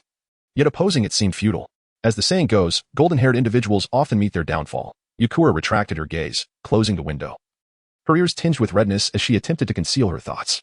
I was not thinking of him. I was merely admiring the sunset. Do you not find today's twilight particularly beautiful? Moreover, my union with Rasha is merely a political arrangement devoid of any emotional entanglement. Karura, please do not overthink it. The sunset lies in the west, while your gaze is directed northeast. If I am not mistaken, the rain country is indeed to the northeast, Karura unflinchingly pointed out. Even though they shared a husband, their relationship had not yet blossomed into that of close sisters. Their bond remained tenuous, akin to fragile plastic flowers. And Karura found amusement in Yukura's embarrassment. As Eileen Chong once remarked, the pathway to a woman's heart is. Yukura unwittingly validated this notion, her cheeks flushed. Her gaze evasive, her mind racing before she stammered a fabricated excuse. I was observing the office of the Wind Shadow. Indeed, that is it. You know I am a strong ninja, and ill-suited for such a tranquil existence. I was pondering if Lord Wind Shadow and the elders might assign me a task or two, allowing me to stretch my limbs. Yes, she affirmed with a nod. Karura fell silent, realizing that Yukura, as Rasha had suggested, was not particularly astute, even struggling to fabricate a lie. The atmosphere became palpably awkward. Just as Yukura sought to escape the tension, a knock at the door resounded, alleviating the discomfort. Yukura composed herself and hastily approached the door. With a creak, the door opened. Sister, her younger brother, Yakimaru, stood at the threshold, his face bright with joy. Upon seeing Yukura, however, he instantly adopted a despondent expression. Recalling the many disparaging remarks he had made about her in the past, if she were to uncover this, he feared he would face dire consequences. Your sister is inside. Yukura replied with disdain, having initially anticipated the return of the red-haired figure. No, Lady Yukura, you are my sister too, just slightly less than my biological sister. Yakimaru sweetly flattered, gesturing with his fingers to indicate a minuscule degree. What brings you here? Karura inquired as she approached. Yakimaru glanced at Yukura and then, with renewed cheer, replied, Elder Chiyo has sent me to inform you both to visit the Wind Shadow's office. It seems there is news concerning your brother-in-law. Yukura's eyes sparkled with enthusiasm, her heart inexplicably racing as a myriad of emotions played across her face. What news could it be regarding the red-haired one? Yukura and Karura locked the door behind them and hurried toward the Wind Shadow's office, their minds racing with possibilities. Upon reaching the office, they steadied their nerves, pushed open the door, and entered, where candlelight flickered as they seated themselves before Chiyo. Chiyo and Arozakura appeared visibly excited, having evidently been informed of the news concerning Rasha's remarkable feat, which had left them astounded. In light of Hanzo's cunning schemes and ambush tactics, how could Rasha have managed to turn the tables and slay Hanzo unscathed? Elder, Lord Wind Shadow, what news do you have regarding the red-haired one? It cannot be that he has taken another wife in the Rain Country, can it? Yukura urgently inquired, having contemplated this possibility on the way. 6 days ago. She should not have allowed the red-haired one to gloss over the matter concerning the Iron Butterfly. Despite later confirming with Elder Chiyo that the mass production of the Iron Butterfly was indeed a reality, Yukura still harbored doubts. Karura's keen eyes sought Chiyo's, their gazes conveying a multitude of unspoken words. Furthermore, Yukura had already posed the question Karura wished to ask. With a resounding clap, Chiyo struck the table, visibly displeased with Yukura's inquiry. Yukura, you are soon to wed Rasha. How can you so readily question his character? While mutual respect may be a lofty goal, at the very least, you should strive for unity as a couple. Luosha is undoubtedly one of the most dedicated and promising young individuals I have encountered over the decades. Everything he does is for the stability and prosperity of the village. Even if he has made mistakes, they were undoubtedly for the village's sake. Perhaps now feelings have developed between you two, but if it weren't for the village, he might not have agreed to this marriage in the first place. Yisong remained silent, her mind struggling to comprehend the situation. Why do we seem to be on different pages? Clearly, it was Luosha who pursued me with sweet words and emotional appeals. I was merely forced to reluctantly agree to this marriage. There must be some hidden truth here. Before Yitsong could gather her thoughts, Chiyo and Karu exchanged a serious glance and began to speak. Just now, our scouts returned with news. The peace conference is a ruse. Hanzo merely intends to use this as a pretext to lure young Luosha to the Rain Village and have him killed. Boom. The two women's minds went blank, realizing they were facing a deadly trap. Who is Hanzo? A demigod of the ninja world. Renowned for his exploits during the Second Ninja War, he was known for taking on numerous enemies without faltering. Regardless of his motives for targeting red hair, he remains a demigod. He is a long-established powerhouse, capable of laying an ambush for a newly rising shadow-level youth on his own turf. What would be the likely outcome? The latter would most probably perish. Yitsong's expression turned complex, reminiscent of Maggie Chung's character in the classic film In the Mood for Love. Upon learning of her beloved's demise, her lips twitched in a semblance of a smile, while her eyes brimmed with tears as she pleaded, Elder Chiyo. Red hair must be safe, right? He can use magnet release. Numbers 1 matter against him. Hanzo is just an old man. He can't possibly defeat him. As she spoke, Yitsong faltered, realizing the gravity of the situation. After all, Hanzo is a demigod. The poison of the Sanjiao fish is lethal and unpredictable. Who could remain unaffected? If not for Hanzo's strength, how could the Rain Village survive amidst the great nations? Am I to be left a widow before even marrying? Smack. Chiyo slapped the table again and exclaimed joyfully, not only is he fine, young Luosha is as perceptive as ever. He uncovered Hanzo's plot from the slightest clues. When the assassination attempt was revealed, they fought fiercely, and in just over 10 minutes, Luosha beheaded Hanzo without sustaining a scratch. In the original narrative, Elder Chiyo was a jovial character who enjoyed joking. Now that Sunagakure's preparations for battle were nearing completion, her spirit for humor had returned. Yitsong stood frozen for a moment before breaking into laughter. Truly, he is my man, with a mere wave of his hand. He has slain a demigod of the ninja world. I knew he would succeed. Chiyo continued. Now, Luosha's fame is likely to have spread throughout the ninja world. The major ninja villages must be feeling quite troubled. First capturing a Jinchuriki, then slaying a demigod. It's been a long time since such an outstanding young talent emerged in the ninja world. We must spread this news quickly. If Luosha had slain the leaders of the other 4 great ninja villages, Chiyo would have worried about a full-scale assault. Even though Sunagakure was prepared for battle, it would still be a daunting challenge. However, Hanzo is different. He represents a top-tier experience and prestige. Without Hanzo, the Land of Rain is insignificant. When will he return? Karu pondered aloud, curiosity evident in her voice. Calculating the time, Luosha must have slain Hanzo a few days ago. If he had returned immediately, the speed of news would not have surpassed his travel pace. Yitsong also perked up her ears. Karu cleared his throat and explained. Luosha has some matters to attend to in the Land of Rain. He likely won't return for a few more days. The 2 women sighed in relief, grateful that no unforeseen accidents had occurred. 2 hours later, the news of Luosha slaying the demigod Hanzo spread throughout Sunagakure. The sand ninjas were stirred with excitement. Is this to be our village's next leader? He is powerful and formidable. Following such a leader, we are sure to have a bright future. Many veteran ninjas who had witnessed Luosha's growth took to the streets and entered taverns to recount his exploits. Chapter 60. You will regret this. I am the Hokage. Konoha. The radiant full moon hung high in the dark sky, casting its silvery light upon the streets. Stop. Who goes there? A patrolling ninja suddenly became alert, gazing ahead. It is I. The footsteps halted as Shimura Danzo turned from the shadows, his expression grim. I apologize, Elder Danzo. The patrolling ninja was overwhelmed with fear, his face pale. How had he provoked one of Konoha's most dangerous individuals? Offending the Hokage might allow one to live, but those who crossed Danzo reportedly vanished without a trace. How grave was his sin? No matter, continue your patrol. Danzo cast a disdainful glance at the patrolling ninja, deeming him unworthy of consideration. Turning away, he headed towards the Hokage's office, leaving the patrolling ninja shaken. The Hokage's office was brightly lit. Recent unrest in the ninja world demanded much attention. Danzo entered, using the candlelight to observe the 3rd Hokage, Sarutobi Hiruzen, who was busy with paperwork, his posture slightly hunched. Hiruzen, it seems you have aged considerably without realizing it. Is there something you need, Danzo? Sarutobi looked up from his work, curiosity piqued. Danzo often sought out Sarutobi at night for lengthy discussions, most of which ended in discord. You have heard about the situation in the Land of Rain? Haven to you, Hiruzen? Danzo settled into a chair, closing his eyes as he spoke. Yes, Sarutobi nodded, a myriad of emotions flooding his mind. I never imagined that Hanzo would be slain by a young man. I recall vividly when he led the Rain ninjas against us and the Wind and Iron countries. He was truly impressive. Tsunade and her companions gained their renown by battling Hanzo.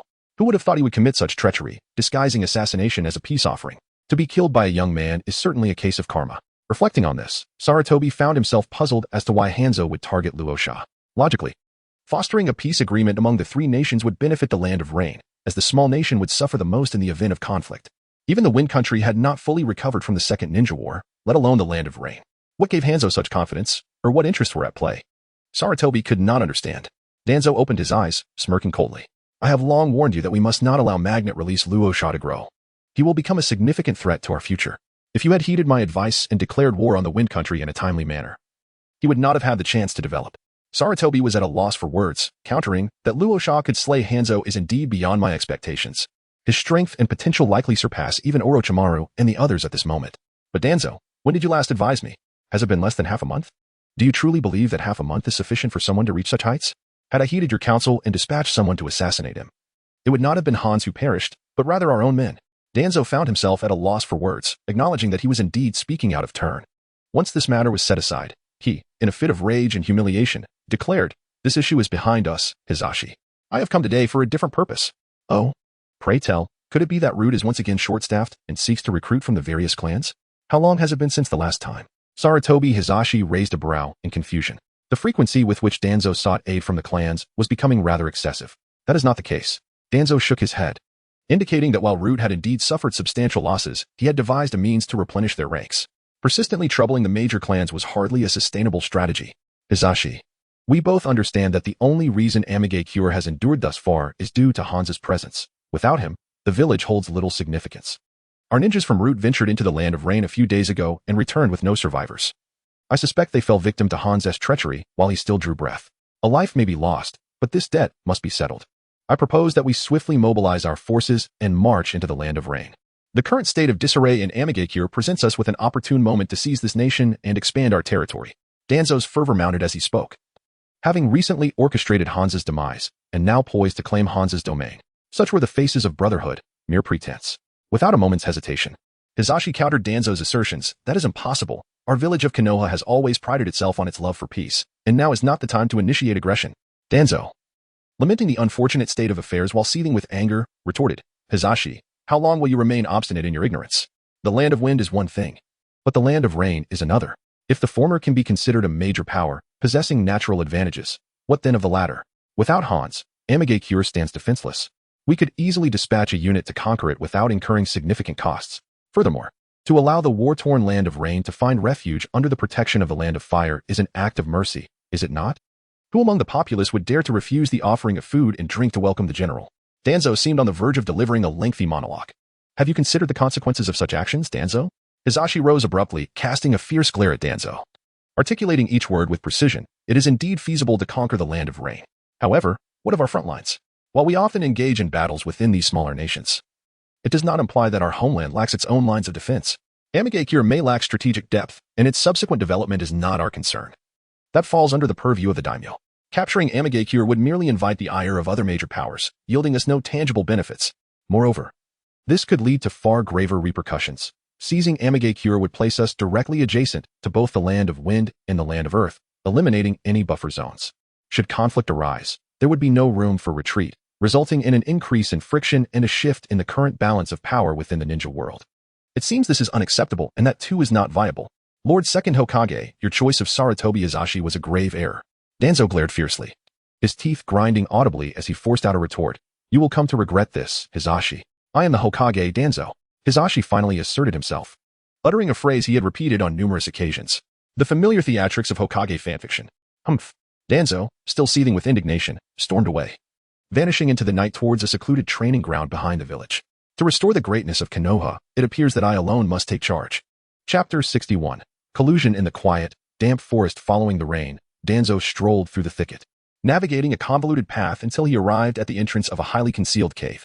The darkness was palpable, and a mournful wailing could be faintly heard emanating from within. Acknowledging Danzo's presence, several venomous snakes slithered out from the cave, coiling and hissing, attempting to deter him from entering. Do not mistake this for an ordinary cave. Many have perished within. A few shuriken flew forth, pinning the snakes to the ground. Danzo crushed the lifeless serpents beneath his foot and stepped into the cave, where he was met with a startling transformation of the surroundings. It was a naturally formed cavern, showing signs of human excavation, filled with an array of instruments. Corpses and organs were arranged within various vessels, and the air was thick with the scent of nutrient solutions and formaldehyde. Before a stone altar, Orochimaru, with long hair cascading over his face, was dissecting a corpse. Upon hearing the sounds from the entrance, he lifted his head, revealing his dark golden slit-like eyes. Upon recognizing Danzo, he licked his lips with a sinister grin. It seems your plan has failed, Lord Danzo. I received news of Hans's demise at the hands of your magnet release technique this very morning. Humph, that fool Hans to fall victim to his own schemes. It appears his strength has waned significantly since a decade ago. Danzo's expression soured. He was aware that Hans's abilities had not improved. But he soon reconciled with the situation. In any case, this allows us to repurpose the orphans intended for Hans into our ranks at Root. Orochimaru's golden eyes narrowed slightly. It seemed Root had incurred substantial losses. With a grin, he replied, that is certainly feasible, but it will not suffice to simply replace them. After all, they must be integrated into Root. The cultivation solutions and medications must be of superior quality, which will incur considerable expenses. Danzo's gaze turned cold as he scrutinized Orochimaru, harboring a lingering suspicion that Orochimaru was siphoning off research funds. Today 20 million, tomorrow 30 million. No amount of renaming could sustain that. Regret began to creep in. Orochimaru's research was akin to a bottomless pit, with investments far outweighing returns. After pouring billions into it, he seemed to yield nothing in return. With a discontented glare at Orochimaru, Danzo chided him. Orochimaru, I expect you to deliver results promptly. My patience is not boundless. Should you fail to prove your worth, you will merely be regarded as a useless tool. I am certain that apart from me, no one in Konoha can provide you with such substantial funding and experimental materials. Orochimaru appeared unperturbed on the surface, but internally he calculated that they were nearing Danzo's limit for tolerance. To continue extracting funds without delivering results would no longer be feasible. The nature of their partnership was thus: one provided the funds and personnel, while the other conducted research, with any breakthroughs needing to be prioritized for Danzo en route. It was time to unveil a significant development. Recently, there was a successful test subject that I have yet to inform you about. Not to exaggerate, but this represents a monumental technological breakthrough. All the resources you previously invested will be recouped in one fell swoop. In what capacity has this breakthrough occurred? Danzo inquired skeptically. Aware of Orochimaru's tendency to be elusive, likening him to toothpaste, nothing would emerge without a firm squeeze. In the realm of would release, Orochimaru smiled. Believing that this serendipitously acquired specimen could potentially yield him at least several $100 million in funding. Danzo's facial creases suddenly twitched. It was indeed the legendary wood release. The very same that had once dominated the ninja world. Did this not imply that he could gain a wood release ninja under his command? Or perhaps even master the technique himself? Once he achieved this initial breakthrough, subsequent research would progress at a significantly accelerated pace, approaching a vessel brimming with nutrient solution. Orochimaru gazed at the tranquil, slumbering youth within as though admiring a work of art. His voice trembled and rasped. This is a most fortuitous success. So fortuitous that I initially deemed him a failed product. Since embarking on his research of the first Hokage cells, he had conducted over 300 human transplant experiments. All without success, for the first cells were exceedingly domineering. Even when attempting to suppress certain unique wills within the first cells, no one had been able to endure until a week ago. In truth, it had been a month prior. One must occasionally unveil some semblance of progress to secure further funding. Danzo caressed the glass vessel, greedily scrutinizing the youth within, yearning. Is this the boy who possesses wood release? When will he awaken? I want him to join my route. Indeed, it was he. Orochimaru first nodded, then declined Danzo's proposal, firmly stating, he cannot be given to you just yet. He is the only successful specimen. I have numerous experiments ahead that require him, including the ocular transplant plan you once envisioned. His presence will allow us to circumvent many obstacles. Danzo, perplexed, inquired skeptically, what connection exists between the ocular transplant plan and wood release? Here it comes. Securing funding is akin to fishing. One must first cast a bait. Orochimaru murmured. As we have concluded through numerous experiments, non-Uchiha individuals who undergo ocular transplants will become a funnel, their chakra perpetually drained. However, I have discovered a certain repulsive, yet harmonious relationship between the first cells and the Sharingan.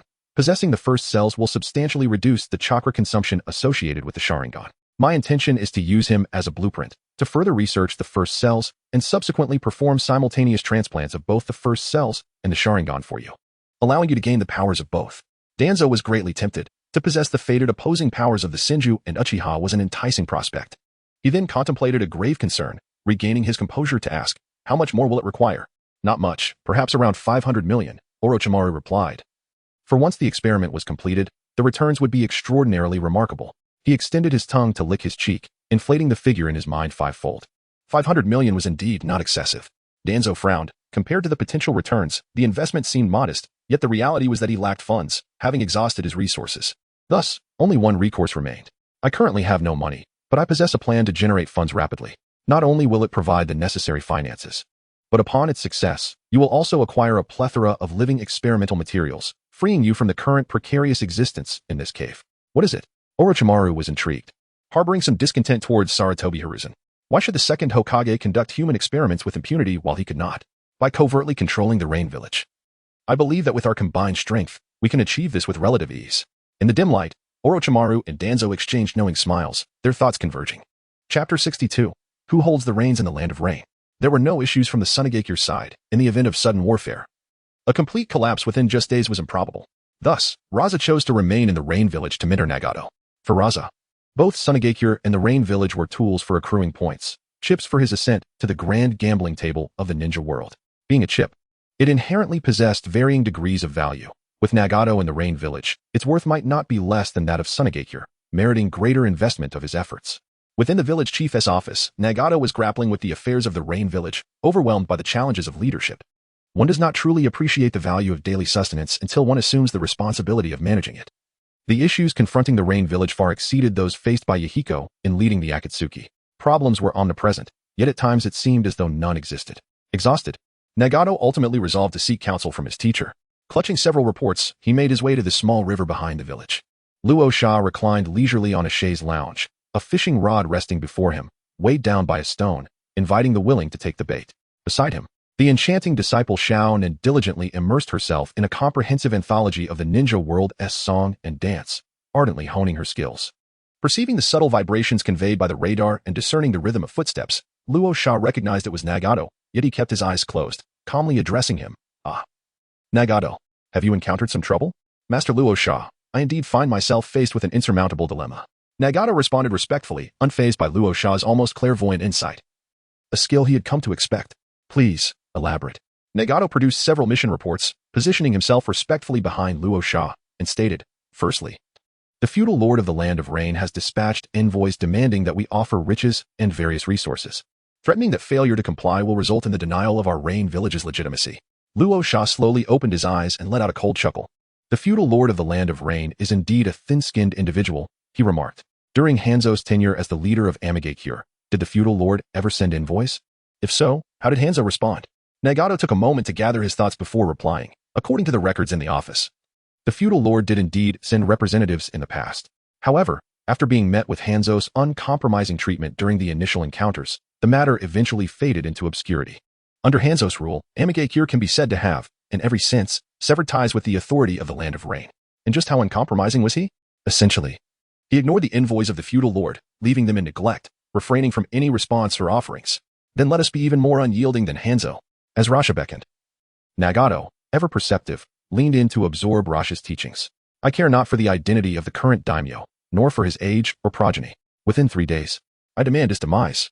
Within a further 3 days, I wish to witness the ascension of a new daimyo.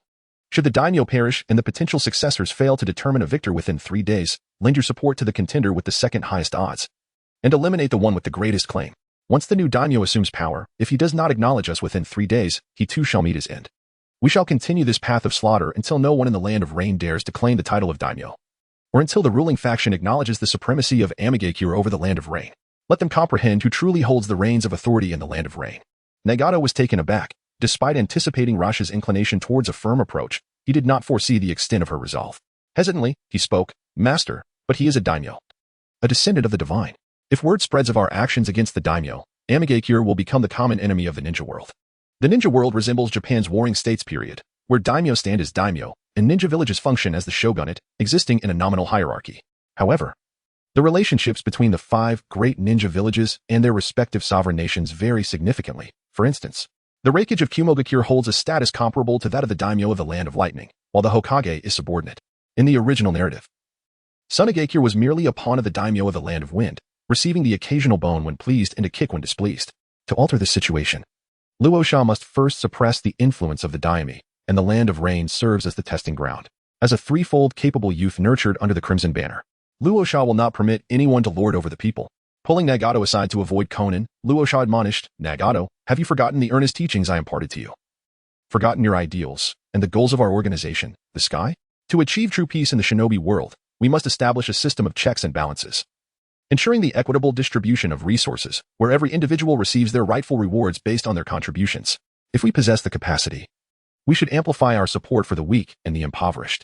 However, prior to that, do you not find the existence of the daimyo to be utterly unreasonable? They contribute nothing to the nation, and, driven by personal whims, they meddle in the affairs of the state and the normal operations of the shinobi villages.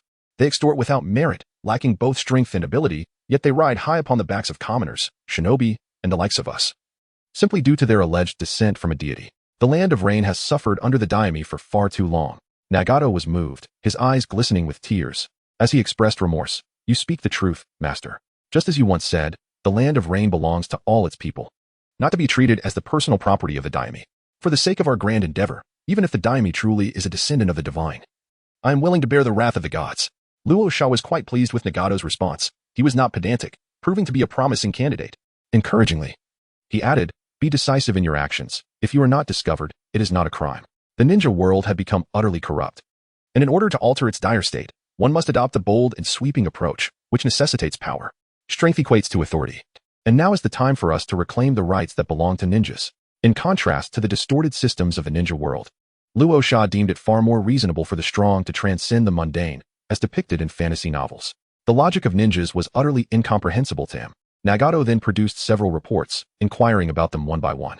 Luo Sha generously offered his insights, striving to provide clear explanations, even if it was impossible to fully grasp the intentions behind the words of great figures.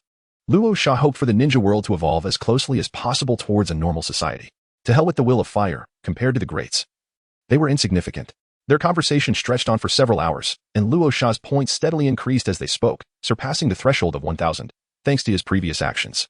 As noon approached, a ninja hurriedly approached from a distance, interrupting the discourse between master and disciple.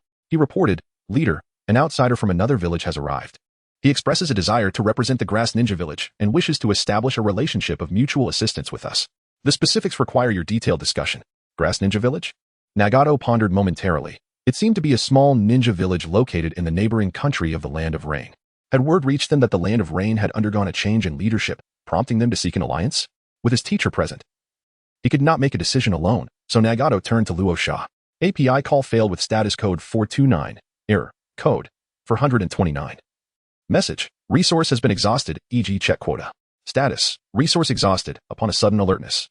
Luo Sha could not help but draw parallels to Orochimaru due to this particular trait. During the Ch-nin exams, Orochimaru employed the technique of facial alteration to masquerade as a ninja from the Grass Village, seamlessly infiltrating Konoha. Despite the stark contrast to his original visage, he managed to retain various distinguishing features. Most astonishingly, none in Konoha recognized this crafty individual. It bears resemblance to the theatrical tradition of cross-dressing, where a young lady, adorned in masculine attire, becomes unrecognizable as a woman. Alternatively, it evokes the comedic art of disguise, where a mere mole on the face can transform one into an entirely different persona, evading recognition. Is it not remarkable? Can we indeed ascertain that he is a ninja from the Grass Village? Luo Sha inquired, exercising caution. Absolutely. I have previously encountered this ninja, and the transformation is not significant. Raza narrowed his eyes slightly, contemplating the art of illusion. Could it be that a messenger from the Grass Ninja Village had been intercepted by Orochimaru? Sensing Raza's unease, Nagato inquired, "Is there a problem, sensei?" A significant problem indeed. This individual may very well be an impersonation by Orochimaru. In any case, the visitor does not come with benevolent intentions. Raza replied calmly, pondering Orochimaru's motives. Scientific research is not devoid of roots. Orochimaru must have already commenced his forbidden experiments. Upon learning of Hanzo's demise, he may well be tempted to set his sights on the Rain Village, seeking to usurp my position. After all, I too have intentions regarding the Rain Village. We share a common goal. Nagato was taken aback, reflecting on the infamous Orochimaru, known alongside Jiraiya. Good heavens, a decade has passed, and Jiraiya must have attained the strength of a Kage. Moreover, Nagato understood that Orochimaru was indeed the most extraordinary of the legendary Sannin. From their very first encounter, Orochimaru had harbored intentions to eliminate him, but thanks to Jiraiya's presence, he had narrowly escaped death. Even now, Nagato felt a tinge of trepidation towards Orochimaru. What should we do, sensei? Nagato asked, somewhat alarmed. There is no need for fear. As long as I am here, I managed to deal with Hanzo. So why should I fear Orochimaru? Besides, it may not truly be Orochimaru. Let us first see what he has to say. In a moment of tranquility, Rasha calms Nagato, who now grapples with formidable adversaries, Jinchuriki, ninjas with remarkable regenerative and defensive capabilities, as well as those skilled in an array of chaotic techniques. Conventional shadow-level ninjas, when confronted with him, can only be subdued, at least not gaining the upper hand. At this juncture, Orochimaru's raw strength may not differ significantly from when the narrative commenced, yet it is implausible for him to possess such a plethora of forbidden techniques. For knowledge is something that must be cultivated over time. With Rasha's assurance, Nagato quickly regained his composure. Indeed, there was no need to fear Orochimaru, as he had formidable backing. Dealing with Orochimaru would be a trivial endeavor for him. Utilizing a transformation technique, he morphed into the likeness of Kira Yamato from Mobile Suit Gundam, complete with brown hair and clad in a blue and white pilot suit. With that, he was ready to confront Orochimaru. Nagato couldn't help but steal a few glances. This was the alter ego of his teacher, Takizawa Rolla Yamato. Within the confines of the office, Orochimaru had been waiting in vain for quite some time, contemplating his impending actions. Silently eliminating the leader of Amidst and usurping his position would undoubtedly present some challenges, for the current leader must possess at least the strength of a J-nin. Aside from Noki of the Earth Country and the newly ascendant Rasha of Sunagakure, it was unlikely that ordinary shadow-level ninjas could exert such overwhelming pressure on a typical J-nin. Thus, the only recourse was to employ poison. A few serpents stealthily slithered from his feet, disappearing into Orochimaru's sleeves. The venom of these snakes was scarcely inferior to Hanzo's salamander toxin. As the door creaked open, upon catching sight of the visitor, Orochimaru's pupils dilated in shock. It was none other than Jiraiya's pupil, endowed with the Rinnegan. Was fortune smiling upon him? The desire to possess that legendary pair of eyes belonging to the Sage of Six Paths surged within Orochimaru, a longing that had festered for many years. Were it not for the potential repercussions on his relationship with Jiraiya, he would not have refrained from taking action for so long. Of course, the primary reason was that the young Nagato had yet to unlock any abilities of the Rinnegan. Even now struggling to do so. You are the envoy from the village hidden in the grass? Nagato feigned calmness, beads of cold sweat forming in his palms. Indeed. It was Orochimaru. The sensation of being scrutinized by a venomous serpent was one he had experienced a decade prior and would never forget. Indeed. The leader was informed of the new leadership in Amidst and specifically dispatched me to negotiate a friendly agreement with your village, Nagato asserted. Orochimaru took a deliberate glance at the Rinnegan, lowering his head to speak in a hoarse tone. Reflecting on his own foolishness a decade ago for not decisively acting against this boy. An undeveloped Rinnegan was still a Rinnegan, the only one in the ninja world. That cannot be right, Rasha, standing beside Nagato, chuckled lightly, interjecting. The envoy from the village hidden in the grass visited us a week ago and just signed a friendly agreement. Advisor? Strategist? Assistant? Orochimaru scrutinized Rasha, assessing him as at least a J-nin, and replied nonchalantly, You must be mistaken or misled. Throughout, the leader dispatched only me to formalize the agreement. To deceive Orochimaru is no simple task. It appears I misremembered, Rasha replied apologetically with a smile, acknowledging Orochimaru's cunning nature. Observing that Rasha seemed intent on toying with Orochimaru, Nagato felt a sense of ease and chose to remain silent. Did your village leader convey any specific instructions? Rasha inquired. Without a moment's hesitation, Orochimaru responded, The leader hopes to establish a friendly agreement with your village, focusing on 5 key aspects, thorough and meticulous, just the way we ninjas operate. Rosa nodded and engaged in a verbal duel with Orochimaru. I have heard that the leader of your village has not been in good health recently. Is that true? Snake. Thank you for your concern. He has been quite well. Luo, that's good to hear. After all, as one approaches the age of 60, it is imperative to take care of one's health. Although the leader is still in the prime of life at this moment, I shall convey your regards to him. Luo, I have once again misremembered. I also hope that the esteemed leader of your village does not indulge excessively in the pleasures of women. For his reputation as a libertine has indeed reached our land of Ray.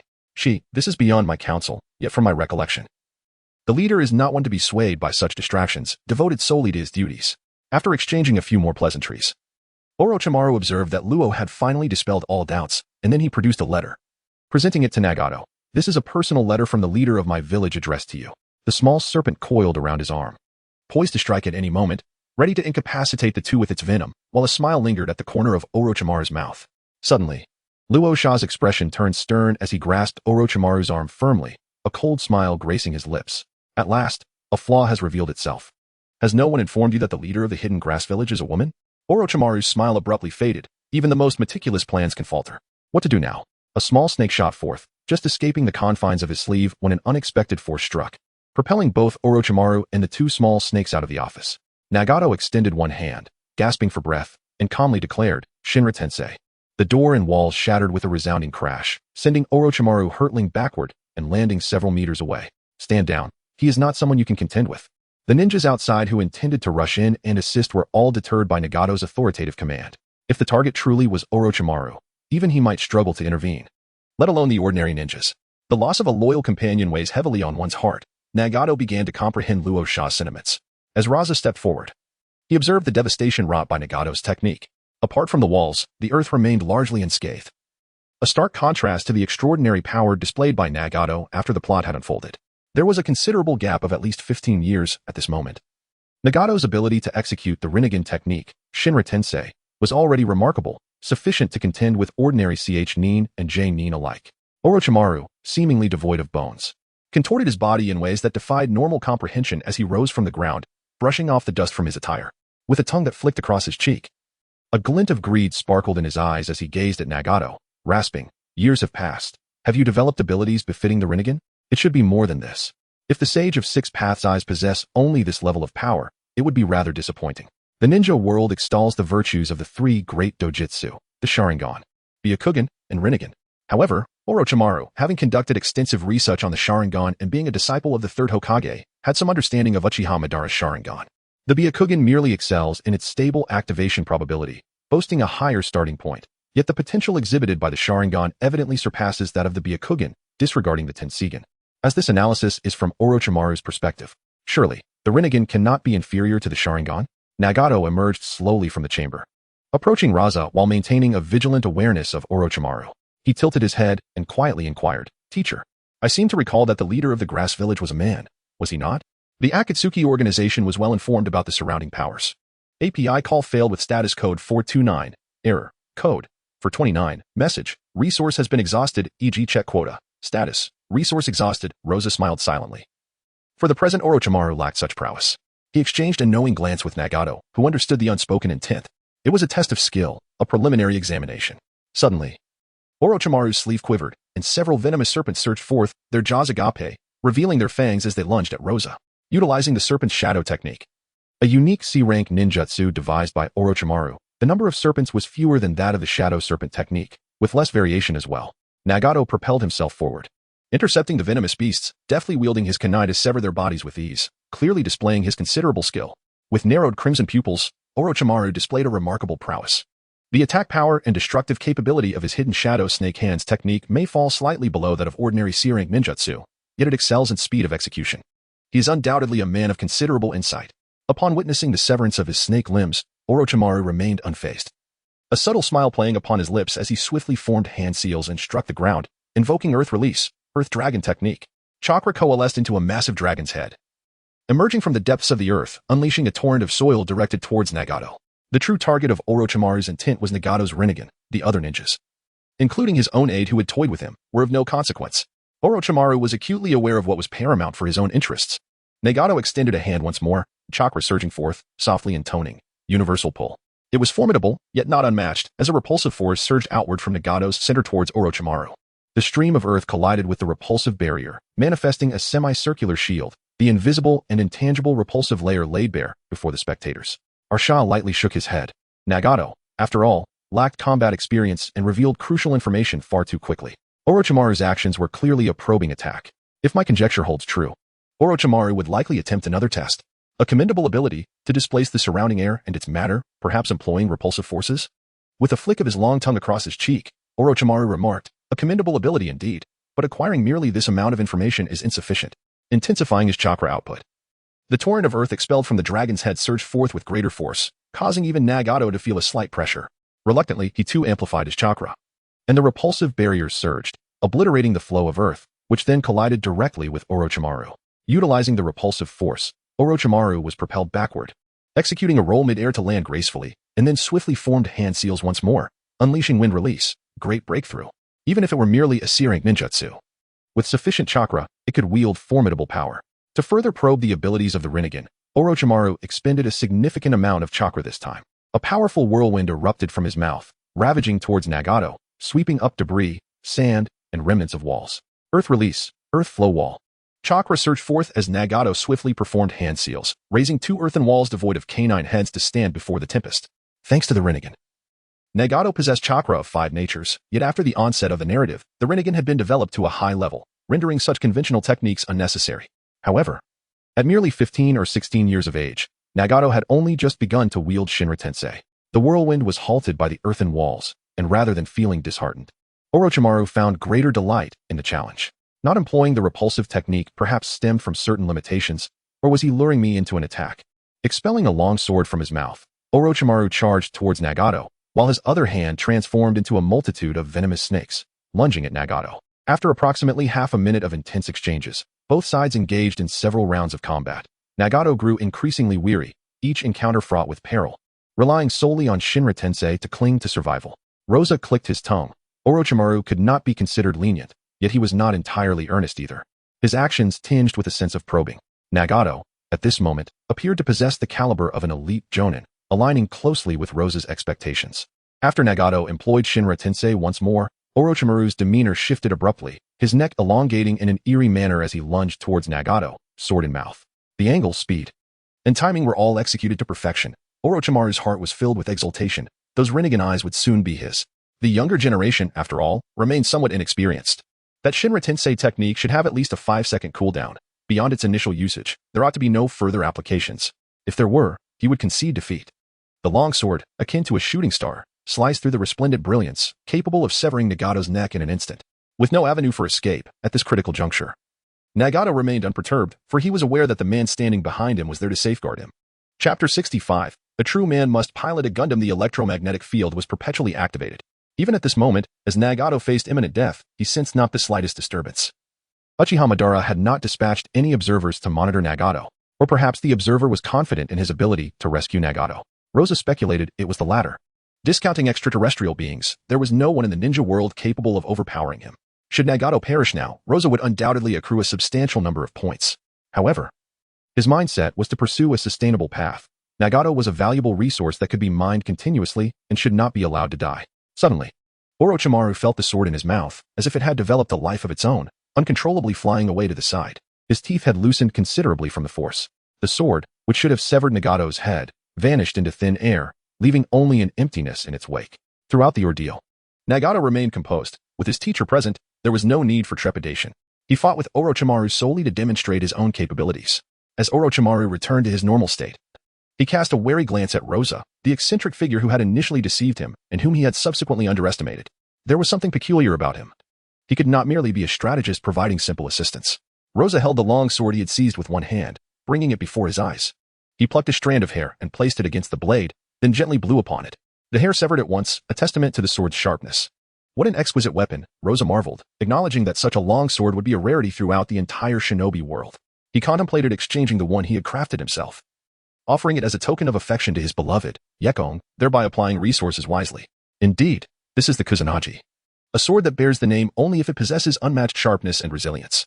Orochimaru rasped, his dark golden serpent-like eyes narrowing slightly, pondering how his own sword had mysteriously found its way into this person's possession. Nagato, feeling a sense of defeat, relaxed and stepped back behind Rosa, bowing his head in shame as he confessed, "Master, I am no match for him." Losha appeared indifferent, recognizing that at this moment, Nagato stood little chance against the formidable Orochimaru, a renowned powerhouse in the ninja world. He waved his hand dismissively, encouraging him not to be disheartened. The potential of the Rinnegan had only been superficially tapped by him, leaving ample room for growth. In 15 years, he could undoubtedly surpass Orochimaru with a single move. Nagato felt a slight sense of relief, yet skepticism lingered. Could his potential truly be that vast? The thought of overwhelming Orochimaru with one strike was almost unfathomable. Orochimaru's mind raced with myriad thoughts. From Losha's words, he could discern at least 3 pieces of information. First, that Losha was Nagato's supporter. Second, that he seemed to understand the Rinnegan's potential. And third, that he was aware of Orochimaru's identity. With a flourish of his sword, Losha pointed his blade towards the ground and calmly addressed Orochimaru. "The Kusanagi blade, is it? Indeed, I find it quite appealing. I am willing to exchange it for something of great value to me." The abilities exhibited by Losha were exceedingly enigmatic, leaving Orochimaru momentarily hesitant to act recklessly. With a facade of a smile that failed to reach his eyes, he remarked, "Everything, from the moment of its inception, is assigned a value. This Kusanagi sword was an arduous treasure I sought tirelessly. Pray tell, what do you wish to offer in exchange?" "Your life." API call failed with status code 429. Error. Code 429. Message. Resource has been exhausted, e.g. check quota. Status. Resource exhausted. How does the art of ostentation practiced by Orochimaru fare? Accumulating points has become a habitual pastime for him, akin to a sheep shearing endeavor. Despite Orochimaru's outward composure, the frequency of his points fluctuation reveals his growing ire. Over the past 3 decades, there have been many who sought my demise, yet all have met with failure. You shall not be the last. As his long tongue caresses his cheek, Orochimaru's irritation simmers, exuding a palpable aura of menace. In his youth, employing taunts to provoke opponents was a rather common tactic. However, now that he stands as a formidable shadow-level ninja, it is audacious for anyone to challenge him, fully aware of his notorious identity as Orochimaru of Sunagakure. Such an affront can only stem from either a misplaced confidence or sheer folly. Regardless of the motive, neither is bearable to Orochimaru. Those snakes are cold-blooded creatures. It does not imply they will refrain from striking against those who dare to provoke them. Many may have attempted this, yet it does not preclude my potential for success. I possess unwavering confidence in my blade. The longsword of Losha pointed menacingly at Orochimaru, who continued to provoke, contemplating whether to eliminate him at that very moment. The allure of immediate gain stood in stark contrast to the potential for long-term stability, each weighing heavily on the scales of his decision. Ultimately, the outcome hinged on Losha's judgment of Orochimaru. Should he prove as unyielding as Yahiko, Losha would not hesitate to strike him down. He harbored great confidence in his own prowess. Casting a wary glance at Nagato, he feared an unexpected attack, just as Orochimaru decisively formed hand seals. Unleashing a torrent of chakra, earth release, heavens fall, a bronze stone slab, intricately adorned with patterns and spanning a radius of 7 to 8 meters, suddenly manifested directly above Losha and Nagato. The sunlight was eclipsed, the sky darkening ominously as the stone descended, threatening to crush the two. Nagato remained motionless, Fully aware that such trivial tricks would not perplex his mentor, if Hanzo could withstand more, what was this? Chakra surged around the Kusanagi sword, its blade radiating a dazzling brilliance, its sharpness further enhanced. In a flash reminiscent of a meteor, the sword cleaved through the descending slab, shattering it into several fragments that scattered harmlessly aside, perfectly avoiding both Luosha and Nagato. Serpentine creatures coiled menacingly. Snakes are adept ambushers, and the moment Luosha's sword struck, Orochimaru swiftly formed hand seals. A multitude of colossal snakes materialized, surging toward Luosha with ferocity, capable of inflicting catastrophic fractures upon impact. Orochimaru reveled in his cunning. He found the swordsman to be rather easy to handle, engaging in guerrilla tactics from a distance while simultaneously summoning countless serpents. Once his adversary grew weary from defense, it would be their demise. How foolish for such a short-range swordsman to avoid close combat, instead allowing himself to be the target of Orochimaru's assaults. Never had he encountered a swordsman so unwise. The crimson chakra surged forth, transforming into golden sand, which was then manipulated through electromagnetic force, allowing for the swift assembly of various metals within a controllable range. Golden sand, ninja tools, iron implements, and ores, mimicking the most rudimentary form of Susanoo. A metallic version emerged, comprising only a skeletal torso and 2 bony arms. I, Takizawa Aurora Yamato, am destined to pilot a Gundam. The skeletal right arm clenched into a fist and swept forward with ferocity, hurling 2 colossal serpents that charged with menace. The serpents, sent sprawling backward, writhed in anguish as their flesh was torn and bones shattered, colliding with the bewildered Orochimaru, and continued to soar backward for several meters, crashing to the ground and carving deep furrows into the earth.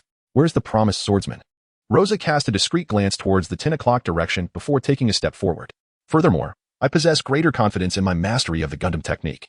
In the chasm, Orochimaru pushed aside the colossal serpent's carcass, rising with one hand braced against the ground, wiping the blood from the corner of his mouth. His serpentine eyes flickered with uncertainty as they gazed upon the metallic skeletal half-figure encasing Rosa. Each metallic rib extended at least 2 meters, revealing that the skeleton was composed of various metal implements, with fine details adorned by specks of gold at the joints. Sunagakure, magnet release, Rosa? Orochimaru inquired tentatively. The manipulation of metal and the utilization of gold dust against foes were overt techniques, making it difficult not to associate them with the recently renowned Rosa. Despite the differences in appearance, with Hanzo recently deceased, if the opponent harbored ambitions, supporting a faction and secretly controlling the hidden rain village would indeed be a possibility. It seems my intentions have been discerned. Luosha lightly tapped his temple with a single finger, feigning concern while remaining utterly indifferent. Takizawa Loride was merely a decoy, a fade employed to obscure his true identity. As he stepped forward, his metallic fist thunderously descended upon Orochimaru. Yet, I still hope you will address me as Takizawa Loride. Boom. Orochimaru swiftly evaded to the side, narrowly escaping the blow. The metallic fist struck the ground, causing a tremor and leaving behind a deep crater. Such formidable power, possessing both remarkable defensive capabilities and immense strength, while not lacking in speed of attack. I finally comprehend why Hans fell to your hands, but controlling such a vast quantity of metal must demand a tremendous amount of chakra. Orochimaru retreated a few steps, his gaze sharp as he analyzed the situation, a hint of envy stirring within him. If only he could wield such a potent bloodline limit, he would undoubtedly be even stronger at this moment.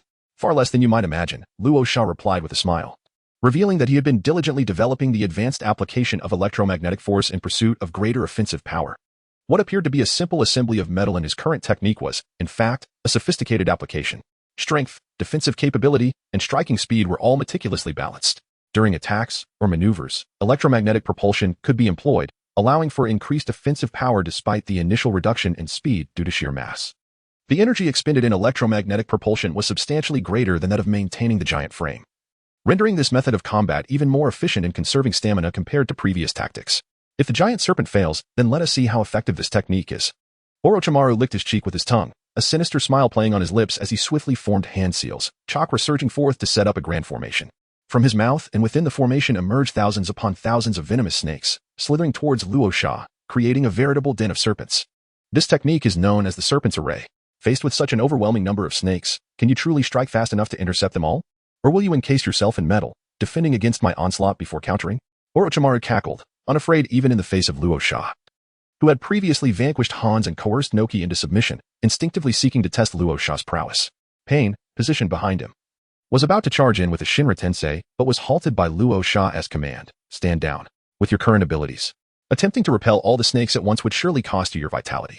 Pain hesitated, his expression dazed, realizing that his teacher seemed to understand the Rinnegan better than he did. Shinra Tensei indeed possessed a mode of overclocking, amplifying both range and power beyond normal limits. However, Utilizing it would drain even more chakra and jeopardize one's lifespan, leading to extended cooldown periods. Deeply moved, Pain recognized that Luo Sha was akin to Jiraiya, a teacher who genuinely cared for his disciples. Do you wish to know how I will counter your technique? Then, let us await the outcome. Luo Sha delicately held the orchid fingers of his left hand, raised before his chest, while his right hand gently supported the left. Exuding an air of majesty as he softly intoned, the art of high attainment, freedom mode, quicksand hell. Chakra surged forth, transforming into golden sand, which repelled all venomous serpents. The flow increased, swiftly engulfing the entire swarm of snakes. The golden sand continued to circulate, compressing and grinding against the serpents hidden beneath the sea of sand. Until none survived.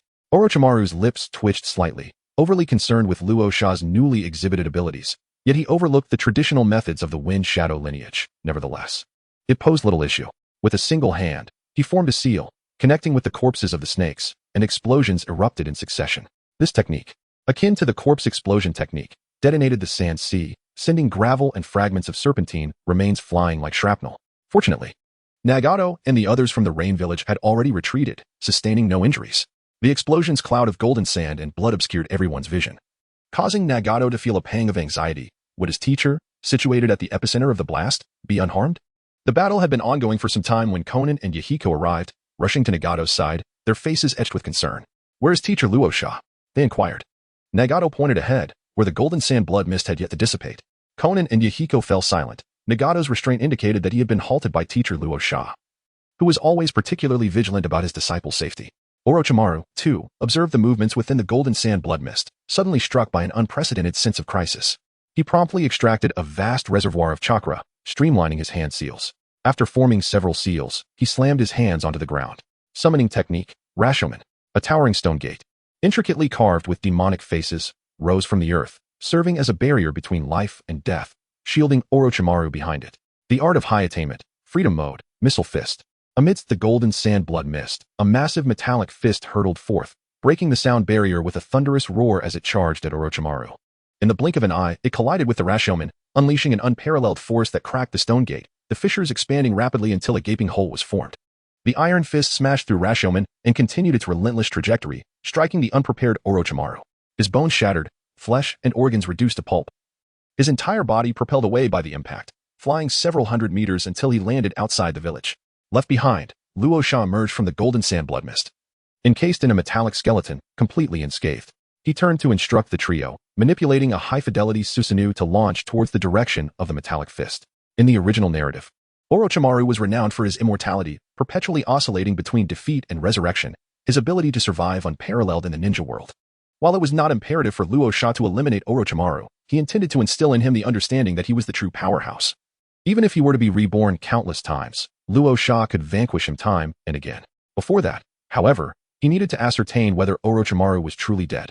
Chapter 67. The negotiation falls apart. Swinging his skeletal arm to clear the obstructing trees, Luo Sha strolled through the forest, startling birds into flight. He activated his radar, searching for Orochimaru's whereabouts. The echo returned, indicating a suspected human presence at 2 o'clock. Rosa swiftly rushed to the scene, arriving mere seconds later, and upon discovering the target, his brow slightly furrowed. A shattered body lay quietly on the ground, devoid of any signs of life, as if its flesh and bones had been entirely extracted. The ability of Orochimaru's substitution technique, a rather overpowered skill in the narrative of the Hokage, was one of his conventional resurrection abilities. Faced with Naruto, who had unleashed the power of the tailed beast, despite losing an arm, he could still emerge unscathed from Orochimaru's mouth. This skill surpassed the ordinary substitution technique by unfathomable margins. Additionally, it was mastered by Sasuke and Kabuto. It seemed he had employed this technique either after using the Gate of the Hell or prior to the battle, granting himself a permanent state of substitution, Rosa speculated. Such a cautious individual indeed. Suddenly, several massive serpents sprang forth from Rosa's diagonal rear, hissing venomously and baring their bloody fangs, lunging at him. The metallic skeleton instantaneously reformed, with his arms disassembling and filling the gaps between his ribs, creating an indestructible iron shell. The colossal snakes collided directly with the iron shell, their fangs shattering upon impact, followed by an explosive burst, splattering flesh upon the iron surface. Just as I anticipated, this is how you withstand the explosion. Truly impressive, Rosa-kun, your reaction speed is remarkable, allowing you to evade my ambush. Orochimaru emerged from the ground, approaching Rosa from behind, applauding in admiration, increasingly fond of Rosa's magnetic escape technique. This ability undoubtedly surpassed the Byakugan, the Sharingan, and most other bloodline limits in the ninja world. Perhaps it may not match the absolute offensive power of Dust Release, but its variability is unparalleled. I truly wish to study it further. The iron shell reformed into a half-skeletal figure as Rosa slowly turned, calmly stating, "You were quite formidable, surviving a punch from me. However, I am curious as to who granted you the confidence to return before me? You should be in a rather weakened state. Should you not?" Orochimaru's pale complexion concealed any signs of weakness, but the fluctuations in his chakra indicated a discernible difference from before. This is the limitation of Orochimaru's substitution technique. Rosa-kun, our conflict does not necessitate a life-or-death struggle. Not only has the battle between Konoha and Suna not yet begun, but even if it were to commence, there remains a possibility for cooperation between us. Orochimaru suggested amiably, not out of fear, but rather acknowledging Rosa's overwhelming strength, which made him hard to subdue, while he desperately needed to capture aim. Cooperation? How do you propose we negotiate? Rosa stepped forward, satisfied with the increase in his points. Recalling how, in the original plot, it was Orochimaru who dealt with his predecessor. Now, any interaction with Orochimaru would inevitably alter the original narrative, and thus, his points would naturally rise. Seeing Rosa refrain from immediate aggression, Orochimaru understood that Rosa was receptive to dialogue and elaborated, "If you hand over the Rinnegan, I shall bestow upon you a would-release ninja. Furthermore, I can provide various resources for the development of aim, be it personnel, ninja tools, or medicines, to the best of my capabilities with no cost to you. The price would be a 50-50 split of the profits from aim, along with a few tasks that I would require from the village." Such terms are unacceptable. Rosa shook his head. The would-release ninja likely referred to Yamato, and he was surprised at the prospect of acquiring him so swiftly. However, without the sage body, this would-release would pale in comparison to the Rinnegan. It was not worth comparing at all. How then does Rosa-kun wish to negotiate? Orochimaru inquired, making a concession. "I'll share a bit of my excrement with you." Rosa stepped forward once more, an overwhelming aura radiating from him, pressing down upon Orochimaru. The negotiations had collapsed. "Rosa-kun is quite an intriguing and formidable individual," Orochimaru remarked, his expression abruptly turning serious as he formed hand seals and slammed his hands onto the ground. Summoning technique. Chakra surged forth, morphing into the summoning array. As a colossal purple serpent adorned with horns emerged, its tail sweeping through the air and shattering several trees. Orochimaru stood upon the scales of the immense serpent, gazing down at Rosa mockingly. "But Rosa-kun, it seems you have forgotten. The battles between ninjas involve more than just the ninjas themselves. Summoned beasts are also crucial combatants." The summoned serpent, Wan Shi, appeared displeased, its serpent eyes narrowing at Rosa, hissing, "Is this brat the enemy?" Orochimaru, understanding Wan Shi's thoughts, preemptively stated, "Eliminate him, and I shall prepare 100 living sacrifices for you afterward." As he uttered this, Orochimaru felt a pang of sorrow. While Wan Shi was indeed powerful, it had a fierce temperament and demanded a fee for every battle, often conflicting with Orochimaru's own needs. Were it not for his urgent desire to capture aim, he would never have summoned Wan Shi for this fight. Wan Shi's serpent eyes scrutinized Rosa, assessing the red-haired boy, and his metallic skeleton seemed familiar. Simultaneously, he retorted to Orochimaru, "Whether or not I can eliminate him is irrelevant. I expect every one of those 100 living sacrifices. If even one is missing, I shall devour you whole." "Very well." Orochimaru nodded helplessly. As Wan Shi scrutinized Rosa, Rosa too was evaluating Wan Shi, calculating in his mind. Such a massive size implied an astronomical weight, and as a serpentine creature, its scales would inevitably rub against the ground.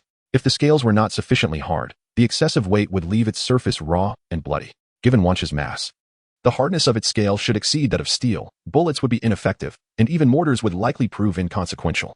If Gamabunta could hold his ground against Shikaku, Wan Shi's combat prowess would likely surpass that of Gamabunta. Had Rosa encountered Wan Shi previously, he would have undoubtedly faced dire consequences. Chakra surged forth, transforming into a throne of sand, lifting Rosa higher into the air, soaring above Orochimaru. Wan Shi's tail coiled and launched forward, its massive form exhibiting no loss of agility as it charged at Rosa.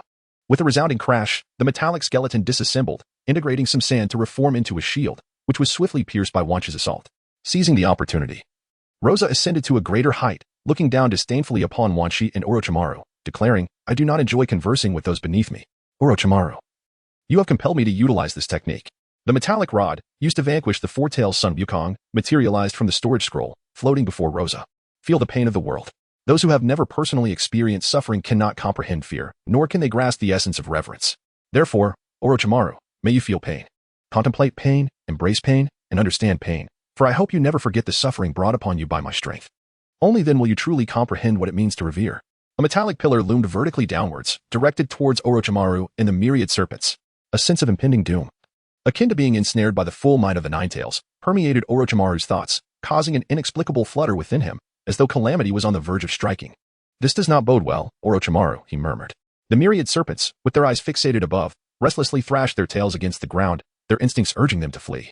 It should be fine, my serpentine companions, Orochimaru reassured, suppressing his unease.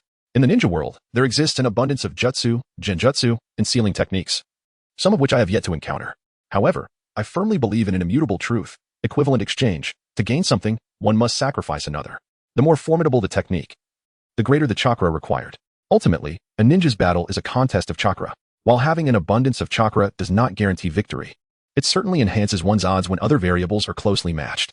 The myriad serpents, befuddled by Orochimaru's words, gazed skyward, noticing that the position of the red sand seemed to have risen further, prompting one to inquire, "So, what exactly are you trying to convey?" Orochimaru extended his tongue to lick his cheek and concluded, "I cannot sense his chakra fluctuations at this moment. This implies that he is merely bluffing, attempting to make an escape. Our task is to bring him down. We must have faith in science." Now I understand. The myriad serpents believed, coiling their bodies in preparation for a soaring strike. Orochimaru felt a sense of disdain within. "Red Sand, I have seen through all your little schemes. Do you think you can escape now that the myriad serpents have no means to counter you? Not so easily. The virtual orbital coil is now connected. The projectile has been fully loaded. Orbital calibration is complete. The electromagnetic field has been established." Luo Sha propelled the electromagnetic force to its zenith, softly murmuring, "From this moment forth, let the world feel agony. Prepare yourself, Orochimaru, for the ultimate electromagnetic cannon. Only my railgun." Sparks of electricity danced upon the metallic column, which, under the impetus of electromagnetic force, instantaneously shattered the sound barrier, roaring forth at an initial velocity of approximately 6 Mach towards Orochimaru. The column's surface ignited from the intense friction with the air, temperatures soaring as flames and billowing smoke trailed behind, accelerating ever faster. To execute this maneuver, it was not strictly necessary to shoot from above. Luo Sha had considered numerous factors, opting for a downward trajectory. Once the metallic column surpassed the initial speed of 6 Mach, it would continue to accelerate over a considerable distance before its kinetic energy waned. If calculated accurately, the metallic column, being sufficiently robust and heat-resistant, could be fired from dozens of kilometers away. Launching from above not only preserved visibility but also harnessed the benefits of that acceleration, culminating in an impressive display of power. Strength may be fleeting, but style is eternal. At the very moment the metallic column descended, Orochimaru's pupils dilated in alarm, realizing too late that he had underestimated Luo Sha's capabilities. With an initial speed of 6 Mach, approximately 2,000 meters per second, the metallic column struck the myriad snakes with blinding speed. It cleaved the serpentine mass in two, leaving no possibility for resistance. Upon impact, the column reached a speed of around 8 Mach, which translates to approximately 2,600 meters per second. Utilizing the kinetic energy formula, the energy carried by a 1 kilogram metallic column at the moment of contact equates to approximately 4.04 million joules, comparable to the energy released by 1 kilogram of TNT. The weight of the metallic column exceeded 500 kilograms. As it severed the serpents, the column crashed into the ground, unleashing a formidable surge of energy that created a crater approximately 10 meters deep and 15 meters wide. This zone of energy release obliterated everything within its grasp: earth, trees, rocks, and the serpentine bodies, reduced to mere ashes in an instant. The energy surged outward, dissipating into the surroundings, leaving Orochimaru's form a grotesque amalgamation of flesh and charred remnants. While massive trees toppled like mere twigs, the myriad snakes, on the brink of death, instinctively retreated to the dragon's lair, their final anguished cries echoing, "We need more funds." Alas, Orochimaru was oblivious to this lament. Within a radius of 100 meters from the core, the forest creatures, beasts, birds, and insects were caught in a cataclysm, rendering the area a hell's cape with scarcely a survivor. Beyond 100 meters, but within 200, the devastation remained palpable, affecting all within the vicinity. Only the most robust of creatures managed to endure the onslaught.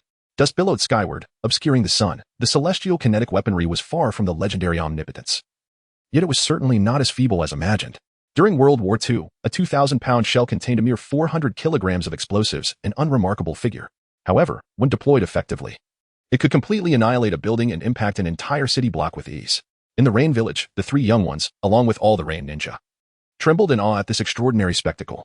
Nagato, with keen eyesight, discerned the silhouette of his master hundreds of meters above, his heart swelling with admiration. Such overwhelming destructive power. Even the legendary tailed beast paled in comparison. Possessing such strength, it was no wonder that he dared to aim for the unification of the shinobi world.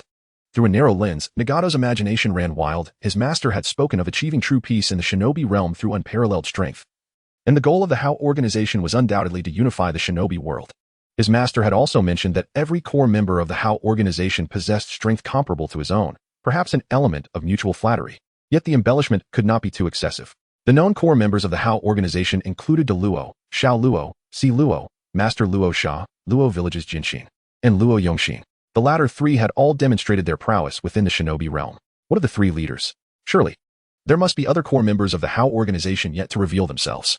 Indeed, the How organization was undeniably formidable. Nagato felt a swell of pride in being an outer member and a candidate for the core group. Yahiko's expression was complex as he gazed toward the figure seated upon the golden throne of sand, aware that such power could indeed instill fear in the hearts of many. First, achieving a temporary peace, and then striving toward an ideal peace, this was indeed a commendable path. The points accumulated steadily. The golden throne descended slowly. And Luo Sha surveyed the devastation below, concluding that this assault would rival his previous defeat of the four-tailed beast. Chapter 69, The Electric Light at Your Fingertips. Unlike the last occasion, where he employed gravitational forces and magnetic polarities after prolonged preparation, this time was merely a straightforward ascent, unleashing a single electromagnetic cannon. Despite considerable physical and mental tolls, the speed of execution had increased exponentially.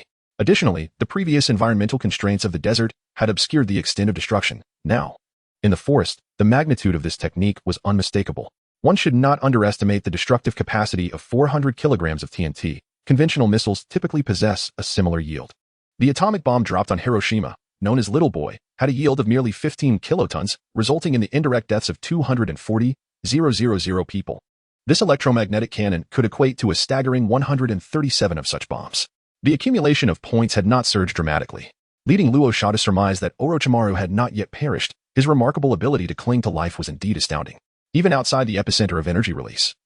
This was still akin to a conventional missile, and for Orochimaru to survive such an onslaught was beyond commendation. As Luo Sha observed, the remnants of what once resembled humanity were scattered by the wind, revealing a fissure. He approached slowly, gazing downwards. Beneath the surface, a gravely weakened Orochimaru lay on the brink of collapse, his body battered, and his spirit flagging. It was evident that he had employed his signature substitution technique, retreating into the crevice, only to be further affected by the residual energy release. Luo Sha lightly clapped his hands, and then chakra transformed into several grains of gold. Encircling Orochimaru, with a disdainful gaze, he remarked, I am quite curious to know, if I were to extinguish your life once more, would you still be able to escape using that peculiar substitution technique? Orochimaru's pupils constricted as he surveyed the surrounding grains of gold, poised and ready to strike. The repeated use of the Great Snake technique had severely drained his vitality. After enduring a fierce battle and subsequently experiencing a surge of residual energy, he found himself at the brink of exhaustion, to the point where even a mere nin could easily end his life. In stark contrast, Luo Sha appeared unfazed and entirely unscathed. Although the earlier technique seemed immensely powerful, its consumption of energy was minimal, leaving him vibrant and full of life. How to engage? There seemed to be no feasible way. Perhaps should he perish once more, he would not have the chance to resurrect, even if revival were possible. The ensuing weakness might lead to his definitive demise if Luo Sha chose not to intervene. At this moment, Orochimaru's singular method of resurrection remained the Great Snake technique. Far from the overwhelming abilities he possessed after the story commenced, devoid of the capabilities of corpse reincarnation or cursed seal resurrection, struggling to maneuver his body, he crawled atop the grains of gold, rasping, Truly, you are impressive, Lord Luo Sha. A mere flick of your hand rivals that of a tailed beast. Or perhaps even surpasses it. This was indeed how you triumphed over the Four Tails Jinchuriki, was it not? Having faced utter defeat and relinquishing control over his own fate, Orochimaru maintained his composure, eschewing hysteria, and instead chose to commend Luo Sha. The Konoha faction had long speculated that Luo Sha must have triumphed over the Four Tails Jinchuriki during his capture. Now, Orochimaru grasped the truth. Given Luo Sha's infuriating battle rhythm and techniques, it was evident that he had indeed subdued the Four Tails. As Rasha smiled, he manipulated the golden sand, lifting Orochimaru off the ground. Lying there, Orochimaru slightly turned his head to observe his surroundings, having died too swiftly to take in the scene. Now, upon closer inspection, he began to grasp the true magnitude of the attack's power. In terms of its core area, its destructive capability surpassed that of the tailed beast bomb, and its impact radius extended even further. Perhaps only the Nine Tails could unleash such a formidable tailed beast bomb. Turning his gaze, Orochimaru looked up at Rasha, who appeared to be around a decade younger yet already possessed such strength. Was this the true might of a bloodline limit? At that moment, Orochimaru felt an overwhelming longing. A desire to possess a powerful bloodline limit himself, be it dust release, magnet release, the Rinnegan, or the Sharingan. Knowledge is indeed power. But before one's knowledge reaches a critical threshold that can be directly converted into strength, tangible power remains more substantial, suppressing his innermost desires. Orochimaru felt a sense of relief and remarked, Rasha, I am eager to understand why there was an electric light on that metal pillar back then. I comprehend the nature and form changes of 5 types of chakra, yet I cannot fathom the principle behind your technique. According to my calculations, it should be impossible for you to execute such a potent attack, both in speed and destructive force, yet you accomplished it nonetheless. It was merely a metal pillar. Yet the devastation it caused exceeded that of a tailed beast bomb. 1,000 questions lingered unanswered. Rasha's technique utterly overturned Orochimaru's understanding, making him feel as though the decades of research and knowledge he had accumulated were in vain. Deep down, Orochimaru experienced an illusion that Rasha's attack was the true embodiment of knowledge, and the electric light on that metal pillar represented truth. The spark of electricity dancing at your fingertips is my unwavering belief, the only everlasting existence of my super-electromagnetic cannon. Rosa did not respond, and with a curious glint in his eyes, Orochimaru retorted, "Are you not concerned that I might kill you right now? What use is concern?" Orochimaru rasped, "If you truly wish to end my life, you could have done so moments ago. It seems, as I suspected, that you too believe in the possibility of our collaboration. The only difference lies in who takes the lead." Undoubtedly, at this moment, Rosa held the upper hand, his heart as dark as Orochimaru's, perhaps even surpassing it. And his absolute power far exceeded that of his counterpart. Even if you were to comprehend my techniques, it would serve little purpose until you could directly exchange knowledge for strength. Understanding the principles of my moves would be of no avail. Rasha retrieved some medications and tossed them to Orochimaru, calmly stating, "It would be more pragmatic for you to focus on researching the bloodline limits, be it the Sharingan, the Byakugan, or even the dust release of Inoki." Luo Sha harbors a keen interest in these three types of bloodline limits. While it is true that the limits of electromagnetic force are boundless, he remains merely a weakling at LV1 LV2, unable to dominate the ninja world. Moreover, Orochimaru's shift towards researching other bloodline limits is bound to trigger a series of consequential reactions. Why is there no mention of wood release? Orochimaru astutely recognizes the significance of the Rinnegan holder in Luo Sha's possession, which is understandable. However, why is wood release omitted? Based on the achievements of the dual champions of the ninja world, wood release evidently surpasses the Sharingan. Yet, Luo Sha includes dust release and Byakugan, but neglects to mention wood release. Luo Sha, with a serene demeanor, remarked, "In time, you shall come to realize that wood release is not as formidable as you might have envisioned. It is merely a commonplace form of bloodline limit. The true powerhouse is Senja Hashirama, not the wood release itself. Nagato, wielding the Rinnegan, can elevate his prowess to that of a super shadow guardian, while Yamato, utilizing wood release, is merely a Jainin. Without the sage body, wood release is hardly noteworthy." He then lamented the lack of recommendation votes, expressing his frustration over the past few days, which had left him despondent. As he contemplated the strength of wood release, Orochimaru remained skeptical. Despite being an outsider, Luo Sha confidently critiqued the bloodline limits of Konoha, suggesting he possessed knowledge that warranted attention. After consuming various medicinal concoctions bestowed upon him by Luo Sha, Orochimaru gradually regained some vitality. Staggering to his feet, he chose not to strike but rather positioned himself beside Luo Sha, inquiring, "So, what are your intentions regarding our collaboration?" While it was termed a collaboration, Orochimaru was acutely aware that he had been momentarily courted. Luo Sha held the key to what he desired, yet he was unable to seize it. "Before we proceed, I wish to extend an invitation to you to join an organization under the identity of Takizawa Rora Yamato," Luo Sha stated calmly. This marked a small step for the individual but a monumental leap in history, indicating that the core members of the organization would no longer solely consist of his aliases. An organization? Orochimaru's pupils constricted, incredulous. "Are you serious? Do you not perceive the chaos enveloping the current ninja world? There exists a competitive animosity among all ninja villages, rife with deceit and life and death struggles. They engage in fierce confrontations over trivial gains, and any sign of weakness invites a collective onslaught from all villages. The ninja world is akin to a cake, with each village scrabbling for a larger share, yet the efforts of the 5 great villages yield a disproportionately meager return. So, what do you propose?" Orochimaru inquired, maintaining his composure, unlike the younger Nagato and Yahiko, who were easily swayed by dreams. "It is not merely about what I intend to do, but rather what we shall achieve together." Luo Sha shook his head and, with arms wide open, boldly proclaimed, "Join our organization, the HAL. Our ambition is to conquer the entire shinobi world, to redefine the rules of division, shifting competition away from the battlefield and into other realms. We shall expel those undeserving beneficiaries and together expand our domain." The name HAL organization sounded vaguely familiar to Orochimaru, who flicked his tongue across his cheek. Just days prior, Inoki had led an assault on the Land of Lightning, claiming that disciples of the Raikage had disguised themselves as members of the HAL organization to attack the forces of the Land of Earth. He had always dismissed this as a mere fabrication by Inoki, but could there be some truth to it? It was undeniably exhilarating. There exists potential for collaboration between us. Yet I currently lack a compelling reason to join the HAL organization. You are aware, just as you have essentially secured the position of the 4th Kazekage, I am a formidable candidate for the 4th Hokage. I have no justification to betray my village and align myself with the HAL organization. Orochimaru shook his head in refusal. While sacrificing a portion of my interests to assist Luo Sha poses no issue, betrayal of the village is out of the question. The cost is simply too great. You will never become the 4th Hokage. That position may be held by Jiraiya, Tsunade, or another, but certainly not by you. Luo Sha thrust a metaphorical dagger into Orochimaru's heart. Why is that? In terms of strength and capability, I am undoubtedly the most exceptional among the Sannin. The old man has no reason to overlook me. Orochimaru expressed his doubts. Jiraiya hails from humble beginnings, and Tsunade is a princess of the Sintra clan. Their ascension to Hokage contributes to the long-term stability of Konoha. Although you two come from humble origins, your temperament diverges significantly from that of Sarutobi Hiruzen. And for this reason alone, you shall never inherit the title of Hokage. Rasha elucidated that there were numerous conspiracy theories surrounding the succession dispute for the fourth Hokage. While Kishimoto is an exceptional mangaka, political intricacies are not his forte. However, readers readily interpret and augment his narratives. A prevalent theory suggests that Hiruzen Sarutobi selected Minato due to his youth and perceived lack of assertiveness, allowing Hiruzen to retain considerable influence post-retirement. This notion posits that Hiruzen's counsel would still be heeded by Minato, thus maintaining his sway over Konoha.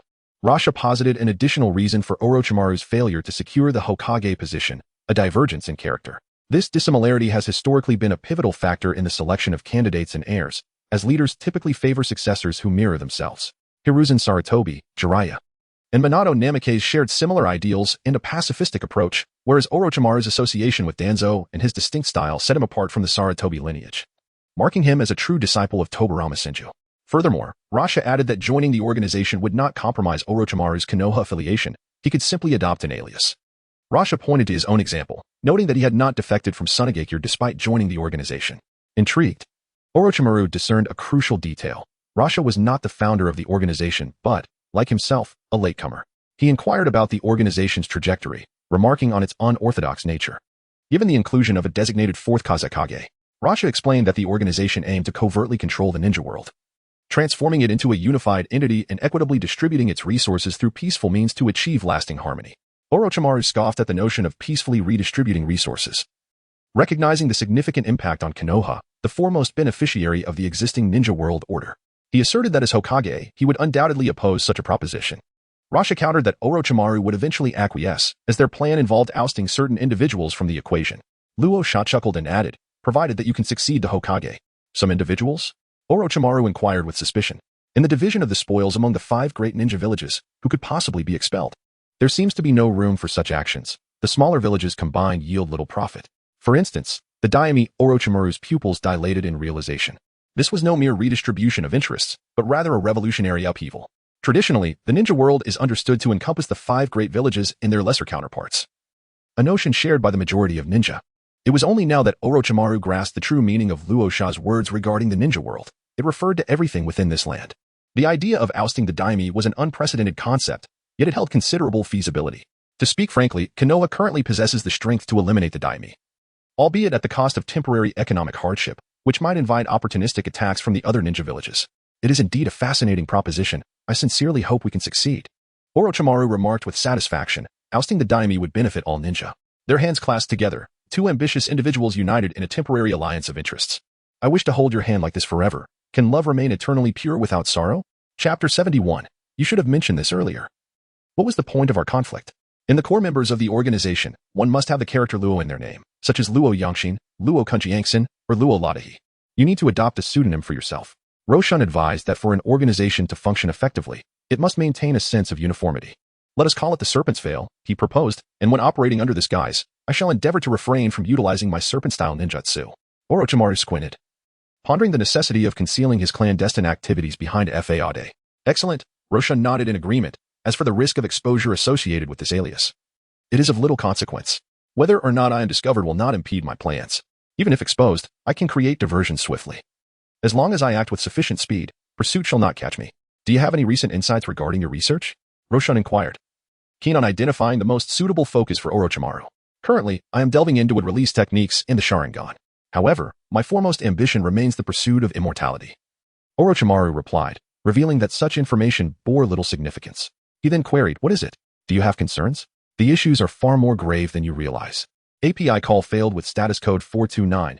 Error. Code. For 29. Message. Resource has been exhausted. E.g. check quota. Status. Resource exhausted. Rasha continued. However, the Kaleidoscope Sharingan possesses a significant flaw. It indeed enables an ordinary ninja to attain power rivaling that of a Hokage, yet with increased usage. The Kaleidoscope gradually loses its potency, ultimately leading to irreversible blindness. Is there such a secret? Orochimaru questioned skeptically. How is it that you, an outsider, comprehend the Sharingan better than I, a native of Konoha? Sensing Orochimaru's doubt, Rasha fabricated a story about a friend, claiming, among the core members of the HOW organization, there exists a clan member of the Uchiha who has experienced this firsthand. What is the limit of the kaleidoscope Sharingan's usage? Orochimaru inquired, recognizing the significance of the question. If the limit is 50 years, it is akin to having no limitation at all. It depends on the frequency of use, with frequent application. One could render their eyes completely useless within a year or two, resulting in blindness and the loss of ocular ability. Yet, Orochimaru's inquiries deepened. You wish to know why Uchiha Madara remained unaffected, correct? Rasha countered. Orochimaru nodded, recalling that records from Konoha indicated Uchiha Madara's dominance lasted for at least a decade, during which the world was engulfed in turmoil, making it implausible for him to refrain from utilizing the Sharingan. For the kaleidoscope is not the ultimate limit of the Sharingan. Rasha cast a glance at a short distance and explained, Uchiha Madara had a younger brother named Izuna, who also awakened the Manjiki Sharingan. He was the one killed by Senju Tobirama. After Izuna's death, he bequeathed his eyes to Uchiha Madara, allowing their bloodline's ocular power to merge. Thus, Uchiha Madara acquired the eternal Manjiki Sharingan, a form of ocular prowess that transcends the limits of the bloodline limit, which is too valuable to merely be termed as a bloodline evolution. As for the precise method of merging to achieve the eternal Manjiki Sharingan, I am uncertain. Perhaps Uchiha Madara absorbed another pair of ocular powers or simply replaced his eyes. In any case, this is a topic for your future research. Orochimaru felt a tumult of thoughts. It turned out that there were such intricacies within the Sharingan. Observing Rasha's earnest demeanor, he sensed sincerity rather than deception. However, a question arose. If Uchiha Madara possessed the eternal Manjiki Sharingan, how could Senju Hashirama, with mere wood release, suppress him? Gaining further insights into these hidden truths, Orochimaru experienced an epiphany, finally realizing that the direction of his research had been flawed, while Hashirama's cells presented a valid avenue of study. Focusing solely on wood release was a diversion from the essence. The peculiar force that incites a rejection response in ordinary individuals might indeed hold the true secret of Hashirama's cells. Without the right direction, no amount of effort would yield fruitful results. Upon my return, I shall conduct my own experiments, and if your words hold true, it would be immensely beneficial to me. Orochimaru rasped with a sense of reflection. In accordance with his usual approach, when research faltered, he would question what aspect had been inadequately executed, rather than doubting the overall direction of his inquiry. Without Rasha's guidance to correct his course, he might have recklessly pursued the erroneous path of wood release until total failure compelled him to abandon it. As comrades, within the organization, numerous pieces of information circulate. By offering a price, one could obtain assistance from others, whether it concerns information or lending a hand, be it in combat or capture. We are an organization that values the exchange of benefits to forge connections among its members. Luo Sha chuckled, remarking that it suffices to be able to heed words. An exchange of interests? Orochimaru nodded, expressing his fondness for this notion, asserting that in this world, only interests are eternal. The concept embraced by the HOW organization indeed carries a certain sophistication, far surpassing mere discussions of dreams. By trading what one does not require for what another needs, all participants can experience growth and advancement through repeated exchanges. Extracting chakra, Luo Sha waved his hand, conjuring a vast quantity of sand gold. Manipulating electromagnetic forces to extract the gold within, accumulating it into a mass weighing several hundred kilograms. I understand that wealth does not equate to everything, for instance. In our sand-hidden village, some military supplies cannot be acquired even with money. Yet, it is undeniable that wealth can alleviate many troubles. Perhaps in the future, there may arise a time when I require your assistance, or perhaps not. Until then, please accept this gold as a small gift from me. Wishing you every success in your research. Raza gestured towards the gold with a flourish, generously dismissing it, as if it were mere scrap metal. While his predecessor could only produce gold dust, the subsequent refinement demanded immense effort and manpower. Unlike himself, he could extract all the gold elements with a mere flick of electromagnetic force. Perhaps there would be some impurities, but the purity would never dip below 85. Orochimaru's eyelids twitched slightly. Gold is a precious metal, holding significant value in the ninja world, with a preservation rate surpassing that of the currencies circulating among the 5 great countries. This over 100 kilograms of gold is worth at least several tens of millions. And Raza gave it away with a wave of his hand, merely as small tokens of appreciation. Is this the welfare of the HOW organization? Brother, had you mentioned earlier that joining the HOW organization came with such benefits? Why would we have fought at all? I, your younger brother Orochimaru, am willing to serve the HOW organization loyally, indulging in smoking, drinking, and even braving fire and water without hesitation. With Raza's goodwill, Orochimaru returned laden with rewards. The journey was somewhat convoluted, yet the outcome was splendid. After bidding farewell to Orochimaru, Raza felt quite content as he made his way back to Amigakure. Master Raza, has Orochimaru perished? Nagato inquired hopefully, believing it would be better to eliminate this venomous snake sooner rather than later. He must have perished. The might of that attack was the strongest I have ever witnessed, Yahiko interjected. If it had struck Amidst, half the village would likely need reconstruction. No matter how formidable Orochimaru is, he could not possibly withstand such force, having experienced the Second Great Ninja War. The three young ones had encountered many prominent figures in battle, such as Hanzo and the legendary Sannin, who fought in a manner more akin to traditional ninjas. In contrast, Raza had galloped forward into the style of the later parts of Naruto, and whether he could win was another matter entirely. His presence alone commanded a certain prestige. Konan occasionally stole glances at Raza, her eyes reflecting admiration. Who was it that stood up during the trio's moment of peril and dealt with Hanzo? Who was it that drew his blade when Orochimaru coveted Amidst, forcing this rogue to retreat? Indeed, it was I. Orochimaru has not perished.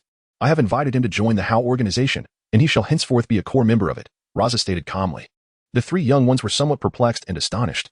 Only moments ago they had been locked in a deadly struggle, and now they were shaking hands in reconciliation? But master. Orochimaru was just coveting Nagato's Rinnegan, Yahiko exclaimed anxiously. Isn't this inviting a wolf into the fold? According to their master, core members and peripheral members were begrudgingly seen as superior and subordinate, and while they were part of their master's faction, they would inevitably have dealings with Orochimaru. He coveted not only the Rinnegan, but also my magnet release, the Sharingan, and would release. API call failed with status code 429. Error. Code 429. Message. Resource has been exhausted, e.g. check quota. Status. Resource exhausted. Rasha gently patted Nagato's shoulder, speaking with profound sincerity. Remember, the world of adults does not dwell on notions of right and wrong. My decision to accept you three as my disciples stems from my recognition of your potential. If you were truly incapable of growth, our paths would not have crossed. We are genuinely pleased that you are willing to take us as your students. Regardless of the circumstances, your intentions are for our benefit. Nagato nodded, seemingly grasping the essence of his words. This is an exceedingly simple cause and effect relationship. There exists no unmotivated kindness in this world. Regardless, Rasha acts in the best interest of the three of them, investing considerable effort into their development. He harbors no ulterior motives beyond wishing to influence them, with the hope of future reciprocity. In essence, it is an investment, embodying the teacher-student relationship. However, one must remain grateful and appreciative. Exceptional horses are common, yet discerning talents like Bull are rare. It is easy to embellish a tapestry, but challenging to provide warmth in the midst of snow. How should we interact with Orochimaru in the future? What is his alias? Nagato pondered for a moment before asking. In the organization, his alias is Serpent Luo. For minor matters, if he is willing to offer compensation, we can assist him. Nevertheless, we must not let our guard down. Should he find an opportunity to strike at the three of you, even if I were to incapacitate him afterwards, reviving you would require considerable effort. Raza cautioned the three individuals, emphasizing that the potential threat posed by Orochimaru to the trio could not be dismissed. The two prime mineral deposits must not be compromised. Yahiko's pupils dimmed. The resurrection of the deceased was merely a minor inconvenience, while the organization led by Nagato was undeniably formidable. In the ensuing days, the reconstruction of the Hidden Rain village commenced. Even though Orochimaru had only demolished an office, Raza seized this opportunity to implement sweeping reforms within the village. The structure of the ninja organization, the avenues for advancement, the welfare of the populace, the village itself, and the future trajectory of the Land of Rain were all set with a definitive tone. Concurrently, efforts were made to cultivate the trio, instilling in them the ideals of great thinkers as he interpreted them. The three willingly embraced this guidance, increasingly recognizing the truth that knowledge is born from practice, and that authority arises from strength.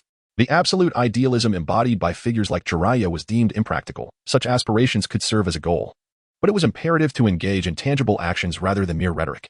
The Hidden Rain village gradually moved toward a more structured existence, allowing Raza to finally return to the Hidden Sand village with peace of mind. Master, can't you stay a few more days? Being by your side, I feel as though I learn something new every day.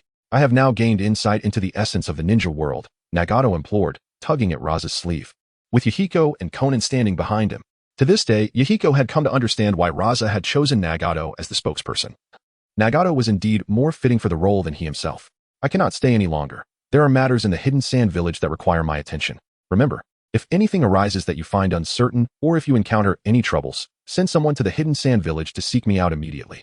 API call failed with status code 429. Error. Code 429. Message. Resource has been exhausted, e.g. check quota.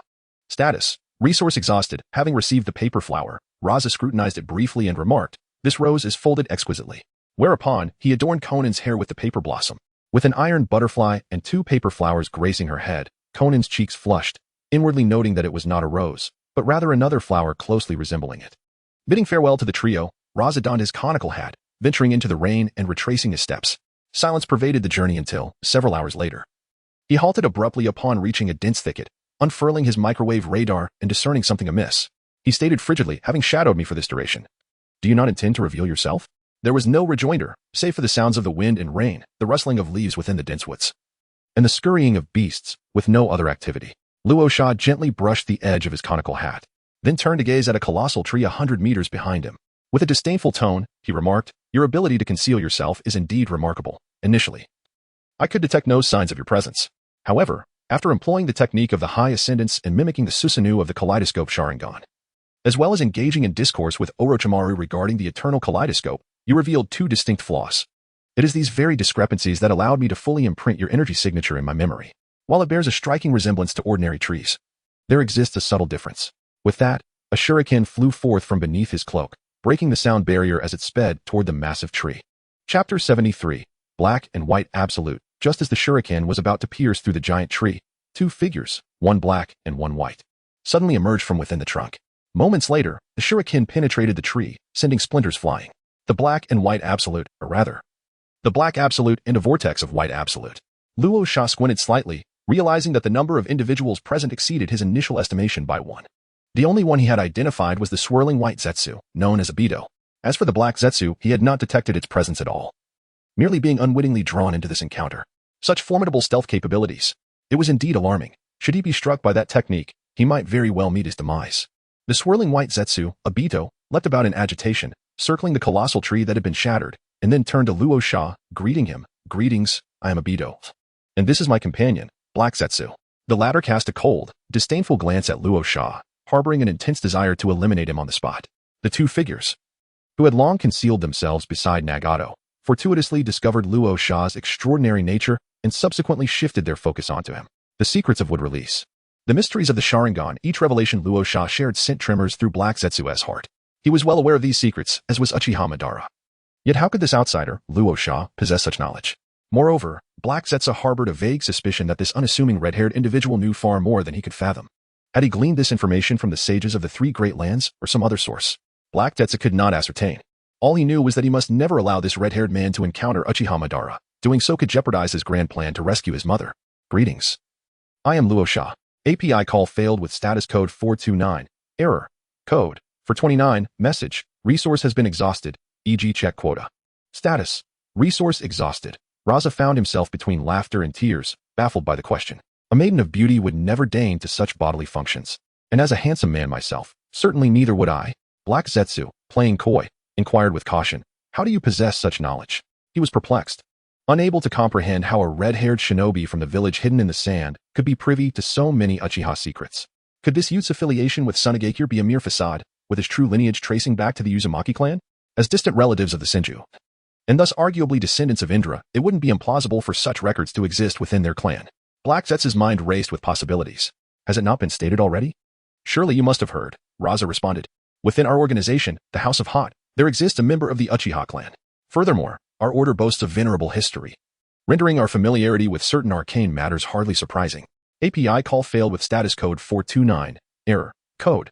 For 29. Message. Resource has been exhausted, e.g. check quota. Status. Resource exhausted. API call failed with status code 429. Error. Code. For 29. Message. Resource has been exhausted, e.g. check quota. Status. Resource exhausted. The final words of Rasha ignited a sense of alarm within Black Zetsu. This red-haired individual must possess knowledge of something significant. He is aware of the plan, and, at the very least, he knows his true identity, should his identity be unveiled. It may still allow Uchiha Madara to execute the original scheme, yet it would irrevocably forfeit any chance of regaining his absolute trust. In the critical moment, seizing the fruits of labor and resurrecting his mother would be impossible. Black Zetsu's murderous intent surged. No matter the cost, Rasha must remain here today, at the very least. He cannot be allowed to meet Uchiha Madara. Otherwise, all his plans would be utterly ruined. Ah Fei, eliminate this man. He poses too great a danger. Black Zetsu urged his companion. Apart from his exceptional stealth abilities and immortality, his combat prowess was rather mediocre. Ultimately, he was merely the hastily created third child of Kagaya Otsutsuki, lacking the superior genes of his two elder brothers, whose combat capabilities were extraordinary. In fact, he was even outmatched by his two nephews. Why must we kill him? We have just met, and he is so intriguing. He surely has his quirks. We could certainly become good friends. Ah Fei inquired, still grappling with the unfolding situation. He was aware of the secret that Madara was still alive. Was that alone not sufficient to spare him? Black Zetsu, suppressing his fury, replied, most importantly, this red-haired one knows our secret. Indeed. Afe nodded vigorously. It seems Lord Madara once mentioned that we must not expose our identities or allow outsiders to know of his existence. From Rasha's earlier words, it is evident he has uncovered something. Though I regret it, having just made a friend and not yet had the chance to discuss the art of defecation with you. For the sake of Lord Madara, you must perish. Afe lamented, before launching himself forward, chakra gathering in his hands to form 2 wooden spikes aimed at Rasha.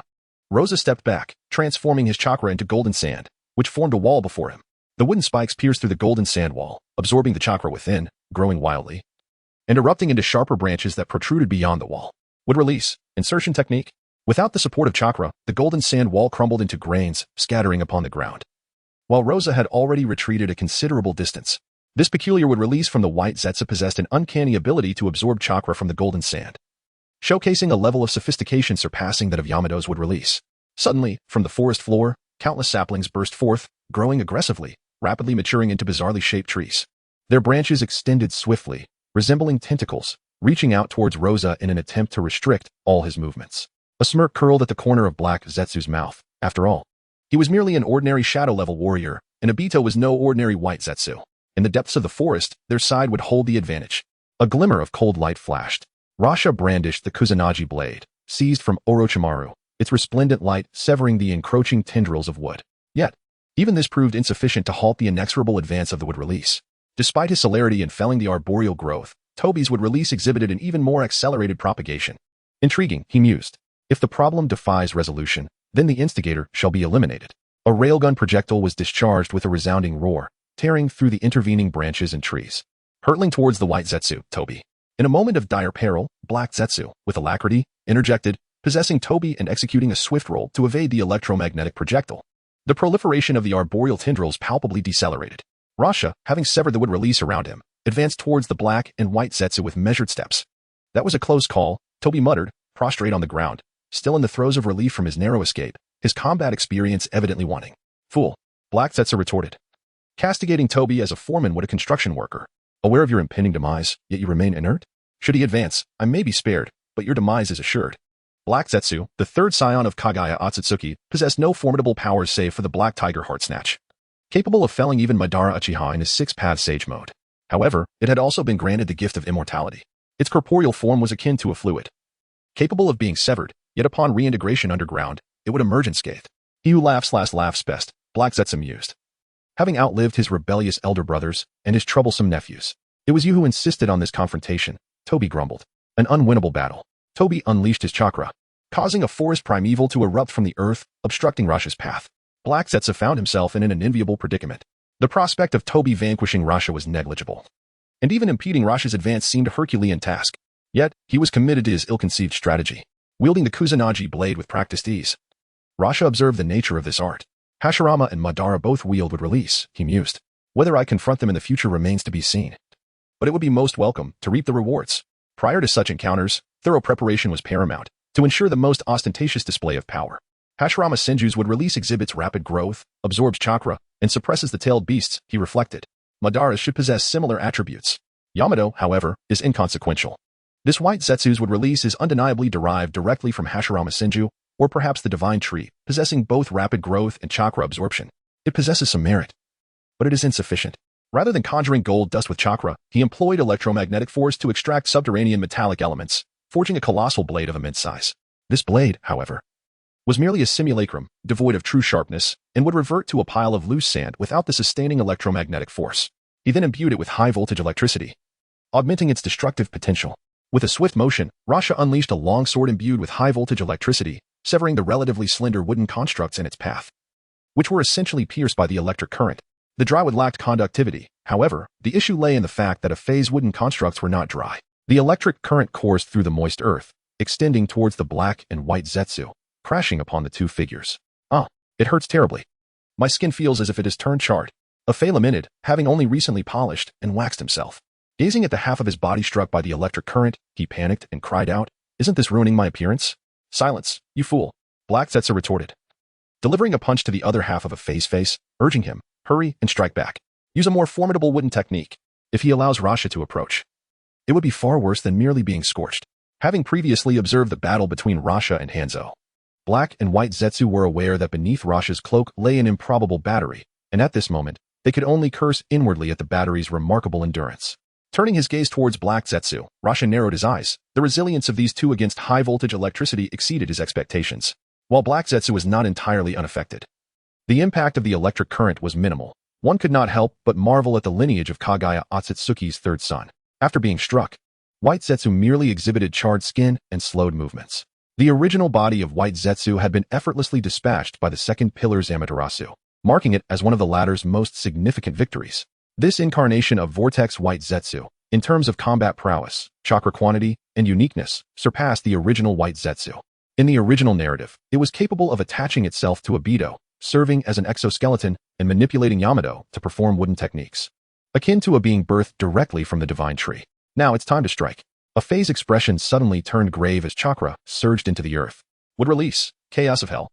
Surrounding Rasha, dozens of saplings burst forth from the ground, rocks displaced as they quickly grew into thorny giants. Spiraling around Rasha, they twisted and ascended, intent on strangling him within their grasp. This move seemed reminiscent of a phase earlier tactic when he possessed a Bido to obliterate the Umbu of the Hidden Mist village. Surprisingly, without a Bido's power, he was still able to execute it. The long sword, measuring several meters, disintegrated into 9 black metallic rings, which surrounded him, resisting the onslaught of the thorny giants. The thorny giants continuously constricted and pressed, yet the metallic rings, supported by electromagnetic force, appeared on the verge of collapse, struggling to endure. Not a bad technique, Rasha mused. Luo Sha surveyed his surroundings. Ah-Fei's wooden technique was indeed intriguing, arguably the most refined form of wood manipulation exhibited by the dual heroes.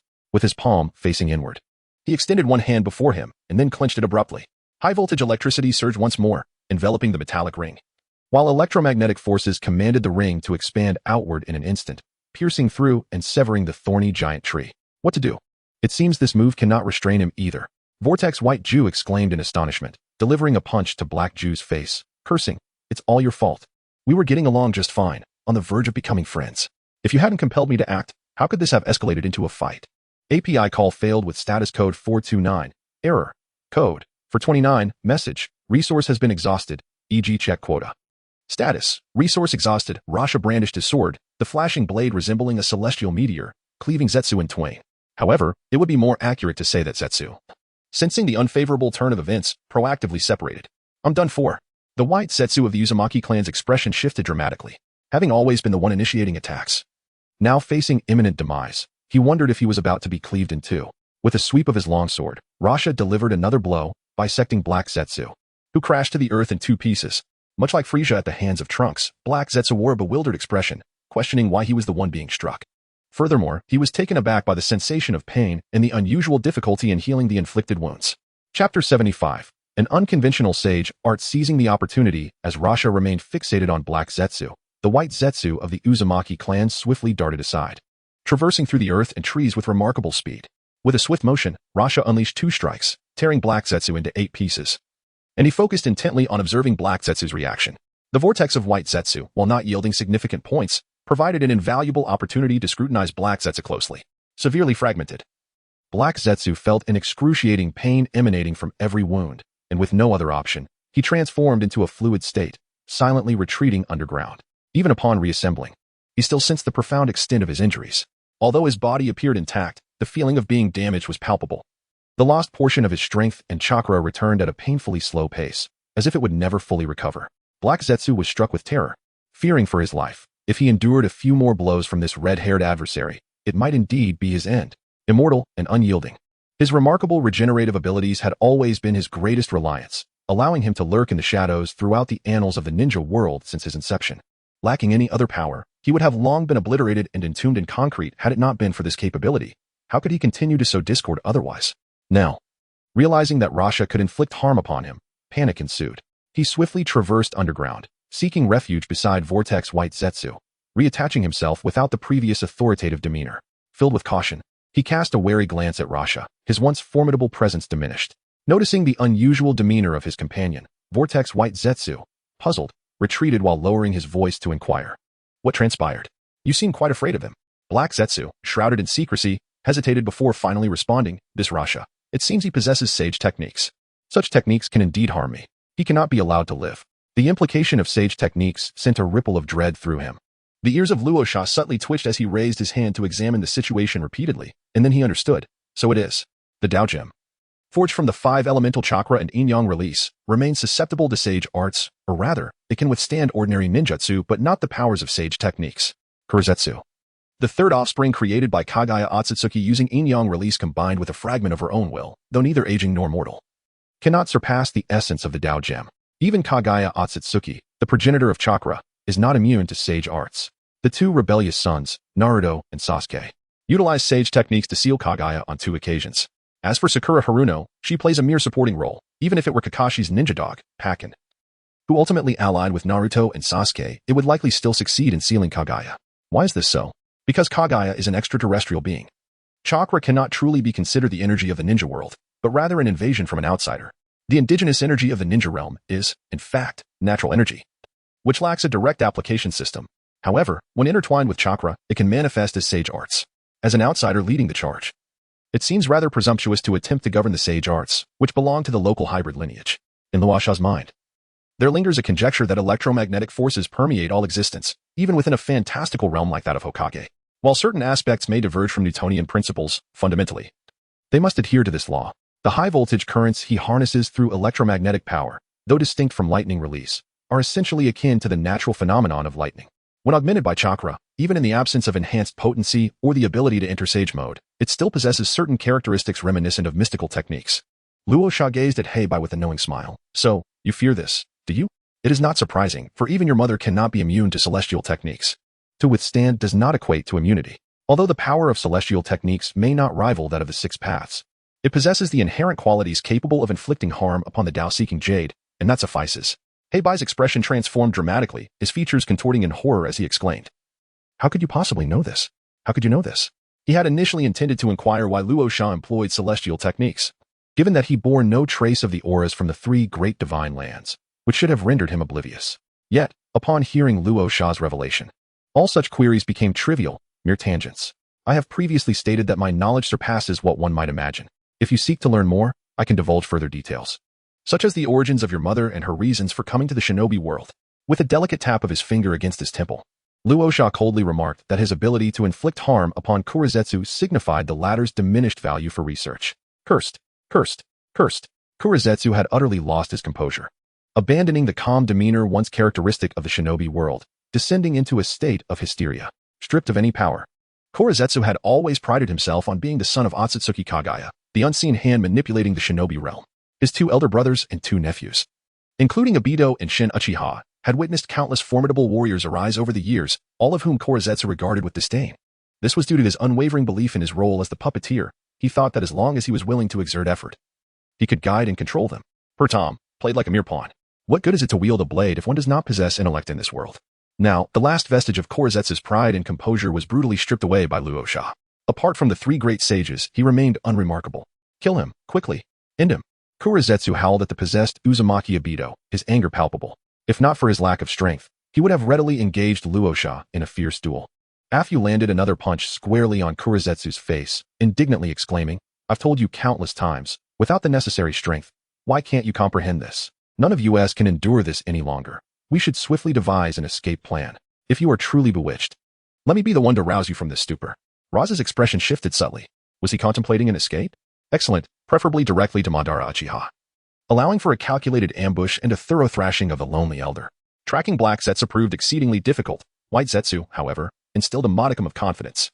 Had it not been for a desire to indulge in a cat-and-mouse game, this White Zetsu would have already met his demise. Nay, you possess it. Black Zetsu hissed, his voice sharp. You are distinct from other White Zetsu, originating from the very essence of the God Tree. Should you be able to inhabit a ninja skilled and would release, or possess a greater chakra reserve, you could wield an even more potent would release. It is imperative. A superior would release is the key to his demise. Toby appeared momentarily bewildered. So, I am this formidable? Before he could fully process this revelation, he sensed an encroachment upon his control. Black Zetsu, on the other half of his being, liquefied, gradually encroaching upon the White Zetsu's domain. A torrent of chakra surged into Toby, temporarily amplifying the wood release derived from the God Tree's essence. I feel invigorated. Thank you, Taro. Black Zetsu, temporarily depleted by this transfer, felt a profound satisfaction, akin to a man post-exertion, indulging in a cigarette. Except this, Toby, these are my final vestiges of chakra. Chapter 76, Dismantling Gundam unleashed that technique upon him. Black Zetsu urged, his spirit surprisingly buoyant despite his weakened state. Understood.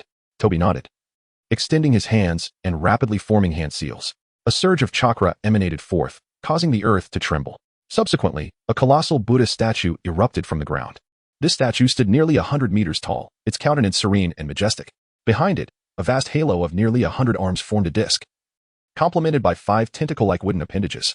The Buddha towered over the surrounding forest, dwarfing the 20 to 30 meter trees, the size disparity akin to that between a modest 3-story villa and Ultraman. Black and White Zetsu stood atop the giant statue's head, surveying Raza within the dense forest below. White Zetsu exulted, gazing incredulously at his arms, exclaiming, "I am capable of such a potent ninjutsu. Unbelievable. Was I always this powerful, my potential merely lying dormant?" Silence. "It is only through the transference of my chakra that you are capable of this technique. Moreover, have you not noticed your chakra reserves are nearly depleted?" Black Zetsu retorted, his patience wearing thin with Tobi's capricious nature. "Oh, indeed," White Zetsu murmured, realizing his chakra was indeed dwindling. "What does this imply? A do-or-die scenario?" Casting his gaze upon Raza below, recalling his past techniques, a sudden wave of apprehension washed over him. That redhead was clearly holding back. In his loudest voice, he uttered the most cowardly words. "Greetings. I am not particularly inclined to engage in combat. Shall we cease hostilities and retreat to our respective abodes?" Black Zetsu, lamenting his misfortune and condemning his lack of ambition, struck White Zetsu across the face. "Could you not exhibit a modicum of fortitude? You are wielding wood release, a highly advanced ninjutsu within the wood release repertoire. There is no justification for fear." Looking up at the wooden Buddha statue, Luo Sha squinted his eyes and chuckled. "I have long asserted that wood release is merely a trivial form of bloodline technique. This statue, despite being a Buddha, lacks even a tenth of the power possessed by the divine Buddha atop Senju Hashirama. In comparison to his wooden man technique, it might even fall short, being nothing more than a hollow facade." Black Zetsu glared furiously and commanded the Vortex White Zetsu, "He is ridiculing you. Do not hesitate. Show him the might of wood release." Reluctantly, White Zetsu manipulated the wooden figure, channeling the energy of the 5 chakra natures to the top of the Buddha statue, which swiftly coalesced into an unknown technique of release, bombarding towards Luo Sha.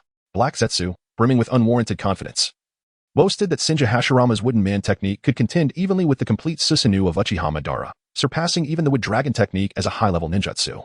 Inheriting from the god tree, Vortex White Zetsu believed that this would release technique, no matter how feeble, would not fall short by much, holding the potential to vanquish an ordinary shadow-level warrior. Electromagnetic forces were unleashed, extracting buried metallic substances from the earth as the makeshift Susanoo donned its armor once more. Alternatively, one might liken it to the Gundam technique in its freedom mode. With skeletal arms crossed over his chest, he withstood the onslaught of the 5 elemental techniques, then forcefully pushed them aside. The 5 chakra energies crashed into the forest, indiscriminately devastating countless trees and beasts. Manipulating the Gundam of freedom, Luo Sha surged forward, charging at the wooden figure with an indomitable momentum. "Stop him."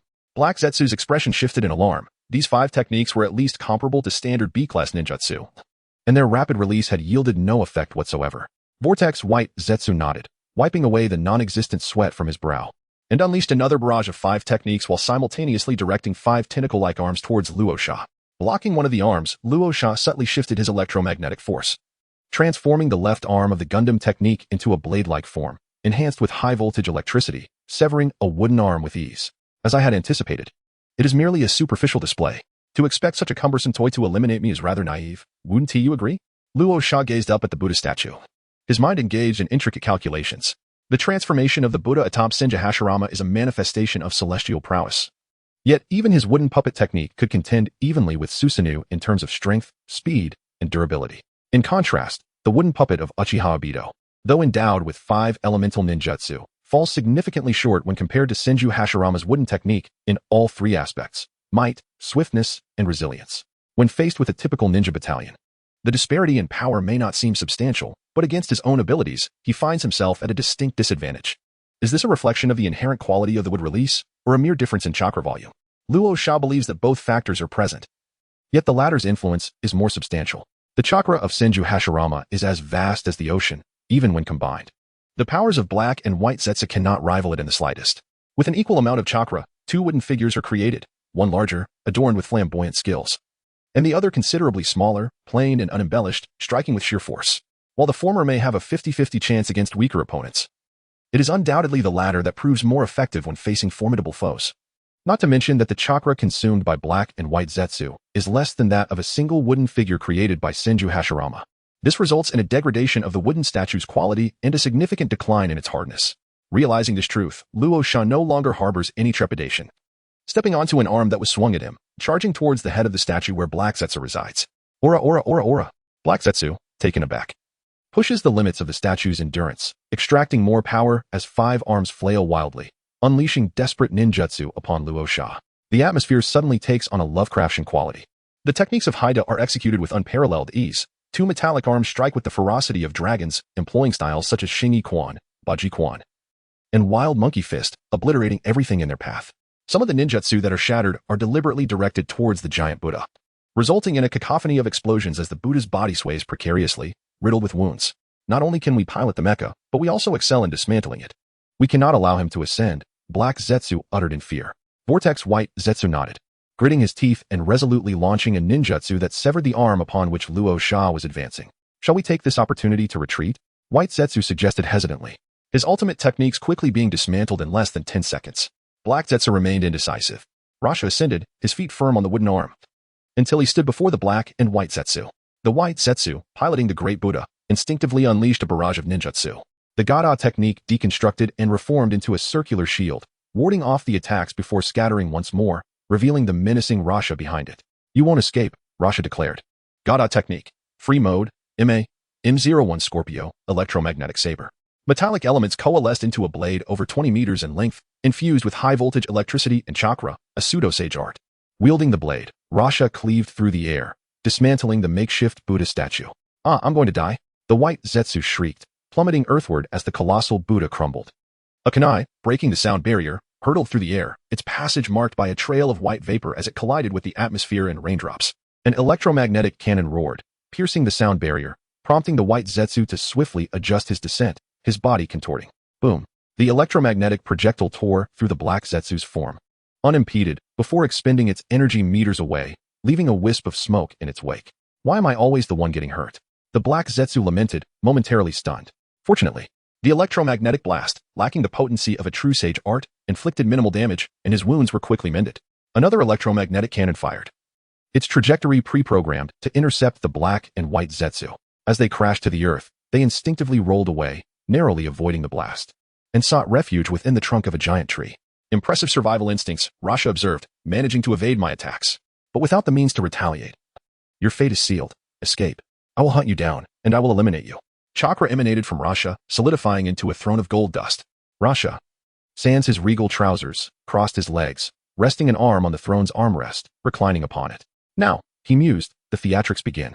As with Ringo Yuri Yuri and Ryotaro of the Stone Village, imperceptible metallic traces were subtly implanted upon his quarry, their unique frequencies memorized.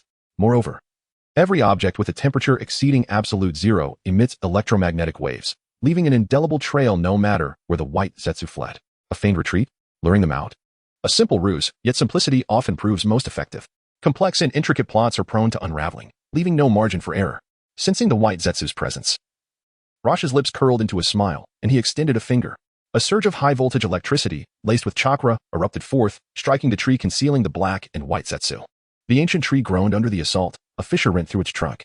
The Black and White Zetsu, jolted by the electrical surge, especially the Black Zetsu, experienced a peculiar sensation. Suppressing their tremors, they burrowed into the earth, tunneling erratically to confound Rasha's senses. How does his battery endure? The White Zetsu whispered, his limbs still twitching. How many lightning strikes has he unleashed? We may have been deceived, the Black Zetsu pondered. The Stone Village may lack lightning ninjas, but that doesn't preclude him from possessing lightning techniques. While the magnet release Kekkai Jinkai is formidable, he is a Kaga-level shinobi. Mastering an additional technique, even superficially, would not be detrimental. The Black Zetsu felt himself approaching the truth. Whether against Hanzo, Orochimaru, or in their encounters, Rasha has wielded lightning. Unlike typical lightning ninjas, he seems to favor lightning as a complement to his magnet release, his techniques rudimentary, lacking both nature and form manipulation. But it makes sense, the Black Zetsu reasoned. Magnet release is already a potent Kekkai Jinkai. Extensive training in lightning would be superfluous. A basic grasp suffices for auxiliary purposes. The Black Zetsu grew more confident in his deduction. Yes, that must be it. Rasha is a dual-element ninja, primarily magnet release, secondarily lightning release. The White Zetsu, crestfallen, felt betrayed. How could he deceive us? I even considered befriending him, discussing the art of defecation. As they conversed, a slender metallic rod descended, piercing through 6 or 7 meters of earth, impaling the Black and White Zetsu. Microscopic metallic particles, clinging to the rod, detached and adhered to their bodies. Pain, pain, pain. The White Zetsu cried out, but the Black Zetsu silenced him. Grasping the rod, the black Zetsu wrenched it free, its barbs tearing away fragments of the white Zetsu's flesh. The white Zetsu bit down on the black Zetsu's hand in agony. Without reprimanding the white Zetsu, the black Zetsu dragged his burden away, sensing their location had been compromised. As they fled, more metallic rods rained down, piercing the ground where they had stood moments before. He can sense our location, the black Zetsu fretted. This is unsustainable. He flies above, while we burrow below. We cannot outpace him. If Rasha catches us, we are doomed. Could it be you who exposed us? The white Zetsu questioned. You were once impervious. Could he harm you and sense you? The black Zetsu remained silent, acknowledging the possibility. Rasha seems to possess sage arts. And sage ninjas can sense natural energy, granting them heightened perception. Perhaps I am the cause. Seeing the black Zetsu's silence, the white Zetsu grew indignant. It's all your fault. You insisted I intervene. Now, because of you, we're exposed, unable to fight or flee. And I haven't even defecated yet. Silence. The black Zetsu hissed. His attacks are infrequent, indicating that sensing us is challenging for him. We must disrupt his senses and escape. It's sensing you, not us, the white Zetsu corrected. I will imbue you with my remaining chakra, the black Zetsu instructed. We will emerge together. You will attack him, and as he defends, we will flee. Agreed. The white Zetsu affirmed, relieved that a futile counterattack was not expected. Chakra flowed, feeble yet bolstering their reserves. Within minutes, they had replenished a modicum of their strength. 1, 2, 3. Timing impeccably, the black and white entities once again separated, emerging from two distinct locations. Black Absolute served as bait while White Absolute executed a surprise attack. In truth, Rasha could initially only sense White Absolute. The latter lifted his gaze, scanning the heavens, and spotted Rasha seated upon his throne of sand and gold. A twinge of disappointment washing over him. It seemed that a typical wooden technique would not suffice to reach him. In Chapter 78, in 115, Rasha mused, "Oh, has he taken the initiative to surface?" He observed the sudden appearance of the two contrasting groundhogs. He had deliberately created an illusion of difficulty in sensing them, intending to allow Black and White Absolute to seize the opportunity and escape from the river chain. Regardless of the outcome, meeting Uchiha Madara was imperative. The ability to exploit him was of utmost importance. Black Absolute lacked combat prowess, and his sudden emergence was undoubtedly a ploy to disrupt Rasha's perception, indicating that Black Absolute was merely bait while White Absolute took center stage. Pretending not to notice the form of Vortex White Absolute, Rasha swiftly locked onto Black Absolute, subtly manipulating electromagnetic forces and releasing chakra. Electric serpents sliced through the air, striking Black Absolute with precision, sending him into convulsions. Seizing the moment, White Absolute formed hand seals. Expending the chakra he had just regained in a reckless display would release Hell's Chaos. 5 tender sprouts burst forth from the earth, nourished by chakra, growing wildly into thorny trees. These spiraled upward in a contradictory vortex, aiming to ensnare Rasha entirely. Only when perilously close to being struck did Rasha react. The throne of sand and gold dissolving into a pair of colossal hands that pushed the thorns away. The chakra that constituted the sand gold was partially absorbed by the thorns, leaving Rasha flustered and somewhat disheveled. Now's our chance. Both Black and White Absolute's eyes gleamed as they swiftly burrowed underground, exerting themselves in a frantic escape, like a runaway dog or an arrow released from a bow. Their speed was astonishing. In a daze, Black and White Absolute felt as if today marked the fastest they had ever fled in their lives, given that it was the closest they had come to death thus far. After a considerable time, nearly exhausted, Black and White Absolute slowed their pace and rejoined. Black Absolute, with lifeless eyes, murmured, "We must have shaken him off by now. We haven't been attacked for so long." Vortex White Absolute, reluctant to engage with his comrade, recalled how it was Black Absolute who had risked himself as bait, enabling their successful escape, and replied with a grunt, "I believe we have indeed evaded him. If you're still concerned, why not peek above?" Black Absolute remained silent, contemplating for a long while before finally surfacing discreetly, casting a furtive glance around before hastily retreating underground. Not spotting him, he presumed they had temporarily eluded danger, yet he remained cautious. "Where shall we proceed now?" Vortex White Absolute inquired. Black Absolute pondered for a moment, recognizing that if Rasha caught up to them, it would spell their doom. However, simply returning to Uchiha Madara's side seemed ill-advised, even though Madara was now frail. Confined to an ICU, his fearsome presence still lingered. In critical moments, he could still exert his influence for a few minutes. Black Absolute believed that those fleeting moments would be sufficient for Madara to eliminate Rasha or, at the very least, to subdue him. Yet the dilemma remained, upon their encounter. It was uncertain who would meet their end first. Should Rasha utter a few words, Madara would realize he had been deceived. Would he not then retaliate with fervor? After all, he was the second son of Akatsuki Kagaya, a reincarnation of Indra's chakra, inherently possessing unique chakra, and had absorbed Senju Hashirama's chakra, awakening the Rinnegan. It was hard to ascertain whether he could eliminate Rasha outright. Let us meander aimlessly for a while, ensuring we have completely shaken off the magnetic Rasha before returning to Lord Madara, Black Absolute suggested as a compromise. Indeed, we must not trouble Lord Madara. Vortex White Absolute nodded, fiercely loyal, unlike Black Absolute. who always seemed ready to undermine their superior.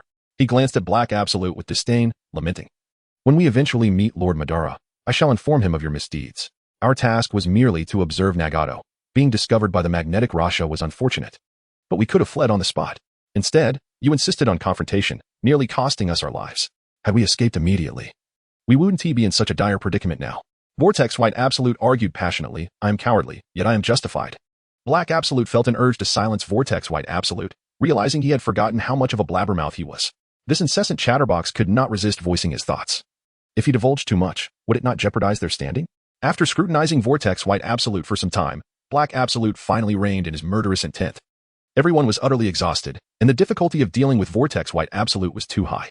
Furthermore, even if this chatterbox let slip a word or two, it would not matter greatly. With his superior intellect, he could always rectify the situation, as long as he prevented a direct meeting between Rasha and Uchiha Madara. As they stealthily advanced, Vortex White Absolute continued his incessant prattle.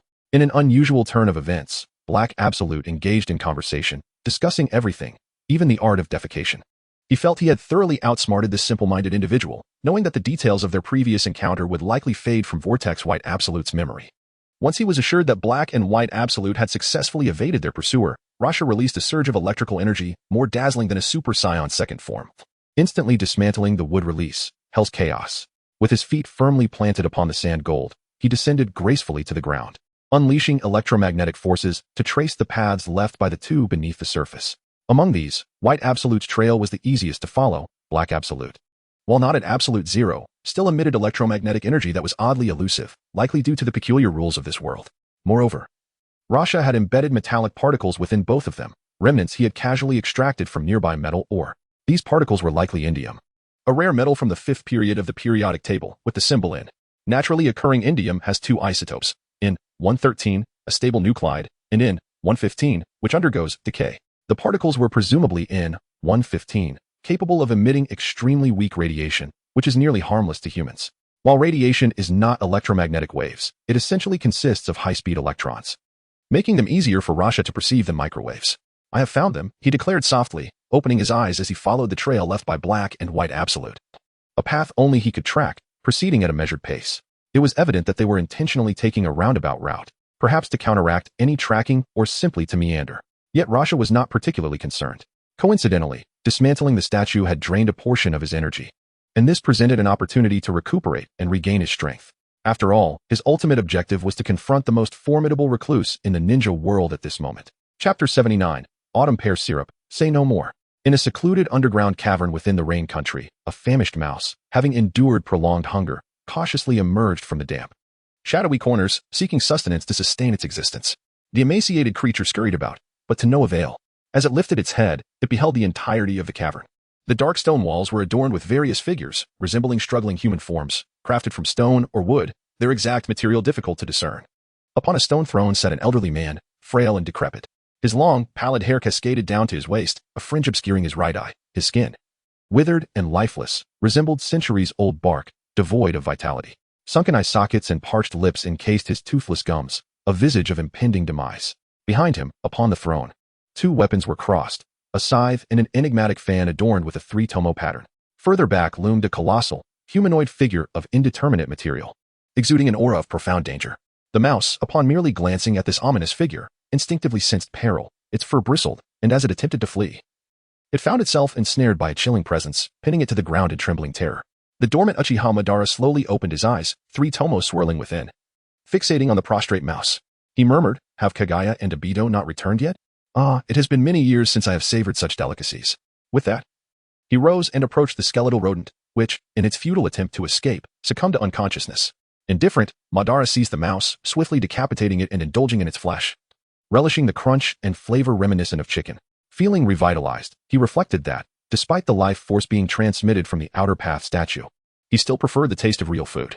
After a moment of contemplation, he returned to his stone seat, closing his eyes to rejuvenate. For such was the nature of the elderly.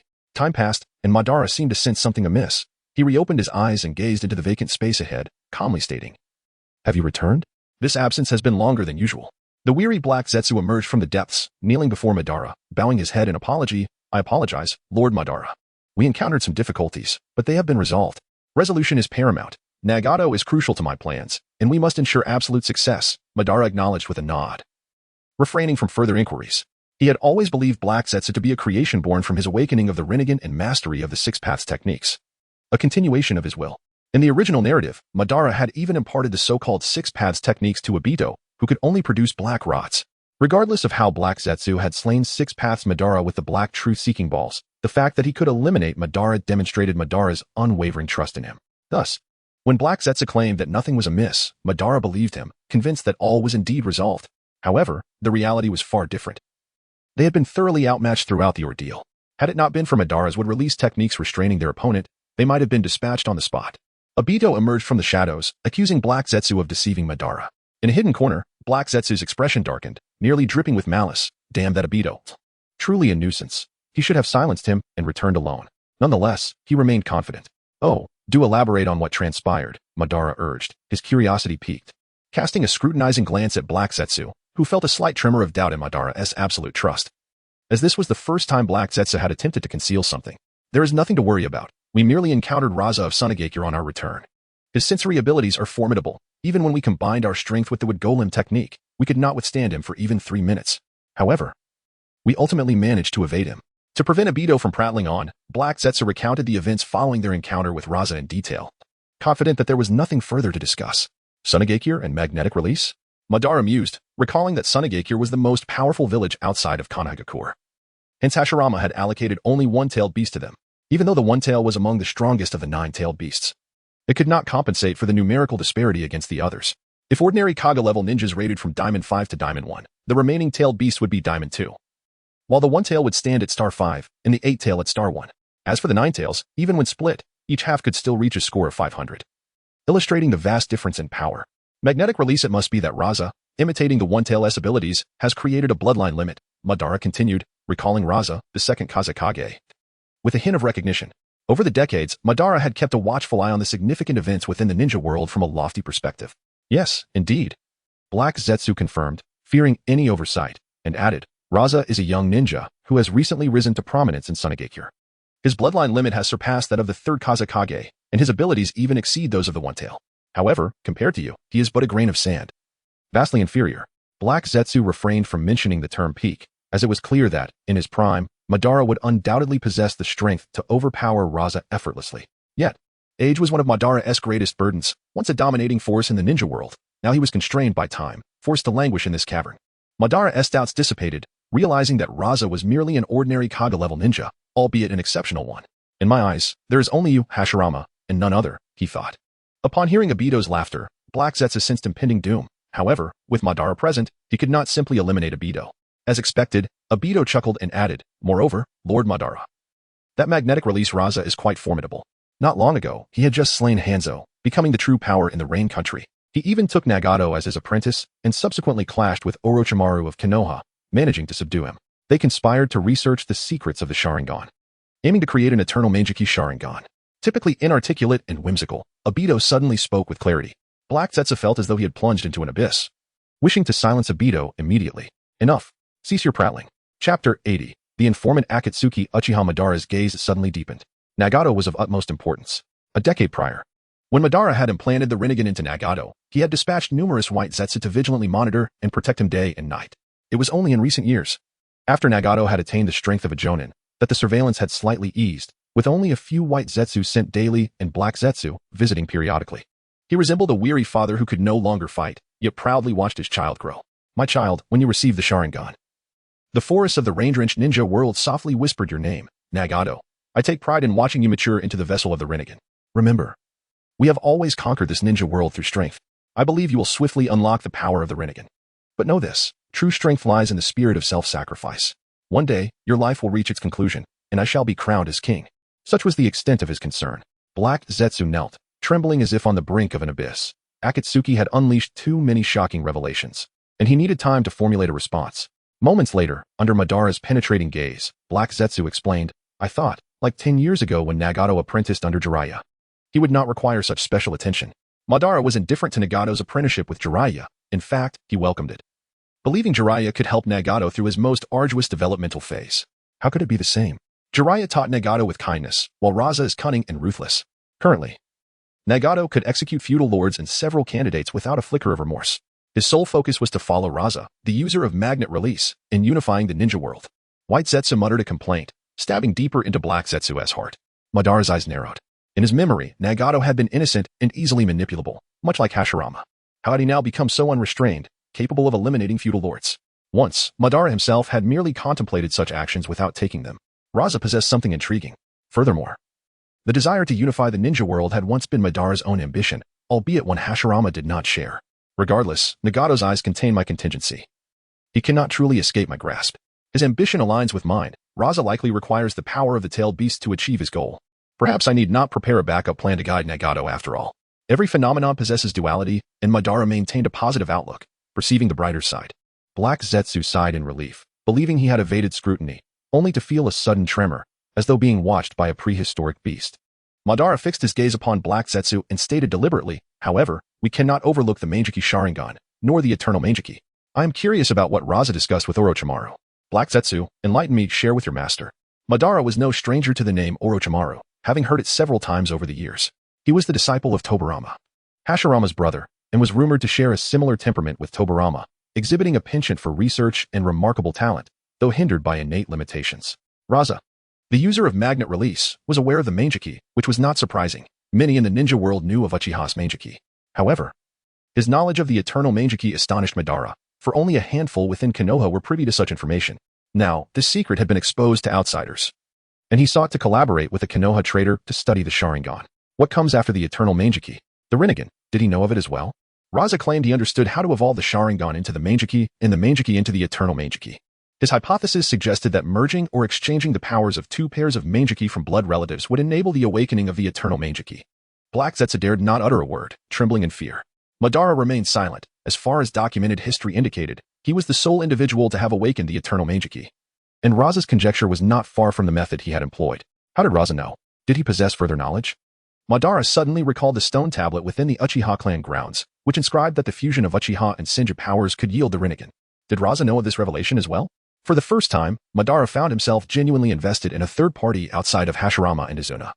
A curiosity that even Tobirama and Nagato had never received. Rise. From now on, regarding Nagato and Raza, I want to be informed at the earliest opportunity. Black Zetsu. I do not wish for such matters to occur a second time. Madara cast a disdainful glance at Black Zetsu, quietly implying the consequences of a second occurrence, which would be nothing more than abandonment. To Madara, Black Zetsu was merely a relatively important tool. When such a tool began to harbor divergent thoughts, it was time to discard it, just as the Uchiha clan had done before, without a hint of nostalgia. Yes, Lord Madara. Black Zetsu rose. Sensing the doubt that had begun to creep into Madara's tone, he was no longer held in absolute trust. Internally seething, he thought, Akatsuki, be cautious on your night walks. Should you find yourself alone and I seize the opportunity, you will see what I am capable of. The continuity of will, akin to that of kin. So what? Who sealed Kaguya? In the treacherous world of the warring states, betrayal and fratricide were commonplace. Madara suddenly realized he had grown complacent and aged. Aside from himself and Hashirama, even the essence of will was not to be absolutely trusted. Just as matters were on the verge of resolution, Akatsuki suddenly lamented, how dull. You were just going to let Black Zetsu off the hook. He still has many secrets from you, Lord Madara. Black Zetsu's eyes brimmed with tears, trembling hands searching for a weapon. Oh, how should I respond? Madara glanced at Black Zetsu, slightly turning his head. Heh. Being acknowledged by Lord Madara has me elated. Akatsuki exclaimed, leaping to Madara's side. Raza knows you are still alive. Moreover, he understands that the strength of Shinja Hashirama does not stem solely from the Rinnegan. In addition, he claims to know who Black Zetsu's mother is and why she came to the ninja world. There is so much more. After revealing all this, Black Zetsu stubbornly insisted on killing Raza, or else we wouldn't have been strung up like this. He never mentioned any of this to you. Chapter 81. All our traders' love arrives as swiftly as a whirlwind. Black Zetsu was caught completely off guard. He never expected Akatsuki to deliver such a lethal blow at this moment. The narrative is coherent, succinct, and well-structured, although certain details remain unelaborated, nonetheless. The main points have been conveyed effectively. Afei's intelligence and emotional acumen appear almost superhuman, evolving from an awkward, confused youth to a somewhat cunning individual. Black Zetsu cannot fathom how Afei could articulate such words. Uchiha Madara's gaze sharpened, and he reached out toward Afei's head, to which Afei did not flinch or evade. The ninja world is rife with countless secret techniques, such as extracting memories from the minds of the deceased or the living, and Uchiha Madara just so happens to possess such ninjutsu. Afei's physical constitution differs from that of an ordinary person, yet it is not significantly more advanced. In fact, It may even lack certain functions found in the average individual. An aggressive chakra-permeated off-phase sea of consciousness, probing his memories. Checking whether he had fallen under an illusion or had his thoughts altered. Afe offered no resistance. After a considerable time, Uchiha Madara withdrew his hand. His expression darkening as he lowered his gaze toward Black Zetsu. Afe posed no issues. Indeed, what he said was accurate. Black Zetsu was peculiar, deeply so. And he had been truly deceived. Compared to Afe, Uchiha Madara had historically placed more trust in Black Zetsu. Although he still held a high level of confidence in Afe, Black Zetsu was ever so composed, while Afe's temperament was erratic. Reminiscent of a child or perhaps of Hashirama's naivety, Uchiha Madara now viewed the situation through a lens of suspicion. Under this doubt, Black Zetsu's previous calmness and decisiveness transformed into a masterful act. The core issue was that Black Zetsu was indeed tainted, feeling the weight of scrutiny. Black Zetsu was seized by dread. The truth had been laid bare, and even if he could cover it up, regaining Uchiha Madara's absolute trust was no longer feasible. Without such trust, he could not reveal his innermost thoughts at a critical juncture, nor could he resurrect his mother, rendering his presence beside Uchiha Madara meaningless. In a flash, Black Zetsu contemplated fleeing, instinctively taking a step back. How intriguing.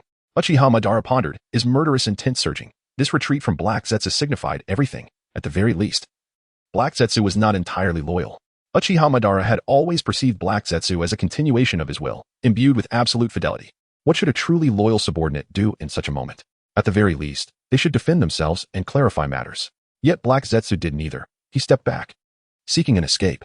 Upon hearing Uchiha Madara utter those two words, Black Zetsu realized he was finished. He had completely exposed himself and should not have retreated. What now? He could only flee. Rescuing Kagayahan depended on the Ten Tails Jinchuriki, requiring the combined powers of Uchiha and Senju. Uchiha Madara, as the reincarnation of Indra's chakra, was the optimal choice but not the only one. In the original storyline, if Obito had not obtained merely a fraction of the Eight Tails and Nine Tails chakra, he could have also served as the offering for Kagayahan's return. Perhaps Obito could have been the offering all along, but Black Zetsu intended to play a game, allowing Kagayahan to return in a stronger state. Realizing this, Black Zetsu decisively chose to make a swift exit, transforming into a shadow as he burrowed into the stone wall above. At that moment, the evidence was irrefutable. Fire release, great fireball technique.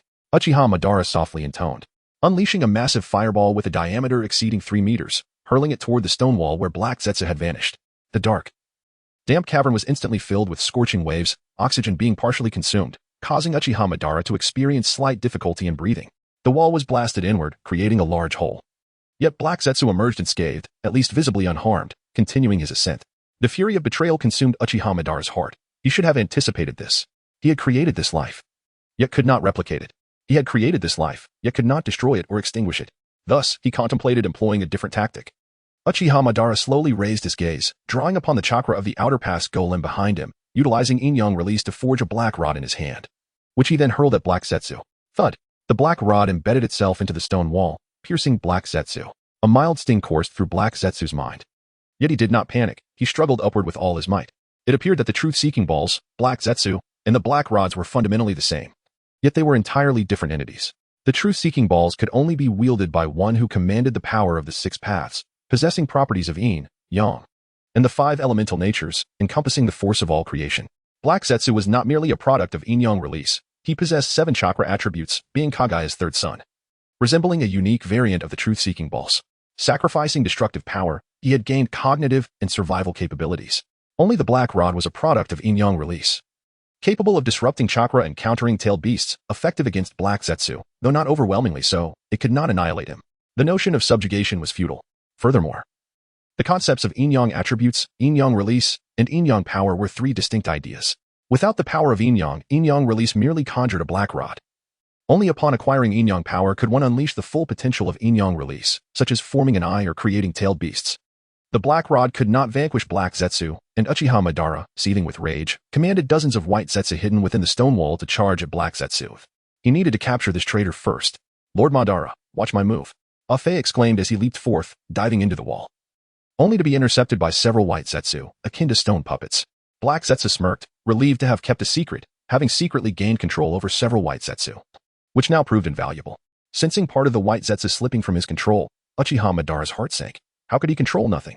It was one thing for Black Zetsu not to be his creation, but was the same true for the white Zetsu? Were they all traitors? Farewell, Lord Madara. After your demise, I shall return to collect your remains. As for those Rinnegan eyes, I shall graciously accept them. Upon reaching the surface, Black Zetsu delivered a parting shot. After masquerading for so long, he finally felt a sense of relief. What to do next? Perhaps a visit to Konoha to scout for promising Uchiha recruits, without Indra's chakra. Cultivating a power on par with Uchiha Madara would be nearly impossible. However, unlocking the Manjiki Sharingan would suffice, combined with the power of wood release. Gathering all the tail beasts to obtain the Rinnegan would allow him to shortcut to becoming the Ten-Tails Jinchuriki, thus serving as an offering. This would also eliminate the need to resurrect Madara, ultimately saving him considerable effort. Just as Black Zetsu was about to turn away gracefully, he was suddenly enveloped by a lightning cage descending from above, with currents of electricity converging almost seamlessly into a prison. Pain surged through him. This was Senjutsu. A tingling sensation coursing through his body, causing him to convulse uncontrollably. Chapter 82. You hurt my heart on a rainy night.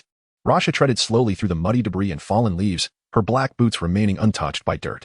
Her fingers twitched, and the lightning cage floated before her. Black Zetsu charged toward the gaps in the lightning prison, only to be electrocuted thoroughly, the currents continuing to flow. This lightning cage was essentially composed of 6 electric barriers. Magnet release Rasha. Black Zetsu surrendered his resistance, ceasing futile struggles, glaring at Rasha with gritted teeth. Long time no see. Luo Sha smiled gently and waved his hand, closely observing the peculiar life form that was Black Zetsu. In this moment, how could Black Zetsu be unaware that he and White Zetsu had never escaped the relentless pursuit of Luo Sha? The so-called White Zetsu's attempts to create trouble for Luo Sha using wood release were merely a fade meticulously crafted by Luo Sha, whose true intention was to track him down and locate Uchiha Madara. A chill crept into Black Zetsu's heart. Beneath him lay Uchiha Madara. An yin-yang release still held some effect against him. In front stood Luo Sha with magnet release, and the threat posed by the pseudo-sage techniques was even greater. Had he merely escaped from the wolf's den only to enter the tiger's lair? What should he do now? Black Zetsu's mind raced, searching for a flaw in Luo Sha's defenses. Are you here to find Uchiha Madara? I advise you against meeting him, even in his old age. You would not stand a chance against him. Without having witnessed his prime, you will never comprehend his true power. Black Zetsu spoke with persuasive tact. Even though his identity had been exposed, he still wished to prevent Luo Sha from encountering Uchiha Madara, for the latter was not yet privy to sufficient knowledge. If the two were to meet, it would only complicate matters further, which, in Black Zetsu's view, would undoubtedly hinder his future endeavors. Have we not even fought yet? And you already presume I will lose? With a dismissive curl of his lip, Rasha mused that while victory might elude him, defeat certainly would not be his. He added, furthermore, conflict may not even transpire. May not even transpire? Black Zetsu inwardly despaired. This was an attempt to parley with Madara, to forge a consensus and avert battle. If the two greatest threats to his ambition in the ninja world were to unite, his prospects would be utterly ruined. Probing with electromagnetic force, he located the point of least resistance where the earth met the cavern. Employing the art of Gundam, he fashioned various metals into the semblance of a spade. And Rasha commenced his excavation. From moments prior, his points had been ascending with astonishing rapidity, akin to a thermometer plunged into scalding water, now registering a formidable 1600. As a sage once proclaimed, one should press the pursuit of a routed foe, and not emulate the vainglorious hegemon. Now was the time to capitalize on his momentum. To surge past the 2,000-point threshold. Boom. In mere moments, the stone wall was breached, and bathed in the effulgence of long mist light, Rasha descended into the cavern. The abrupt transition in luminance compelled both Rasha and Uchiha Madara to instinctively squint, acclimating to the environment while simultaneously scrutinizing each other. Magnet release Rasha? Uchiha Madara ventured, articulating Rasha's name. The preceding exchange between Black Zetsu and Rasha on the surface had not escaped his notice. Upon closer inspection, even the haughty Uchiha Madara, who held only Senja Hashirama in esteem, was compelled to concede that Magnet Release Rasha was indeed an intriguing individual, worthy, at the very least, of having his name etched in memory, surpassing the significance of that Inoki whelp. I have come to negotiate, Uchiha Madara. Luo Sha, unreserved and candid, articulated his intentions directly, displaying no trace of trepidation even in the presence of one of the most formidable ninjas in the history of the shinobi world. After all, he was merely a solitary elder. Uchiha Madara remained silent, gradually lifting his gaze, the dark three-tomo swirling within his crimson eyes. As his mental prowess surged forth, it faltered just inches before Luo Sha, disrupted by an unseen force. The Genjutsu of the Sharingan proved ineffective. Genjutsu, a form of in-release, is a technique that manipulates mental energy, typically employing chakra to interfere with an opponent's 5 senses, thereby ensnaring them in illusions. Illustrative examples include the visual-based Tsukuyomi, auditory-based Magen, Kaiten SHSH, and tactile-based Izanami. Essentially, there are 2 primary methods to counter Genjutsu. One can disrupt the flow of their own chakra or rely on another to disrupt it for them. Thus, in theory, a perfect Jinchuriki is immune to illusions.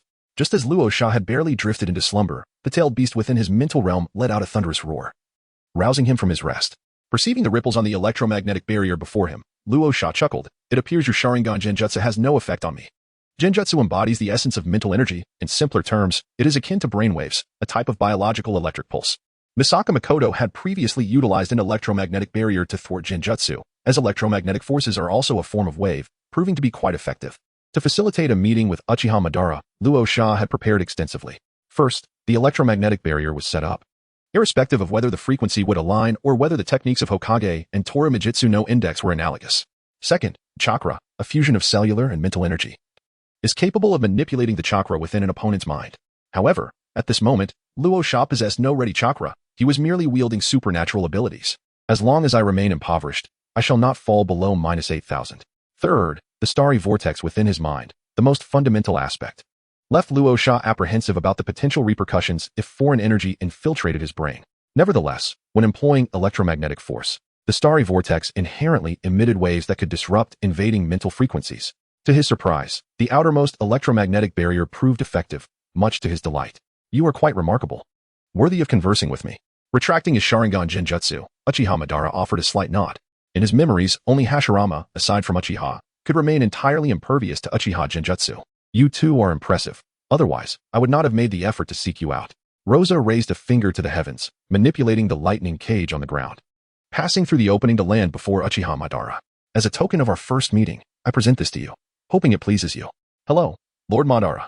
The black Zetsu within the cage gazed up at Uchiha Madara, uncertain of how to express itself, having just issued a fierce threat only to be captured. It felt utterly defeated. You once mentioned that you would claim my Rinnegan as your own and ensure my remains were taken care of. Uchiha Madara stared at Black Zetsu. This former most trusted subordinate now revealed as a covert agent, a traitor. What emotions could he harbor? Perhaps it was akin to Michael in The Godfather Part 2. Discovering that the betrayer within his family was none other than his own brother.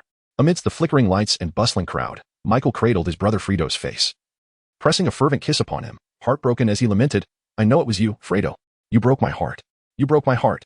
Such profound anguish. Before the negotiations commenced, Uchiha Madara, unwilling to cast another glance at Black Zetsu, turned to Rosa and rasped, I wish to know everything about him. All the deceptions he has wrought upon me. You must possess considerable knowledge. Chapter 83, Otsutsuki regarding the Otsutsuki clan and the tales of Kaguya Otsutsuki. Rosa was not particularly well informed. The latter part of Naruto, Shippuden, was riddled with inconsistencies, failing to adequately portray Kaguya Otsutsuki, while the manga and anime adaptations contradicted each other.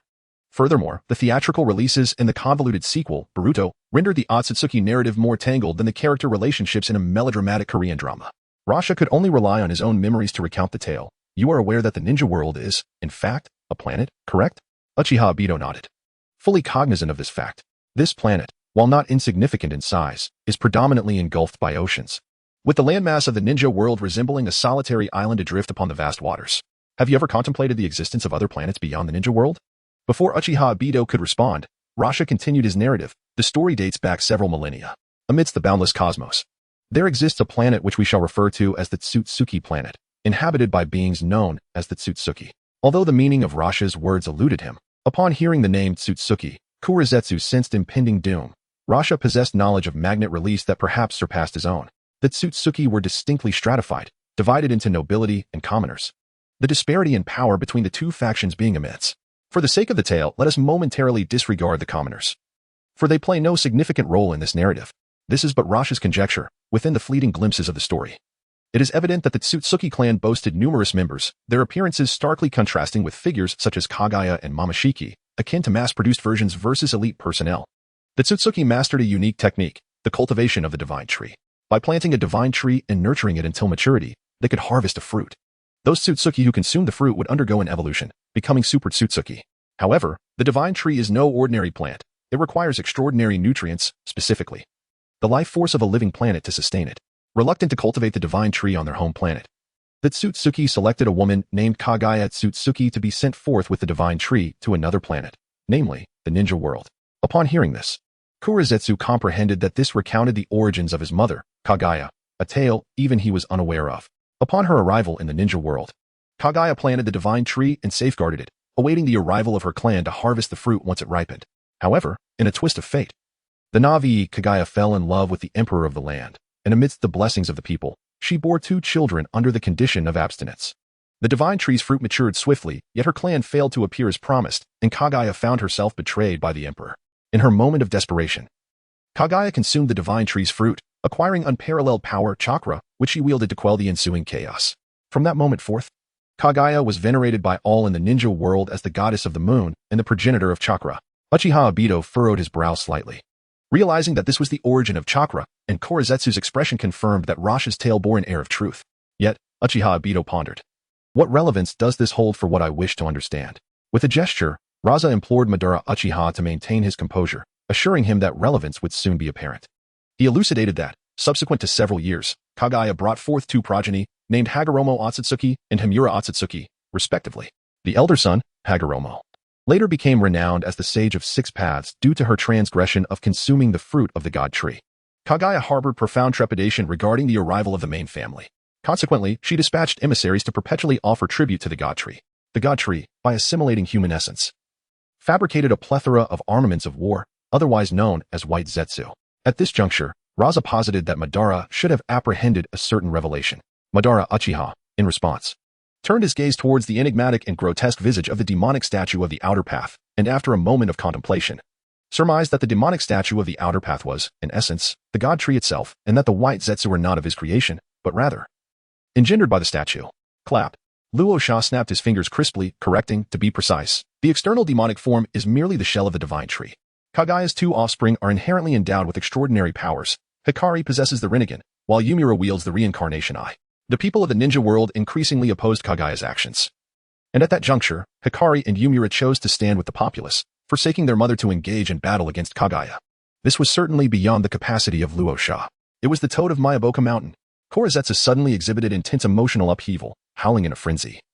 Had it not been for the Mayaboka Mountain toad's insidious influence on Hikari and Yumura, would they have betrayed their mother? Indeed. There exists a segment in the television series where, under the guidance and provocation of the Mayaboka Mountain sage toad, the two brothers learn to harness their powers, ultimately betraying Kaguya. To protect Kaguya, the divine tree transformed into the Ten Tails. Kaguya absorbed the Ten Tails into her being, becoming the original Ten Tails Jinchuriki. However, the brothers were formidable in their own right. They battled Kaguya for several months, ultimately overcoming her and employing the Six Paths, Earth Explosion Star technique to seal her away. This Earth Explosion Star would later become the moon. Subsequently, Hikari extracted the power of the Ten Tails, becoming the second Ten Tails Jinchuriki, and divided it into 9 parts, manifesting as the Nine-Tailed Beasts. The shell of the Ten Tails was sealed within the moon by Hikari. Uchiha Madara suddenly comprehended the situation. Much of what Luo Sha narrated corresponded with the inscriptions on the clan's stone tablet. Some undocumented details, such as the Earth Explosion Star technique, were indeed accurate, belonging to the Rinnegan, yet remained unknown to all. Nevertheless, Uchiha Madara found himself perplexed by one matter and glanced at Korezetsu, whose heart was laden with despair, inquiring, "What about him?" Before being sealed, Kaguya clandestinely divided a portion of her power, giving rise to a third child outside of Hikari and Yumura, Korezetsu. For countless years, Korezetsu had toiled to resurrect Kaguya. However, to release Kaguya, one would require the Rinnegan and the power of the Ten Tails. Hikari, or rather the Sage of Six Paths' intention, was evidently inadequate. Thus, Korezetsu set his sights on the two sons of the Sage of Six Paths, Ashura, who inherited the Sage's body, and Indra, who inherited the Sage's eyes. The descendants of Indra and Ashura became the Uchiha and Senju clans. Throughout millennia, their chakra continually reincarnated within the ninja world. And by the time of you in Hashirama, Korezetsu was convinced that you possessed the potential to awaken the Rinnegan. Consequently, he altered the inscriptions on the Uchiha clan's stone tablet to intentionally guide you, and the outcome met his expectations. As the reincarnation of Indra, upon acquiring the power of Ashura's reincarnation, Hashirama awakened the Rinnegan, marking the first step in the plan to resurrect Kaguya. From that point onward, you became dispensable. What truly mattered was the Rinnegan, not you. Your significance stemmed from the fact that only you, or Senju Hashirama, could give birth to the Rinnegan. Chapter 84, Taro Ultraman. With the Rinnegan now in hand, Uchiha Madara realized that, for the revival of Kaguya, he had become superfluous. In the original narrative, neither Obito, who was neither a reincarnation of Ashura nor Indra, could nonetheless become the Ten Tails Jinchuriki. The distinction between him and Madara of the Six Paths lay in the fact that his tailed beast power was incomplete. Yet he could still serve as the sacrificial offering for Kaguya's resurrection. Had it not been for the desire to bring Kaguya back with greater strength, Korezetsu likely would not have resorted to such convoluted schemes. Of course, Luo Sha harbored another hypothesis. The originally intended final boss was Madara, and Kishimoto crafted this intricate narrative for the sake of Boruto. Nevertheless, since Kishimoto had indeed created it, Luo Sha could only interpret it according to the plot. Thus, it became clear. I wish to know, can the infinite Tsukuyomi truly bring peace to the ninja world? Uchiha Madara nodded, then inquired further. All connections had been clarified. Yet Uchiha Madara had other points of concern. What of Kaguya? Now that he had discerned Kurizetsu's conspiracy. As long as he became the Ten Tails Jinchuriki and remained vigilant against Kurizetsu's machinations, or perhaps eliminate Kurizetsu prematurely, he would harbor no fears. Yet this was not the case. Gaara's father demurred, elucidating, the infinite Tsukuyomi is the ultimate illusion, capable of ensnaring all in a fabricated dreamscape, ostensibly achieving a semblance of peace. However, it is also an apocalyptic art, capable of annihilating humanity. Those submerged in this illusory world will, in short order, metamorphose into white Zetsu, leading to the utter extinction of humankind. Do you deem such a spurious peace meaningful? Rather than reposing hope in this, it would be more prudent to retrace the path you and Hashirama Senju once trod, yet effect alterations at pivotal junctures. With unparalleled power, dominate the shinobi world, supplanting the feudal lords of the 5 great nations, unifying the realm, and ascending as the sovereign of the shinobi. Subsequently, foster the populace's welfare and reshape the mindset of the shinobi, a far more pragmatic approach than relying on the infinite Tsukuyomi. Madara Uchiha was somewhat moved. Such an idea had previously occurred to him, though not with the depth articulated by Gaara's father. He had merely contemplated unifying the 5 great shinobi villages. Alas, he could not triumph over Hashirama. After the establishment of the 5 great villages, Madara discerned the essence of the matter. Peace is but ephemeral, and upon Hashirama's demise, warfare would reignite. Moreover, due to Hashirama's distribution of the tailed beasts, the intensity of the conflict would far surpass that of yore. Thenceforth, Madara Uchiha and Hashirama Senju irrevocably parted ways. Furthermore, absolute peace is inherently non-existent, nor should it be. Rosa raised his head and articulated. The history of humanity is inherently a contradictory spiral. It perpetually revisits past events while relentlessly striving for progress. Competition is indispensable. Without competition, both humanity and any other species would inevitably succumb to complacency, stagnating, or even regressing. War represents one manifestation of competition, albeit a rather harrowing one. Our objective is not to eradicate war entirely, but to keep it or competition within a manageable scope. In doing so, the ninja realm would witness no further sacrifices, allowing humanity to advance continuously. Uchiha Madara fell into deep contemplation, eventually conceding that Rosa's assertions bore merit, survival of the fittest, governed by natural selection.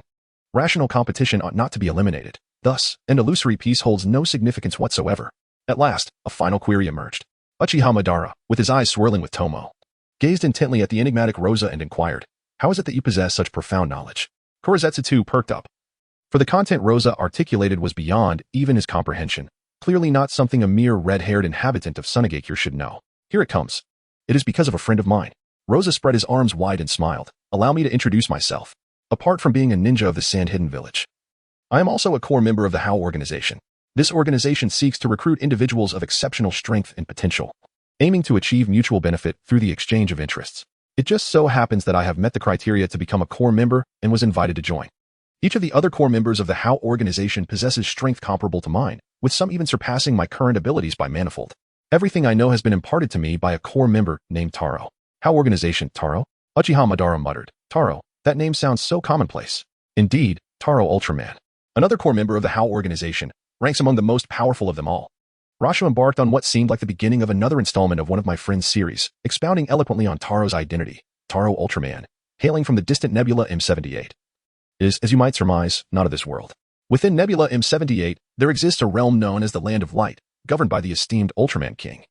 Though his involvement in day-to-day affairs is minimal, thus, the Land of Light is primarily administered by the captain of the Ultra Garrison and Grand Leader of the Land of Light, Ultraman Father, who championed the path of justice, combating all forms of iniquity throughout the cosmos. The Akatsuki clan's practice of plundering the essence of other planets to cultivate the divine tree is anathema to the Land of Light. Consequently, Ultraman Father dispatched his own scion, the Crown Prince of the Land of Light, Taro Ultraman, to address this transgression. For millennia, Taro Ultraman has been locked in a ceaseless struggle against the Akatsuki main family, and it is due to his unwavering efforts that the Akatsuki main family has been unable to divert its attention to seizing the fruit of the divine tree in the shinobi world. A gasp escaped Black Zetsu's maw as he drew in a sharp breath, having initially conceived of the HOW organization as merely a commonplace entity within the shinobi world. He was astonished to learn of its far-reaching influence, even extending to extraterrestrial beings. The Akatsuki main family, an entity feared by his own mother, Kaguya, was being held at bay by Taro Ultraman alone. How formidable must the Land of Light, or indeed the HOW organization, truly be? It should be borne in mind that Taro is not even among the triumvirate of leaders within the HOW organization. If a single Taro Ultraman could contend with the entirety of the Akatsuki main family, then the HOW organization's 3 supreme leaders, Deluo, Xiaoluo, and Luo, must possess power that transcends the very heavens. Uchiha Madara paused in contemplation, scrutinizing Black Zetsu's countenance, and found himself convinced to a considerable extent. Irrespective of the reasons that led the HAL organization to incorporate Rasha as a core member, the existence of this organization and Taro Ultraman was undeniable. The Akatsuki main family held the fruit of the divine tree in such high regard, and even Kaguya, who had consumed the fruit, held them in trepidation. Why, then, had they not ventured into the shinobi world for millennia? Surely, it was because they were being held back by Taro Ultraman. Indeed, Uchiha Madara entertained another possibility. The Akatsuki clan might very well be under relentless pursuit by Taro Ultraman. Were they not preoccupied with such pressing matters? Would they so readily abandon the fruit-bearing world of the shinobi? It was also conceivable that they had dispatched emissaries, only to have them intercepted by the HAL organization. The Land of Light, or Taro Ultraman, never reaching the shinobi world. Regardless, it was evident that the Akatsuki clan was at a disadvantage in its conflict with Taro Ultraman. Uchiha Madara, having engaged in such speculation, felt himself drawing closer to the truth, marveling at the awe-inspiring nature of the HAL organization. So what is your purpose? Uchiha Madara inquired in a subdued tone. Join our HAL organization, and together, we shall unify the entire shinobi world, ushering in an era of peace. Rosa extended a friendly hand, inviting him. Chapter 85. Uchiha Madara, I have seen through everything. Uchiha Madara pondered the possibility of joining the HAL organization. It was not imperative to fight alone. Previously, Madara had partnered with Senju Hashirama, only to part ways due to differing ideologies. In hindsight, the philosophy of magnet release Rosa appeared far superior to his own notions, offering more practicality than Hashirama's unrealistic ideas. Thus, the prospect of collaboration was not entirely out of reach. Even though Madara held confidence that his peak self could decimate the ninja world, he acknowledged that the Akatsuki clan, should they arrive, would pose a formidable challenge. Nevertheless, it was prudent to consider the strength of alliances. As he gazed into Rosa's earnest eyes, Madara contemplated extending his hand. But then a sudden thought chilled his demeanor. A smirk played upon his lips as he questioned. Even if Ultraman Taro were to be restrained by the Akatsuki clan, he would undoubtedly find time to visit the ninja world. Furthermore, such trivial matters in the ninja realm would hardly warrant the attention of Ultraman Taro, would they? Therefore, Rosa, you are deceiving me. Rosa's heart trembled, yet his expression remained unyielding. What should he do now that his boasting had been unveiled? Should he eliminate Uchiha Madara on the spot? Suddenly, Uchiha Madara's aura surged, as if he could see through everything. With a single finger pointed at Rosa, he declared in a tone of undeniable truth, even if your disguise is flawless, you have still revealed a fatal flaw. A truly exalted being, even when observing the affairs below, would not intervene excessively unless the situation had spiraled out of control. Therefore, magnetic release Rosa, you are deceiving us. The desire to dominate the ninja world and unify the 5 great nations does not stem from the HAL organization, but rather from your own ambitions. As a core member, you merely enjoy the tacit support of the HAL organization. I, Uchiha Madara, have seen through it all. Magnetic release Rosa wields a feather as if it were a command, acting in the name of the HAL organization to pursue his personal agenda. Although the HAL organization will provide support, these are fundamentally distinct concepts. The former pertains to public duties, while the latter concerns private endeavors. Phew, what a false alarm. Clap, clap, clap. Luo Sha could not help but applaud the conjectures made by Uchiha Madara, expressing admiration. Impressive. Truly worthy of the legendary Uchiha Madara, who has even seen through my subtle thoughts. Indeed, the unification of the shinobi world is not the strategy of the HAL organization. It is merely my personal ambition. I have merely exchanged other interests to enlist the aid of several core members within the shinobi world to assist me in accomplishing this endeavor. In other words, this could also be regarded as the will of the HAL organization, as several core members have chosen to stand by my side. The remaining core members, not present in the shinobi world, will also lend me a hand within their capabilities, for instance, by restraining the Akatsuki clan. Luo Sha gradually comprehended the current state of Uchiha Madara, a spiral of internal strife. What was initially a skepticism towards the authenticity of the HAL organization has transformed into a doubt regarding the veracity of unifying the ninja world. He has willingly plunged into the fray, contending against the Fade. His stooped back has straightened, and the skin adorned with wrinkles resembling ancient tree roots cannot obscure Uchiha Madara's formidable spirit, as astute as ever.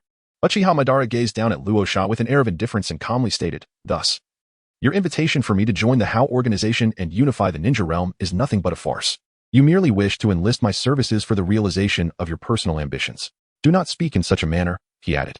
Rasha offered a disarming smile, subtly exposing a vulnerability, stating, while I lack the direct authority to nominate you as a core member, I can, in conjunction with several other core members, jointly recommend you to the leader. Such endorsements are typically successful.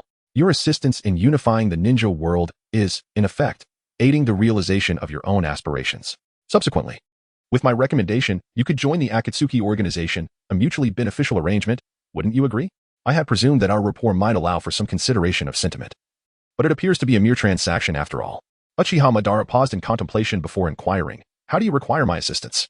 He discerned no apparent detriment to himself in this proposition. "Grant me temporary access to the Rinnegan and Nagato. Nagato would prove to be an invaluable asset. When the opportune moment arrives, I shall resurrect you to your prime condition and return the Rinnegan to you. At that juncture, you will aid me, and I shall endorse you. Until then, I would prefer that you refrain from forcibly activating the failsafe within the Rinnegan." Luo Sha recounted with eloquence that the Chongmen mine is a precious resource that cannot be forsaken at this moment. Moreover, enlisting Uchiha Madara as an ally would be advantageous in amassing points for oneself. At first glance, it may appear that Uchiha Madara stands on equal footing with him. Yet in reality, he is still being deceived. If his various identities, Tai Luo, De Luo, and Xiao Luo cannot suppress Uchiha Madara, then he shall simply adopt a new guise. For there will always be a method to beguile him. This strategy involves trading future benefits for present gains, akin to futures trading. One must first paint a grand vision before proceeding. What constitutes the opportune moment? Uchiha Madara inquired, furrowing his brow, as this must not be taken lightly. When I acquire a pair of eternal Mangeki Sharingan, Luo Sha replied. Nagato possesses considerable talent, yet it remains insufficient to fully harness the power of the Rinnegan. However, the eternal Mangeki Sharingan should present no issues. Once I acquire the eternal Mangeki Sharingan, I shall employ the outer path, samsara technique to resurrect you. At that time, we shall join forces once more. While Nagato may not unleash the Rinnegan's full might, the transition to the eternal Mangeki Sharingan should prove manageable. Furthermore, with a change in ocular power, the narrative will inevitably shift, resulting in yet another accumulation of points, an impeccable plan indeed. I have faith that, given your capabilities, it will not be long before you acquire a pair of eternal Mangeki Sharingan. Uchiha Madara nodded, unperturbed by Luo Sha's knowledge of the samsara technique, for he was already aware of the matters concerning the Tsutsuki clan.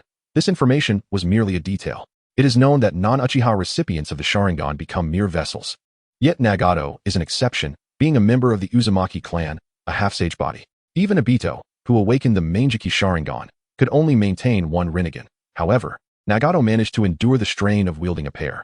What, then, is the significance of the eternal Mangeki Sharingan? Nonetheless, I have differing opinions regarding our collaboration. Uchiha Madara turned, each step elevating his imposing presence.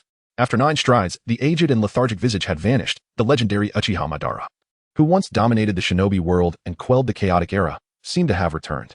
Severing the connections to the outer path's golem, Madara reached for his scythe and the Uchiha fan, turning to gaze down upon Luo Sha. He proclaimed, "Shall it be you supporting me, or I supporting you? I believe this warrants a reassessment. I have heard from Kurozetsu and Obito that you have risen to prominence in a remarkably short span, gaining the strength you currently possess. With the backing of the Hao organization, your power will undoubtedly surge, leaving most of the shinobi world far behind. Yet, I, Uchiha Madara, do not fall into that category. If you cannot even overcome the current me, how can you expect me to assist you?" Rosha let out a soft sigh. Realizing that a battle was inevitable, it was predictable that after this confrontation, regardless of the outcome, Uchiha Madara would withdraw. If he remained resolute, there would come a time when he could resurrect Uchiha Madara, leading to yet another clash between the two. It was clear that boasting alone would not suffice to bring Uchiha Madara under his sway. A battle was essential. Whether in his twilight years or at the zenith of his power, Madara would not easily submit to anyone. I always knew it wouldn't be that simple. However, defeating the current version of you is not a daunting task for me. Rasha stated placidly that, within the space of a brief exchange, his points had already exceeded 1,600, and upon the battle's conclusion, they would undoubtedly surpass 2,000. With profit to be made, this engagement was justifiable. A kunai, launched from beneath his cloak, shattered the sound barrier with a resounding boom, transforming into an electromagnetic projectile aimed at Uchiha Madara, Rasha launching a sudden, unexpected attack. Clang. With his left hand gripping the fan's handle and his right hand supporting its face, Uchiha Madara raised his gun by fan to intercept the electromagnetic projectile. The kunai struck the fan, leaving only a faint white mark. With a metallic clatter, the kunai fell to the ground, and Rasha narrowed his eyes slightly. The Uchiha gunbai fan is a treasure passed down through generations of the Uchiha clan, possesses the ability to manipulate wind release to enhance fire release, as well as deflect attacks. In the original narrative, Uchiha Madara had used it to deflect a miniature-tailed beast ball from Naruto, essentially disassembling the technique into chakra and converting it into wind release for redirection. It is speculated to be crafted from the branches of the god tree, with both its resilience and chakra-absorbing properties aligning with this theory. Furthermore, the gunbai fan offers insights into the god tree's hardness, suggesting that it cannot be penetrated by a single electromagnetic projectile. A commendable attack indeed, Uchiha Madara remarked casually, his pupils displaying 3 swirling tomo, seemingly unfazed by the electromagnetic projectile. Potent in its force, swift in its execution, and requiring no hand seals. This technique alone would suffice to vanquish the vast majority of ninja. Yet, to triumph over me, it falls short of the mark. A formidable adversary, Rasha conceded, at least in the art of bravado. He had undeniably met his match today. Merely a greeting, Rasha chuckled softly. Why the need for such apprehension? He mused over a strategy, determined not to be outdone, at least in the realm of theatrical display. A greeting, you say? Then allow me to reciprocate. Uchiha Madara inclined his head, his fingers subtly shifting on the fan's handle. A surge of immense chakra erupted forth as he unleashed a fireball. A sphere exceeding 5 meters in diameter. Fire release, great fireball technique. Even a venerable Uchiha Madara remained an anomaly, effortlessly conjuring fire release ninjutsu. A mere C-rank technique possessed the potency to surpass even ordinary A-rank techniques. The great fireball emanated scorching heat, engulfing the cavern's atmosphere, and hurtled towards Rasha, trailing a fiery tail. Fortunately, Rasha had preemptively created a skylight in the cavern, enhancing air circulation, lest Uchiha Madara's repeated ninjutsu suffocate them both. Raza's chakra surged forth in equal measure, solidifying into a shield of gold dust to staunchly repel Madara Uchiha's majestic destroyer flame. The temperature of the gold dust shield relentlessly escalated, verging on liquefaction, prompting a silent commendation from Raza for the Uchiha prodigy. Gold's melting point resides at 1060 degrees Celsius, while sand boasts an even loftier threshold, approaching 1600 degrees Celsius. Hitherto, he had only witnessed 3 individuals capable of inducing the fusion of gold dust or various metals. The first was Pakura, wielder of Scorch Release, the second, Rashi, a lava release user, and the third, himself, through the invocation of the 9 Heavens Thunderclap Divine Exorcism technique. Conventional fire release techniques rarely attain such formidable temperatures. Shinobi prioritize lethality, content with a mere 600 degrees Celsius to dispatch adversaries, eschewing the need to elevate it to 900. Madara's casual great fireball technique, however, possessed not only astounding volume but also a temperature eclipsing that of ordinary shinobi. Undeterred by the deflection of his fiery onslaught, Madara exhibited no surprise. A lack of such prowess would render one unworthy of standing before him. With a subtle flex of his legs, he unleashed a burst of power, catapulting himself forward and brandishing his scythe towards Raza's neck. The gold dust shield succumbed to the forceful cleave, its fluid nature proving inadequate against physical assaults. With a single hand extended, Luo Sha's knuckles pronounced with blue veins, he grasped the edge of the scythe with an air of derision, taunting, Uchiha Madara, is this all you can muster? Uchiha Madara, in admiration, remarked that he had anticipated Luo Sha would utilize a different method to counter this strike. Yet he was taken aback by the audacity of facing the blade unarmed. As a figure of remarkable prowess in the ninja realm, Uchiha Madara's physical combat skills were equally formidable, capable of matching the Sage Mode-enhanced Hashirama Senju. In terms of pure taijutsu, the only one who could surpass Uchiha Madara would likely be Might Guy. Even the strongest muscle-bound warriors from Kumogakure would scarcely qualify. The battlefield rose to meet him, living up to its reputation. Even in his advanced age, under the fleeting glimmers of past glory, he still possessed exceptional strength and explosive power. API call failed with status code 429, error, code, 429, message, resource has been exhausted, e.g. check quota.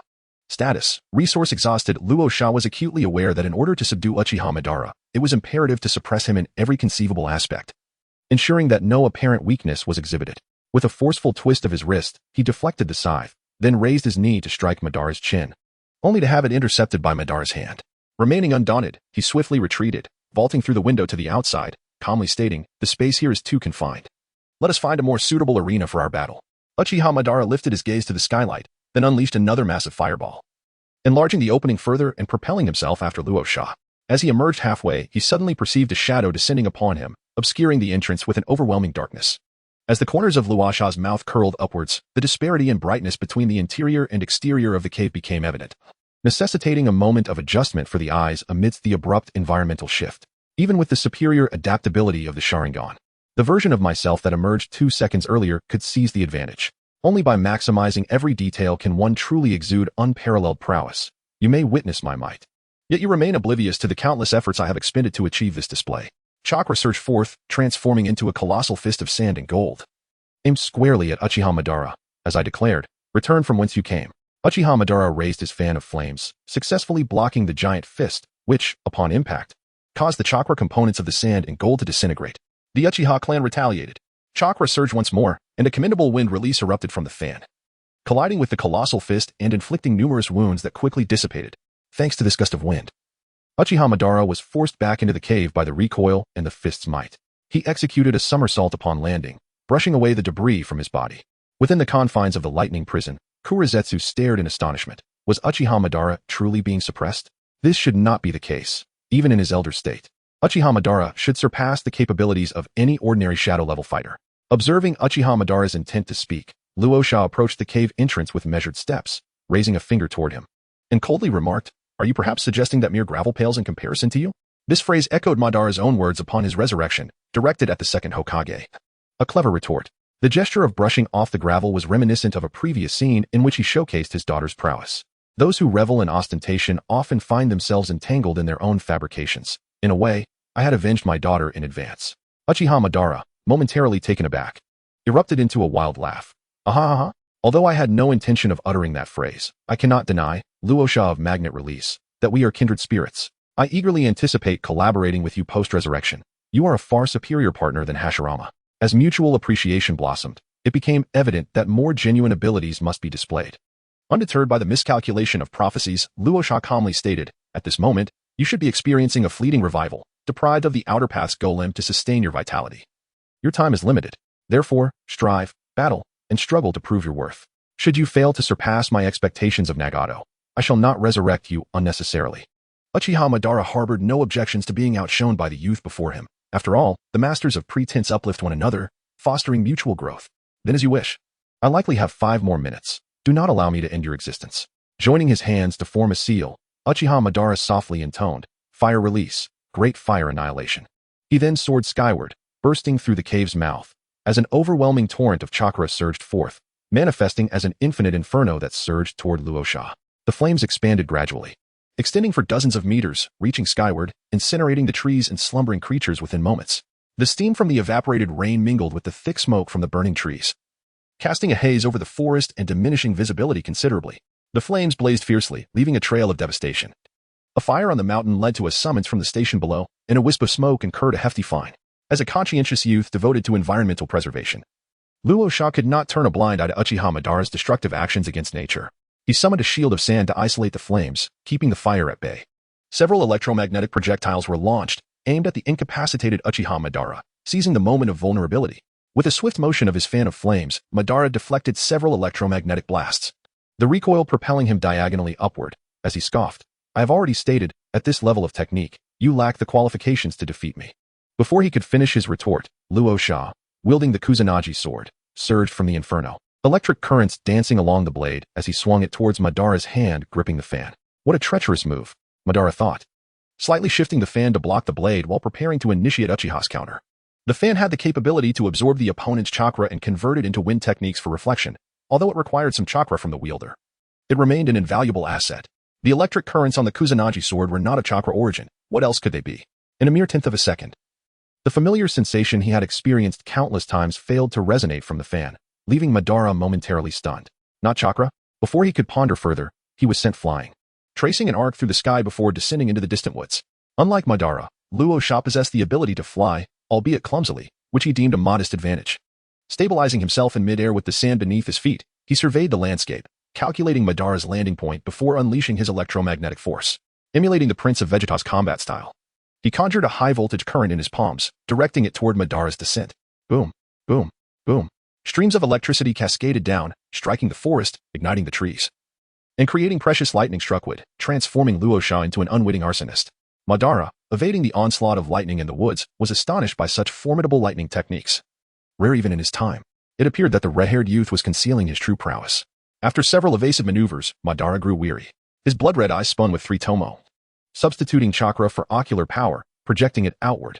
First, his ribcage emerged, followed by his arms, and then his skull, forming an indigo half-skeleton surrounding him in an instant. Residing within his kaleidoscope Sharingan, the ultimate technique of both offense and defense, Susanoo, including Kagaya Akatsuki. One could scarcely find a more unreasonable or overpowered existence than Uchiha Madara in the shinobi world. Despite lacking sage body, he possessed chakra rivaling that of Hashirama Senju. Even after his resurrection, devoid of both Rinnegan and Sharingan, he could wield Susanoo, a technique only achievable by the kaleidoscope Sharingan. How could Sasuke, who was to inherit this power, endure such a disparity? The electric current struck the basic form of Susanoo, creating ripples that steadily drained Madara's chakra. Furrowing his brow, Madara muttered to himself, "Indeed, a dying man, his chakra is but a fraction of its peak." Was this level of Susanoo already nearing its limit? Nonetheless, it should suffice. Next, he would demonstrate the true power of the Uchiha to the red-haired youth. The half-skeleton swung its arms to clear the trees, paving the way for Madara, who stepped forward, swiftly weaving hand signs and softly murmuring, "Fire release, great fire annihilation." The exact grade of this technique remained ambiguous. But any fire technique unleashed by Uchiha Madara could be deemed S-rank. In the original narrative, Madara had utilized this technique twice with remarkable results, surpassing even the Great Fireball. Refined to its utmost, the range paled in comparison to Great Fire Annihilation, yet the temperature far exceeded that of its predecessor, transforming into a searing crimson pillar of flame that surged towards Luo Sha in the sky. Upon witnessing Madara manifest Susanoo, Luo Sha had already prepared himself. Fully aware of the impending confrontation,